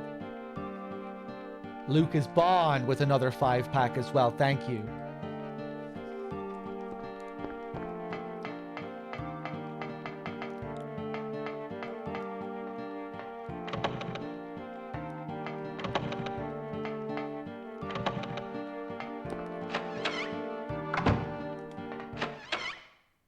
Cut the music.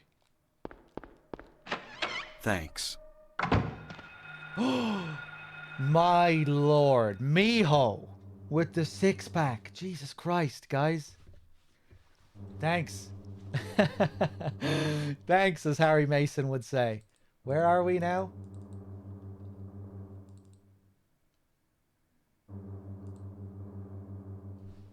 $13.70. Cheers, everyone. Hold on a second.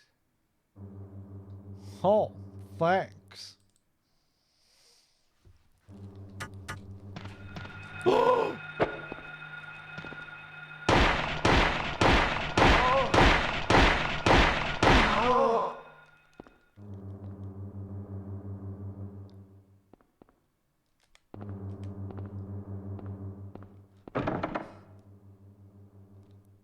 By the way, if anyone is thinking about subbing at any time, I think you're better off clicking the link underneath my stream, my custom link, rather than the Twitch link. If you're on mobile, at least. Because on mobile, you'll get charged more. However, if you click my custom link, it'll take you to the desktop page, where you should have to pay less. I forget what it's called. What did I name the link below my stream? I can't remember.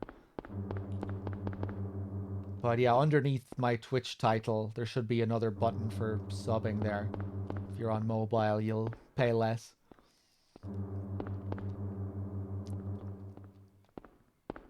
Subscribe here. Yeah.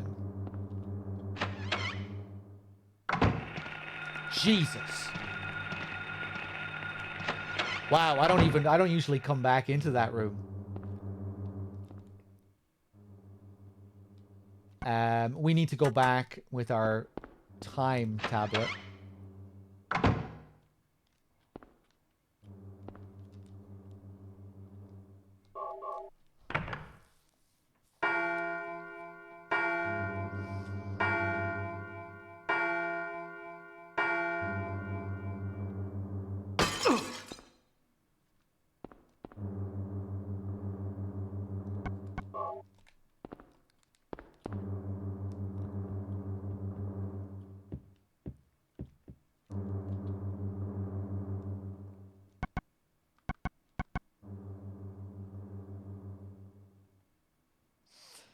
Yeah, I was just gonna say, Nico.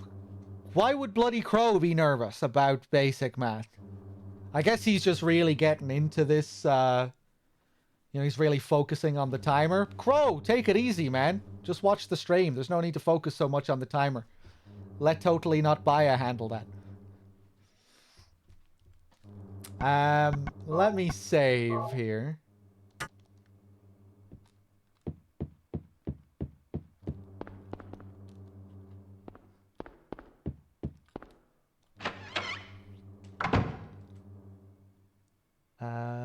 Haggath.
We're back in the jewelry shop. There was no jewelry here last time. This time we actually do get some fancy ornaments and stuff. Crest of Mercury. Snake in the symbol of Mercury signifies alchemy.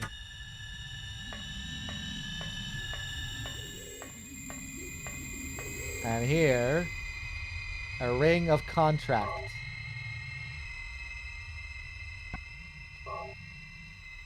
Rustic, hefty-looking ring of unknown material.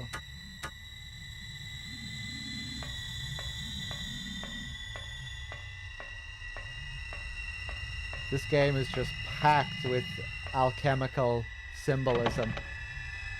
Way more than any of the other games.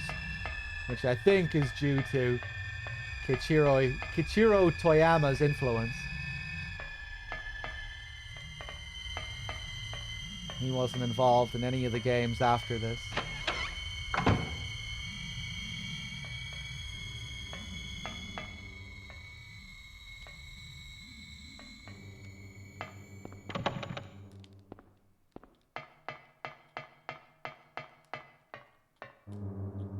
Where the hell am I going?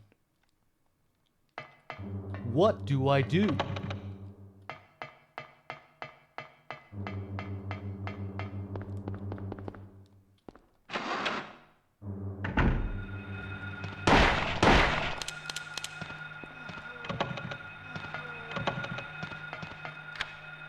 Nice. We want to unlock that for later.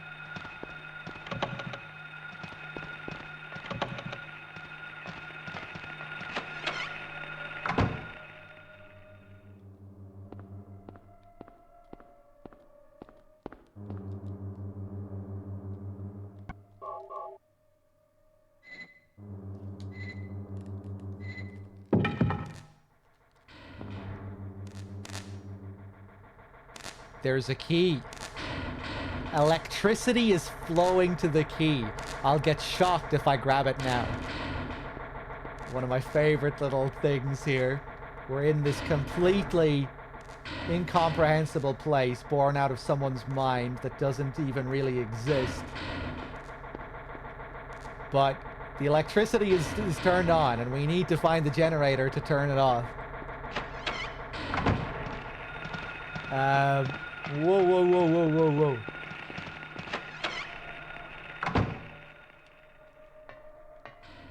whoa. I forgot to look at the tape earlier. That's okay. We'll get to look at it again here. Camera.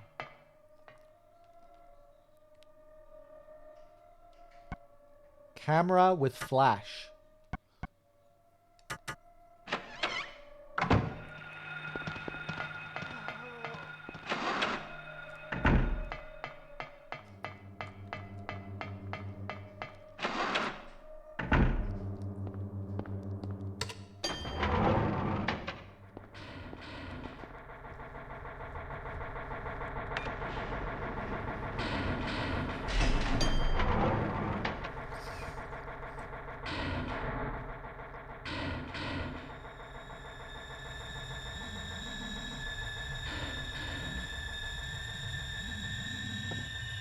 Spooky. We see ghost of Alessa here for a second before she disappears. Looks like an altar. Wonder what they worship.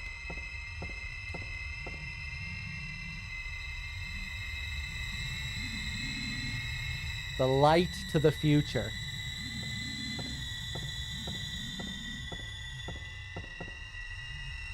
The light illuminating the darkness. So here is where we use our camera with our flash.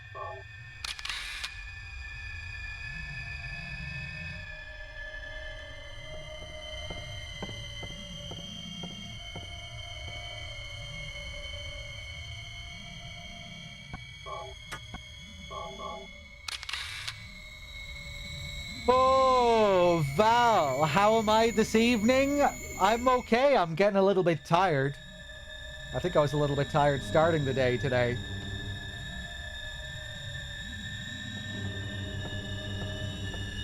But aside from that, I'm pretty good.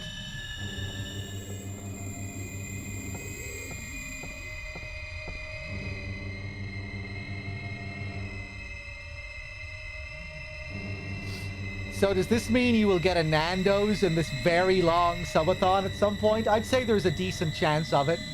There might be one or two Nando's.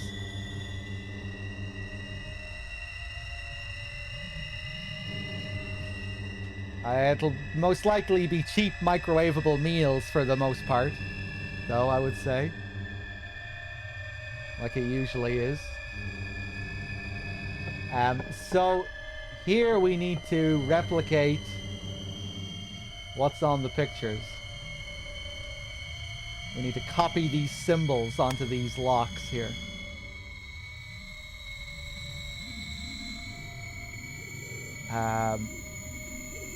Okay.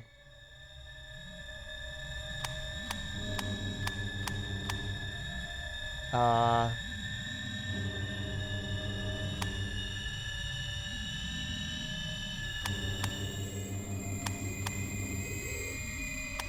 bet I fucked it up.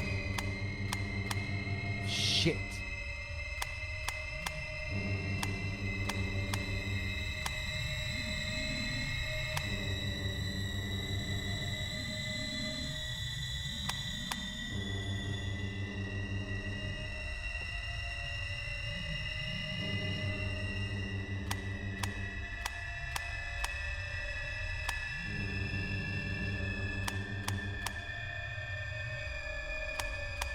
There we go, right? Nice.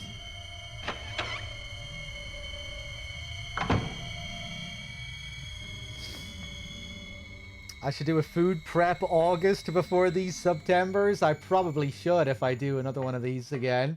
This is my first time ever doing a subathon. So I'm learning the ropes here.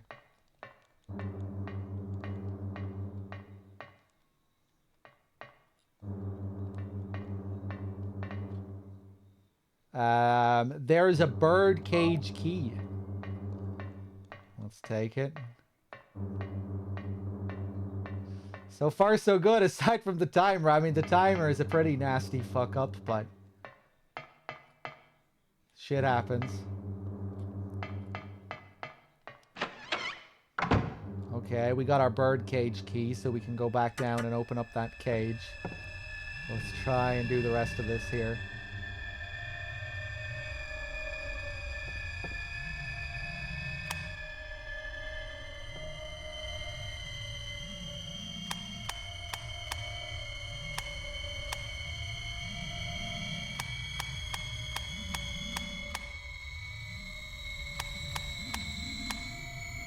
Nice.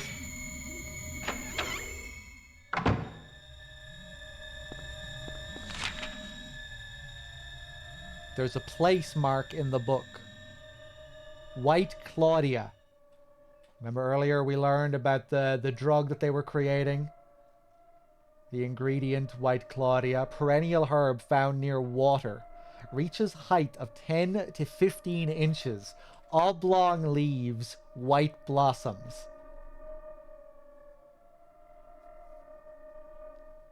Seeds contain hallucinogen. Ancient records show it was used for religious ceremonies. The hallucinogenic effect was key.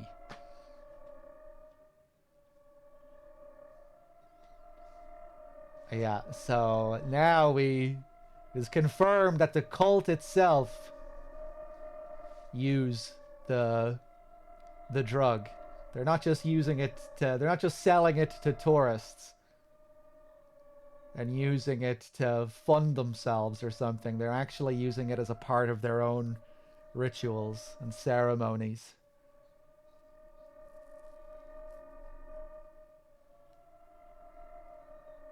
Further backing up the idea that Dahlia herself is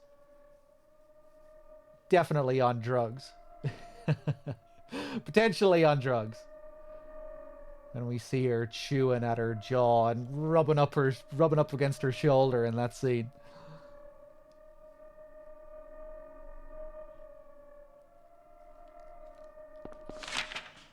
Love this specific detail we get about the White Claudia and the plant. Something very Silent Hill about this. The oblong leaves and white blossoms.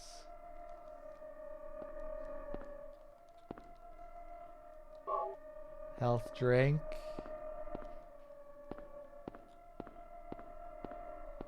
Okay, here we go. The controversy.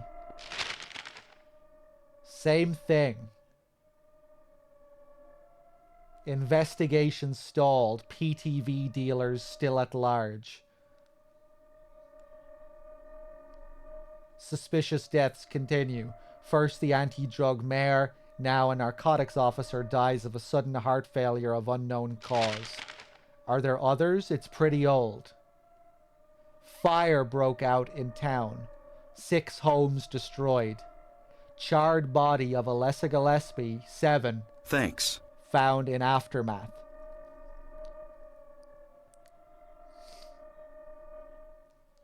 Yeah, and that's when she split her soul in 2.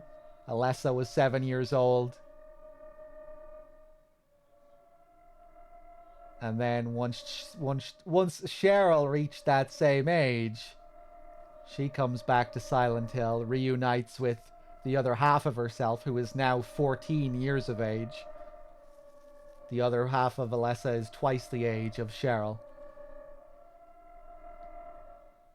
Cause of fire currently under investigation.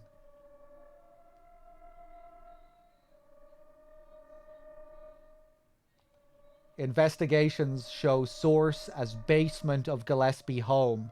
Blaze now believed caused by malfunction of antiquated boiler. The date of the blaze. It's the same day we found Cheryl. Yeah, so there you go.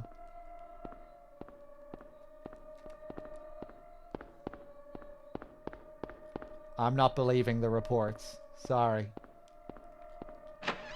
Something tells me Dahlia may just have burned her daughter alive.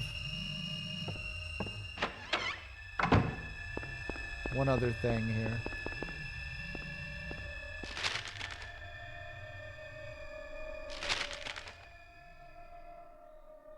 Pretty interesting that 6 fucking houses were destroyed.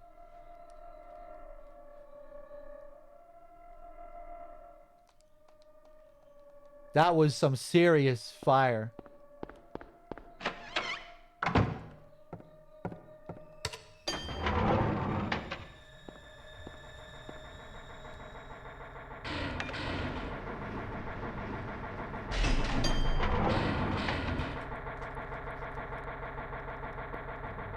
Alex with the 57.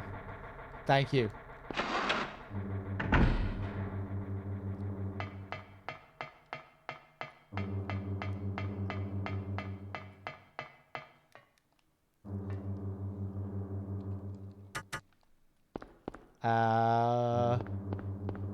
Wait, I don't want to be here.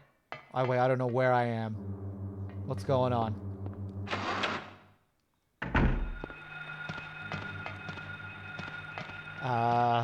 Go. No. Yes, through here. Bird cage is in here, I think. Here you just really have to map the whole place out in your head because there's no map.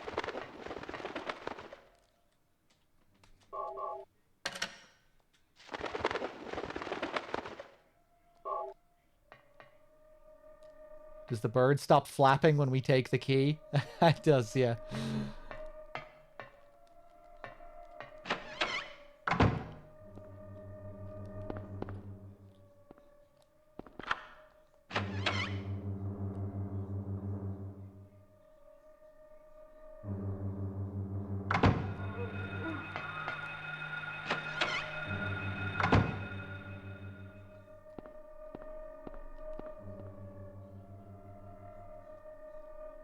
Back in the kitchen. Remember this fridge that I pointed out way back?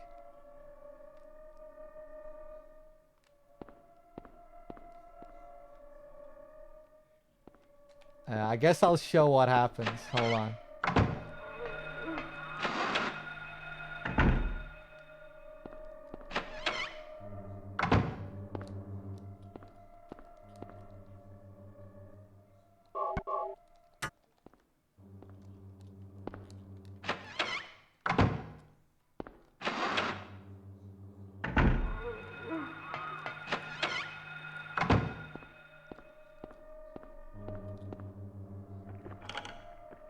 The chain is missing a link.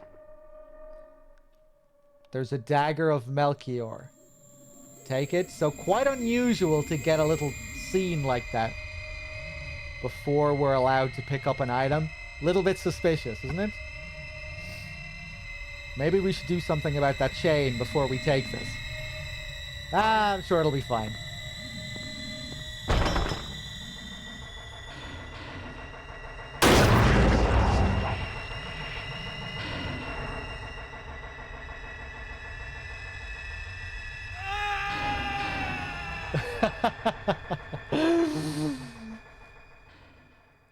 That's what happens. If you find the night scenes too dark, try increasing the brightness level in the options menu. Oh, is this only on normal mode? I don't... Normal mode gives you tips? I totally forgot about that.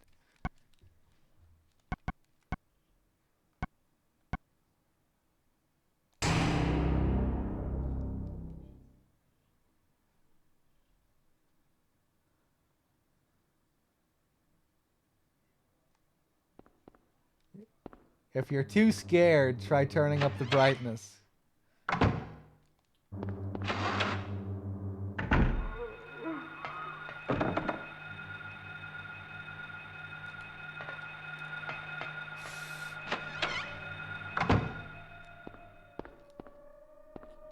So what we do here is we use this ring of contract.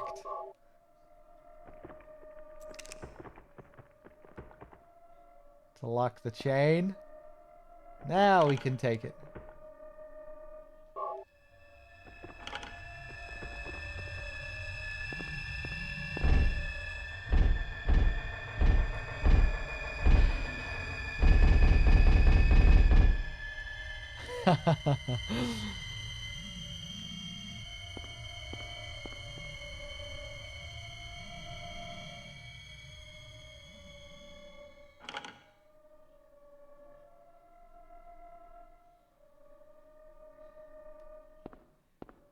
Okay, we're good.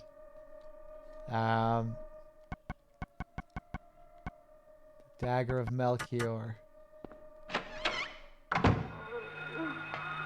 Ah! Yeah, earlier in the game these ghosts are friendly, but now they suddenly out of nowhere they attack you. And they deal crazy damage, although it's probably not too bad on normal mode.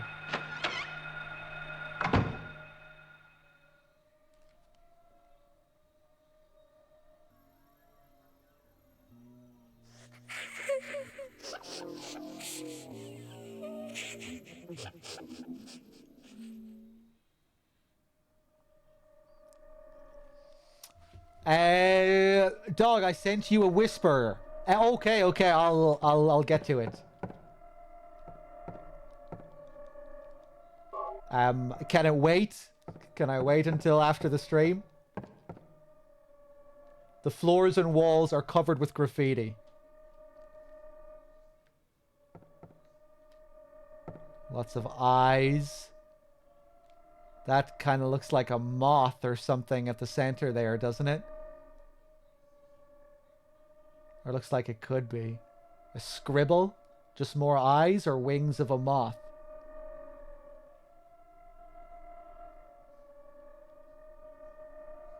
Okay.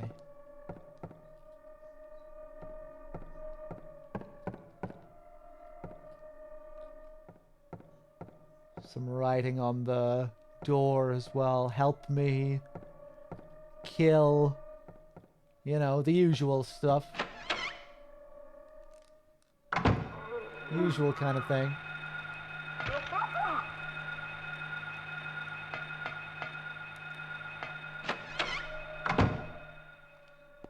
Oh, this is right where I came from.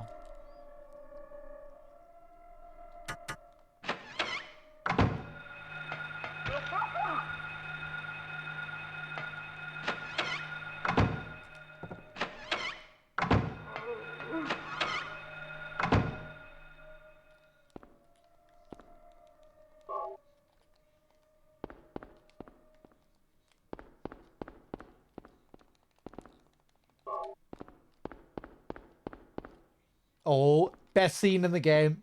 Everyone pay attention. This is how you know Harry is really getting sick of this shit. Watch this.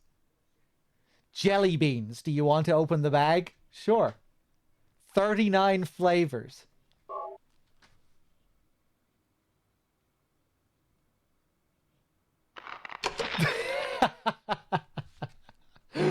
And of course, there's a key inside. Give me that fucking key. Let's move on.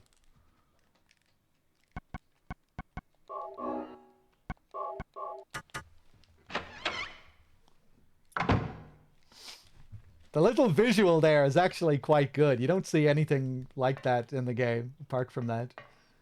Little sound as well.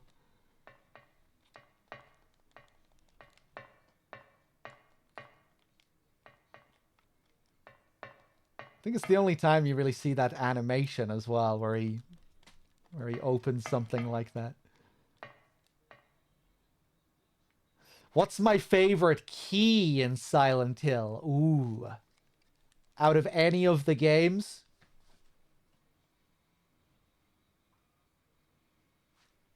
What's the coolest key?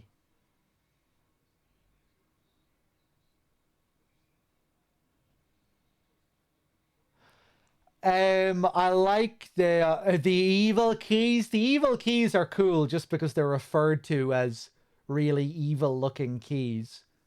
Visually though, they're definitely not up there. I like the purple bull key in Silent Hill 2 just because it's so weird and kind of ambiguous. Like, why purple bull? What does that mean? It looks really weird. Thanks. A lot of cool keys in Silent Hill 2. The lapis lazuli key. The fish key at the end in the hotel.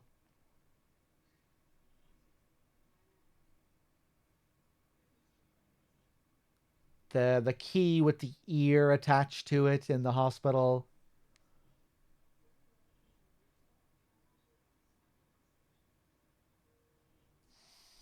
The wax key you have to make for Toluca Prison. Well, that's more like it. That's a handle. I don't know if I'd refer to that as a key, but yeah, that's still cool. That's a handle, yeah.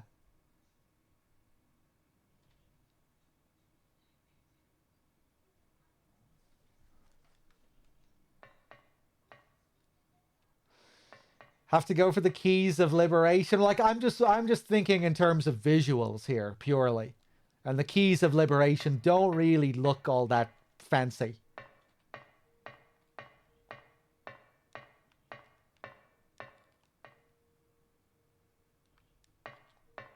VCR. It's old but usable. We take a look.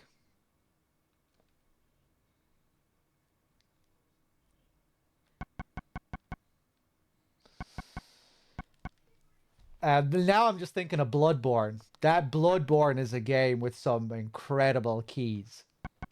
The artwork you get of the keys in that game. Some great stuff. Why am I trying to use this? What is it? Still has an unusually high fever. Eyes don't open. Getting a pulse, but just barely breathing. Her skin is all charred. Even when I change the bandages, the blood and pus just start oozing through. Why? What is keeping that child alive? I can't stand it any longer.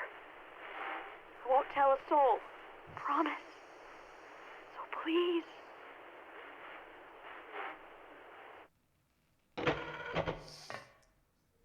So again, we get to see more of Lisa and her struggles at the hospital.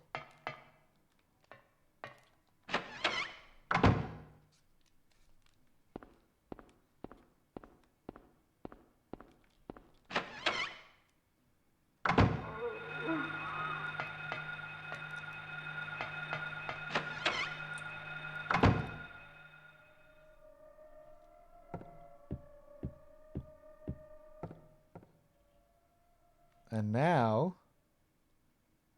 here we are in a recreation of Alessa's actual house bedroom. I guess back when she was 7 years old. This is what her room looked like in the Gillespie house. A child's drawings are scattered on the floor. A girl's clothing hangs on the wall, 6, maybe 7.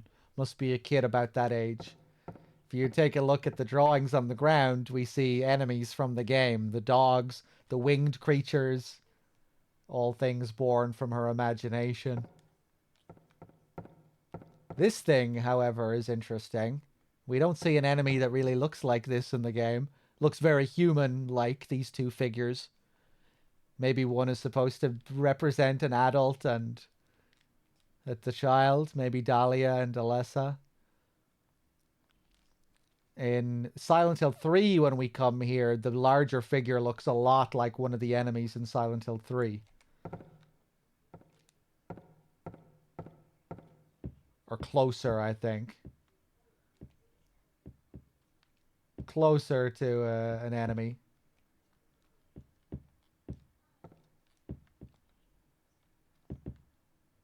Cards are scattered on the floor. There are specimens of butterflies and moths hanging on the wall. Nothing unusual. We did fight a big moth earlier.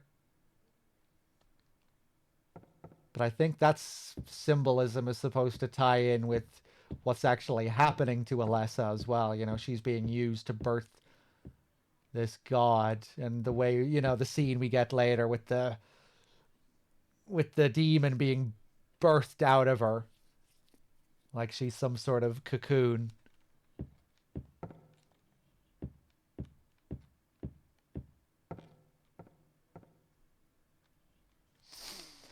In Silent Hill 3, Heather is like she's a reincarnation of Alessa, essentially, and of Cheryl. She has Cheryl's memories and Alessa's memories. It's described in the game as a reincarnation.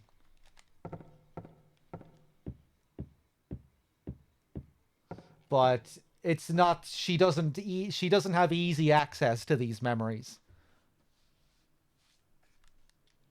It's something that she gradually attains over the course of the game.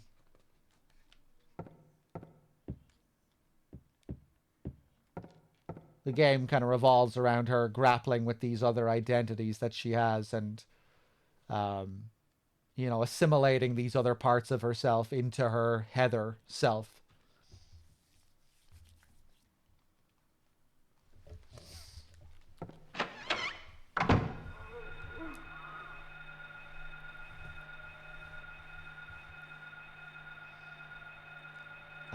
Okay.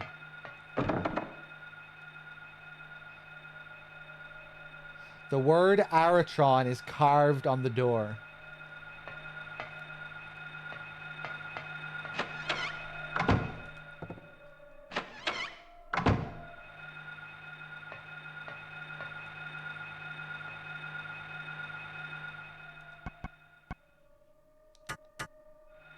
Hixie, what's up?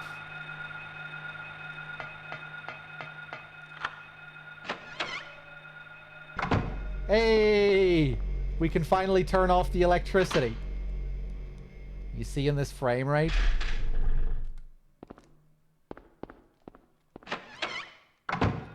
So now, we'll go back.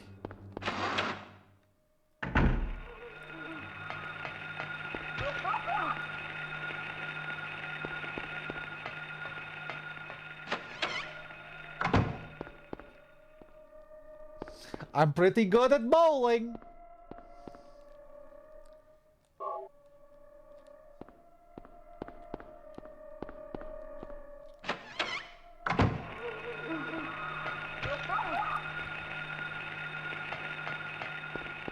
I'm gonna play those GTA 4 VODs again at some point during the subathon. Oh! Ballad of Gay Tony is on the list too, of course. As a goal. Okay, through this mess again. Oh my god, these enemies.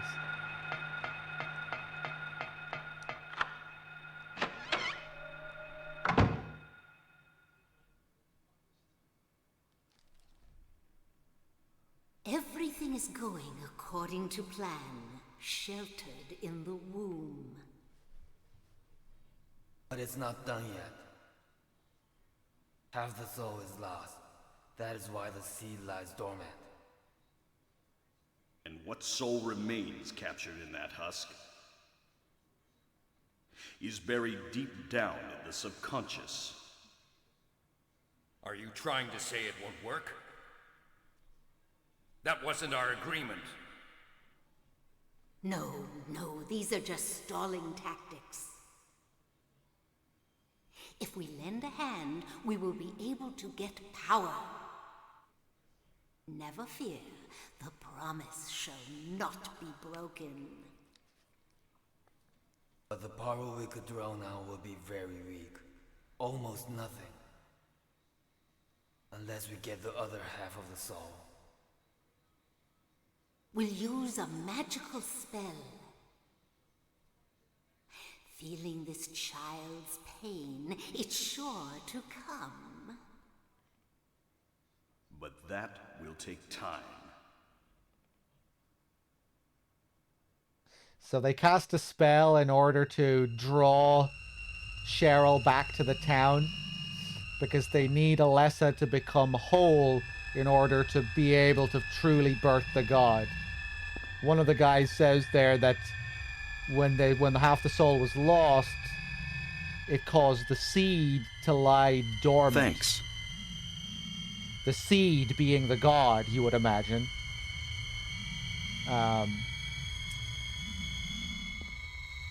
That it needed her full power to truly... She needed to have her whole self back in order to truly nurture the god.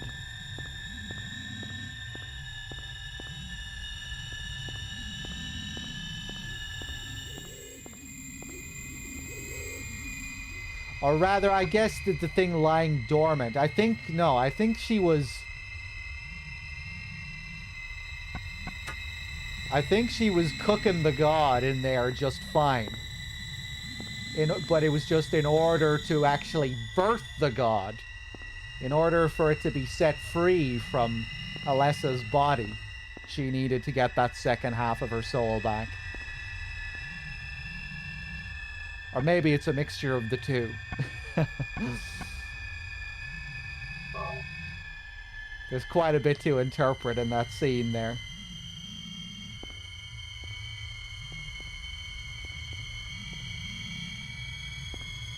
Kaufman was one of those guys there as well, if you didn't realize. I think he's mainly in this just to enrich himself.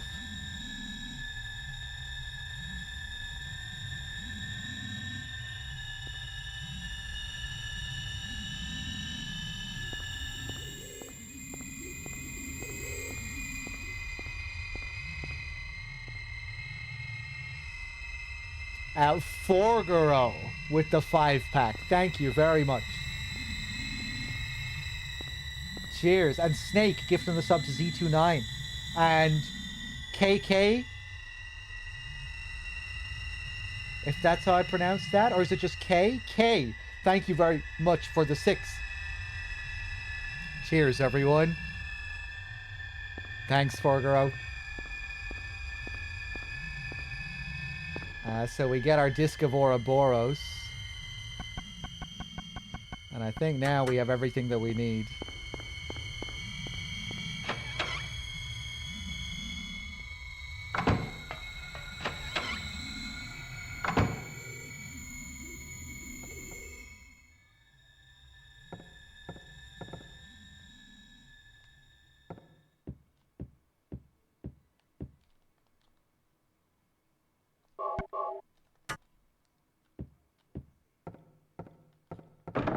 It's locked. Thou possess them to guard thy spirit. Evoke 5 rites. Unveil thy fate.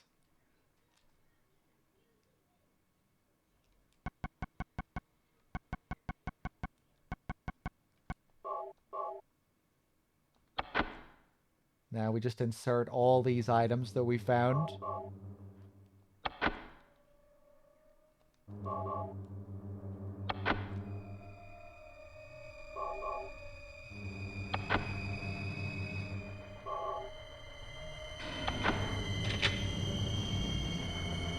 Let's save. Oh. The music ramps up here.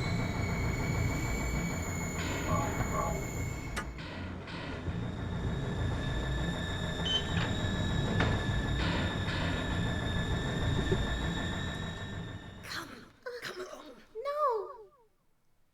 No. I don't want to. Do what Mommy tells you now. I just want you to lend me a teeny bit of your power. That's all. No. I don't want to do it. It will make everyone happy, and it's for your own good, too. Oh, but Mommy, I just want to be with you. Just 2 of us. Please understand. Oh, yes, I see. Maybe Mommy has been wrong. Mommy! Why didn't I see this before? There's no reason to wait. Herein lies the mother's womb, containing the power to create life. I could have done it all myself. Mommy? Pretty fucking dark, this scene. Especially when you really think about what's happening here. When Alessa says, well, why can't it just be the 2 of us? Please understand. You know, she's calling out desperately for love from her mother. But when Dahlia hears those words, just the 2 of us, please understand, that flicks a switch in her head. And she says, oh, I can use you to birth the god. Because that's what triggers that thought for Dahlia. It's when Alessa says just the 2 of us. As in, me and the god. Which is really fucking twisted. Maybe you the idea of the 2 of us as well, of course, makes me think of Cheryl and Alessa and her being split into 2 parts like that too. But yeah, I think that's mainly what that scene is getting at, or what that dialogue is getting at, that it's triggering this idea for Dahlia to use her daughter to create this horror. This scene here as well always makes me think of Psycho. Upstairs in the Bates house. When Norman runs out of the room here and stabs the guy. Not sure if they modeled this on that house exactly, because I guess it's not exactly a unique design for a house.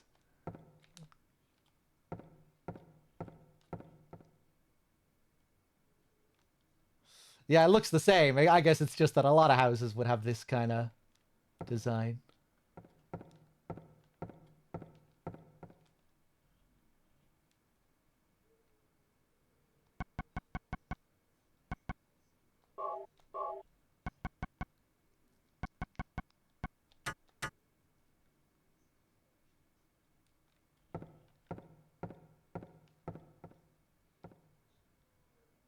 But yeah, kind of fucked up that it was actually Alessa who gave her the idea for this plan in the first place.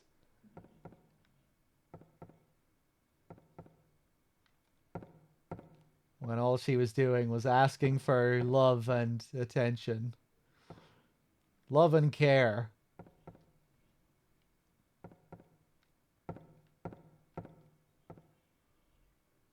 Okay, we do it.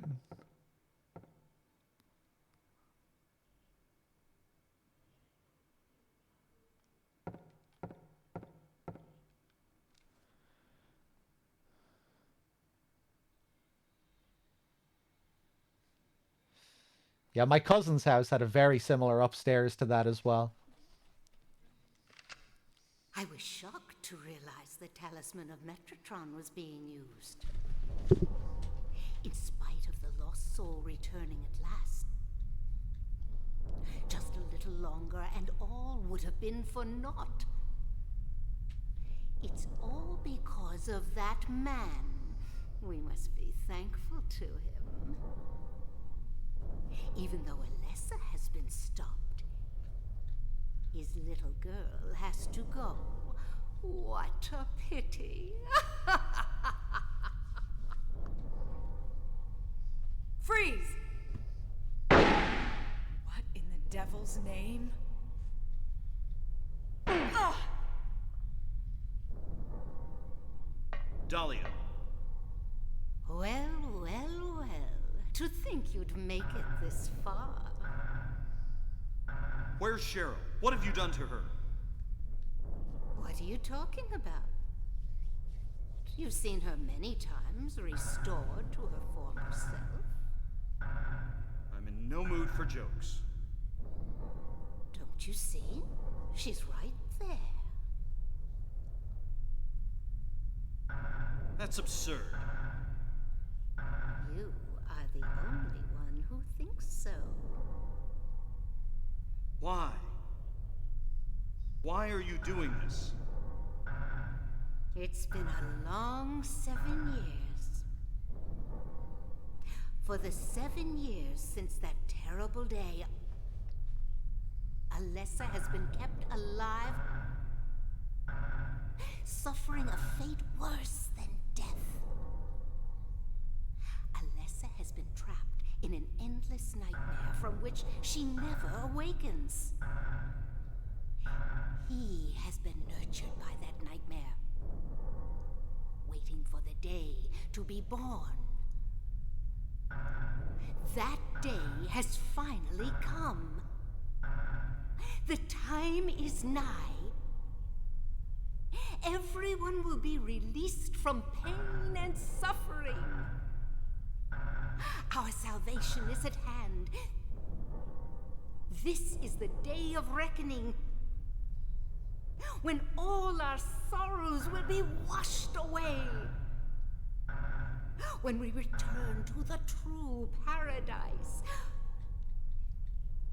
My daughter will be the mother of God.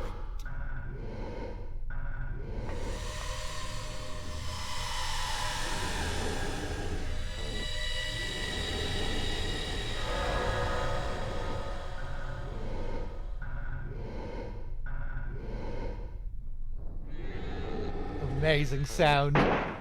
Oh!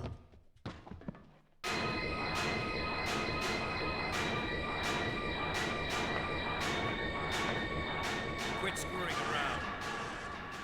Return things to how they were before. Kaufman! Did I ask for this? Nobody uses me.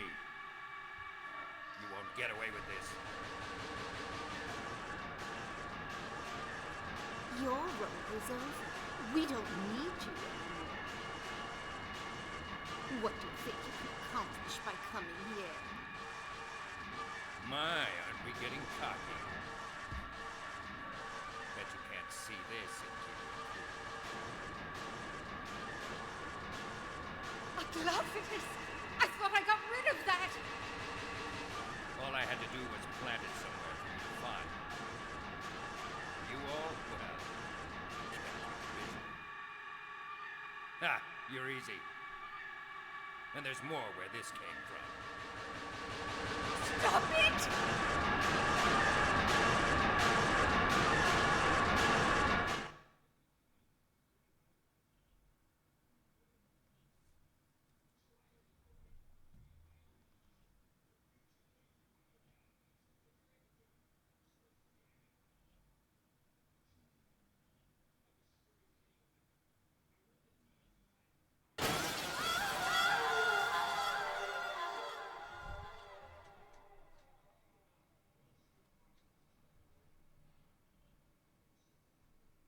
Did we win? Huh? What the? Oh.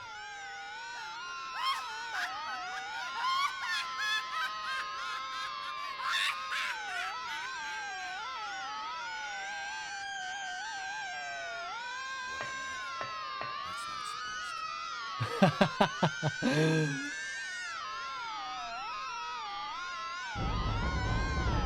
to. Oh, shit.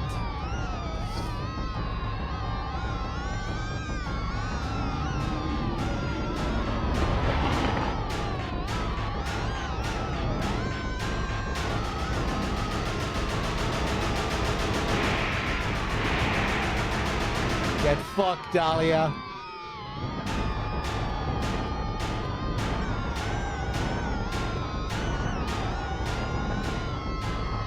Let's do it.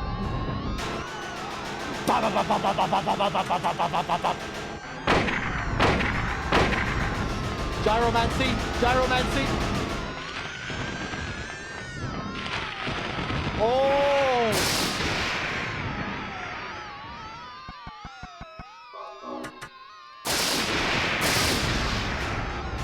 Oh, Jesus!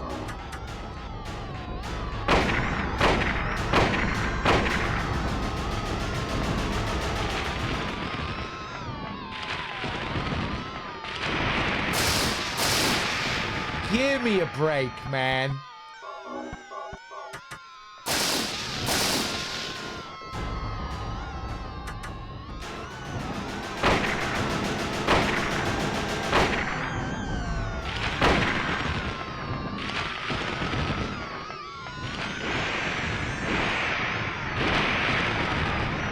Nice.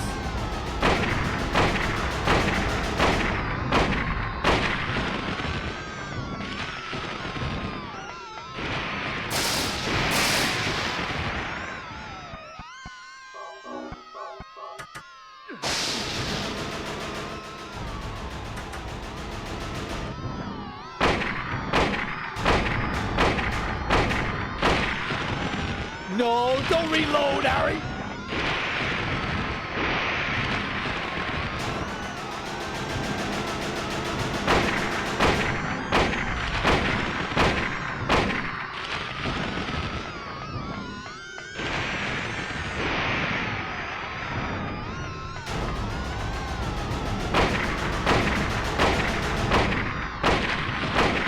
Something crazy is happening. On hard mode, he doesn't take this much damage. Do some bosses have more health on normal? He shouldn't be taking this many hits. No way.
Sick.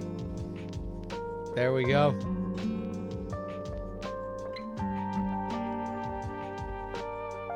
Hey! Ho! We have more amazing music after the credits. So stick around for more tunes. Ba-do.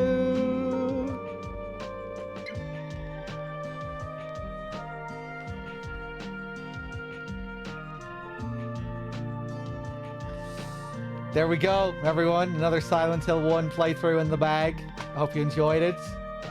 Great way to kick off the subathon, I think. Just, what more could you ask for? Great vibes. And, yeah. Cheers, everyone. Obviously, for all the generosity, thank you so much. So many gift subs and donations and everything, just absurd.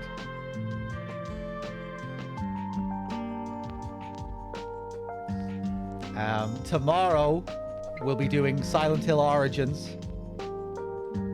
Kind of crazy to think that I'll be playing this game after all this time.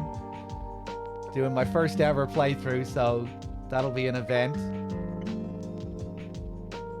I was thinking about doing a little bit of Resident Evil 3 now after this, but I think I might just leave it at this for now because I need to work with DRK on setting up this new timer. Hopefully a timer that works a little bit better than what we have now so it can, you know, calculate all the subs properly. So I think I should just do this. Because if I play RE3 now, then I still have to work on the timer and, you know, it's getting late. It's almost 2 a.m. So I think I'll just run some VODs after this. Get this stuff set up with DRK, and then I'll get some sleep and be back tomorrow.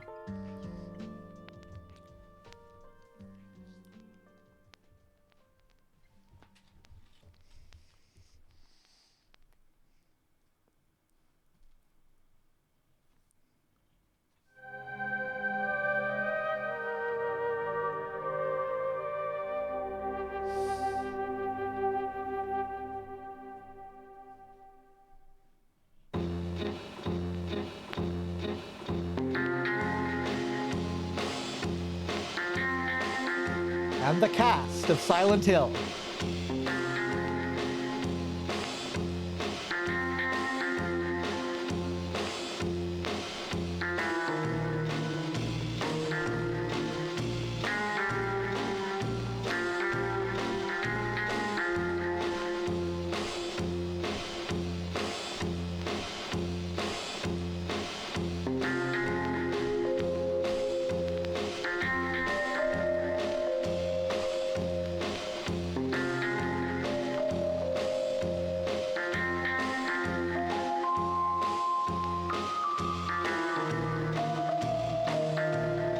What's up with your body, Alessa?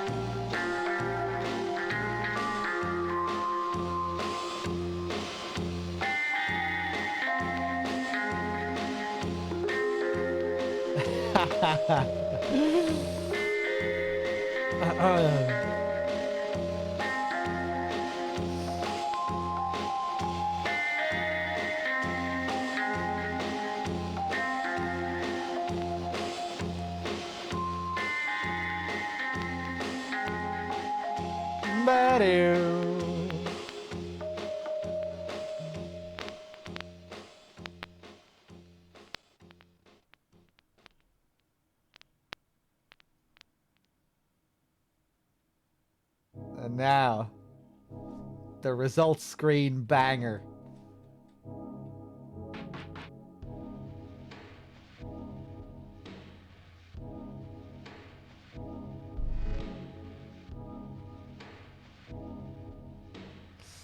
Yeah, Takayoshi Sato, man. All of the FMVs in this game. Oh, there's the drop. Those drums.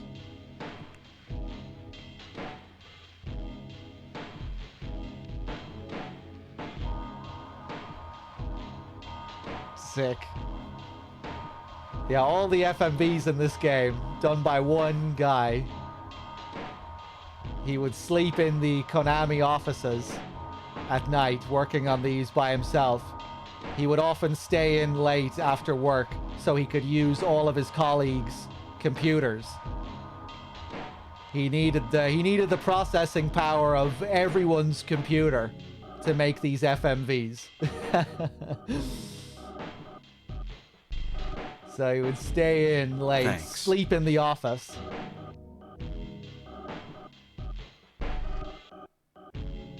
And yeah, he did all of the FMVs in Silent Hill 2 as well. Also the character designer for the games.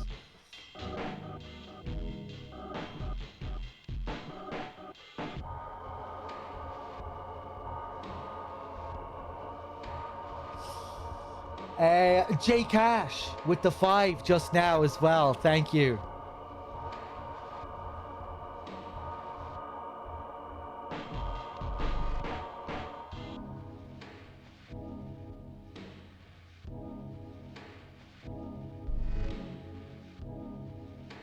Yeah, I wonder how long it took to do those FMVs in total.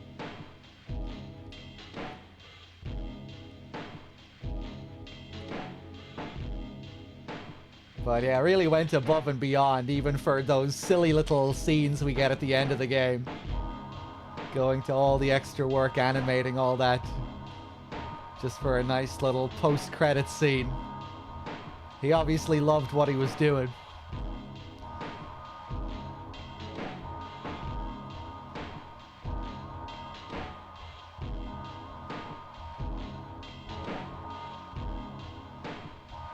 Hey, J Cash, thank you very much.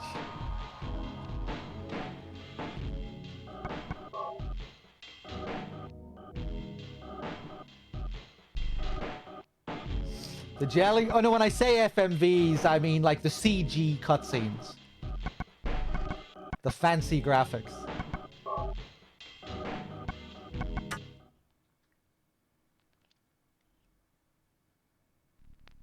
The scenes with the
So good.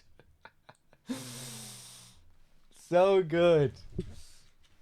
Ah, soul nourishing stuff that is. Makes you feel good to be alive. Cinema. There we go. There we go. Sing it. I wasn't actually thinking about singing it. She's gone. The fear has overcome. I don't even know the lyrics to that song, really. She was looking alone. She was looking alone. I should really learn the lyrics for Silent Hill 3. In Silent Hill 3, we get a variation on that theme with lyrics. But yeah, great start to the subathon, apart from some little fuck-ups with the timer. Hopefully, I'll be able to get that sorted now with DRK. And yeah, I guess I'll stick on some VODs. This feels kind of weird. I'm used to ending the stream. I've never done this before. But yeah, the plan is to play some VODs while I sleep. And then when I'm back up tomorrow, we get into Silent Hill Origins. The goal was met for Silent Hill Origins, our first goal. So tomorrow we'll do that. It'll be my first ever playthrough.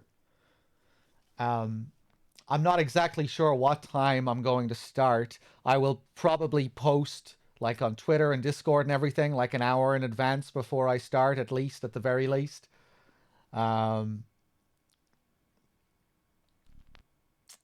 And yeah, I'll try and get on at around like 2 p.m. my time, 3 p.m., something like that. Yeah, like 12, 13 hours from now. I'll try and be on within the 12-hour mark. And yeah, when it comes to like the how I go about this during the marathon as a whole, like how long I decide to stream, how long I sleep, I'll probably vary that up a bit. You know, sometimes I might stream for 10 hours, sometimes I might stream for 12 plus. But yeah, I guess I'll always try and be back within the 10 to 12 hour mark if possible. I'll try and make sure it isn't much past that point. But yeah, guys, thanks for being here. Thanks for watching. I'm gonna run some VODs now while I sleep and get some food, and yeah, I'll be around for a little bit before I go to sleep, trying to get this stuff set up and everything. But yeah, enjoy the VODs. Thanks again for just the absurd generosity today. And I'll see you again tomorrow for some Silent Hill Origins. Yeah, enjoy the VODs. Let me just get this set up. I'm going to play some Shenmue, some classic Shenmue. Yeah, give me a sec.